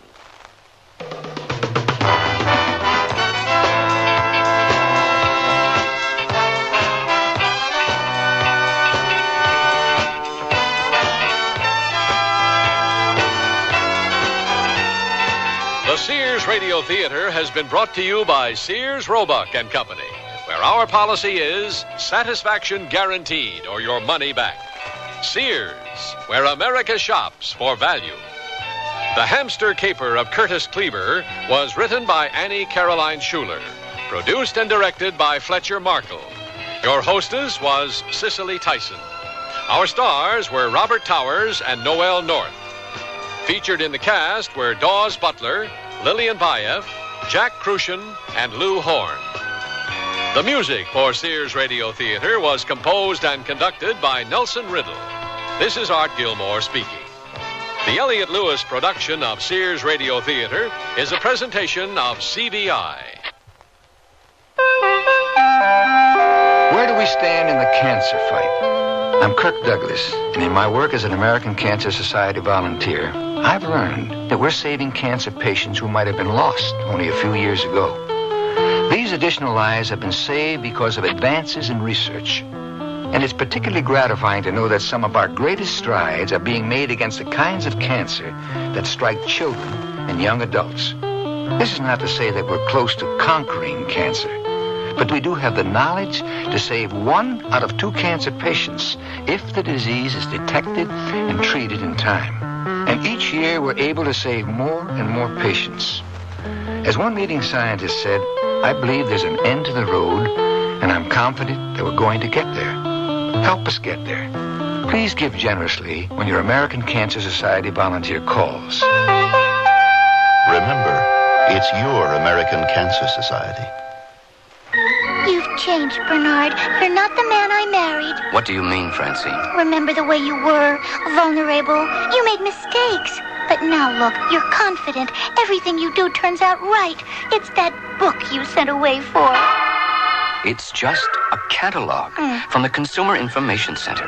It lists more than 200 federal publications you can send for on building, fixing, eating. Buying, selling, working, playing, living. And more than half of them are free. Yes, Francine, the man you married is gone for good. All right, Bernard. But would you make just one more mistake for old time's sake? All right. For you, I'll just replace that window glass like I used to. Whatever you do, learn to do it better. Send for your free catalog. Just write Consumer Catalog, Pueblo, Colorado, 81009. Francine, send for that publication on first aid. What was that address? Pueblo, Colorado, 81009. Tomorrow's Sears Radio Theater will be a story of adventure with Howard Duff as your host. Let's listen. Ollie, please take it easy. I can't keep up. I'm a great deal older than you are. Yes, you are. But then I'm a great deal younger than you are, so it all balances out. You see that valley ahead of us? Yes, I'm not blind. I'm just tired. So be sure and tune in tomorrow to the Sears Radio. That's the theme from the Sears Radio Theater. Tonight, a program of adventure with Richard Widmark as your host. Here's a preview. I smuggle armaments all over the China Sea. It's very good business. I pick them up cheap in Vietnam. The whole country is knee-deep in guns the American Army threw away. I run them to Sumatra, Malaysia, Celebes, Mindanao, you name it. The Sears Radio Theater will begin after this message from your local station. Lucky? Yeah, I was lucky. It happened in my own living room, and Rusty knew how to do CPR. What's that? Let's see. CPR stands for cardiopulmonary resuscitation, and Rusty learned it at school. They teach him how to do chest compression and mouth-to-mouth breathing for people who've had heart attacks with electric shocks. You mean your kid saved your life? Well, he kept me going until the ambulance arrived. I probably wouldn't be here now if Rusty hadn't known CPR. Cardiopulmonary resuscitation, or CPR, was pioneered and developed by the American Heart Association to sustain lives until advanced cardiac support arrives. A person using CPR pumps blood for a heart that is stopped and breathes for lungs that can't. The American Heart Association wants everyone to learn CPR. Contact us to find out where and when CPR is taught in your community. We're fighting for your life. This is Richard Widmark. Pirates? They're all dead and gone, most of them on the gallows. Everyone knows that. Blackbeard Teach, Long Ben Avery, Bart Roberts, and all the other great names. They used the cutlass, and they sailed out of Hispaniola in the Caribbean Sea, and they flew the skull and crossbones. True. So, piracy died out when the 17th century died. False. Today, piracy is just as rampant as it ever was. The locale has changed, and the weapons have changed. They work in the South China Seas now, and instead of wooden sailing ships and the cutlass, they use fast motor launches equipped with very modern weapons. They prey on fishing boats, freighters, trawlers, anything that happens to be passing by and just might have a worthwhile cargo on board. Like this typical little fishing trawler that's on its way south in those waters now, with an American couple on board sampling the local color. Nice people, with good and valid reasons to be there. Two innocents in a world that isn't really theirs, who don't know that just over the horizon, there's another vessel lying in wait for them. A fast vessel, a deadly vessel, a vessel armed to the teeth. Another thing they don't know, on board their little fishing boat is another cargo. A cargo that no one is supposed to know anything about. The stage is set. The predator is waiting, ready to pounce on that fishing boat with its two American innocents aboard. And that's only the beginning of our story.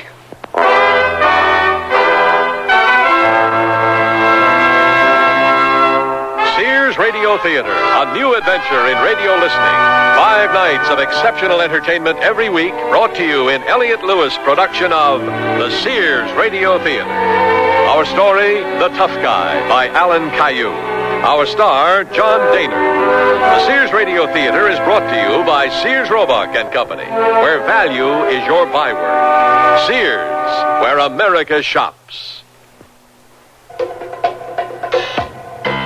Clinging jerseys, tight satin tops, they only look good if they hug your body smoothly. Sears Best Ah Bra Light helps you and your clothes look good. How? Ah Bra Light has no seam cups, and straps adjust in the back so you look great up front. Whatever you do, whether it's dashing around town or simmering with disco fever in that slinky dress, it's flattering fun with the Sears Ah Bra Light. Available at most larger Sears retail stores. Understand you type fast. Yes? Accurate? Well... That's okay. You'll be typing on Sears' exclusive Corrector electric typewriter with easy correction and more. It's Sears Best. Try typing Sears Corrector typewriter. Whoops. Now first, Sears is S-E-A-R-S, not Z. So backspace to the incorrect letter. Tap the correction key. Now the mistake is blocked out. Next, type the correct letter. Then proceed. Yes, Daddy. Spring is a playground of texture at Sears Junior Bazaar. Our classic blazer is touchable in cotton and polyester terry. Push the collar and the sleeves up, wrap it close, or let it breeze open. Slip a saucy pointelle top underneath, and you've got contrast. Or let each go solo in the sunshine. Finish with crisp coolness in polyester and cotton, poplin wrap skirts, and pleated pants. All mix and matchable in neutral and earthy tones from Junior Bazaar at most larger Sears retail stores.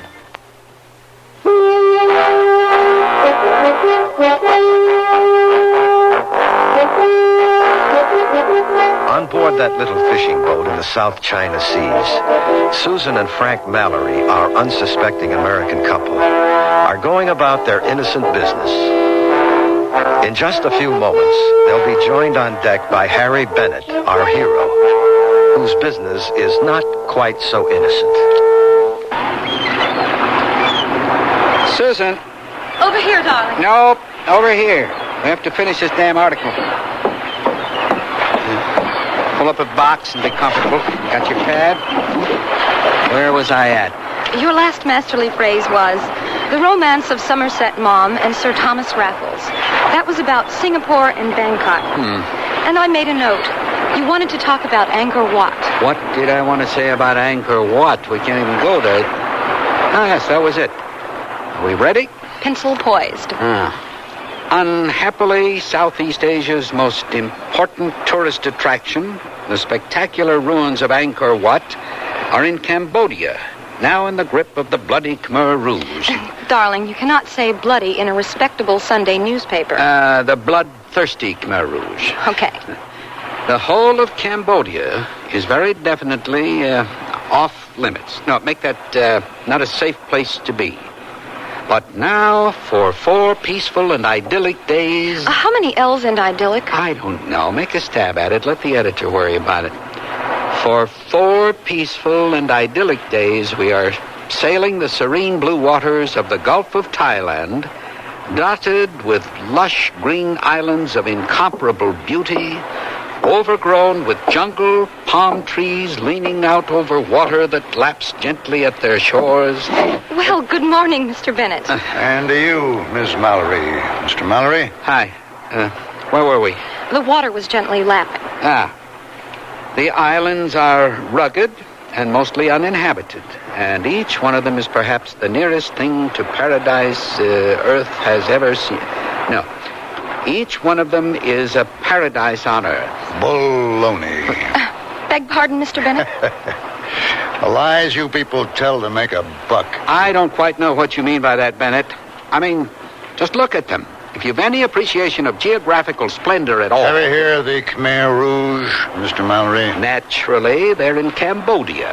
Cambodia happens to lie at least 140 miles to starboard, port, on our left. 160 miles to starboard, actually. Well, then... For nearly a year now, the Khmer Rouge government has been claiming jurisdiction over 200 miles of territorial water. I know that, too, and nobody has recognized that claim. Nobody. Except the Khmer Rouge themselves. Well, I'm sure we need not expect trouble from the Cambodian Navy. What Navy? All they've got is a handful of gunboats. Well, there you are, hoisted on your own petard. Plus... an awful lot of pirates. Oh, pirates. What balderdash. Who ever heard of pirates in the 20th century? Mr. Mallory, in my business, we get to hear a lot of things that don't really come under the heading of general knowledge. Like last year alone, There were 180-something hijackings in the South China Seas. Buccaneers, privateers, I don't care what you call them. More than half of them, the Khmer Rouge. Sort of officially sanctioned piracy. Helps to maintain that tough image they like to present. In my business, they're a real menace, believe me. In your business? I don't think you ever told us what your business might be, Mr. Bennett. I'm a gun runner. You're a what? I smuggle armaments all over the China Sea. It's very good business. I pick them up cheap in Vietnam. The whole country is knee-deep in guns the American Army threw away. Now, we have a sales pitch. Slightly used guns for sale. Excellent condition. Only dropped once. I run them to Sumatra, Malaysia, Celebes, Mindanao, you name it. You see those crates in the stern? They're mine. 12 tons of automatic rifles and M79 grenade launchers. Gonna bring me a whole lot of money. That doesn't sound to me like a very worthy occupation, Mr. Bennett. Oh, I don't know about that. It's no worse than yours. And what the hell is that supposed to mean? I write travel articles for one of the most respected newspapers in America. Yeah, I heard. Lush green islands, geographical splendor, the gentle surf. You write enough of that kind of junk, the next thing anyone knows, your paradise on earth has a Holiday Inn and a Big Mac. The natives are put to work weaving baskets. The place gets to be polluted with fast food service and Bermuda shorts, styrofoam cups, non-biodegradable plastic bags all over the beaches. Believe me, I've seen what a travel writer with a gray flannel mouth can do in a surprisingly short time. I used to live on an island in the Andaman Sea once. Now it's a tourist resort, not fit for human habitation. You're a very screwed up kind of gun runner, aren't you? No, I'm just a down-to-earth kind of guy. Kind of a guy who likes... Hey, wait a minute. Hey, cut that out. Captain Sarotani. I am sorry, Mr. Bennett. Hey, what the hell goes on? Those are my crates. Hey, there's $50,000 worth of... We are being chased, Mr. Bennett. There, you see? Just a speck on the horizon. And in a very few minutes, it will be alongside us. Give me your glasses. Oh, man. I see what you mean. I have to jettison the deck cargo, all of it. It might frighten us enough so we can outrun him. Oh, Charlatani, there's no way you're ever going to outrun that launch.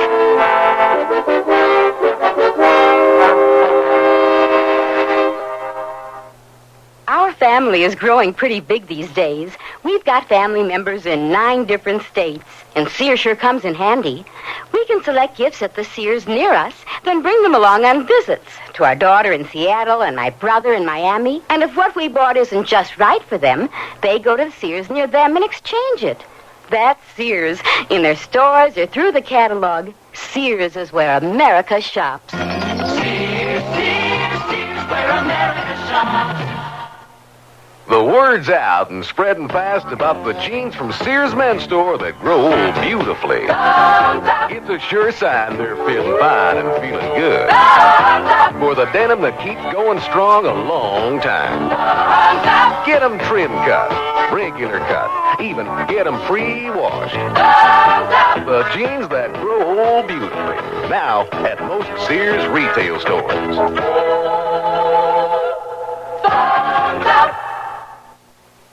Your baby's room. Furnish it with the quaintness and charm of Sears Jenny Lynn's crib, dresser, and chest. Your baby will be secure in our old-fashioned crib built with high sides and a safety drop-side latch. And each handsome maple color piece comes in a non-toxic finish.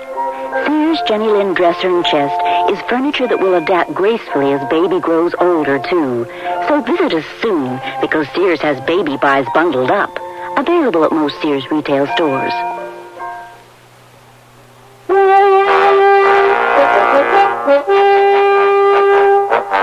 I have to jettison the deck cargo, all of it. It might frighten us enough so we can outrun him. Oh, Charlatani, there's no way you're ever going to outrun that launch. What's our speed? 7 knots. No, he's got better than 30. I still do not want our cargo to fall into their hands. You know whose boat that is? I know it. It's General Kat Kim. And it's not our cargo, it's mine. I have a small piece of it, I think. It is hard for me, too. Yeah.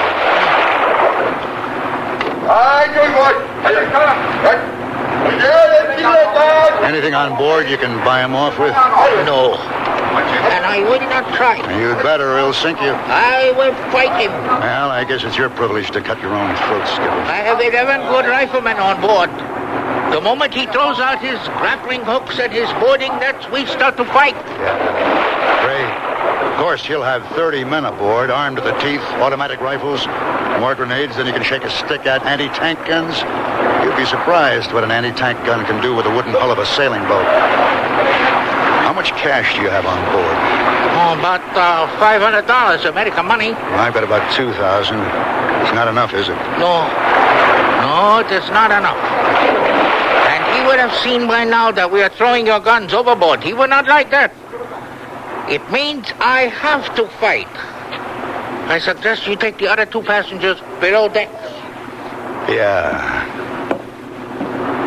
Mr. Bennett, if I do not see you again... You bet. You're a good guy, sir. Mr. Bennett, what's happening? Why are they throwing all these crates overboard? What's that boat out there? I really hate to have to tell you this, but on one of your lush green islands out there in this paradise on Earth, there lives a pirate named Hot Kim. Now, once upon a time... Once upon a time, there was this pirate, you see? Please, Harry. We're being chased, Susan, by a notorious and murderous pirate named Hot Kim. Calls himself a general because he used to be a mess sergeant in the Cambodian army before he went over to the Khmer Rouge. He runs a gang of Lascars, Dayaks, Sumatrans, Ebons, 40 of them. What Frank here might call a motley crew of cutthroats. He's probably heard about my cargo. There aren't too many secrets in these waters. But the skipper decided to throw it all overboard, and that was a mistake. He's a nice guy, but he's not too bright, you know what I mean? I can never figure out why nice guys are never smart. Any minute now, Hot Kim will be coming alongside, and Captain Sarotani has decided he's going to try and fight him off. Another mistake. I did tell you, didn't I? He's not too bright. So, right now, the 3 of us are going below to sweat this out the best way we can. Yeah. Maybe we better hurry. Yeah.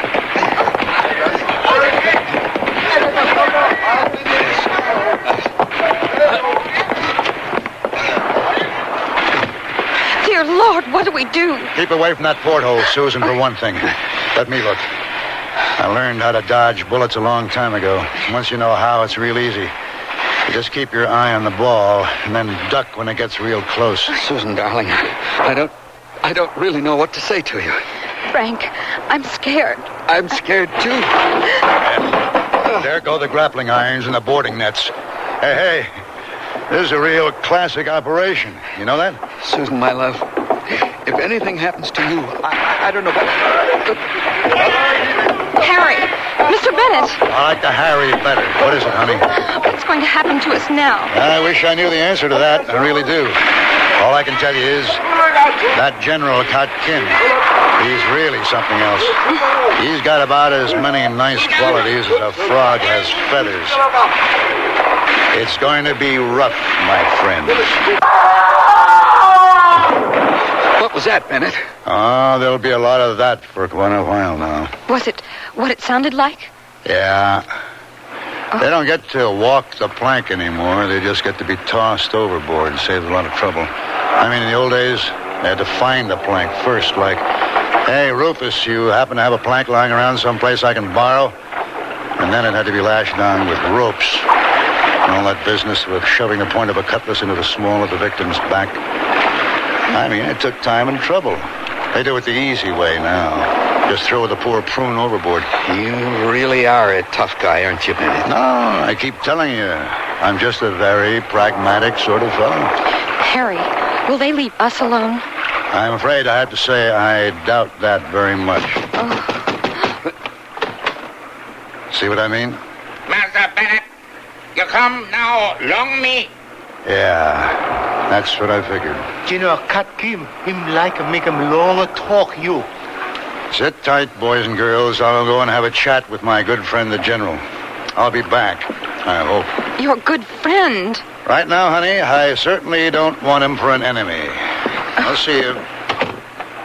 Frank, What's going to happen to us? Darling, I don't know.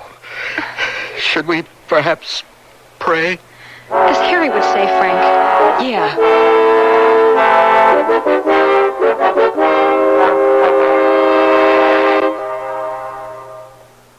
Sears Radio Theater will return after this message from your local station. Here's Annie. The sun'll come out tomorrow. Bet your bottom dollar that tomorrow. Annie is here. She's the girl who's taken New York and London by storm. Annie is the biggest, brightest, hooray, happiest musical ever. Most of all, Annie brings back fun and good times. Till there's none. Annie has it all. Billionaires, plucky orphans, arch villains, lovable mutts, Christmas morning, plus President Roosevelt, and every award going. It's got singing, dancing, laughing and crying, and love all over the place. See Annie, bring the whole family from 6 to Cynics, because everybody loves Annie.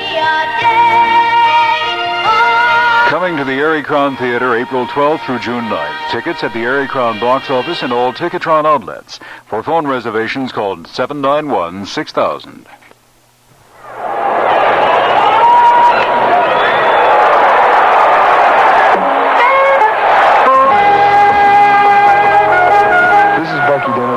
Yankees. I'm proud to be a member of a great team, and I'm equally proud of my family, Stormy, my wife, and our 2 children. They're both healthy, normal kids. But you know, there are some children in this world, in your neighborhood, who are not so lucky. They were born with handicaps, injured in accidents, or disabled by illness. All they want is an equal chance with other children to work, to play, to learn, and to feel they will have a place in the world when they grow up. The Easter Seal Society is preparing both children and adults for tomorrow, rehabilitating them, giving them a chance to become self-respecting citizens. That's why I support the work of Easter Seals. As a member of the National Easter Seal Sports Council, we hope you support your local Easter Seals program. It's a great way to help handicapped people.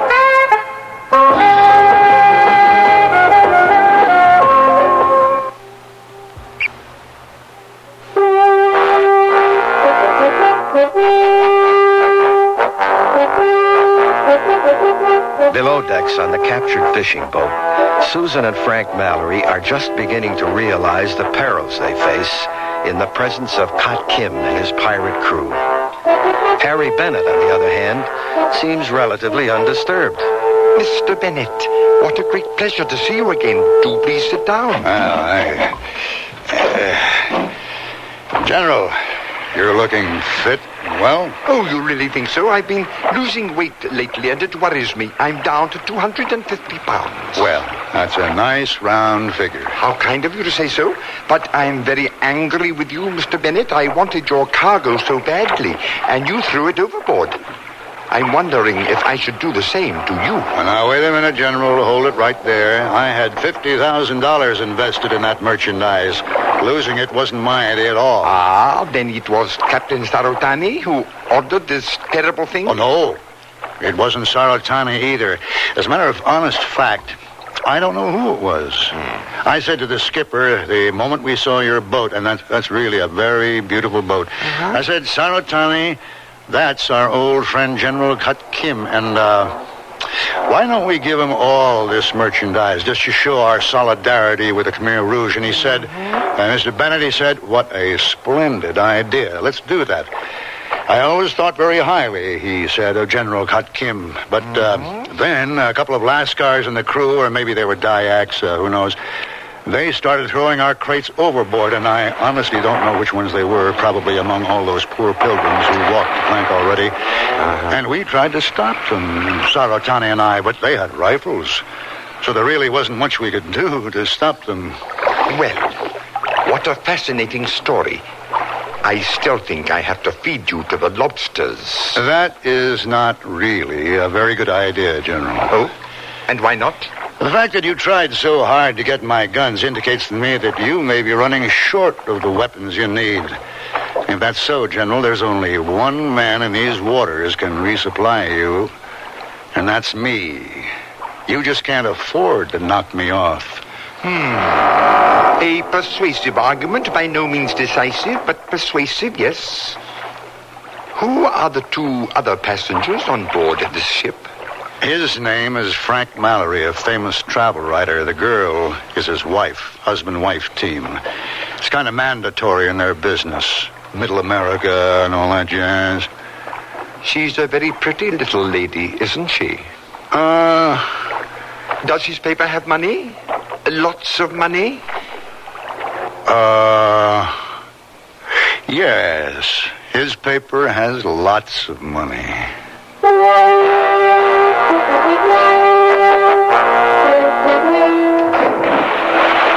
That's 7 bodies thrown overboard. I counted. Yes, but we're still alive, Susan. And while there's life, there's hope. Frank, you really know how to coin a phrase. Well, everybody okay? So far, yes. What's happening, Mr. Bennett? Well, here. Where do you keep the liquor in this cabin? I really need a long slug of good bourbon. We don't drink, Mr. Bennett. Oh. Well, that figures, I guess. All right, I'll tell you what's happening. The general has decided to take you both to his lush green island hideout where the waters gently lap, etc., etc. He's got a sort of beat-up camp there, just a mess of wooden huts. Not your tourist paradise at all, Mallory. And somehow or other, don't ask me how, he figures that he can get in touch with your paper and hit them for a ransom. Will they pay it? Well, of course they'll pay it, but that isn't the point. The point is, I mean, if they think your writing is as bad as I think it is, they just may not bother. They happen to believe, and I agree with them, that I am very good at what I do. Well, so that's okay, then. I was worried there for a little while. But, Harry, how long will that take? Yeah. You hit the nail right on the head there, honey, though maybe obscurely and with commendable discretion. Well, he'll have to send a radio message. He can't do that from his island, and Phnom Penh has been out of touch with the rest of the world for a long time. So he'll have to send it to Bangkok, say 2-3 days. Then how long will your publisher haggle over the price? 2 weeks? A few days to get the cash to him? You should be out of there in a month or so. But a month? As prisoners of that monster? Oh, Harry, please help us. Honey, don't throw those baby blue eyes at me like that. It won't work. Harry, as a fellow American... Oh, come on, don't give me that jazz.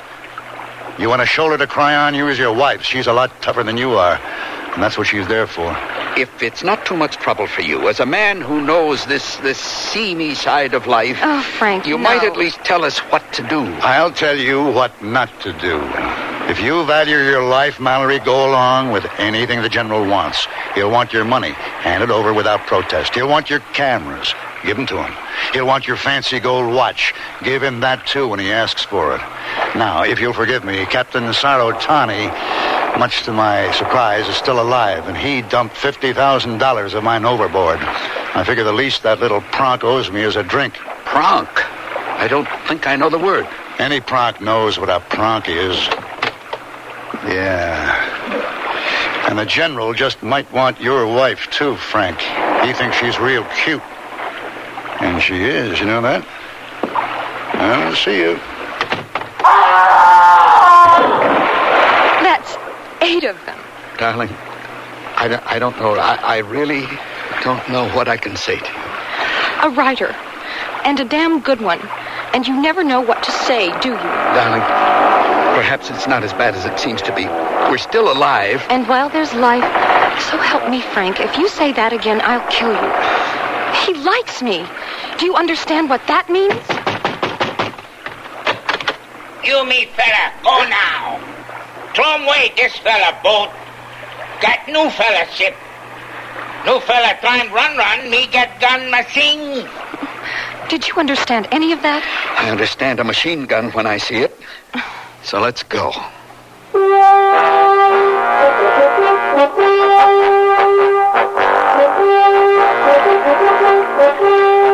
right, quickly, please.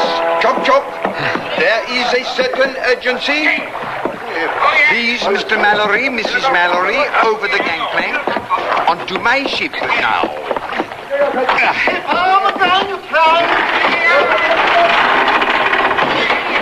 Port Engines full ahead. To follow, monsieur, full ahead. Hold it, General. I'm coming with you. Mr. Bennett, I am not taking you prisoner. I have enough headaches. I do not need more. Like I said, General, you never know when you might need me. Why you make my life so complicated?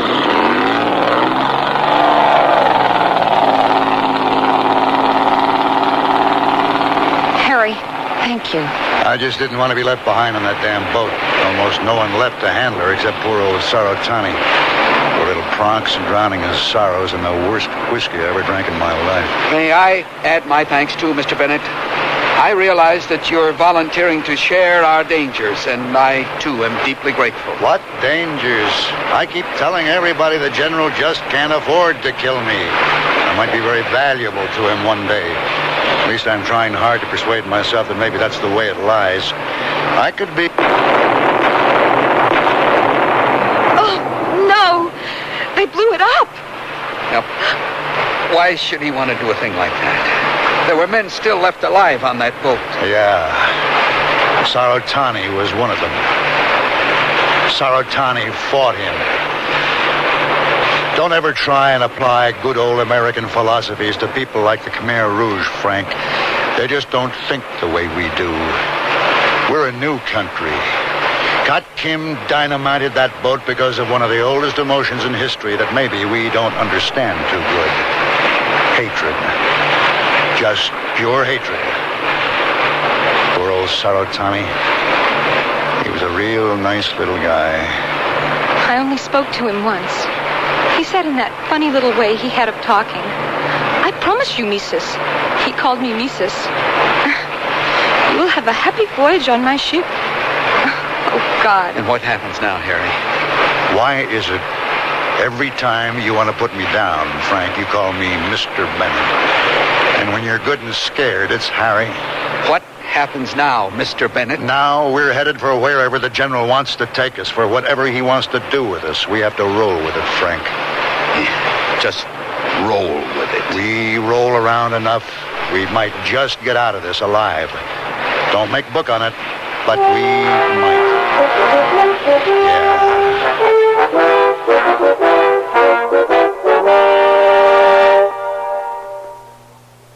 Hey, look, in here, inside this stylish man's dress shirt. I'm a Sears Value dress shirt label, just popping with pride, because Sears Value dress shirts are sure to be popular for a number of reasons. They have fashion spread collars, come in classic patterns and solids in short sleeves. You'll appreciate the perma-pressed polyester or polyester cotton blends for easy care, plus at low value prices, what a buy. Just look for me, the Value dress shirt label at Sears Men's Store, where style, sense, and satisfaction combine to label me right for you.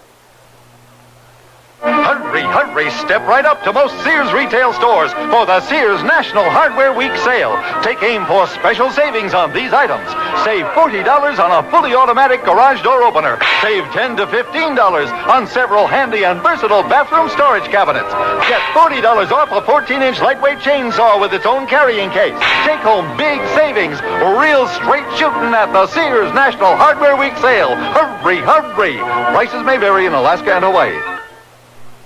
What's the best way to save on new clothes? Sew them. Start by saving $40 on a Kenmore sewing machine at Sears with a convertible free arm for narrow sleeves, cuffs, and legs, a built-in buttonholer, even 6 stretch stitches. This free arm Kenmore just $199.95 and save $30 on a wood veneer sewing cabinet. Sale ends March 31st. Prices and dates may vary in Alaska and Hawaii. Available at most Sears retail stores. Kenmore. Solid as Sears.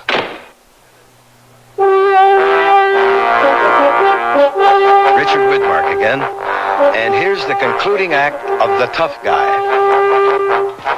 Well, here we are. Just a simple hut, I'm afraid. Simple is right. But really quite adequate. A mat to sleep on, a jug of water, a bottle of whiskey. What more can anyone want? We'll bring you food from time to time as long as you behave yourselves. And how long? How long will we be here, General? I wonder that, too. Well, if all the comforts of home are taken care of, why don't you and I have a talk, General Kot Kim? I've got a proposition that might interest you. Yes. I rather thought you would have. Why don't we go to my own hut? Hang in there, folks. I'll be back.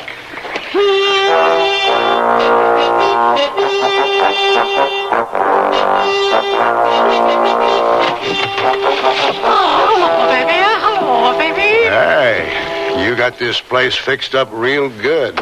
Any fool can be uncomfortable, Mr. Bennett. A tot of rum? That sounds like a hell of a good idea, General.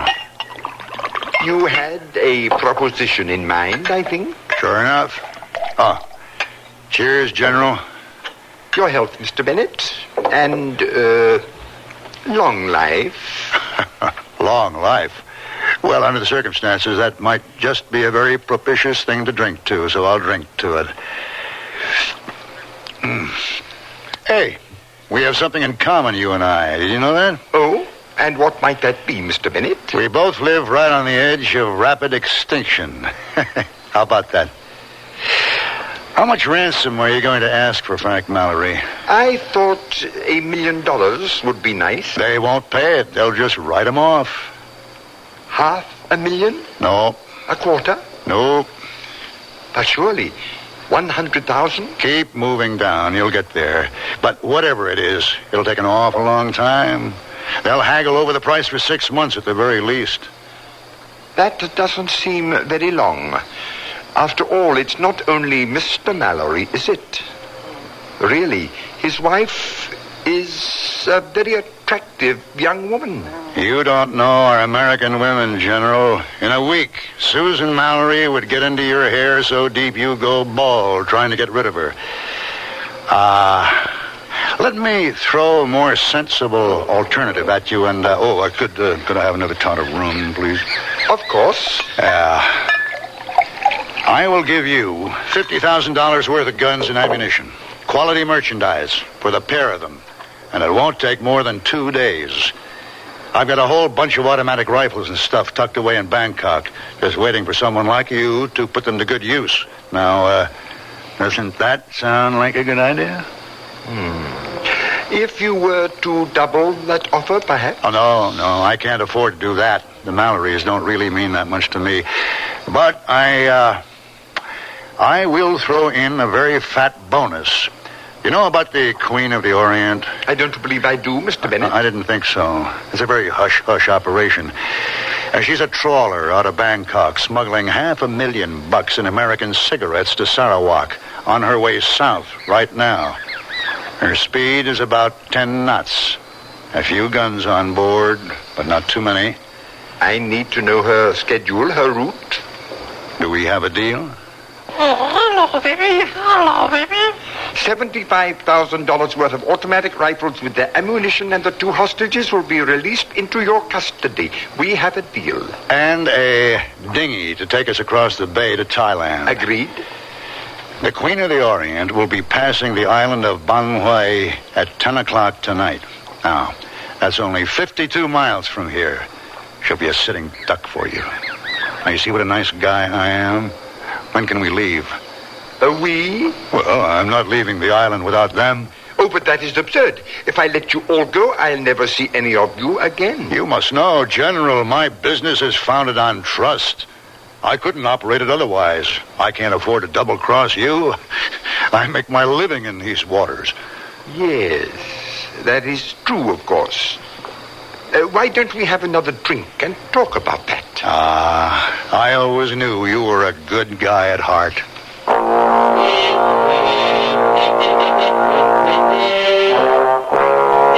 You think Harry Bennett knew that our boat was going to be dynamited? Is that why he left it so unexpectedly? No. It was to help us, Frank. I'm sure of it. Well, I wish I could be. I don't like the way that so-called general was looking you over, like a cannibal choosing the cut he wants. Well, it looks like all your troubles might be over. Oh? I made a deal with the general. He's trading you off for some merchandise, giving us a dinghy to take us to Bangkok where my warehouse is hidden. Oh. You think you can help me sail it, Frank? A lot of very nasty reefs to look out for, surface coral, stuff like that. Oh, Harry, I don't know how we can ever thank you. When do we leave? Right now. It's such a relief. I've been so terribly scared. Well, there's something I maybe ought to tell you. The dinghy is ready, Mr. Bennett. I'm sure the two of you can handle it. I can send a man with you if necessary. I'd rather not. I'm a little short-handed just now. We'll be okay. Well, Susan can help out. She's quite handy in a boat. Yes. Well, Oh, you didn't tell them, Mr. Bennett. You stay behind, Mrs. Mallory. Your husband leaves with Mr. Bennett a token of my good faith. You are a token for his. When he returns with the gun... Within 48 hours, honey, don't you worry about it. You will be released too. So that's it. Well, let me tell you something. I am not leaving this island without my wife. Do you think I'm crazy? Frank, you have to play this the way I see it, or none of us will get out of here alive. How very true. No way. Frank, if I have to knock you out cold and carry you down to the boat, that's what I'm going to do. I will not leave this island without Susan. That's all there is to it. Nothing I can do to convince you? You really think that Oh, what an impetuous man you are, Mr. Bennett. Okay. Frank, up you go. Ooh, he carries a lot of weight around with him, doesn't he? Harry, you can't leave me alone with this monster. You can't. Don't worry, honey. Everything's going to be fine. I'll see you. Regrettably, I too must leave you, Mrs. Mallory. But I will be back.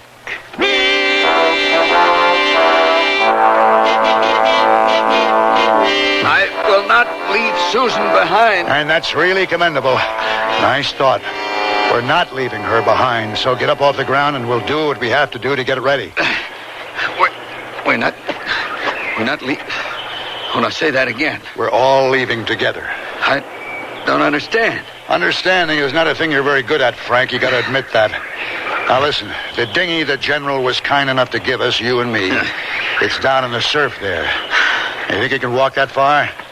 Because to tell you the truth, Frank, there's just so much of you to lug around tonight. You're the one that doesn't understand. Now, how many times do I have to tell you I simply will not... Shut up and listen to me. We sail around the headland in the dinghy. We pull into shore and land again. Then we go grab her. We go grab her? 30 or 40 armed savages won't stop us? Right. They'll be leaving any minute now. Now, you can't be sure of that. Oh, I can. Come on. The General is chasing a non-existent trawler loaded down with non-existent cigarettes. They're very greedy, these pirates. He won't be able to resist them. He knows they're armed, so he'll take almost every man he's got. He'll leave just a couple of guards to watch Susan. He knows she can't get off the island. Okay, into the dinghy. There. Now, grab the tiller. What? The tiller is that wooden handle there, Frank. Okay?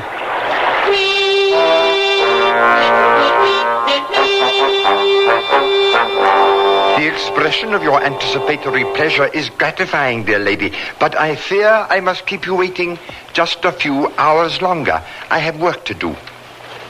There will be 2 men guarding you, and there is no way off the island, so why don't you just wait patiently for my return? Take your hands off me, you savage.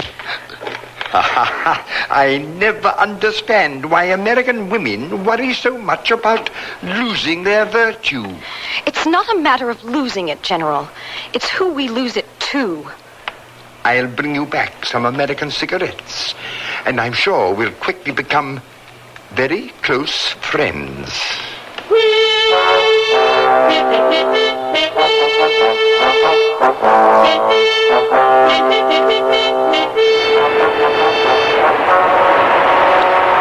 Easy now.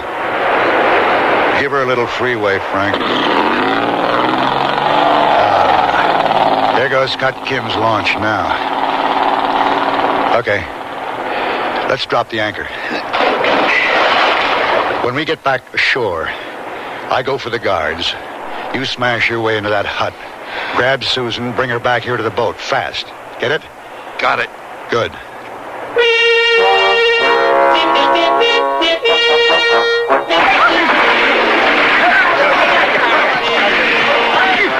Susan! Get her out of here! She's out, Harry! Harry, come on! I'm on my way, honey.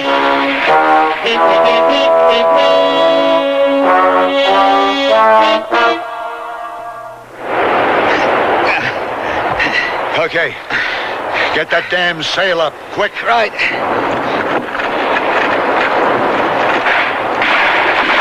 Forget it. Just lie down, both of you. I thought you took care of those guards. The guards are out cold. That's going to be his cooks and bottle washers. I didn't figure on them. Harry! Oh, my God, you're hit. Now, straight out to sea. Mr. Mallory, run. Run with the wind. How bad's he hurt, Susan? Bad. Baloney. You really think I've never been shot at before? You gonna make it okay, Harry? You better believe it. What did you say you were, Harry? Pragmatic? I mean, you die on us now. After all you've done, I swear I'll never speak to you again. Hey. There's nothing to cry about, honey. We're on our way home. On our way home. Yeah.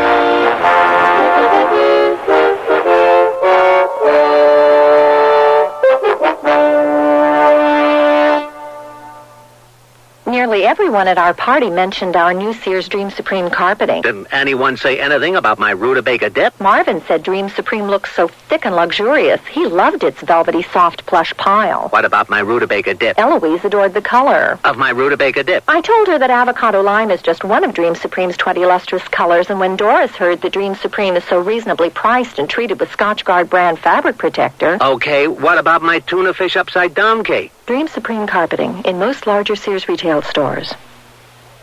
Hurry, step right up to most Sears retail stores for the Sears National Hardware Week sale. Take aim for special savings on these items. Save 40% on total regular separate catalog prices for a 70-piece mechanics tool set, now just $59.99. Save $40 on a 5-horsepower rototiller and $25 off an attractive 20-inch bathroom vanity and top. Take home big savings. It's Sears National Hardware Week sale. Hurry. Prices may vary in Alaska and Hawaii. Join millions of Americans and shop the easy way with a Sears credit card. All you do to apply is call toll-free 800-526-0444. It's your entry to shopping convenience and quality merchandise. Your card will be accepted at over 3,600 Sears stores across the nation, and you can choose from over 100,000 Sears products and services. Even use it for your catalog orders, in the store or over the phone. Just say charge it. Call 800-526-0444. New Jersey residents call 800-652-2777 for your Sears credit card.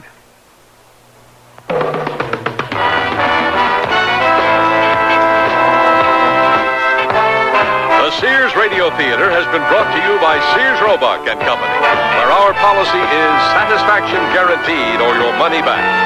Sears, where America shops. The Tough Guy was written by Alan Caillou, produced and directed by Fletcher Markle. Your host was Richard Widmark.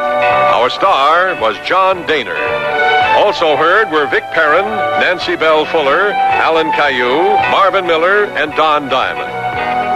The music for Sears Radio Theater was composed and conducted by Nelson Riddle. Art Gilmore speaking. Associate Director of Sears Radio Theater is Ken McManus. Sound effects were created by Bud Tollefson. Joanne Thompson is production supervisor, and the recording engineers are Joe Wachter and Hal MacDonald. The Elliott Lewis production of Sears Radio Theater is a presentation of CBI. Sir, I'm here at JFK Airport to ask about foreign vacations. I can't talk about it. It was terrible. Oh, gosh, you have a great tan, sir. And your wife there, she looks spectacular. You must have had a great time. I must have. It was your fault, Harry. You had to try to bring back the bird egg. It was so embarrassing. And what was the high point of your foreign vacation, ma'am? Well, it wasn't when the agricultural inspector confiscated the carton of steaks Harry blew all that money on. That must have been very exciting. He took away my teddy bear stuffed with straw. Oh, sir, why would he do that? I don't know. I know, because certain foods, plants, and animal products are restricted or prohibited. Oh? Why, they could bring a disease or pest to the U.S. that could cause an epidemic. Gosh. Even just one could. Myrtle, did you say pest? Uh-huh. He confiscated a pest? Yes. Then why didn't he confiscate you, Myrtle? Even one can hurt, right for traveler's tips. A free book booklet that tells you the law. Write Traveler's Tips, USDA, Washington 20250. I'll bet my Teddy misses me. One of the kids wake up with a fever and cough? Run out to White Hen for aspirin and cough medicine. The Kilkennys sing for Schlitz. Beer makes it good, Schlitz makes it great. I wish we had a Schlitz so red. Beer makes it good, Schlitz makes it great. I wish we had a Schlitz so red. Michael me Bucko, it's St. Paddy's Day, and as your own guardian leprechaun, I'm here to grant you 3 wishes. Oh, glory. First, I wish I had a Schlitz. And a wise choice, too. 11 million times a day, America reaches for a Schlitz. 11 million Schlitz? Well, how about that now? Now? Okay, that's your second wish. But. When it comes to beer, there's no debate. When I wish for beer, I wish for Schlitz. Schlitz makes it great. I wish for Schlitz. There's no debate. I wish the day would last all year. Schlitz makes it great. Happy St. Patrick's Day, Chicago, from Schlitz, bottled by the Joseph Schlitz Brewing Company, Milwaukee.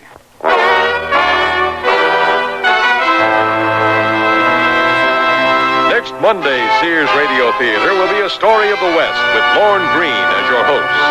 Let's listen. I found him the same way I found that smelly steer out there. Only he ain't worth $15. Saving a man's life is like putting a brand on him. He's your doggy, like it or not.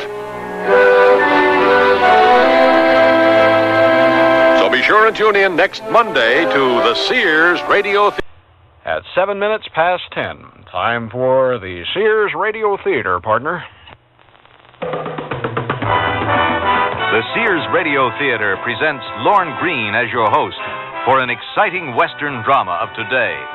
You mean the headaches will go away now that I'm blind? Miss Kunkel, get some compresses of Itasodium and Septothol. I won't drink it.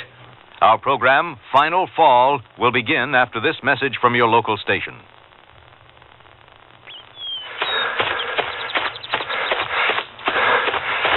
Up to 2 miles now. Sure wish I'd started this about 20 years ago. Take it easy, Pugsley. Hi, Mr. Kessler. Hello, kids. Say hello, Pugsley. Okay, about 4 more blocks and we're home. Time to sprint. Let's go, Pugsley. Over a year ago, Tom Kessler had a heart attack. He never misses his nightly run these days. But before his heart attack, the most exercise Tom got was pushing a pool cue. Regular exercise alone won't guarantee that you'll never have a heart attack, but it will increase your blood flow, relax you, make you feel better. Don't wait until you've had a heart attack to start exercising. See your doctor this week, and the two of you can come up with an exercise program that's right for you. For more information, contact your American Heart Association. We're fighting for your life. This is Lorne Greene. We are in the north woods of Minnesota. Once the land was covered with virgin timber, stands of pine that shot 200 feet into the air. In the early part of this century, logging companies moved in and clear-cut the vast sylvan tracts which had once been the hunting and fishing grounds of the Ojibwe and Sioux Indians. In a small clearing in these woods, lost in a maze of lakes, stands an ancient log cabin. The occupant of this dwelling is Anders Fritzen, an old half-breed lumberjack who lives a hermit's life except for a single friend, Clarence Egan, the local postman. Clarence visits Andy almost daily, even though Andy never gets any mail. The two men drink coffee and play cribbage. Andy is a loner, to all appearances content and self-sufficient. But as the years go by, he's become more and more like his Ojibwe forebears, stoic and cautious. Egan is a hard-nosed man of affairs in the metropolis of Calvin, population 360. His ambitions reach far beyond his postal duties. Yet without his regular visits, Andy would be alone and probably helpless. Which is why the old man wears a kerchief over his eyes as he works. He's practicing blindness, as he calls it. And that's just the beginning of our story.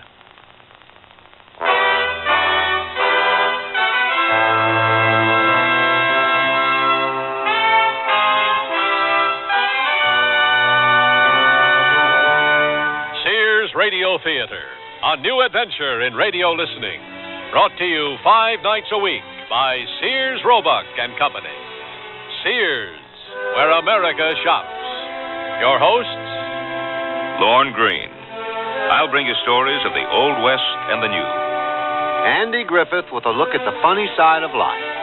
Vincent Price with tales of mystery and suspense. Cicely Tyson with stories about love, hate, and related things. Richard Widmark. I'll bring you stories of pure adventure. 5 nights of exceptional entertainment every week. Brought to you in Elliott Lewis' production of the Sears Radio Theater.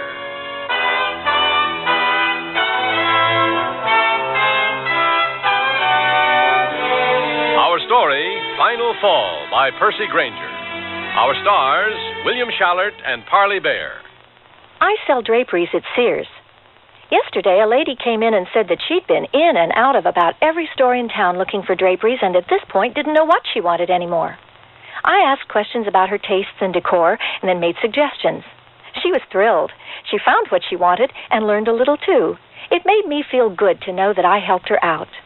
Sears people are friendly people who help you find what you want. Sears, where America shops. The suit to own, if you could own only one, is on sale at Sears. The $119 four-piece vested is now $89, a $30 savings. The suit, contrasting slacks, and reversible vest make 6 different outfits.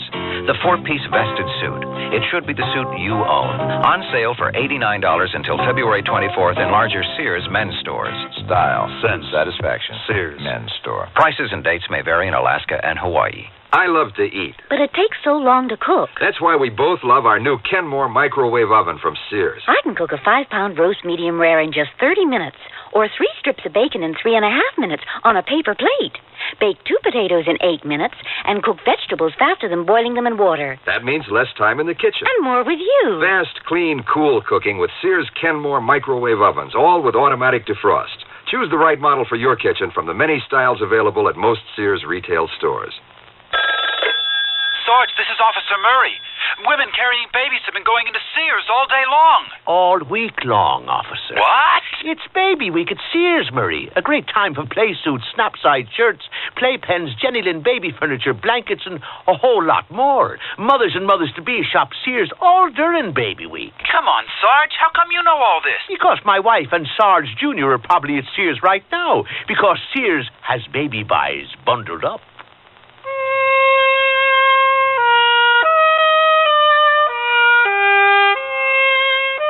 Andy Fritzen's cabin was way out beyond the end of Clarence Egan's mail route, on a remote corner of a small Indian reservation. All the other Indians, those who hadn't chosen to move away years ago, were dead. Andy was the last survivor, and the only person who saw him regularly was old Clarence. Andy? Yeah. Andy? Do you want to give me a hand with this dang box of groceries? Who's that?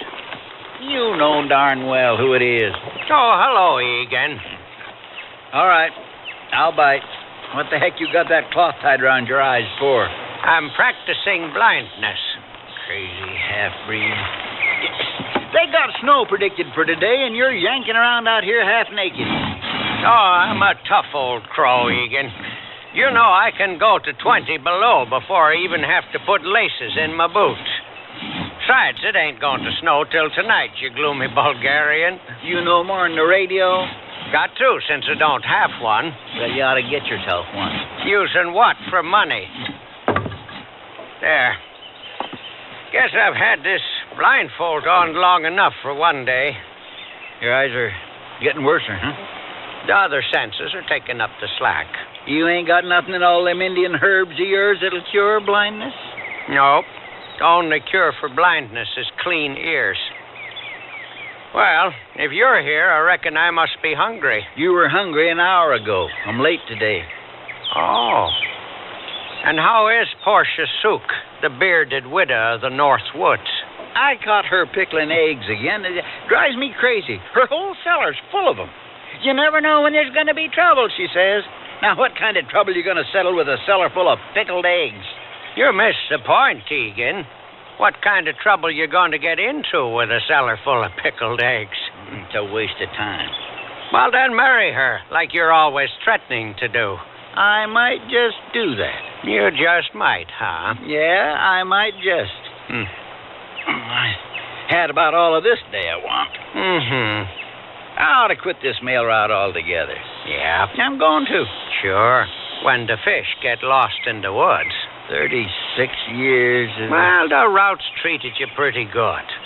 Kept you in widows as far back as I can remember. Yeah, but things is changing around here, Andy. There's real estate folks coming up from the Twin Cities, sniffing around, making deals. Sit down and finish your cigar while I stack this wood. Now they've raised the water level on the lake, the fish will be coming in, and fish means tourists. Oh, Clarence, everyone knows your real talent ain't delivering the mail. It's poaching. Yeah, and that's getting harder to do, too. Now all them land speculators are yanking around. You know that new sheriff down in Bryant? He confiscated my trap lines yesterday. He didn't. Why, you've been poaching longer than he's been alive. I know that. I don't understand people these days. They take everything so seriously. Like they was the first people in the world to ever have their jobs. No respect. No, nothing. Well, you can't quit, Clarence. You know what that'd make me? A hermit. There. Wood's all stacked. Put out that cigar, would you? And come on in the cabin. I'll heat up the coffee, get down the cribbage board.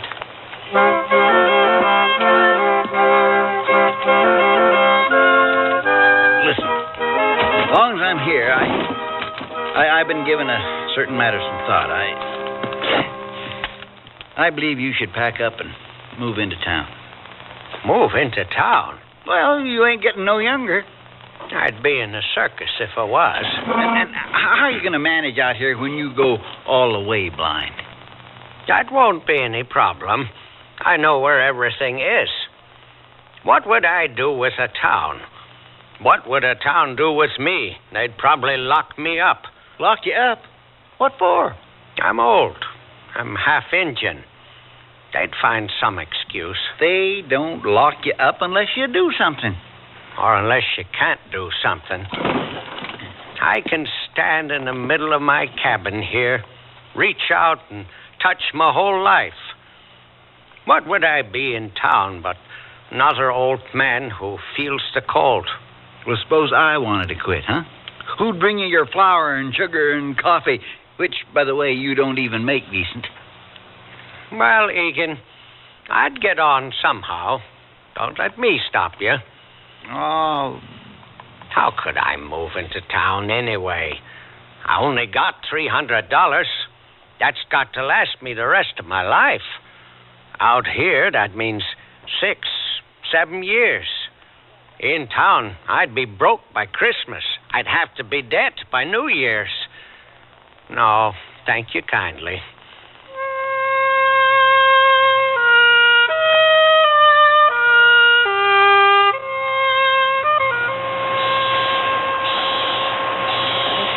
Andy! Hello, Egan. Put out your cigar and come on in. Andy. Coffee will be ready in a minute. Now, why don't you yank down the cribbage board? I ain't got time for no cribbage today. Sure you do. Andy, you got a letter. I did. Who from? Here. Bureau of Indian Affairs. What do they want? How would I know? Open it. I told them I didn't want anything to do with them. As far as I'm concerned, this isn't their land. Just open it. Hey, it's already been opened. Egan? Oh, don't squawk. I sealed it up again, didn't I? Are they going to evict me? Is that what this is? Andy. I've lived here a long time. Have they changed the law? Just open the letter and read it.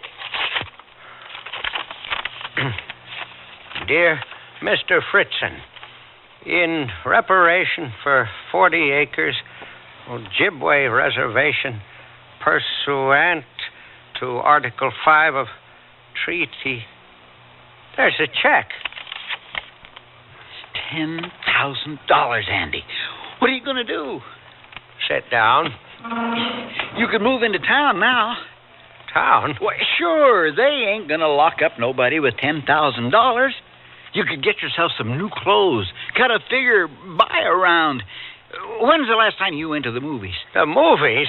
And you could get your eyes fixed. How? Well, they got operations now. That costs money. You got money right there. You mean not go blind? They can fix you up good as new. I don't know. I'd already accepted going blind. Well, you don't have to. They can patch you up, make you a new man. Here, you take this back. What? I don't want it. I can't take it. Why not? This land ain't for sale. It belongs to my people. Your people. All right, my mother's people. But it ain't mine to sell. I'm only a caretaker. You ain't selling it. It goes back to the government anyway. As soon as you die, you know that. Why'd they send me this? Well, how should I know? Andy, I got an idea. Let's go up to Weekly's bar. Weekly's? What for? A celebration. You're rich. I ain't moving. Okay, you ain't moving. But when was the last time you were off your place? I don't remember. Well, okay then. Let's go. I got some more wood to cut. Oh, duff. You got enough wood put up to last you 3 years. Now, come on. I got some sourdough rising. I can't leave that for too long. And that storm... Don't worry about the storm. I'll have you back before it hits. I'd better not. Why not? The Ojibwe, my mother's people, they said as long as a man was on his own land, he was strong. If he left it, he became old, unreliable. Well, you don't have to rely on that stuff anymore, Andy. You're rich. Well, okay. But one beer, one song, Egan. That's my limit.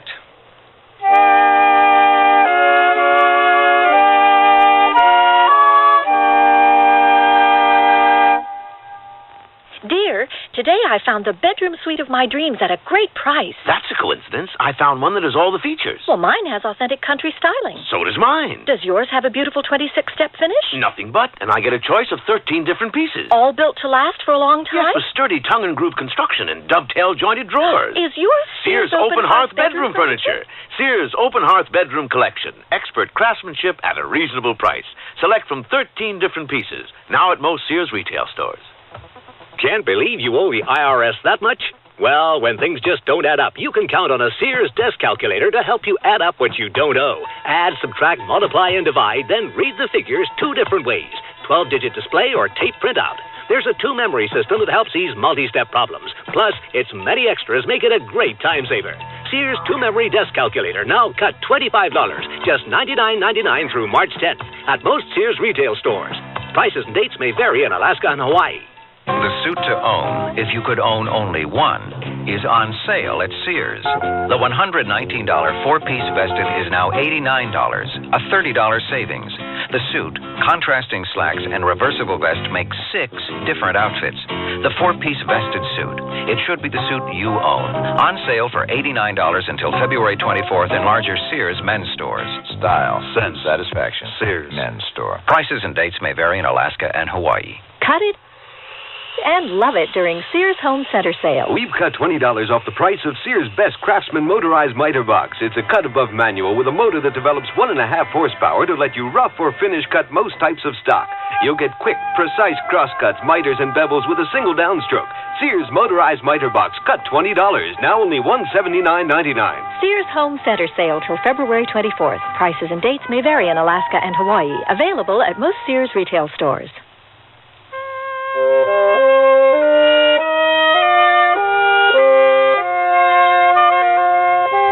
They ran down the rutted road in Egan's small mail truck, heading for Weekly's bar for a drink and a song.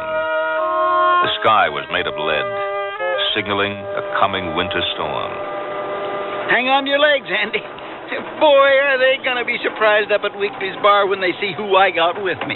The sky's getting worse, Egan. That storm's moving in faster than I thought. Oh, don't worry. You know, I've been thinking what you could do with some of that money. You could get your access road graded proper. What for? Don't use it. Well, you could buy an old pickup truck to get you around. I can't drive. You could get some lessons. Who'd give me a license with my eyesight? Get that operation. Sounds like soon as I cash this check, I'm going to be spending it till it's gone. Yes, that's the whole point. You can finally get yourself fixed up.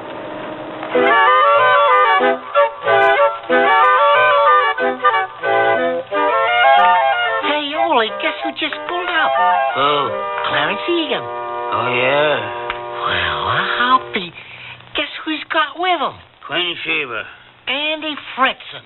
Dang, you made me miss my shot. It is. Look. Hello, Jenny. Hiya, Clarence. Andy. Hi, Jenny. Hey, Lester. Ole, come over here. Yeah, hi. Andy's come into a windfall from Uncle Sam. They just sent him $10,000. I'm buying a round of drinks. We're coming. You have one too, Jenny. Thank you, Andy. So you finally broke down and asked the government for your reparation, huh? No, they just sent it to me. Here you go, boys.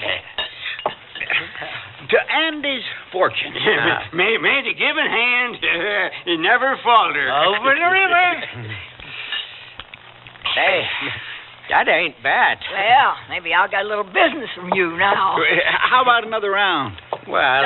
come on. These dinky glasses don't count for nothing. Okay. Attaboy, Andy. You keep it awful hot in here, Jenny. Hot? It's only room temperature. Jenny, how much do Don't worry, Andy.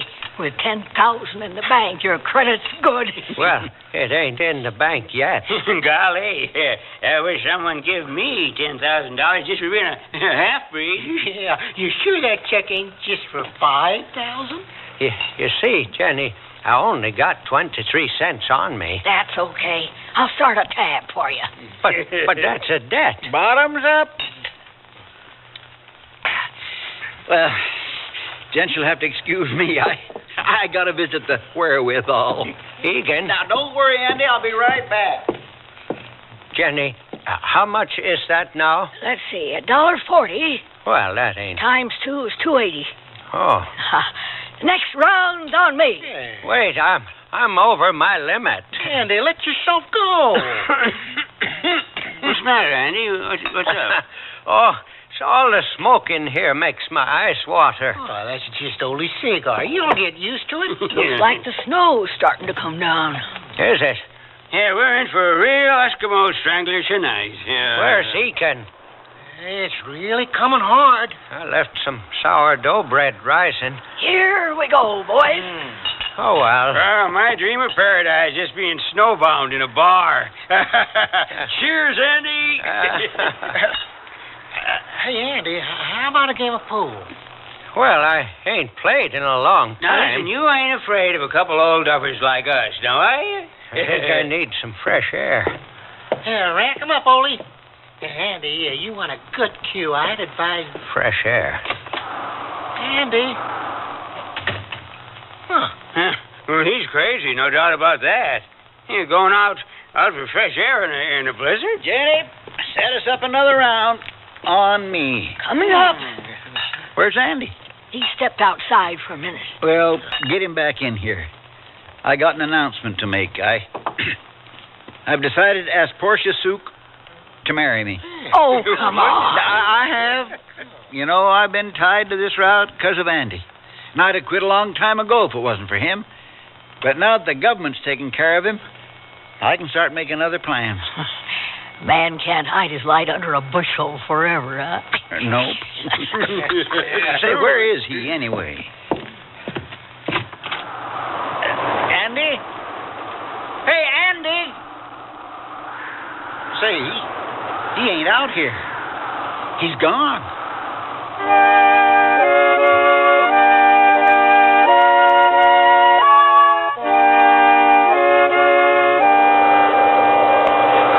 got to get back to my lad. Bunch of sharks. Smoke stinging my eyes. In debt $2.80. Never should have gone.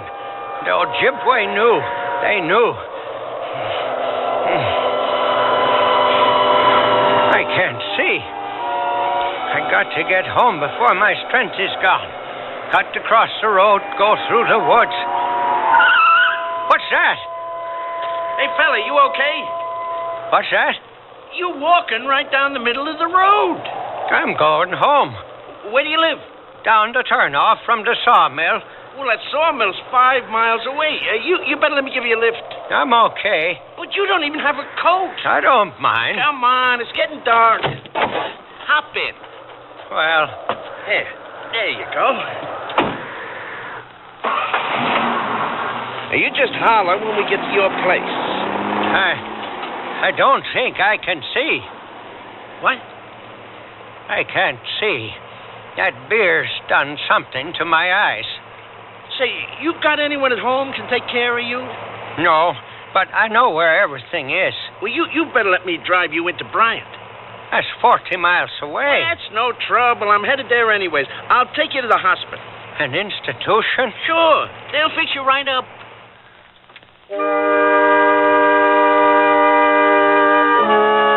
Dr. Adams!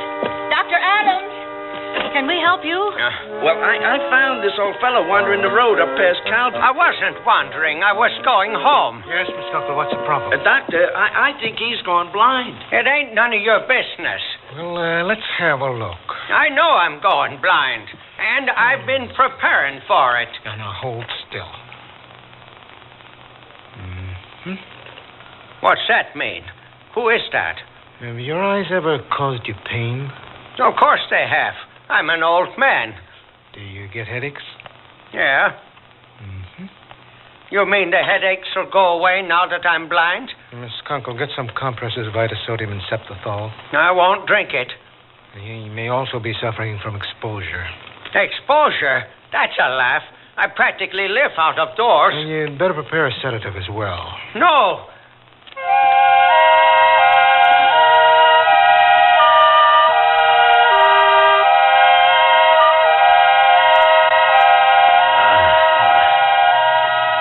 What the dinky hell hit me?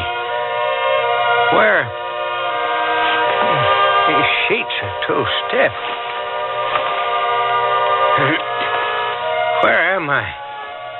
I can't see. An institution.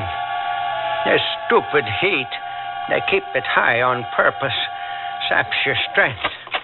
Oh, you're awake. Dr. Adams. I've got to get out of here. Get home. Oh, hello.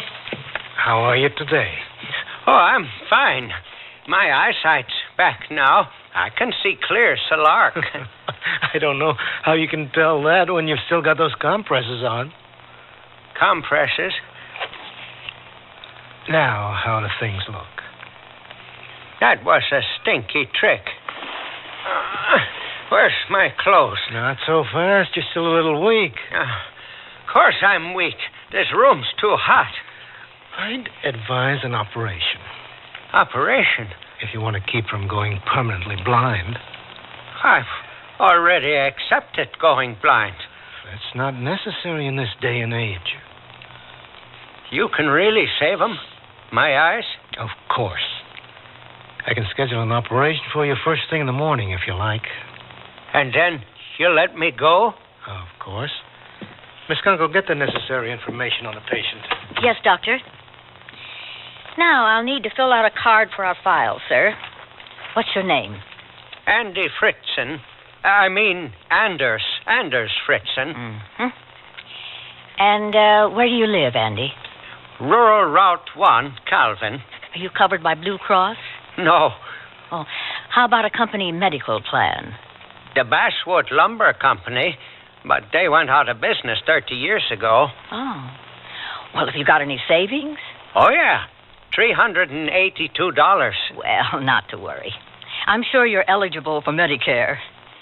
What's that? A handout? If I can't afford to pay for it, I don't buy it. I'm leaving. No, wait. We can't let you go. Not yet. Your blood pressure's too low. It ain't too low. Everyone else's is too high. But that would still leave the question of the bill you've already run up. Bill? How much is it? $147. 100? What for? Well, you've been here 3 days. 3 days? Well, you've been under medication. You drugged a man unconscious, and then you charge him for not leaving? That's not quite how we look at it. No wonder I'm weak, unconscious for 3 days. That ain't natural. Where's my clothes? Behind the curtain there. But you can't go home in just an old shirt and pants. It's too cold. Would you please turn your back so I can get dressed? Mr. Fritzen, the doctor has advised Young lady, do you really do this sort of thing for a living? Well, we just need to work out some way for you to pay your bill. I was dragged here against my will, drugged unconscious, and when I take exception, I'm threatened with charity. Well, I can pay my own way. I got a check from the government here for $10,000. If you haven't robbed me, too. There. See that? Oh. Well, then there's no problem. You can leave whenever you want. Oh, excuse me. I'll have to get this.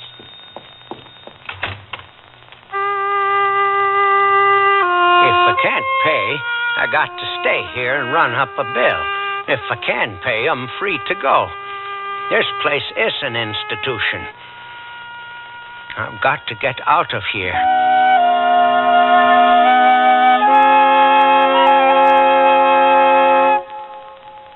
Sears Radio Theater will return after this message from your local station.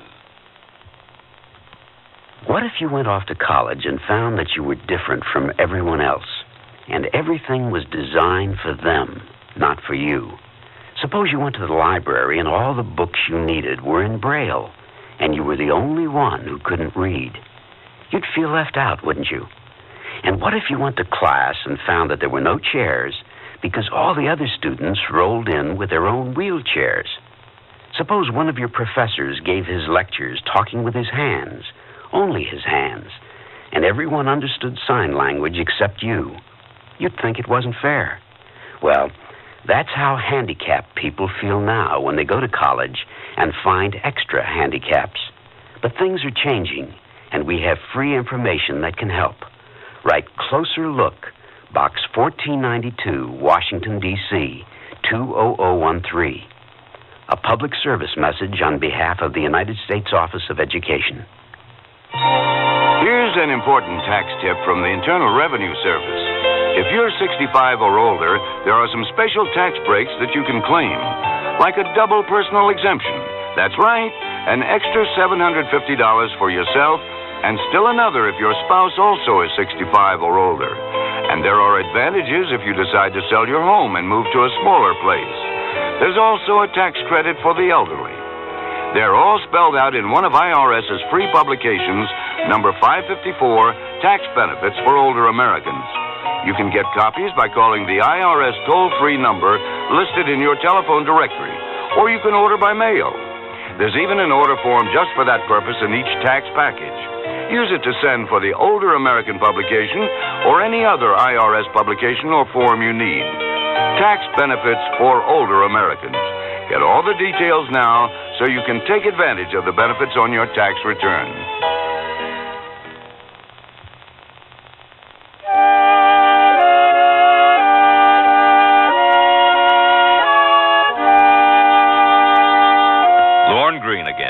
And here's the concluding act, a final fall.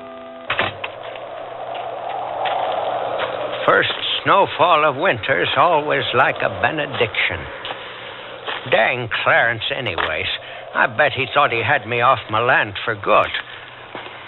This check's been nothing but an evil talisman.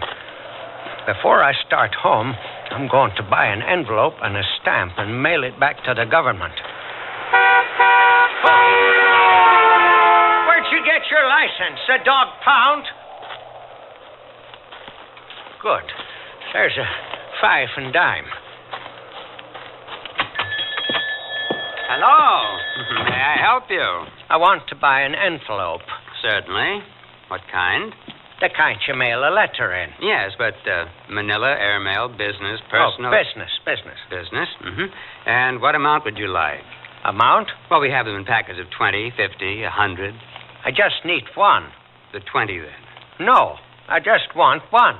This is how they come from the factory. Oh, well, how much is 20? Do you want the Elite, the Bond, the co-erasable? I want the one that'll last till it gets to Washington, D.C. Well, they all do that. Then give me the cheapest. All right. That'll be 49 cents. Just a minute. I only got 23 cents. Oh, well, I'm sorry, sir. Ain't you got a single envelope lying about I could barter for? Barter? I'm afraid not. Well, what about those envelopes over here? Well, that's our greeting cards display.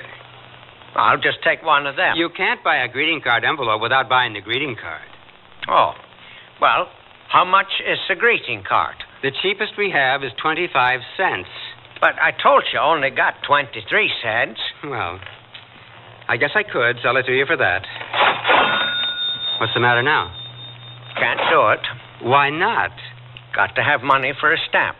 How much is that? 15 cents. 15? I don't want to send it special delivery. 15 is what it costs to mail a letter nowadays. But I got to mail this check back. How much is the check for? $10,000.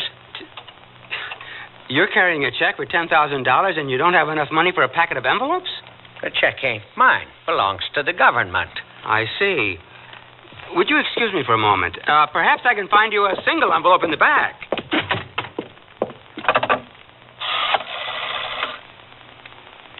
Clara, this is Ned Hames. Get me the sheriff's office quick. I'll tell you all about it later. Just get me the sheriff.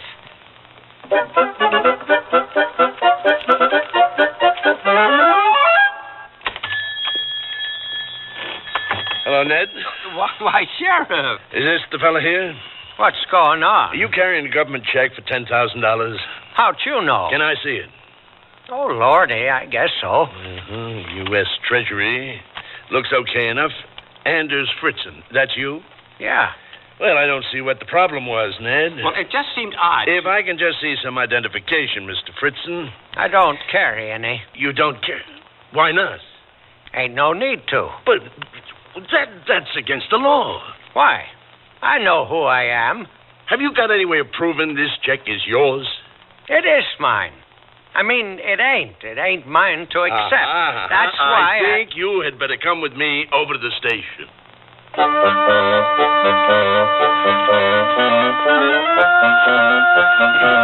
tell you, my name is Anders Fritzen. Now let go of me, you Cossack. Okay, we're here. Well, no ID, huh?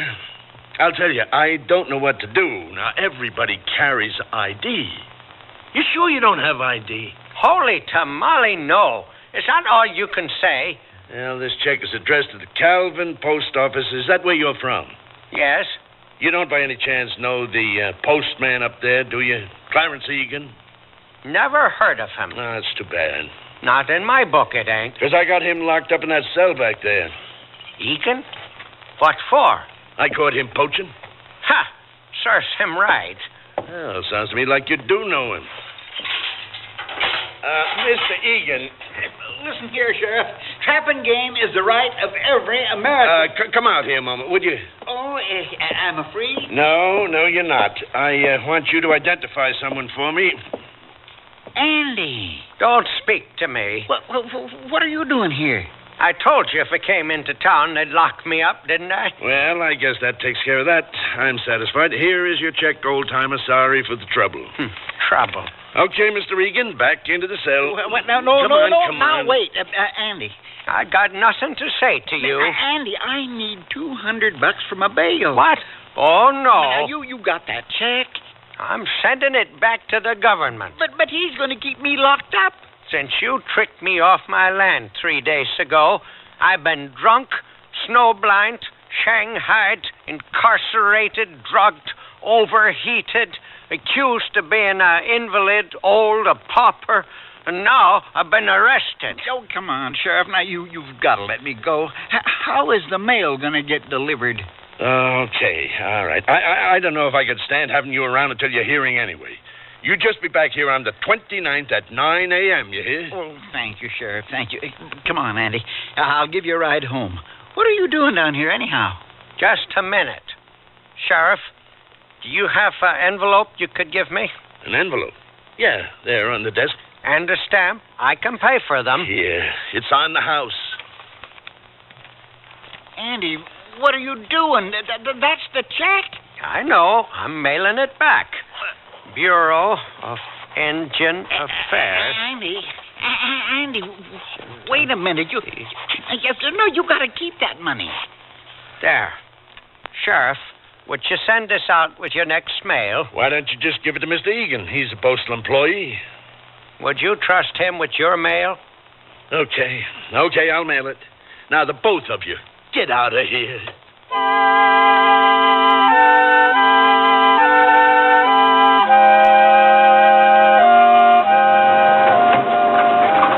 I don't suppose you want to stop at Weekly's bar? No. My treat? No. Well, I didn't know. I figured you'd made your way home, you know. That hospital almost did me in. Why'd you send that check back?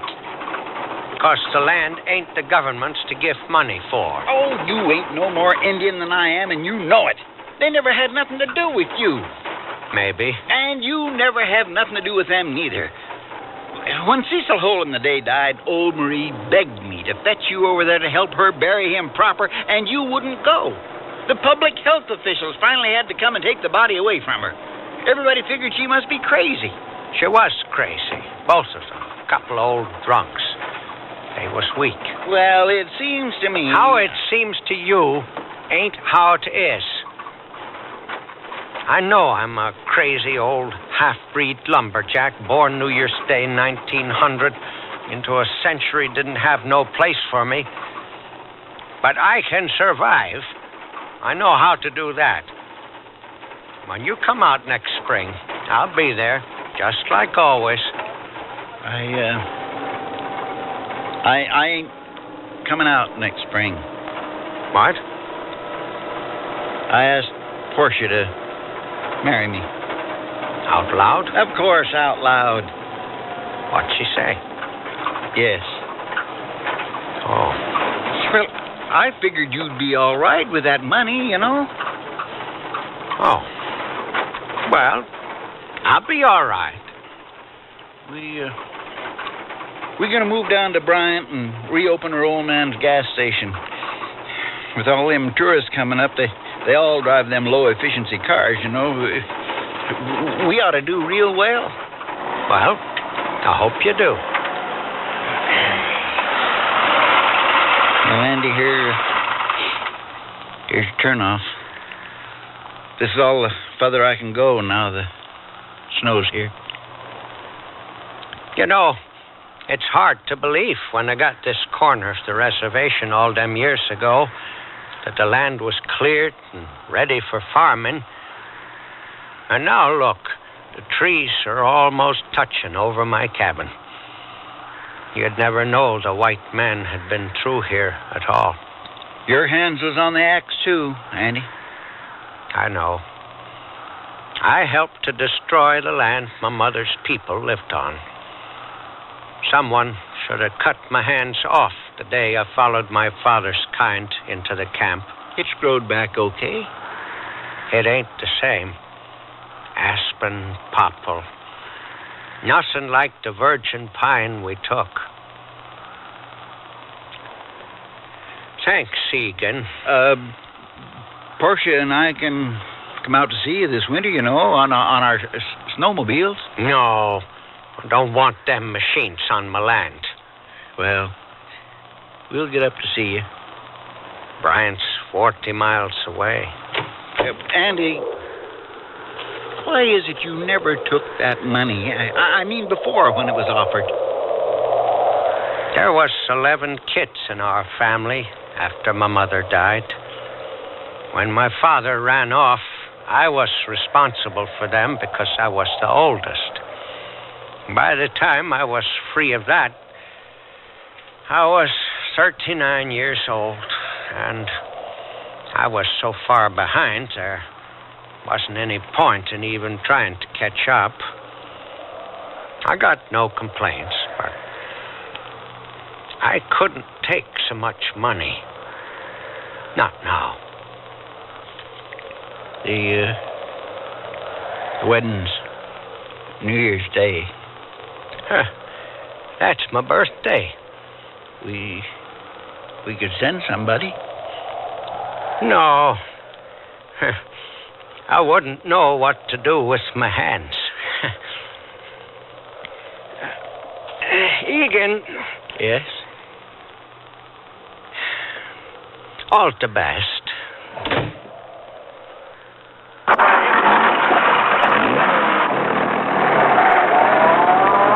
Cold? I ain't cold. I got my place. Right here.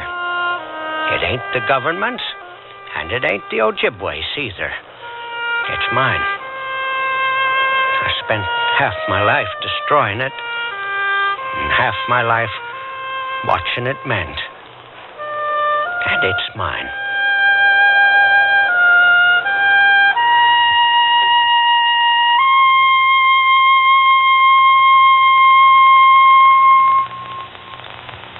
Sears Budget Shop has a vested interest in value. Vested dresses and vested skirt and pant sets in sizes 8 to 18. Styled just right for spring. They're romantic flounce dresses topped by vests. Tunic pantsuits coupled with vests. Also the tunic and skirt smartly finished with a vest. The vest, the season's fashion basic. Lots of exciting print and solid color combinations, so you can be choosy. Invest in fashion. Invest in value. Vested dresses and vested skirt and pant sets in the Budget Shop at most larger Sears retail stores. You want to buy some radios, but tires all look the same. You've got to have good feelings. You've got to trust the name.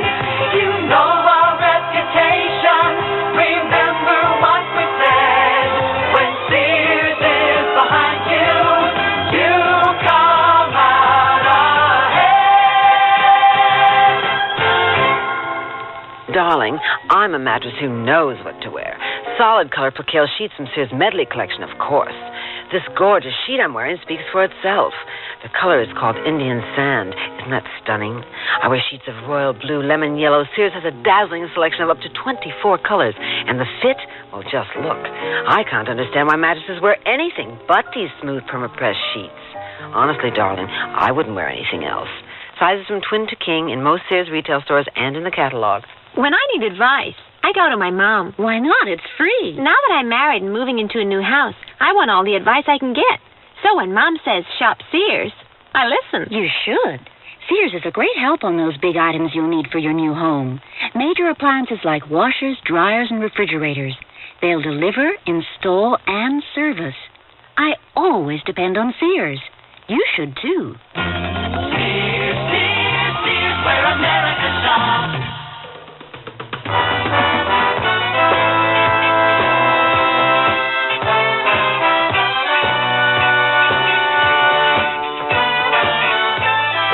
You've been listening to Sears Radio Theater, brought to you 5 nights a week by Sears Roebuck and Company.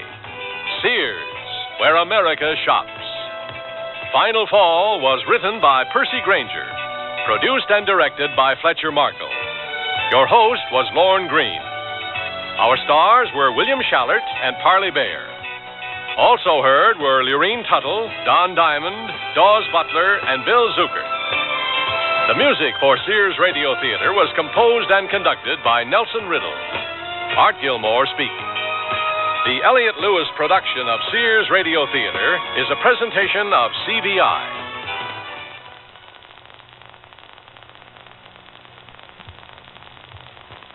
Hey, you out there, especially you, motorcycle champ. I got something to lay on you about safety.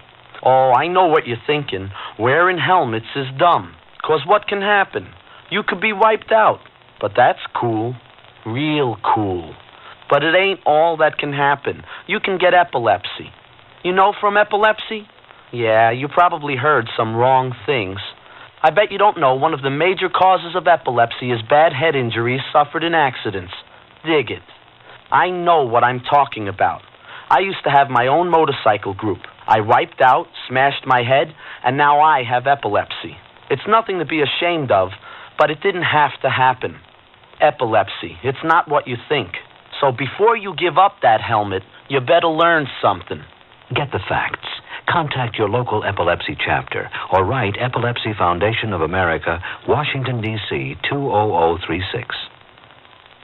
What in the World happened in February? Brought to you by your local Navy recruiter. February is Admissions Day for Massachusetts, admitted as our 6th state in 1788. Oregon is our 33rd state in 1859. And Arizona became our 48th state in 1912. In February 1789, George Washington received a unanimous electoral vote for President of the United States. The University of Virginia was founded by Thomas Jefferson in February 1819. The 13th Amendment, which abolished slavery, was signed in February 1865. In February 1878, Thomas Edison patented the phonograph. The National Baseball League was created in February 1886.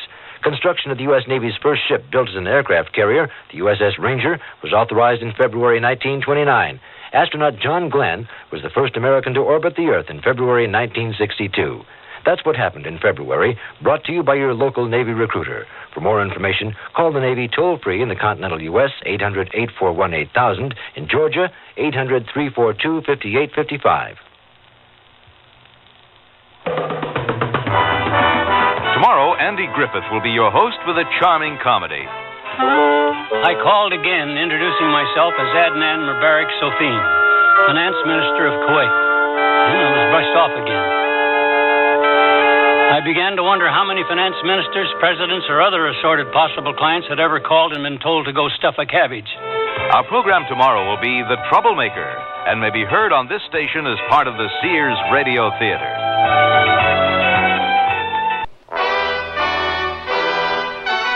That's the theme from the Sears Radio Theater. Tonight, a program of mystery with Vincent Price as your host. Here's a preview. I can't hide in the house forever. Well, not forever, just for a month. A month? I've been reading about precognitive dreams. The events they foretell usually occur within 2 weeks to a month after the dream. A month might as well be a lifetime. The Sears Radio Theater will begin after this message from your local station.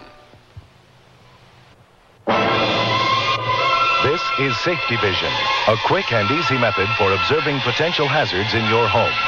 Let's start by activating your safety scan. Carefully focus on your appliance cords and plugs.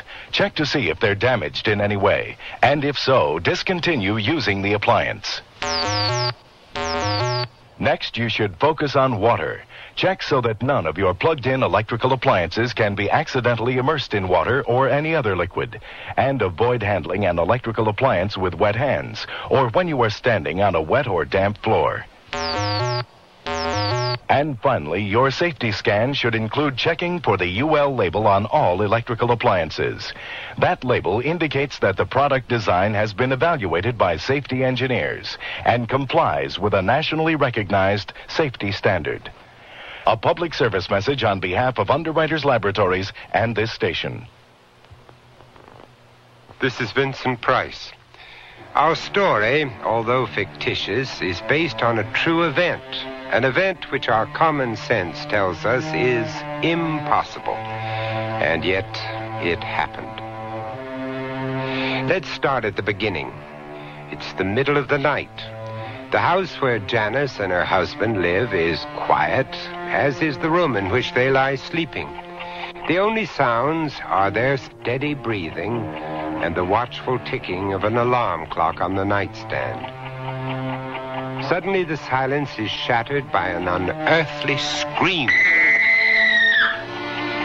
Suppose someone, like Janice, experiences in a dream a future catastrophe. Is that catastrophe inevitable, or can we control our own destiny?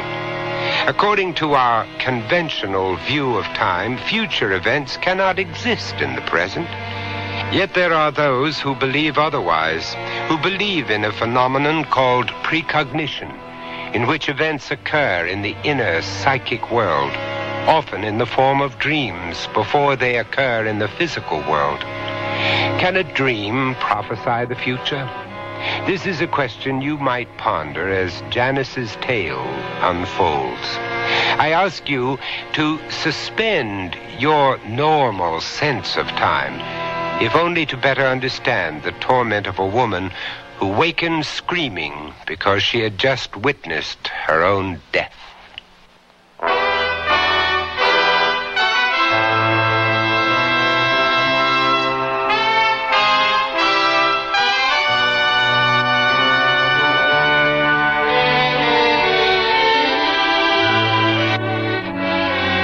Sears Radio Theater, a new adventure in radio listening.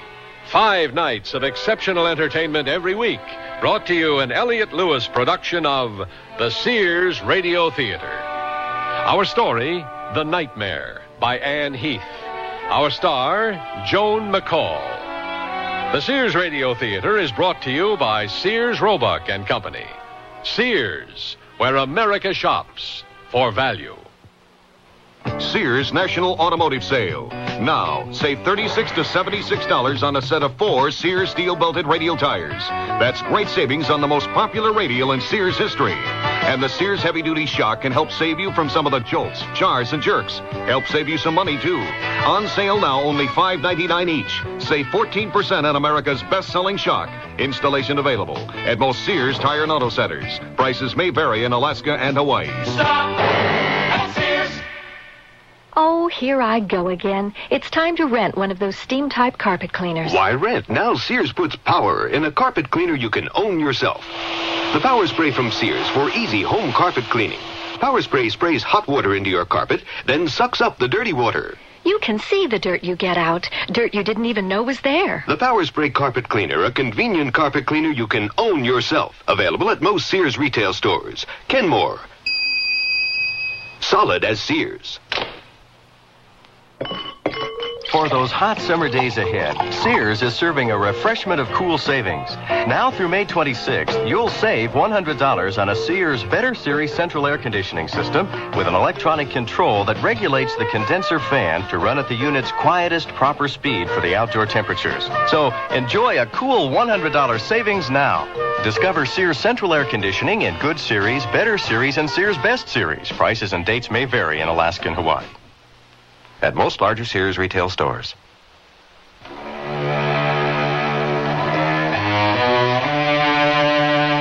A woman screams in the middle of the night.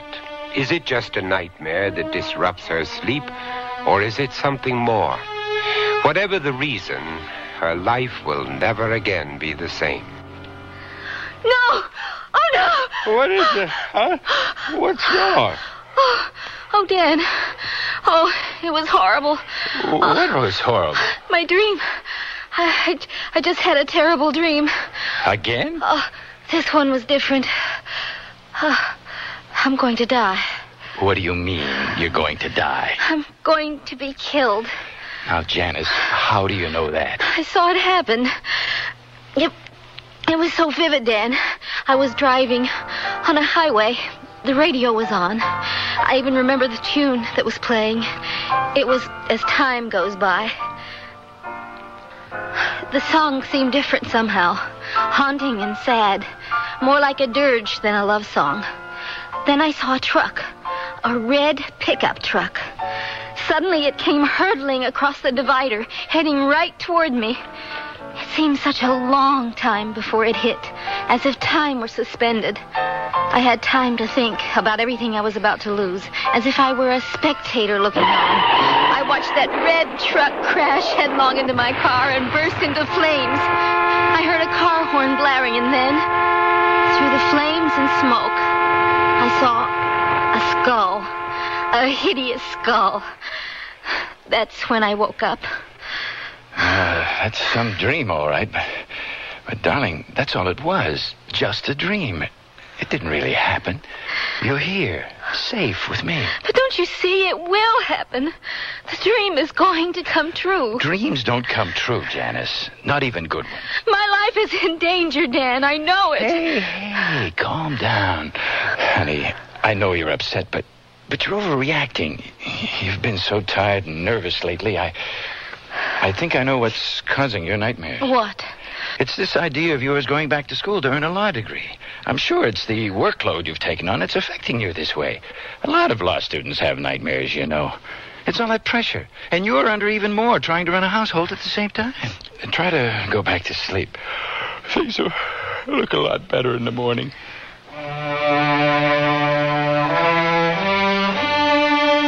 Dr. Green, I was so terrified. If only Dan had just put his arms around me instead of being so sensible. Well, I understand your feelings. Your husband failed to grasp the serious effect of such nightmares on the psyche. Men often don't remember their dreams, so they don't attach much importance to them. A pity, because dreams can tell us so much about ourselves. Can they, Doctor? Do you think Dan could be right?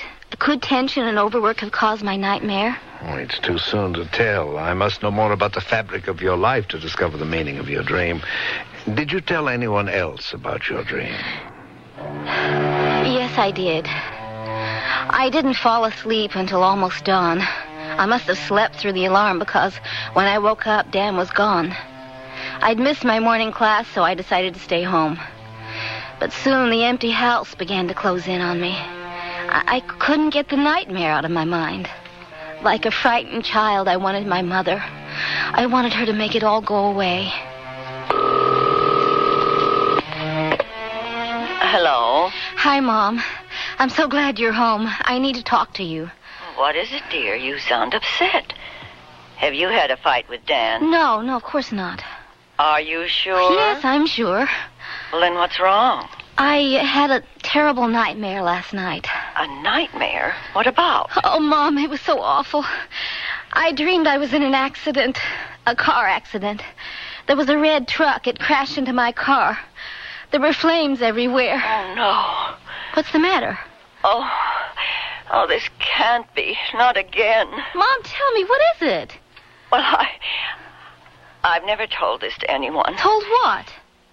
Before your father died, I had a dream. I saw an open grave. There was someone shoveling dirt into the hole. Oh, the dreadful sound those stones made as they fell on the casket. I looked up, and there was the headstone.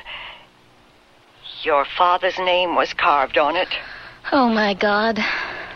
2 weeks later, your father had his heart attack. May God rest his soul. Why didn't you tell me this before? Oh, but you were so young.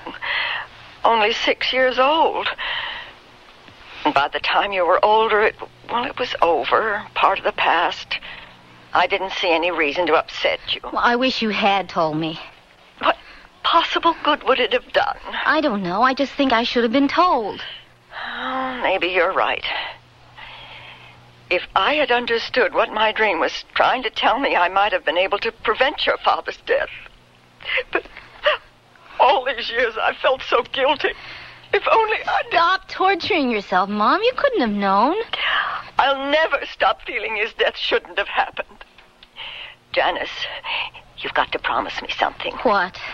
Promise me you won't go anywhere in the car. I can't do that. I have to go to school.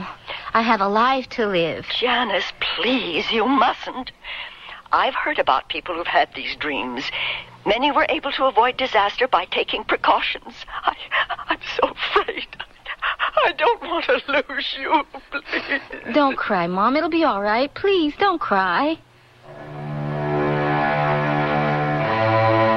I didn't want to believe there was a connection between my mother's dream and mine. But I wondered if she could have prevented my father's death. Was it up to me to change my future? And if so, how could I avert tragedy without ruining my life? That night, Dan had to work late, so I went to bed early. I was exhausted and fell asleep as soon as my head hit the pillow. Then...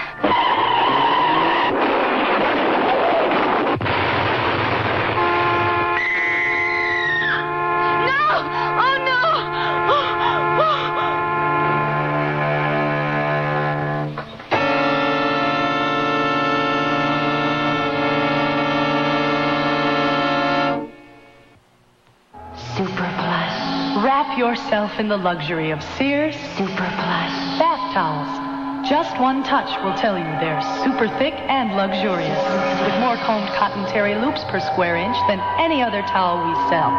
Each towel weighs over a pound. They're Sears' largest terry bath towels. Super thick and absorbent. No wonder they're called Super Plush. Available now in brilliant solids or patterns. Yes, no, maybe so.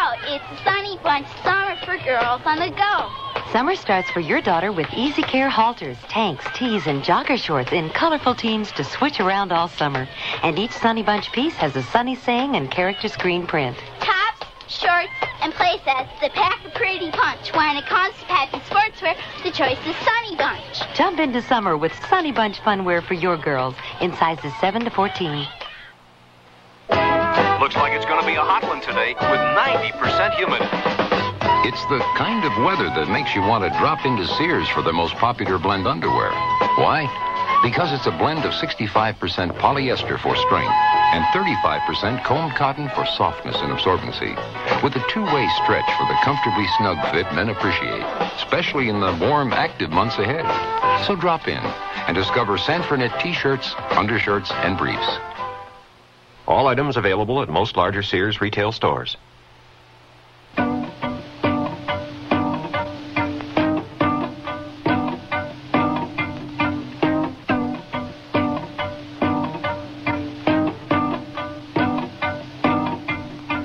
Doctor, I'd never had the same dream twice, never.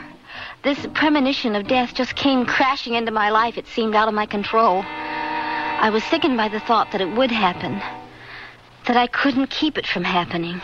And your attempt to get comfort from your mother only increased your anxiety. It wasn't her fault. Think of the guilt she's been carrying around all these years. Oh, yes, many of us torment ourselves unnecessarily. Then you don't believe my father's death could have been avoided? Well, I'd rather not say just yet. Please go on. Can you remember what happened the next day?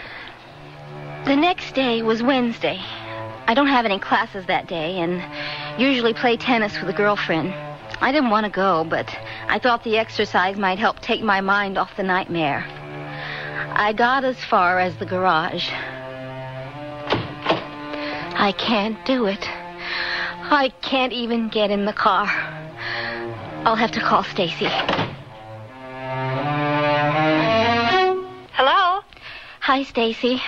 It's Janice. Hi, Janice. I hope you're not going to say you can't play today. It's my turn to win. Well, Are you sick? No, I'm not sick. Well, then what's your excuse at the last minute? Well, I didn't say I couldn't make it today. It's just that, my car won't start, and Dan took the other one to the office. Why didn't you say so in the first place? I'll come pick you up. Be right over. Bye now. Bye.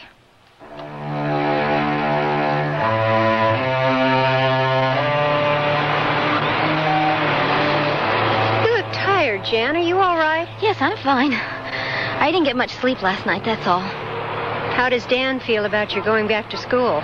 Well, he thinks I should take some time off. Figures. Man is basically... Stacy! Pull over! Quick! Why, is a cop behind us? No, it's a truck. A red truck. What? Oh, it's coming closer. Stacy, stop the car, please! Okay, I'm pulling over. He's gone past. Janice, what's wrong? Nothing. It's nothing. Nothing? You just about left your seat when you saw that truck. Why did it frighten you like that? Stacy, is the radio on? No, I never turn it on when there's traffic. Do you hear music? No, I don't hear anything. Listen, can you hear it now? Janice, have you gone crazy? It's stopped now. You're not acting this way just because you're tired. Please tell me what's the matter. I'm not feeling very well. Would you mind if we didn't play today? I don't think I'm up to it. Oh, of course not. I'll take you home. Maybe we can play on Saturday instead. I'm sure I'll feel better by then. I have to feel better. Seeing that red truck shook me terribly. I felt pursued, like a helpless animal that had somehow learned it was going to be slaughtered. Deep within my being, there was a clock ticking my time away. I hadn't told Dan about the nightmare returning. I knew I couldn't tell him about the red truck or the song. I found myself dreading his return that evening. How are you feeling? Fine. Just fine. Honey, are you sure you're okay? You seem so... I'm fine. I'm just tired, that's all. It's that nightmare you had, isn't it? No. Well, yes. You know, Jan, this school thing is just not working out. It's taking too big a toll on you. Dan, please. I didn't even go to school today. But you know how important it is for me to do something useful with my life. I know it is, hon, but don't I mean something to you? What kind of a question is that? Of course you do. I don't know. When we got married, we promised each other always to be there when the other one needed us. But you've been so busy with school, and now with this nightmare thing... Darling, I hardly know you anymore. How do you know my dream isn't a premonition? I just know. Things like that just don't happen in the real world. I talked to my mother yesterday. Oh, your mother. Wait, let me tell you what she said. Okay. What did she have to say this time? She told me she had a premonition of Daddy's death in a dream. What? It's true. Well, why didn't she tell you this before? She was afraid to. She was guilty. Honey, you know what a neurotic your mother is, and these last few years she's been getting a little senile. She probably made the whole thing up. She didn't. She told me. All right. But whatever she said, true or not, I don't want you to end up like her, always worrying and afraid of everything. Dan, don't you understand? I am afraid. I'm afraid I'm going to die.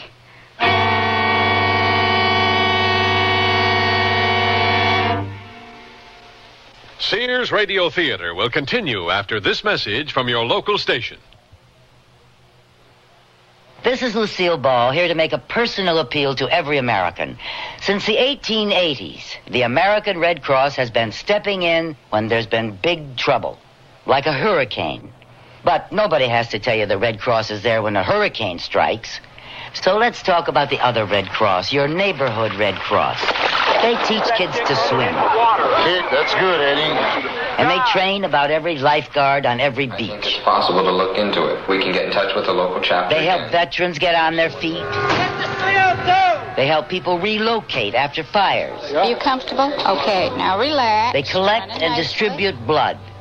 They give a hand to the older folks in your town and do scores of other jobs. It's running very nicely. It's easy to see why we've got to have Red Cross, and only you can keep Red Cross ready for the little emergencies in your neighborhood. And the big ones. Help keep Red Cross ready.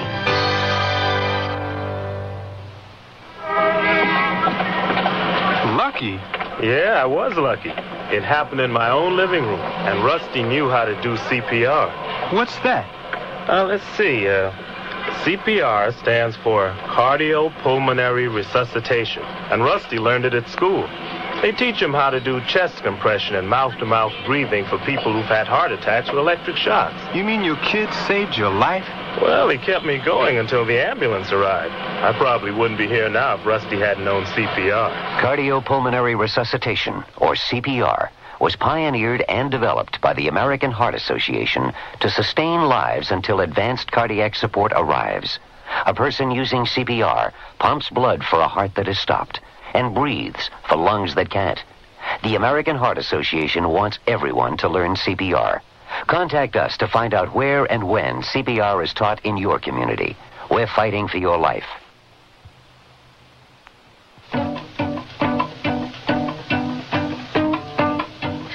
I knew Dan was trying to help me, but his inability to accept or understand anything outside of his well-ordered world made me feel so alone.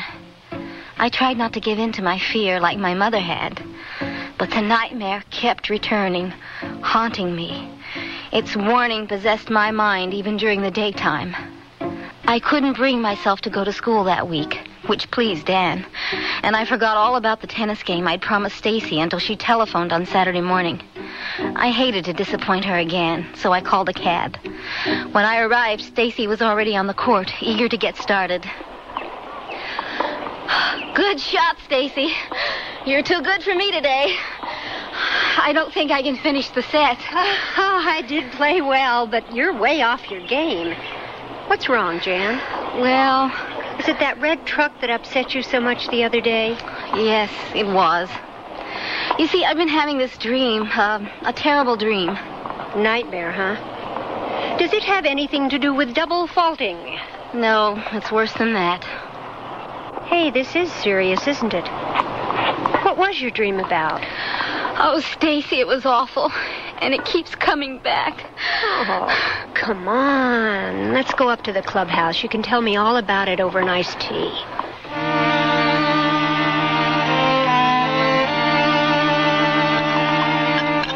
Gee, that's a terrible dream, Jan. I had no idea. Since that first night, I haven't been able to eat. I haven't been to class. I should be studying for midterms, but I can't seem to concentrate. I'm so afraid I'll be killed. You poor thing. I don't blame you for being upset. But as for your nightmare coming true... You don't believe that dreams can foretell the future? Well, if they did, I'd be Chrissy Everett by now instead of Mrs. Robert Stanton, housewife. Haven't you ever heard of people who dream of someone's death and then it happens? Well, I guess I have, but I always thought that was just supernatural stuff. Janice? Janice! Mom, what are you doing here? Oh, I've been calling all morning. I couldn't believe you'd gone out. I called Professor Peterson and he said you weren't in class, so I came here. Hello, Marion. Stacy, why did you let her leave the house? Oh, I'm sorry. I didn't know. Mom, I can't hide in the house forever. Well, not forever, just for a month. A month? I've been reading about precognitive dreams. The events they foretell usually occur within 2 weeks to a month after the dream. A month might as well be a lifetime. Do you really believe Janice's life is in danger, Marion? Yes, I do. But if she'll only try to protect herself, I know she'll be all right. Oh, you must be careful, darling. I will, Mom. Now, promise me you won't do this again. Mom. Promise me. Okay, I promise. Sit down, Marion. Have some nice tea with us. Oh, thank you. Well, I'll sit for a minute, but I'm too jittery to drink anything. Do you hear that? What? That music. Where's it coming from? I don't hear anything. It's the same song, the one in my nightmare. You must be imagining. No, it can't be my imagination. It's so clear. What's the matter? It stopped. What is this song you hear? It's the same one that was playing on the car radio right before the crash. What's the name of it? It's As Time Goes By. Oh, no. Mom, what is it? Does it mean something to you? That was your father's favorite song. He used to play it on the piano. I was stunned by my mother's revelation, but I tried not to let her know. She was so upset herself. She didn't want to leave me, but I insisted she go home. After Mom left, Stacy made a suggestion that reinforced my growing fear that I was losing my mind. Jan, I'm worried about you. Maybe you should see someone. See someone? What do you mean? I mean, well, you seem so upset, and hearing that song, maybe if you saw a psychiatrist. Do you think I'm crazy? I didn't say that. But you do need help. Can't you see that? Yes, I guess I do need help. If you don't want to see a psychiatrist, why don't you talk to Reverend Michaels? Maybe he can help. But I haven't been to church in so long. I don't know if he'd see me. Oh, of course he will. I'll drive you over. Not knowing where else to turn, I let Stacy drive me to see Reverend Michaels. As the car pulled up in front of the rectory, the pastor was outside in the garden. Cultivating roses was his favorite pastime. Mom used to say it was almost as important to him as saving souls. Why, Janice, my dear, how good to see you again. It's been so long. I know. I'm sorry. Come look at this Charlotte Armstrong. It's a perfect specimen. There, look at that color. Have you ever seen anything so glorious? It's beautiful. Janice, you seem troubled. What is it, my dear? Reverend Michaels, I'm so frightened. I've been having this nightmare. Well, now, first, come, let's sit down. There's a bench right over here.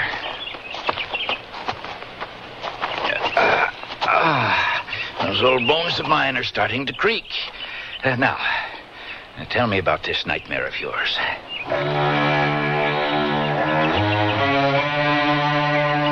And then, through the flames and smoke, I saw a skull. Dear God, what a fearful dream. I'm sure it's an omen. Oh, Reverend, you must help me. There, now. What makes you think this dream is prophetic? I don't know. It's just a feeling. And my mother... Your mother's such a good woman. She dreamed of my father's funeral 2 weeks before he died. She never told me that. She was afraid to tell anyone. Reverend Michaels, I'm so confused. I don't know what or who to believe. My husband insists dreams don't come true. But what about my mother's dream? She's sure there's some connection between her premonition and my nightmare. So you're torn between two opposing points of view. I can understand your torment. My mother thinks, that is, she hopes, that if I'm careful, I can prevent the accident from happening. Do you think that's possible? Well, that's a question of free will, isn't it? It is? God gave us the ability to make our own decisions, but ultimately, He is the only one who possesses knowledge of the future. Then you don't believe in precognitive dreams? What you're asking is, do we have the power of God? No. Now, I'm afraid no man or woman has that kind of power. Our fate is in God's hands and His alone. Oh. Don't despair, child. If you have faith in God, you'll be saved. If only I could believe it were that simple. It is, Janice, it is. You must trust me. Now, tomorrow's Sunday. Why don't you come to my service? I know it'll make you feel better. I'm not sure I can. No excuses now. And try not to worry. I'll pray for you. The thought that my life was in God's hands only deepened my anxiety about the future. I couldn't help feeling it would take more than prayers to save me. I walked the few blocks home from the rectory. As I approached my house, it was almost dark. Then I saw something that made me stop short. Parked nearby was an old pickup truck. My body stiffened, my eyes strained to make out the shadowy forms looming from the back. Just when I'd realized it was the gardener's truck, a strange thing happened. Through the window on the driver's side drifted what looked like a vapor of smoke. It glowed with an eerie light. Suddenly the light became a glare. There was a flash from two luminous eyes and a ghostly head appeared. And then the head changed into a skull. Oh, no! No! I ran across the lawn and into the house. Phantoms from my nightmare had plagued me, preying on my sanity. But this last horrifying vision plunged me into a new kind of terror. Numb with fear, I confined myself to the house. I became a mindless inmate in a prison of my own making. Or was it a madhouse? Janice, you can't go on like this. You've lost so much weight. You haven't been out of that robe in a week. What are you trying to do to yourself? I'm not trying to do anything. I can't help it. I'm just so afraid. Honey, you've got me worried sick. I want you to do something for me. What is it? I want you to see a psychiatrist. You too? You think I'm mentally ill, don't you? Of course not. But you need someone to get you over this. No one can help me. Darling, you've got to try. All right, Dan. I'll do whatever you say. Good girl. Now, I found out about a Dr. Green from Frank. Frank? Surely you haven't forgotten Frank from the office? Oh, yes, from the office. He recommends this Dr. Green highly. I've got the number in my wallet. Here it is. I'll call this afternoon. Honey, please, do it now, before it's too late. All right.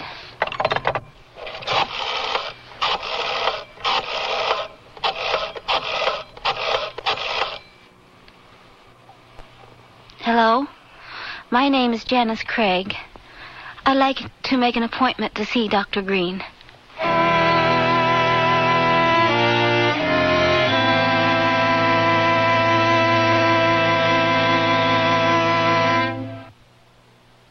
Nearly everyone at our party mentioned our new Sears Dream Supreme carpeting. Did anyone say anything about my rutabaga dip? Marvin said Dream Supreme looks so thick and luxurious. He loved its velvety, soft plush pile. What about my rutabaga dip? Eloise adored the color Of my rutabaga dip? I told her that avocado lime is just one of Dream Supreme's 20 lustrous colors, and when Doris heard that Dream Supreme is so reasonably priced and treated with Scotchgard brand fabric protector... Okay, what about my tuna fish upside down cake? Dream Supreme carpeting in most larger Sears retail stores. Sears National Automotive Sale. Now, save $36 to $76 on a set of 4 Sears steel-belted radial tires. That's great savings on the most popular radial in Sears history. And the Sears heavy-duty shock can help save you from some of the jolts, jars, and jerks. Help save you some money, too. On sale now, only $5.99 each. Save 14% on America's best-selling shock. Installation available at most Sears Tire and Auto Centers. Prices may vary in Alaska and Hawaii. Stop at Sears. This is my first night camping with my family of 5. Now I'm really glad I packed my Sears family-style tent. It's Sears' best tent, tested by Sir Edmund Hillary, the first man to conquer Mount Everest. This tent stands 6 feet 9 inches in the center and has a sewn-in 10 by 14-foot floor. It sleeps 8, plenty of room for my family, and even the dog. We like the windows that can be zipped shut from the inside, and this large front canopy. Sears' best family-style tent is built to be lived in, and if it's good enough for Hillary, it's good enough for my family. At most larger Sears retail stores.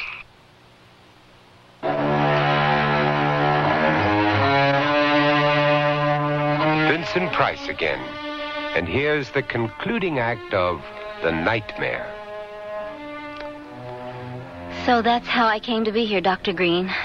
I've told you everything that's happened since the first nightmare. Well, I'm glad you decided to see me. I only wish you'd come sooner. It might have saved you a lot of anguish. What do you mean? Well, I think your dream has a very logical explanation. You do? Oh, Doctor, I want so much to believe that. Well, you see, Freud felt that all dreams are a form of wish fulfillment. Are you saying that I wanted to die? Oh, no, on the contrary. The fear that has been paralyzing you is not really produced by the accident in your dream. I don't understand. Let me see if I can make it clearer. In anxiety dreams, the anxiety comes from a source other than a perceivable one. What source? I mean, what could possibly make me dream anything so horrible? Well, dreams such as yours are often a form of punishment. But why? In such dreams, an unconscious wish is being fulfilled. A wish that the dreamer be punished for a forbidden desire. In your case, a desire to become a lawyer against the supposed better judgment of your husband. But what about my mother's dream? She did foresee my father's death, didn't she?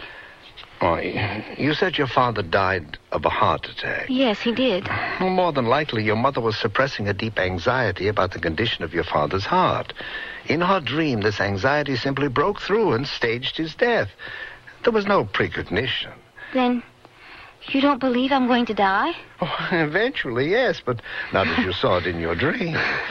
Yours is a classic case of psychoneurosis brought on by an unconscious desire to punish. The only unusual aspect here is the extent to which your dream has traumatized you.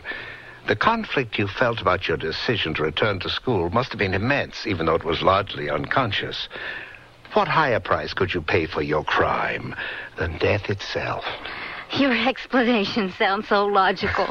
Logic and reason are the best tools psychology has to repair a damaged psyche. Doctor, will I have the nightmare again? Well, now that you are aware of its causes, your dream probably will not return. But you must get back on your feet again. You must learn to deal openly with the conflicts in your life. Otherwise, your unconscious mind will seek another form of punishment. Next time, you might not be able to recover, even with my help. It all seems so clear now. I will get back on my feet. For the first time in 2 weeks, I feel like I can. I don't know how to thank you, Doctor. Well, you can thank me by recovering and staying well. I'll try. I will. Good, good. No, I'm afraid our time is up for today.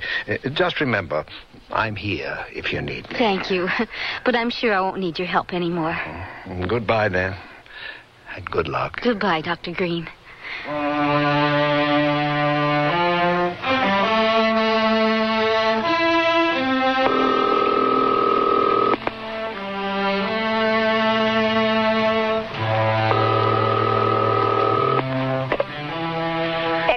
Craig, may I help you? Yes, I'd like to speak to Mr. Craig. May I ask who's calling? It's Mrs. Craig.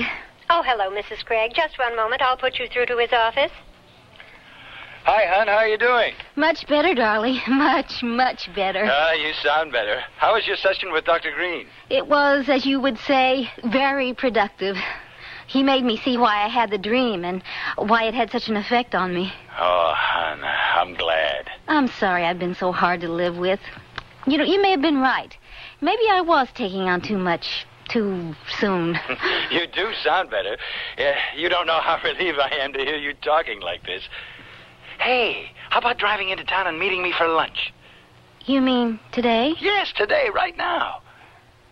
You're not still afraid to drive the car, are you? No.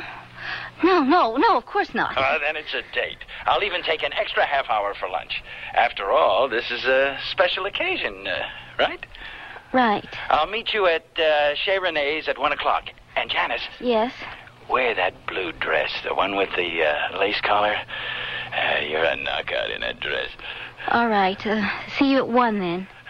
Au revoir, ma chérie. Goodbye, Dan.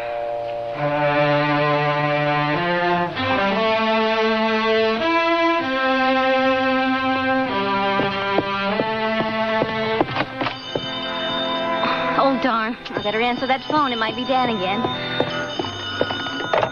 Hello? Janice, what took you so long to answer? I was just on my way out, Mom. Out? Oh, no, you mustn't. Don't worry. Everything's all right now. Dr. Green explained my nightmare. It was just an anxiety dream. An anxiety dream? Yes, I haven't time to explain. I'll tell you all about it later.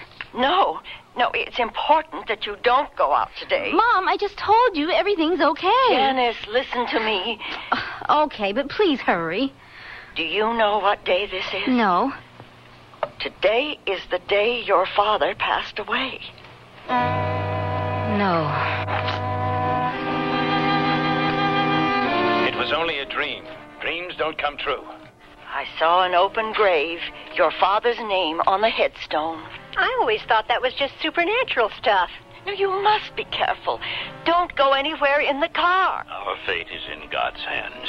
Have faith and you will be saved. No, don't go out, Janice. Just for a month. Your dream has a logical explanation. Things like that don't happen in the real world. No, don't go out today. You mustn't. You are not going to die. You must get back on your feet. Today's the day your father passed away. Don't go. Don't go.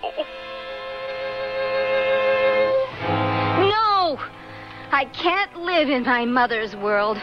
That would be the punishment I'd never recover from. I have to go.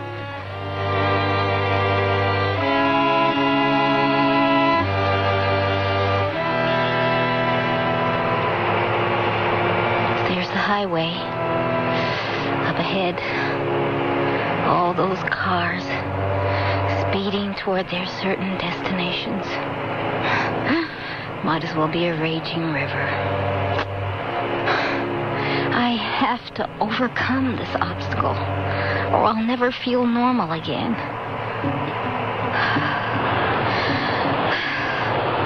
I'm so tense. I'll never make it this way. Steady now, steady. Just stay in the right lane. Let them all go by.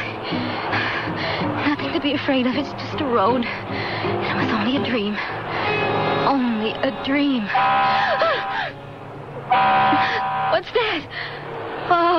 Oh, a huge trailer truck. Oh, and he's bearing down on me. Why doesn't he go around? Why are his lights flashing? He's closing fast. I better pull off before he overruns me. Oh, no, he's not slowing down.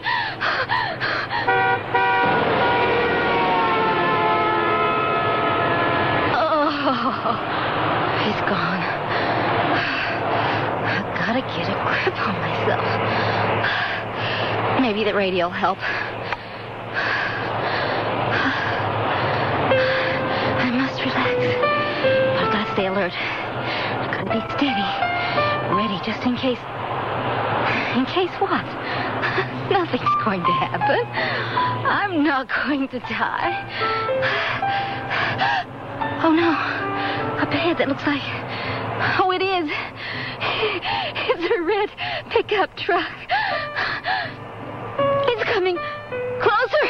It's coming closer. It's moving into the passing lane. It's starting to swerve this way. It's going by. Oh, there's the street where I turn off. Thank God. It's over. My nightmare is over. Janice, you look wonderful. I feel wonderful. How was the ride in? Terrifying. I can admit that to you now because I made it. But for a while, I didn't think I would. It was the longest ride of my life. I'm proud of you, hon. I know what a grip this thing's had on you, how real it seemed. Now do you realize it was only a dream? Yes, Dan. It was only a dream. A terrible dream. I think a toast is in order. A toast? A toast to you, my beautiful wife, who's come back to me safe and sound. Let's forget these last 2 weeks ever happened. The best idea I've heard today. A fresh start. And to celebrate, I think we should do something special. Like what? It's been so long since we've gone anywhere together. How would you like to drive up the coast to Carmel this weekend? Oh, Dan, that sounds wonderful. We could stay in that little inn, the one with the fireplaces in the room. I'm way ahead of you. I already made the reservations. I can't imagine anything I like better. You've made me so happy, darling. No happier than I am. I feel like a new person. More like the old one. You seem like your old self again, Janice. Well, I guess I'd better get getting back to work. But first, another toast. To our weekend in Carmel. May the time pass quickly until then.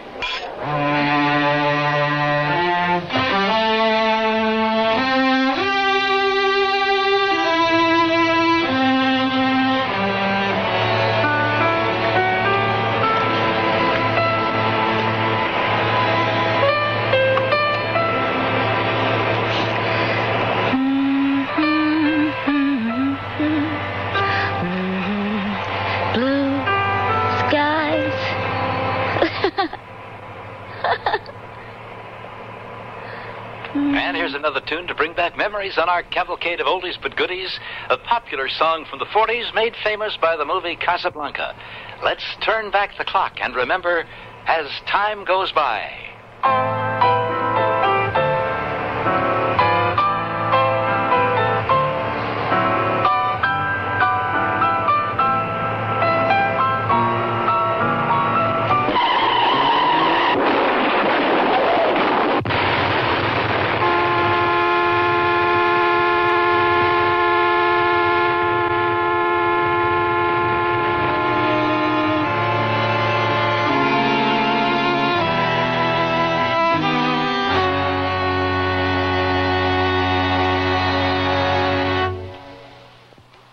Who's going to do the dishes? Now is a great time to let Sears do the dishes, because you'll save $50 on selected portable and under-the-counter dishwashers now through May 26th. Help save on energy while they work for you, too, since the Water Miser cycle uses less water than normal wash, and the Power Miser option dries with cool, forced air. So save $50 and let Sears do the dishes. Dates may vary in Alaska and Hawaii. Almost summer, and there I was, still in my winter sports shirts, feeling the heat. So I went to Sears and discovered a summer sports shirt collection. Some interlock knits caught my eye with full-button fronts in solids and patterns, and they're short-sleeved. This is a style I can feel comfortable in. Better yet, the interlock knits of polyester are easy care. My wife likes that. Now I'm looking forward to those lazy summer days ahead, wearing my new crisp-looking shirts from Sears. This terry outfit I'm wearing from Sears has all the energy of summer. But what was once just for running is now charged up fashion for your whole sporty day. Terry tanks, V-necks, racing, jogging, and boxer shorts in a range of washable colors and styles. In Mrs. and Junior sizes, $9 to $12 for the tops, just $6 to $7 for the shorts. Look like a pro at having fun in Terry. Phew. Prices may vary in Alaska and Hawaii. All items available at most larger Sears retail stores.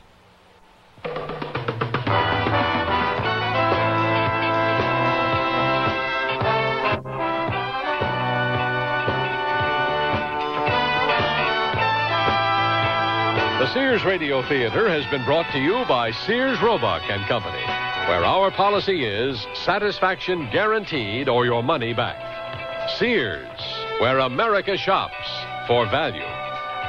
The Nightmare was written by Ann Heath, produced and directed by Fletcher Markle, Your host was Vincent Price.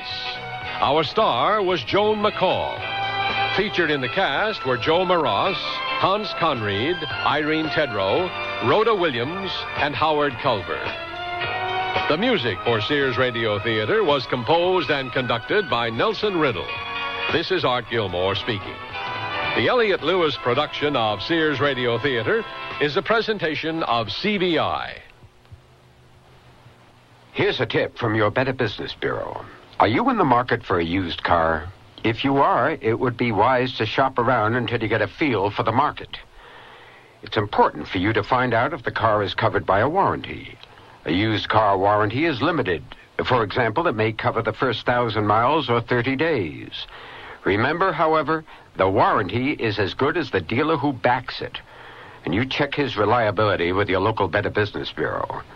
Also, remember that careful inspection is the key to enjoying a used car. Be sure and look for rust. Check the tires, the shock absorbers, and the operating controls. And incidentally, it's also a good idea to take a test drive. You see, by giving the car the once-over before you buy it, you're protecting yourself against a faulty purchase and a lot of headaches after you've bought it. This has been a tip from your Better Business Bureau. Join hands with people everywhere. Each of us can do our share in Cares Crusade for Children. This year, people of all nations are joining hands to improve the lives of the world's needy children. Through CARE, you can provide the families of these children with the means to grow their own food, to build medical facilities, safer water systems, and schools. Tomorrow's world is in our hands. Help make it a better place for all the children.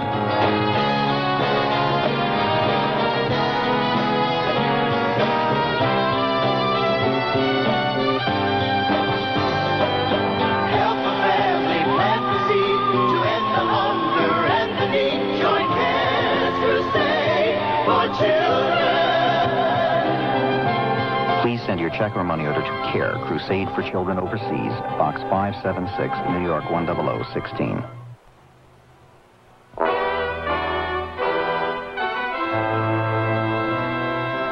Tomorrow's Sears Radio Theater will be a story of love and hate with Cicely Tyson as your hostess.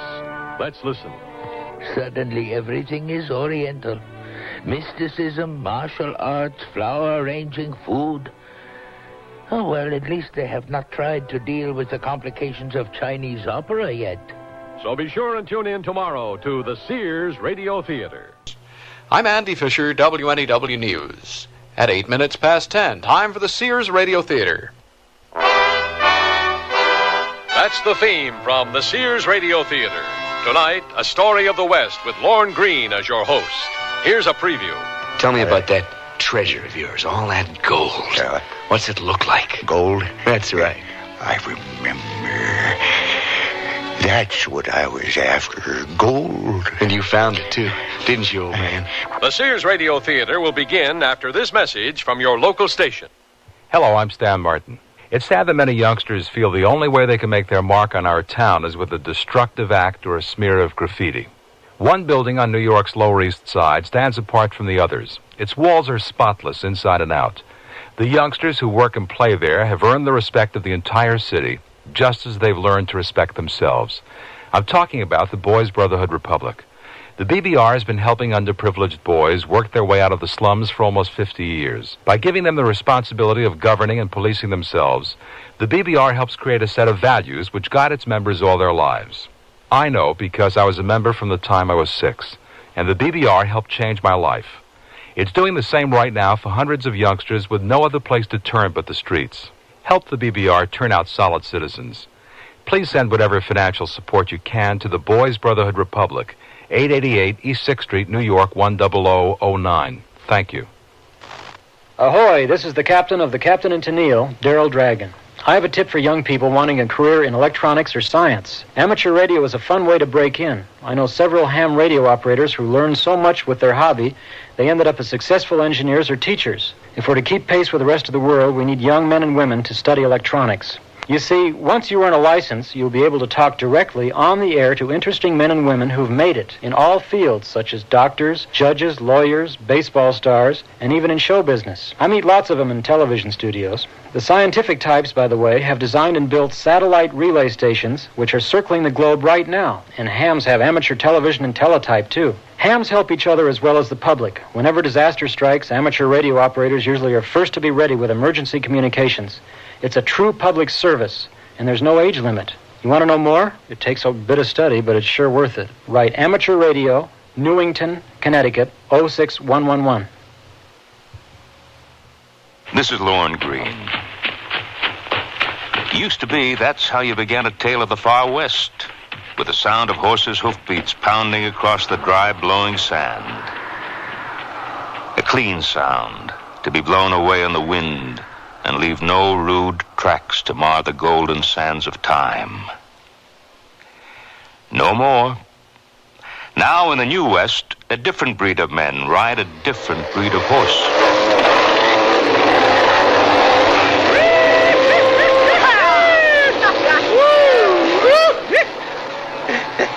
Man, this is something, ain't it?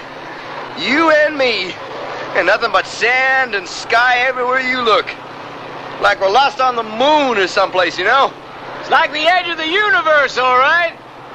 Don't look like nobody's been here before us. No off-roaders and nobody. Don't look like it. Ain't no tracks but the ones we're making. Here's where we make our mark on the world, old buddy. Let's go!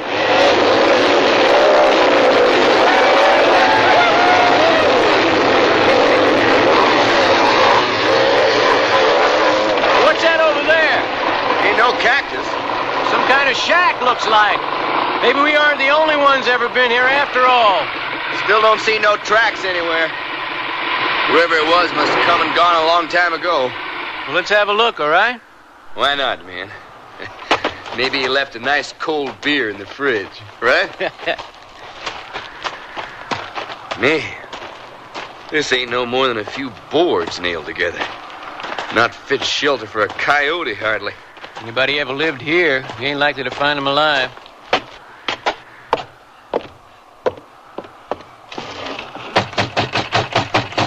Hello? Anybody here?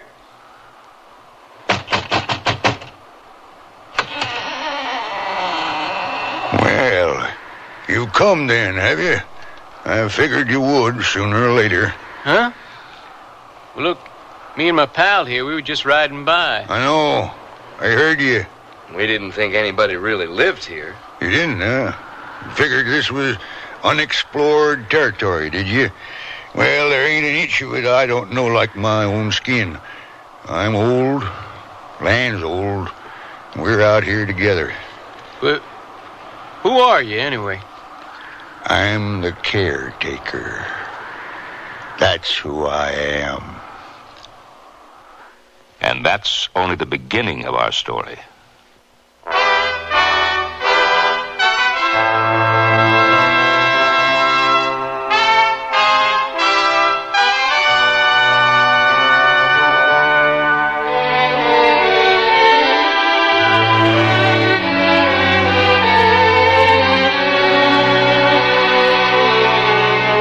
Sears Radio Theater, a new adventure in radio listening. 5 nights of exceptional entertainment every week, brought to you in Elliott Lewis' production of the Sears Radio Theater. Our story, Old Bones, by Shirley Gordon. Our star, John Daner.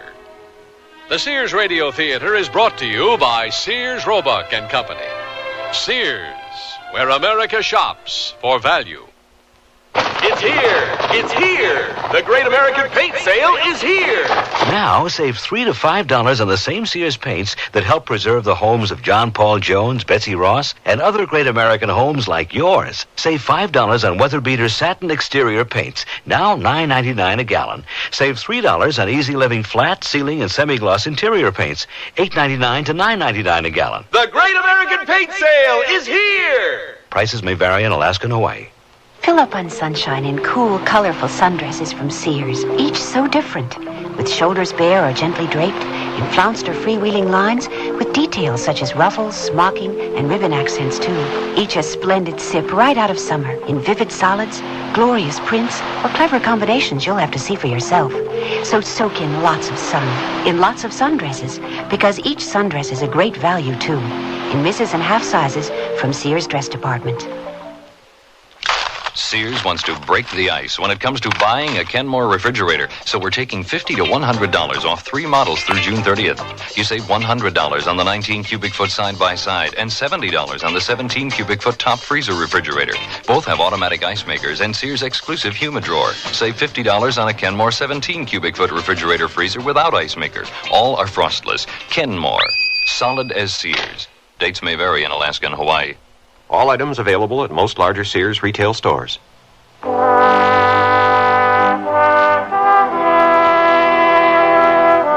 west, young man. Advice offered and followed a long time ago. And today, young men still ride out to meet the challenge of the new West and find, waiting for them with patient, pale, grizzled faces, the ghosts of the Old West. How do you live way out here? In the middle of nothing like this. Nothing, you call it. How do you eat? After all, there ain't no wheat field out there, you know. Nope, sure ain't. So?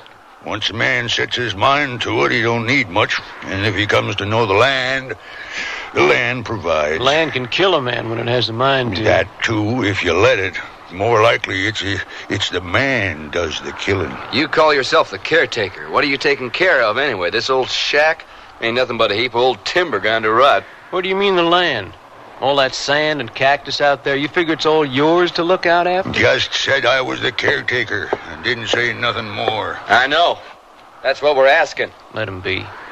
What does it matter anyway? The old guy's probably freaked out. Been out in the desert sun too long. You have any water to spare, old man? Our canteens could do with a refill. Water? You show me a man who can stick around out here without water, and I'll show you a humpback camel. He ain't so freaked out. Well, you give us some fresh water and we'll take off, I guess. Be unwise, I'd say. How so? A big blow coming up. I can smell it. You'd be riding straight into a sandstorm. Don't seem to me staying here under this pile of boards would make much difference. Suit yourself. He's been out here a lot longer than we have. Maybe we better listen to him. You don't have to listen to me. You just listen to that wind coming up. Yeah, I think he's right. We better lay over a while. But then it'll be getting dark. You mean stay here all night? If we have to. Day or night, don't matter. Pretty soon you ain't gonna be able to tell the difference. Come on in.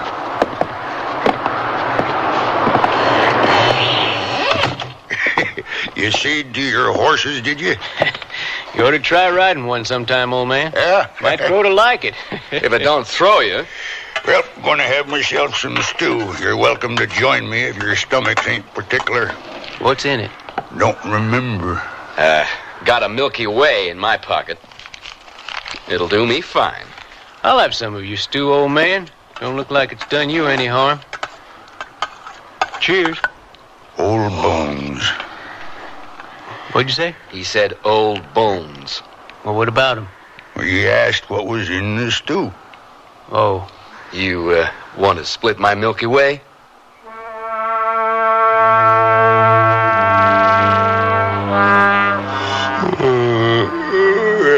I don't know about you boys, but I'm ready to turn in for the night. Night? How can you tell? We haven't seen the sun for hours. When I feel like turning in, it's night. There's a couple of blankets over there in the corner. Help yourself if you want. Leastwise, they was blankets.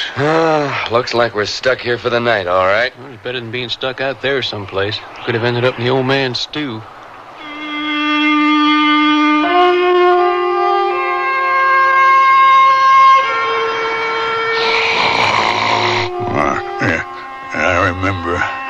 I remember. Ken, long time ago. You asleep? Not exactly. Wind's letting up. Long time. We can leave as soon as it's light. Right. I remember. Long time ago. That old man never stops talking even in his sleep. I guess maybe he's dreaming. About the way it was. The way what was? The West. The old West. Yeah, well, he can have the way it was. Horse manure and flies. Give me a chopper anytime. Yeah, I hope ours weathered that sandstorm okay. Well, maybe we ought to go out and take a look. Nuggets, buried treasure. Hey, man, you hear what he just said? Bury my buried treasure. Yeah, I heard. That old man's got a treasure buried someplace. Nuggets, he said. Well, it figures. He was an old prospector. Maybe he had to strike once. And buried it. Right out here someplace. So what are you thinking? You're going to go out and start digging up the whole desert to look for it? Well, not the whole desert. There's no reason we shouldn't just take a look around here before we go. Come on. Oh, you're crazy, man. Even if the old guy got a buried treasure around here somewhere, we ain't going to find it. You never know. And even if we did find it, it wouldn't belong to us. Oh, come on, man. That old goat in there is going to stay out here in no man's land till he rots. He ain't got no use for buried treasure. Well, we ain't got no chance of finding it. We ain't. Unless we start looking.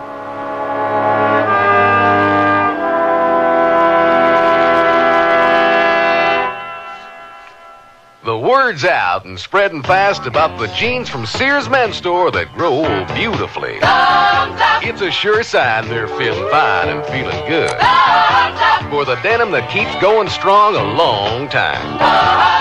Get them trim cut, regular cut, even get them pre-washed. The jeans that grow beautifully. Now at most Sears retail stores.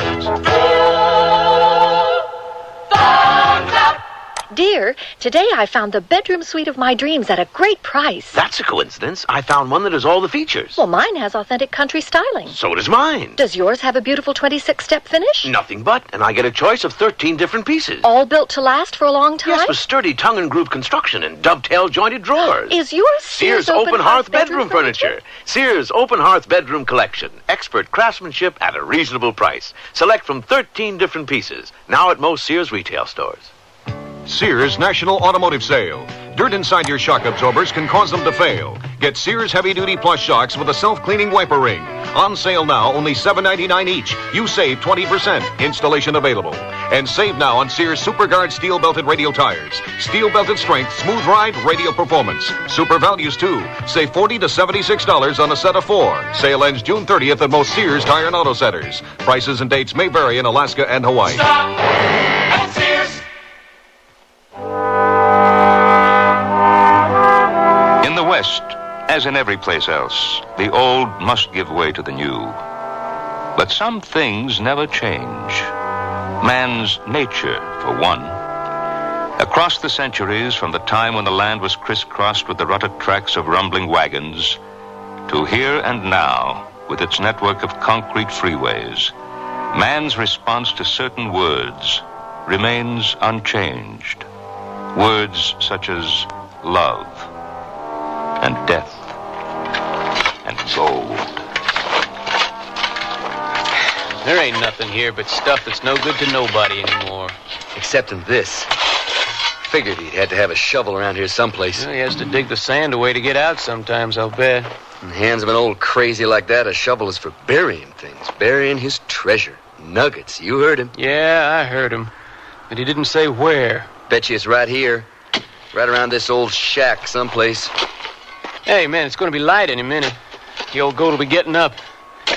Well, what are you going to tell him we're up to? It don't really matter what we tell him, does it? There's 2 of us and only 1 of him, and he ain't nothing but a crazy old man.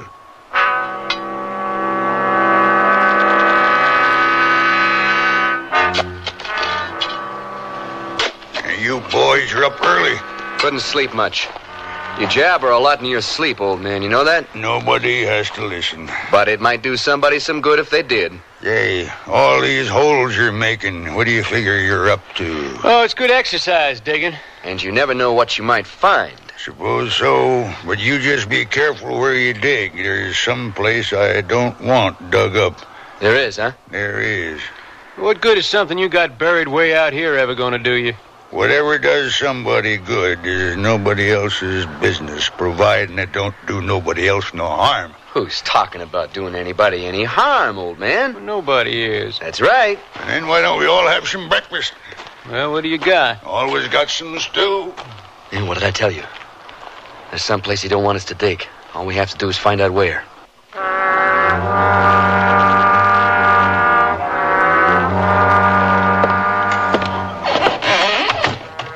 You decide on some breakfast after all? Yeah, I couldn't resist some more of that stew of yours. Yeah, what about you? That what you come in for, too? No, I ain't hungry. Oh, I wouldn't say that. I'd say you strike me as a hungry man. You mean greedy, don't you? Oh, greed.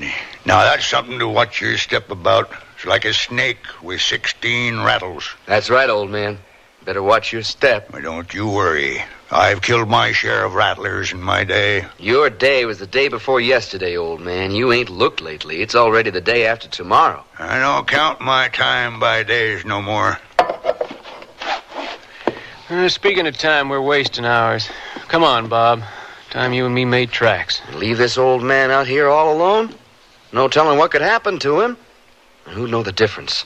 Till there was nothing left but a pile of old bones drying in the wind. None of us ain't gonna come to more than that anyway. The only difference is some of us are gonna come to it sooner than others. Where is this place you don't want us to dig up, old man? If I don't want you to dig it up, ain't likely I'm gonna tell you, is it? Come on, Bob, let it be. Used to have me a little old bulldog. He was stubborn. He'd get his teeth into something and there wasn't nothing could make him let it go. Nothing. And I learned to be just like him. Ain't nobody can be more stubborn than an old man. Especially a crazy old man. Where is it? You sure you don't want to try some of my stew?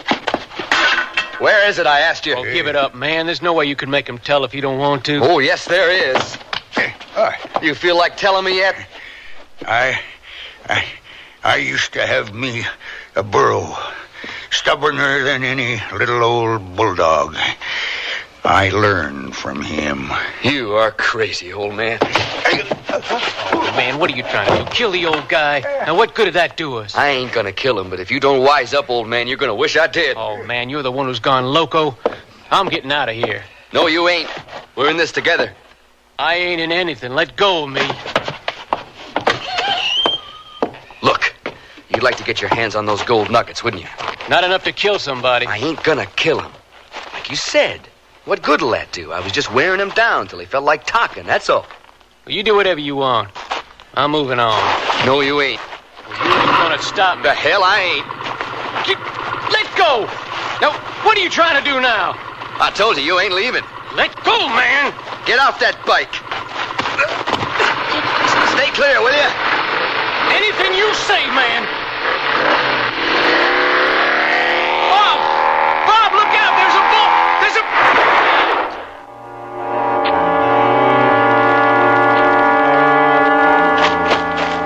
Bob? Bob! Help me, man. Feels like I don't have no leg left.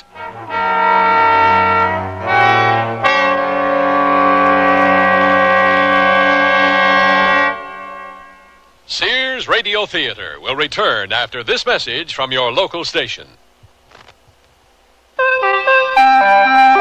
Where do we stand in the cancer fight? I'm Kirk Douglas, and in my work as an American Cancer Society volunteer, I've learned that we're saving cancer patients who might have been lost only a few years ago. These additional lives have been saved because of advances in research. And it's particularly gratifying to know that some of our greatest strides are being made against the kinds of cancer that strike children and young adults. This is not to say that we're close to conquering cancer, but we do have the knowledge to save 1 out of 2 cancer patients if the disease is detected and treated in time. And each year we're able to save more and more patients. As one leading scientist said, I believe there's an end to the road, and I'm confident that we're going to get there. Help us get there. Please give generously when your American Cancer Society volunteer calls. Remember, it's your American Cancer Society. You've changed, Bernard. You're not the man I married. What do you mean, Francine? Remember the way you were, vulnerable. You made mistakes. But now look, you're confident. Everything you do turns out right. It's that book you sent away for. It's just a catalog from the Consumer Information Center. It lists more than 200 federal publications you can send for on building, fixing, eating. Buying, selling, working, playing, living. And more than half of them are free. Yes, Francine, the man you married is gone for good. All right, Bernard. But would you make just one more mistake for old time's sake? All right. For you, I'll just replace that window glass like I used to. Whatever you do, learn to do it better. Send for your free catalog. Just write Consumer Catalog, Pueblo, Colorado, 81009. Francine, send for that publication on first aid. What was that address? Pueblo, Colorado, 81009.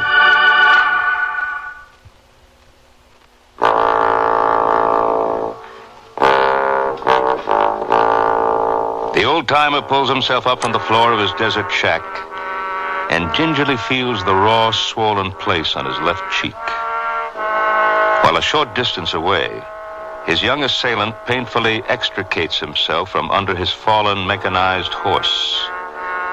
There has been a confrontation between the old and the new, and so far, it appears both are the worse for it.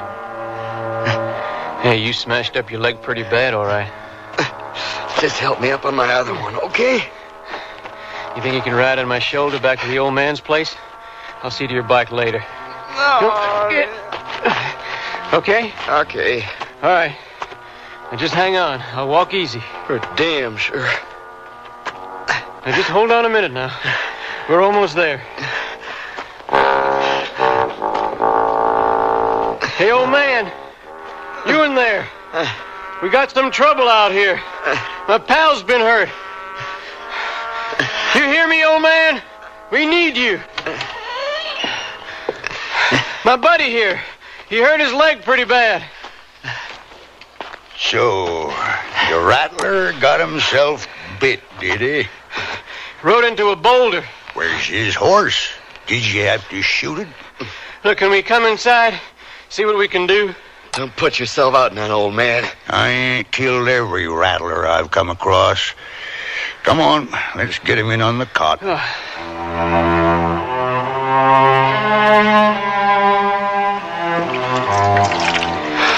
There. It's cleaned out pretty good. Yeah. A few drops of this ought to finish the job. Whiskey? Where'd you get that?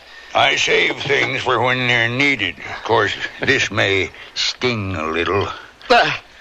Yeah, and resetting this bone ain't gonna feel so good either. A couple of drops of that whiskey on the inside might be a good idea. He's right. Take a good swig, man. Yeah. Go ahead. I can't say I ain't gonna relish this a little. Now.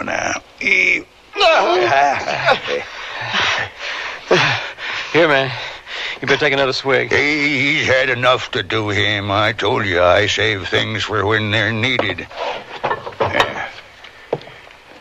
Here, you tear this into strips while I find something that'll do as a splint. Leastwise, you got one thing in your favor. You got young bones. You ought to heal pretty quick. Not quick enough for us to get out of here for a while. Unless I ride out and bring back some kind of help. Yeah, wait a minute now. Here. Yeah. There's your splint. Well, ain't pretty, but maybe it'll do the job. Guess you figure I owe you some kind of thanks for all this? Yeah, just as soon you wouldn't. I found me a skunk caught in a trap once. I pried him loose, fixed him up, and you know what kind of thank you he give me.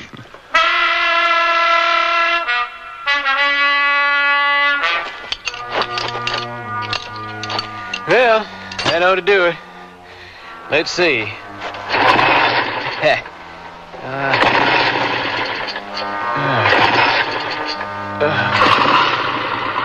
All right! Sounds as good as ever. You're a miracle man, old buddy. Yeah? I can't perform any miracles in that leg of yours. And getting your wheels back ain't gonna do you no good. There's no way you can ride out of here for a while. No. Seems like I'm stuck with the old man Stu. Where is he, by the way? I don't know. Gone off somewhere again, I guess. Look, I better do like I said. Ride out of here and come back as soon as I can with my pickup. I can fix you up a bed in the back of it so you can make the trip out. Where'd you say that old crazy's gone off to? Out there someplace. Calls it his front yard. Yeah. Well, it ain't his. And he's got something hid away someplace out there. Finders is keepers. Well, you sure ain't in no shape to go hunting for it. I ain't, but you are. Next time he wanders off, you follow him and see what he's up to, okay? Well, I can't think of much else I could be doing as long as I'm here.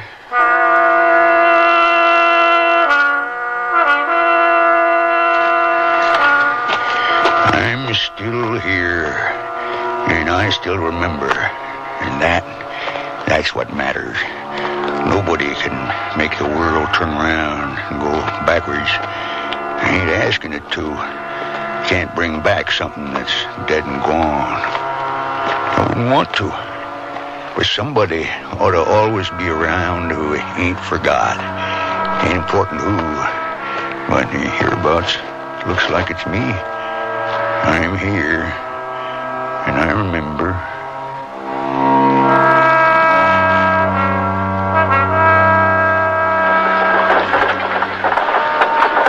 Ooh, I ain't never seen nothing like this country before. Have you, Pa? No, son, I never. Can't hardly believe I'm seeing it now. You think maybe I'll get so used to it I'll forget how it looked the first time? I don't know, son. Some things stay with us forever. There's no telling what things are going to be.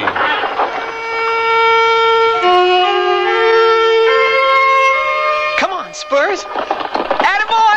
Oh, Spurs. I remember you all right, Spurs. Great golden-winged beast. Oh, we flew across the land, you and me. Josh?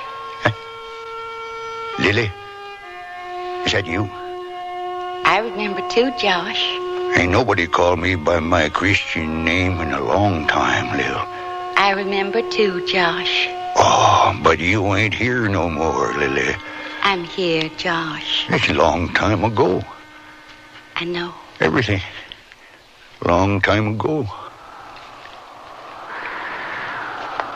Lil? Is that you? Relax, old man. It ain't the dead come to life. What are you doing out here? Oh, got just as much right as you. Well, yeah. I suppose you do.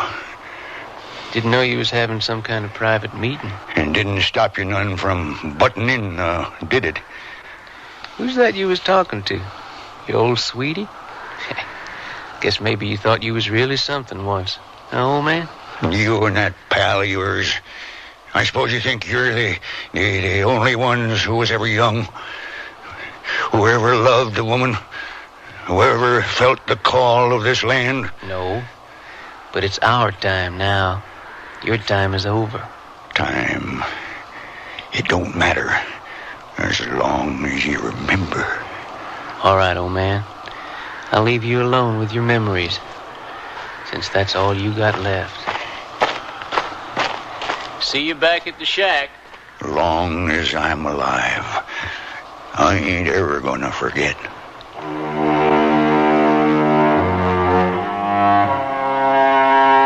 So, then what was the old man up to?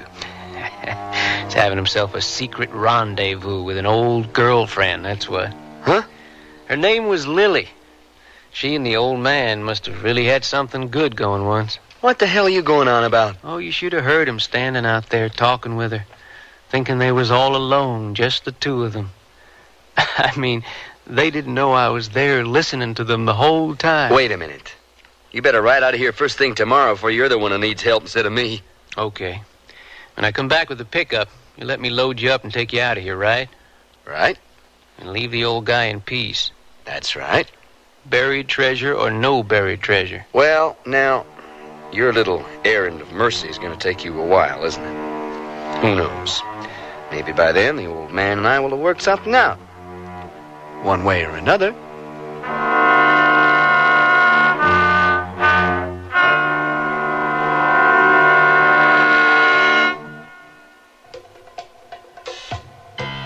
Clinging jerseys, tight satin tops, they only look good if they hug your body smoothly.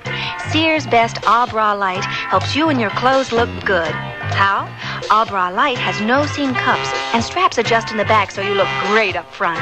Whatever you do, whether it's dashing around town or simmering with disco fever in that slinky dress, it's flattering fun with the Sears Ah Bra Light. Available at most larger Sears retail stores.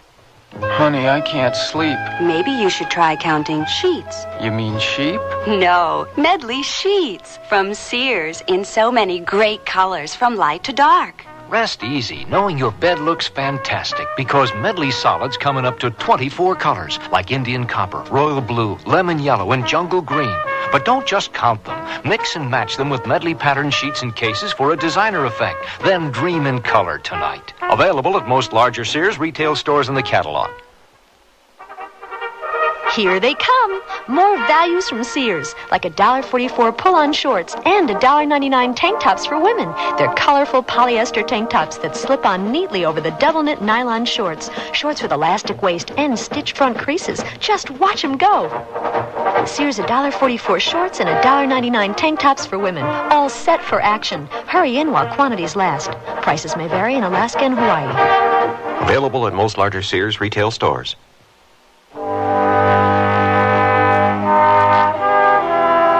Lorne Greene again, and here's the concluding act of Old Bones. I'll be back as quick as I can, all right? Don't hurry on my account.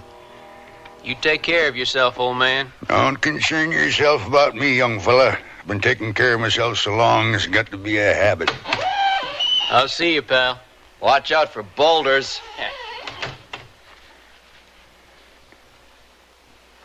Well, old man, looks like it's just you and me. Never did hear tell of it before. What's that? A desert rat holed up with a rattler and surviving the experience.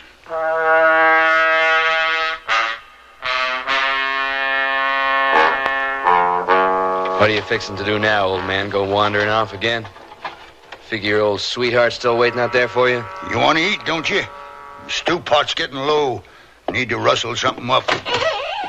I'll be back before sundown. You ain't gonna find me holding my breath waiting for any more of that stew of yours. Damn leg.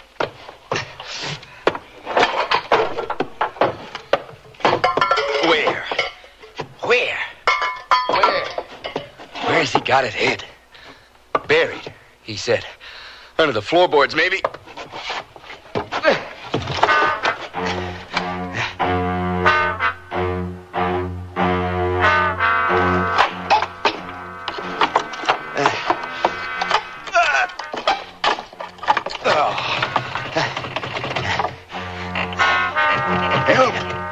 Help! Let me in. Old man? Is that you out there? I can't open the door. Hang on. I'm coming.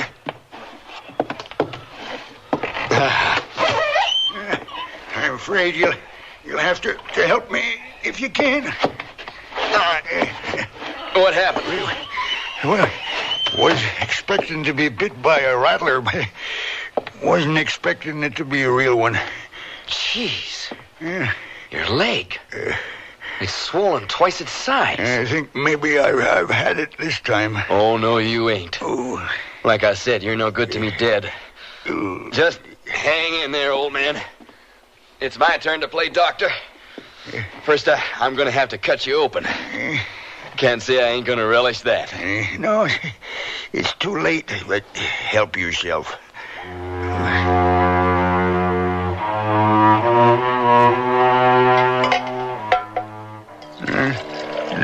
Here. Have a little water, old man.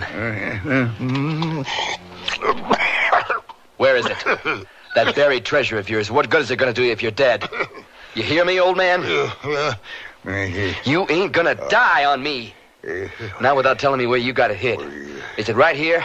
Inside this shack someplace? Somewhere under these floorboards I've been pulling up? Where, old man? You have to tell me, you hear?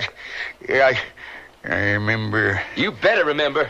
You told me, Pa, the land take care of the land. Don't start your rambling again about things that don't matter, things that are past and done with, all dead and gone, old man. You understand? Lily? Your old sweetheart, she's dead and gone, too. Understand? It's all right, Josh. I'm here. And even if she wasn't, she wouldn't have no more use for an old broken-down heap of bones like you, old man. Can you hear me, Josh? I'm right here. I'm tired, Lil. I know. I told you, old man, there ain't no Lil here. There's only me. It'll be over soon, Josh. The pain and all. It ain't so bad, Lil. Nothing's bad as long as you're here. It's just the fever, old man. You ain't got no sweetheart no more, and she sure as hell ain't here in this old shack. Do you remember how it was, Josh? I'm trying to, Lil, but it's getting hard. I told you, old man, I ain't gonna let you die. Not yet. It was beautiful, Josh. Remember? You were beautiful, Lily. Snap out of it, old man. Do you hear me? You still are beautiful, Lily. Hair like the sun, eyes like the clean blue western sky. Even if your sweetheart was here, she'd be just as old and gray and broken down now as you, old man. I love you, Josh. I love you, Lil. Stop it, old man. You hear me? She ain't here, I said. And if you are here, go away. Leave the old man alone. Rest now, Josh. Don't worry. I'll stay right here. I won't leave you. I'll never leave you anymore. Oh, I know that now, Lily. I know that.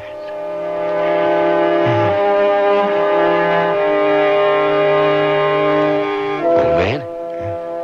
You still with me? Yeah. Tell me about that treasure of yours, all that gold. What's it look like? Gold? That's right. I remember. That's what I was after, gold. And you found it, too, didn't you, old man? I come out here to the desert.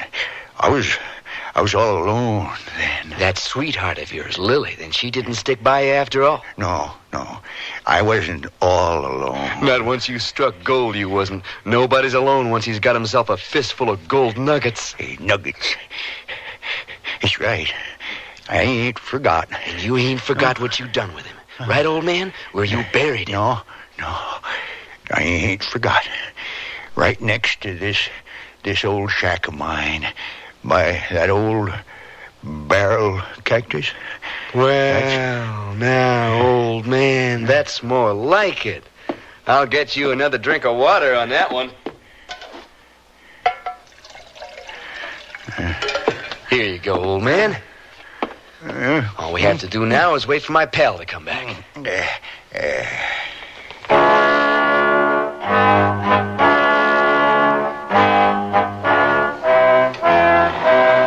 Hey, you hear that, old man? I am about to be rescued. And thanks to you, me and my pal are going out of here a lot richer than when we came in. All right, welcome back, man. Hey, pal. You okay? You know, you hadn't ought to be on that leg, you know. Man, I ain't hardly been off it. How come? Where's the old man? In here. But he ain't good for much just now. What happened? What's the matter with him? Rattlesnake bite. Don't look at me. It was a real rattler. Ask the old man. He'll tell you. The hell he will. He's dead.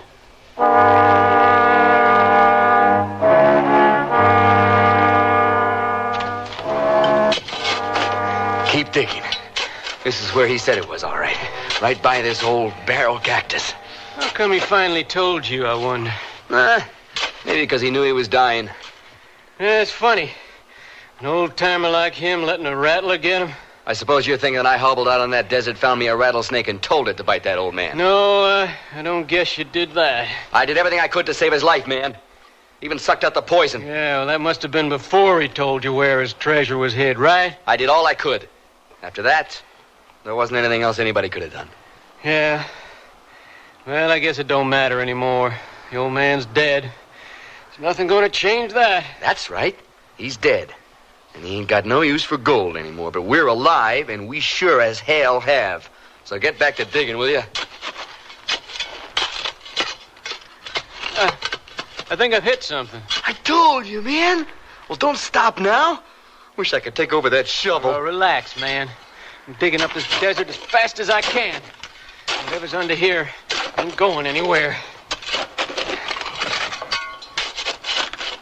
Well, have you found it? Yeah, I found it. Well, lift it out. Let's see. There's nothing to see. What are you talking about? You just said... Some old bones. That's all there is, just some old bones. Are you sure? But you heard the old man mumbling about his buried treasure. Nuggets, he said, remember? Yeah, I remember. Nuggets is all he said. He didn't say nothing about any gold. Well, he talked about his buried treasure, didn't he? Yeah, and we just naturally assumed that had to mean gold. Well, I sure didn't figure nuggets meant some old bones. I remember I followed him out on the desert that time. The old man talked about a horse he had once. He called them spurs. So, what's that supposed to mean? Well, look at these bones. You can see it was some kind of animal. So maybe the old man had another horse once, a horse called Nuggets. Or a burro, maybe. When he was prospecting. That's it, I bet you. Nuggets. It's a great name for a burro. It ain't no blame name for nothing. And if you were an old man all alone on the desert, and your burro up and died on you, the last thing on earth that belonged to you, I guess you'd call it your treasure, all right. Your buried treasure. That old man? He was out to trick us right from the start. Even when he knew he was dying, he sent us out here to dig our way to China, all for nothing. I don't know. Maybe he just figured that was the only way he could get us to give him a decent burial.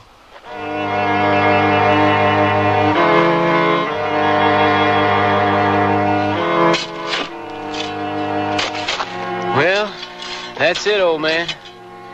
That's all we can do for you. Except maybe say a prayer or something. We could sing a hymn, too, only we ain't gonna. I remember when I was a little kid, my mom used to make me say my prayers at night.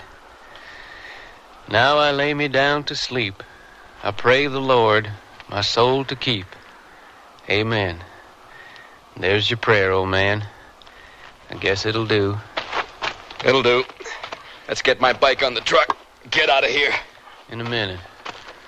Well, what are you gonna do now? I thought I'd put up a grave marker. A grave marker? What for? Nobody'll ever see it. Well, just the same. Seems there ought to be something to show that old man was here. Sandstorm will just come along and cover it up. Let me have your knife.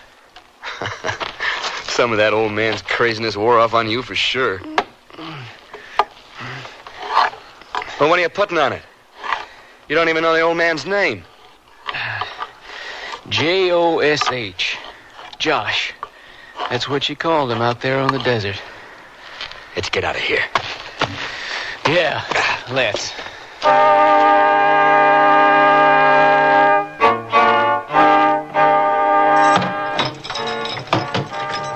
Okay, you all set? I'm fine. Let's go. Right.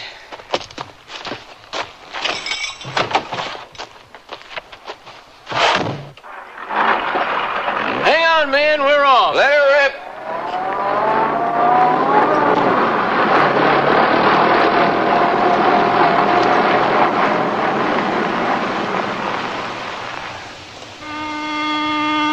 Lily.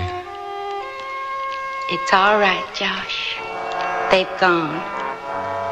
We're alone.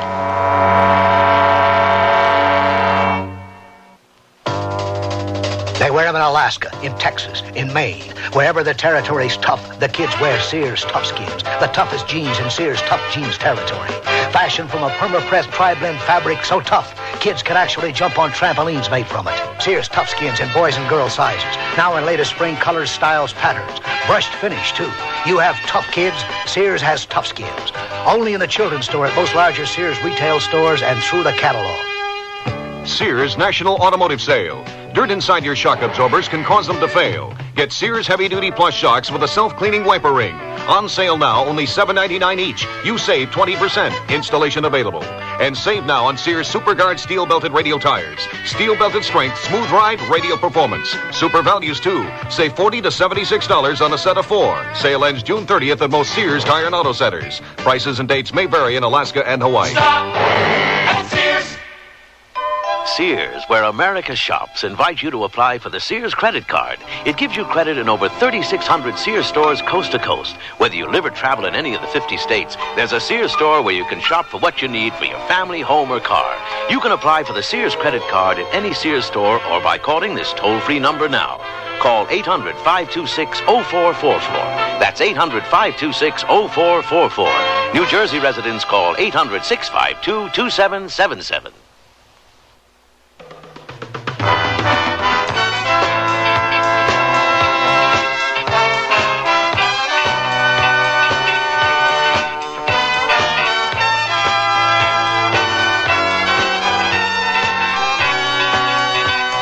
The Sears Radio Theater has been brought to you by Sears Roebuck and Company, where our policy is satisfaction guaranteed or your money back.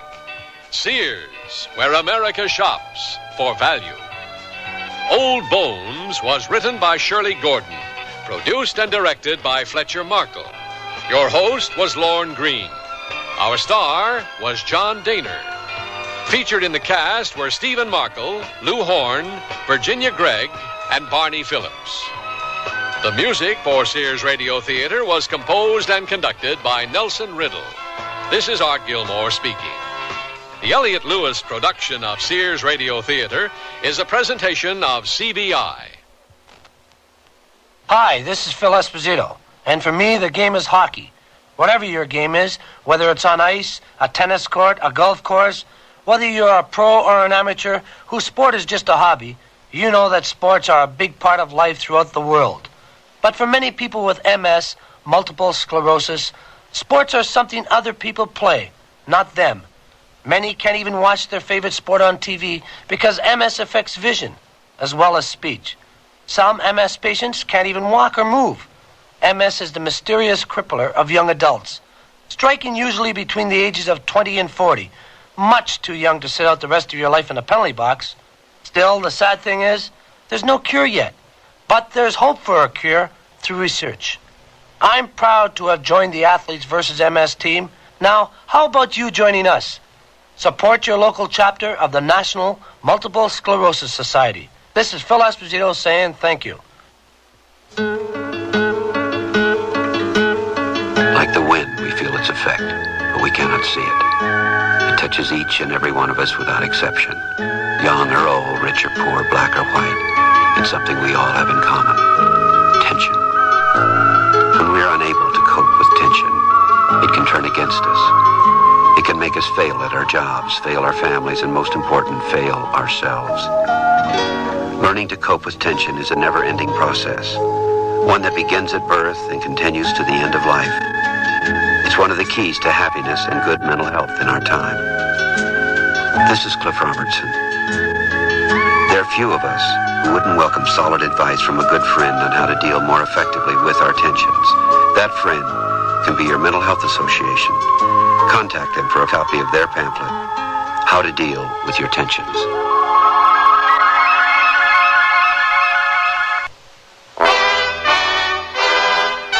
Tomorrow's Sears Radio Theater will be a comedy with Andy Griffith as your host. Let's listen. Where's Vietnam? It's right next door to Thailand, where my girlfriend Siri came from. This is the lady from Bangkok, the one you almost married? Right. Say, man, you got a good memory. Yes, Siri Cret, I really cared a lot for that woman. So be sure and tune in tomorrow to the Sears Radio Theater. At 7 minutes past 10, time for the Sears Radio Theater. That's the theme from the Sears Radio Theater. Tonight's story is a comedy with Andy Griffith as your host. Here's a preview. I'm the only one around. You got a problem? Well, yeah, you see, Sergeant... I need a physical examination. So he can get in the Army. So he can get in the Army? That's right. He's got to have his physical today, Sergeant. Which is why I was sent here. This ought to be in a comic book. The Sears Radio Theater will begin after this message from your local station. Join Bob Jones for The Unexplained, Monday through Friday on WNEW at 12:15, 5:45, and 8:45 p.m., and on the Milkman's Matinee. These are true stories of an unusual nature. They're sometimes chilling, but always provocative. The Unexplained. Hi, Ted Brown here. You know, everybody talks about the weather, but not with the experience and knowledge of our man in the WNEW Weather Center, Bob Harris. Hi, this is Bob Harris, now a part of the WNEW News team, and particularly the Ted Brown Show every weekday morning. Join Ted and the top-notch WNEW News staff, John Kennelly Sports, and me, Bob Harris, from the WNEW Weather Center every hour, Monday through Friday, on the Ted Brown Show and throughout the day.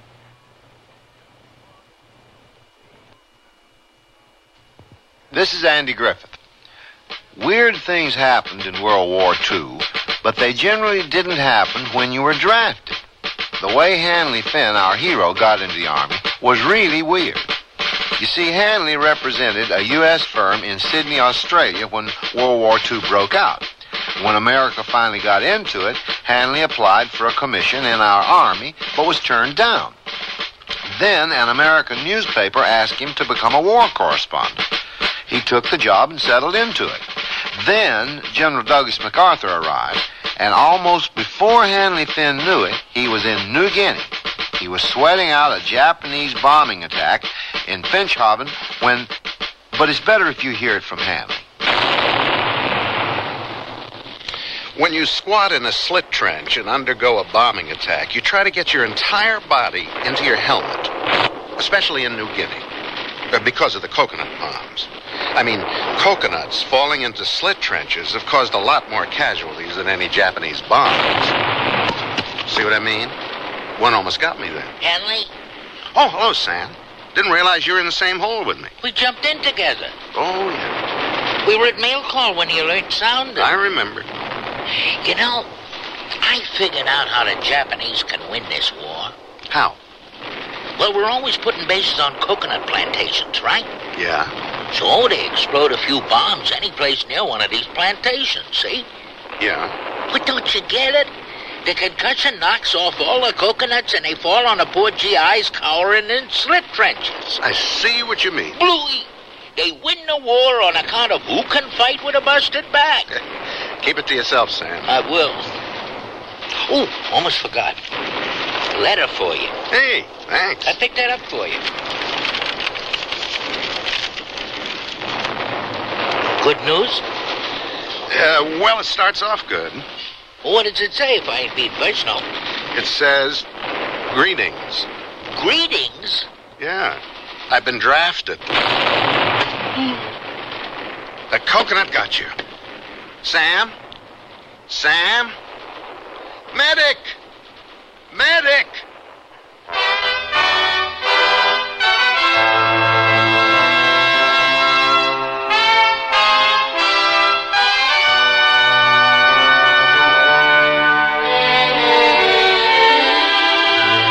Sears Radio Theater, a new adventure in radio listening.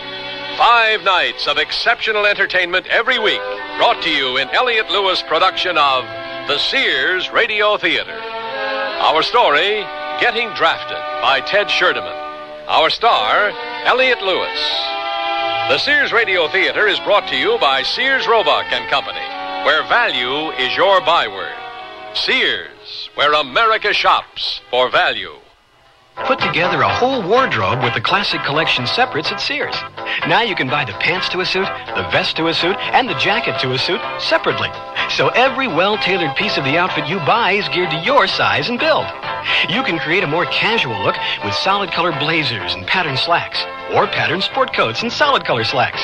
The colors coordinate to let you mix and match. Now that's style, sense, and satisfaction. the Classic Collection, at most larger Sears retail stores.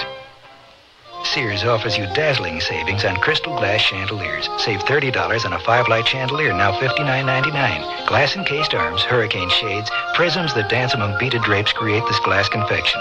You save $40 on Sears 8-light chandelier, now $79.99. Here, antique cast bronze extends gracefully to sparkling crystal glass drops. Remember, just $59.99 and $79.99. Available in most larger Sears retail stores. Sale ends March 24th. Prices and dates may vary in Alaska and Hawaii. Oh, here I go again. It's time to rent one of those steam-type carpet cleaners. Why rent? Now Sears puts power in a carpet cleaner you can own yourself. The Power Spray from Sears for easy home carpet cleaning. Power Spray sprays hot water into your carpet, then sucks up the dirty water. You can see the dirt you get out. Dirt you didn't even know was there. The Power Spray Carpet Cleaner, a convenient carpet cleaner you can own yourself. Available at most Sears retail stores. Kenmore.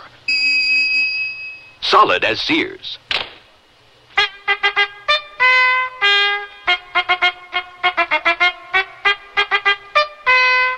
Hanley Finn, war correspondent, received his greetings while sweating out an enemy bombing raid in a slit trench in Finschhaven, British New Guinea. That is, he received a letter from his draft board telling him to report at once to be sworn in and receive his basic training in the Army of the United States. Now, at once was rather academic. The letter had taken nearly 6 weeks, getting from the draft board in New York to Sydney, Australia, and finally to that slit trench in Finschhaven. And Hanley Finn had to return to Australia to find the nearest replacement depot that could draft him. It was in Brisbane, at a former racetrack named Ascot. So we pick up Hanley Finn, war correspondent, at the Ascot Replacement Center. Well, it was absolutely. Major? Major, sir? Yes? This where I'm supposed to report? It is if you want to bill it. Is that the first thing that happened? It is here. Well, whatever you say, sir. You war correspondents must be hard up for news, coming to the billeting office at Ascot. Well, I think I was to report here. At least that's what a sergeant told me. Mm-hmm. Now, let's see now. Corporal, is billet number 20 vacant? Yes, sir. Fine, we'll put you in there. Your name? Finn, sir. Hanley Finn. Yes, sir, Mr. Finn. Do you write for any one newspaper or a wire service? For the Gridley chain of papers, sir. Sometimes I broadcast on the radio. Oh. Well, mention the fine service you got from Major Glasheen. Major George Glasheen at Ascot, huh? Take Mr. Finn to his quarters, Corporal. Yes, sir, Major. You won't forget the name. It's Glasheen. I'll remember, sir. Glasheen. Mm-hmm. It's Irish, you know, George.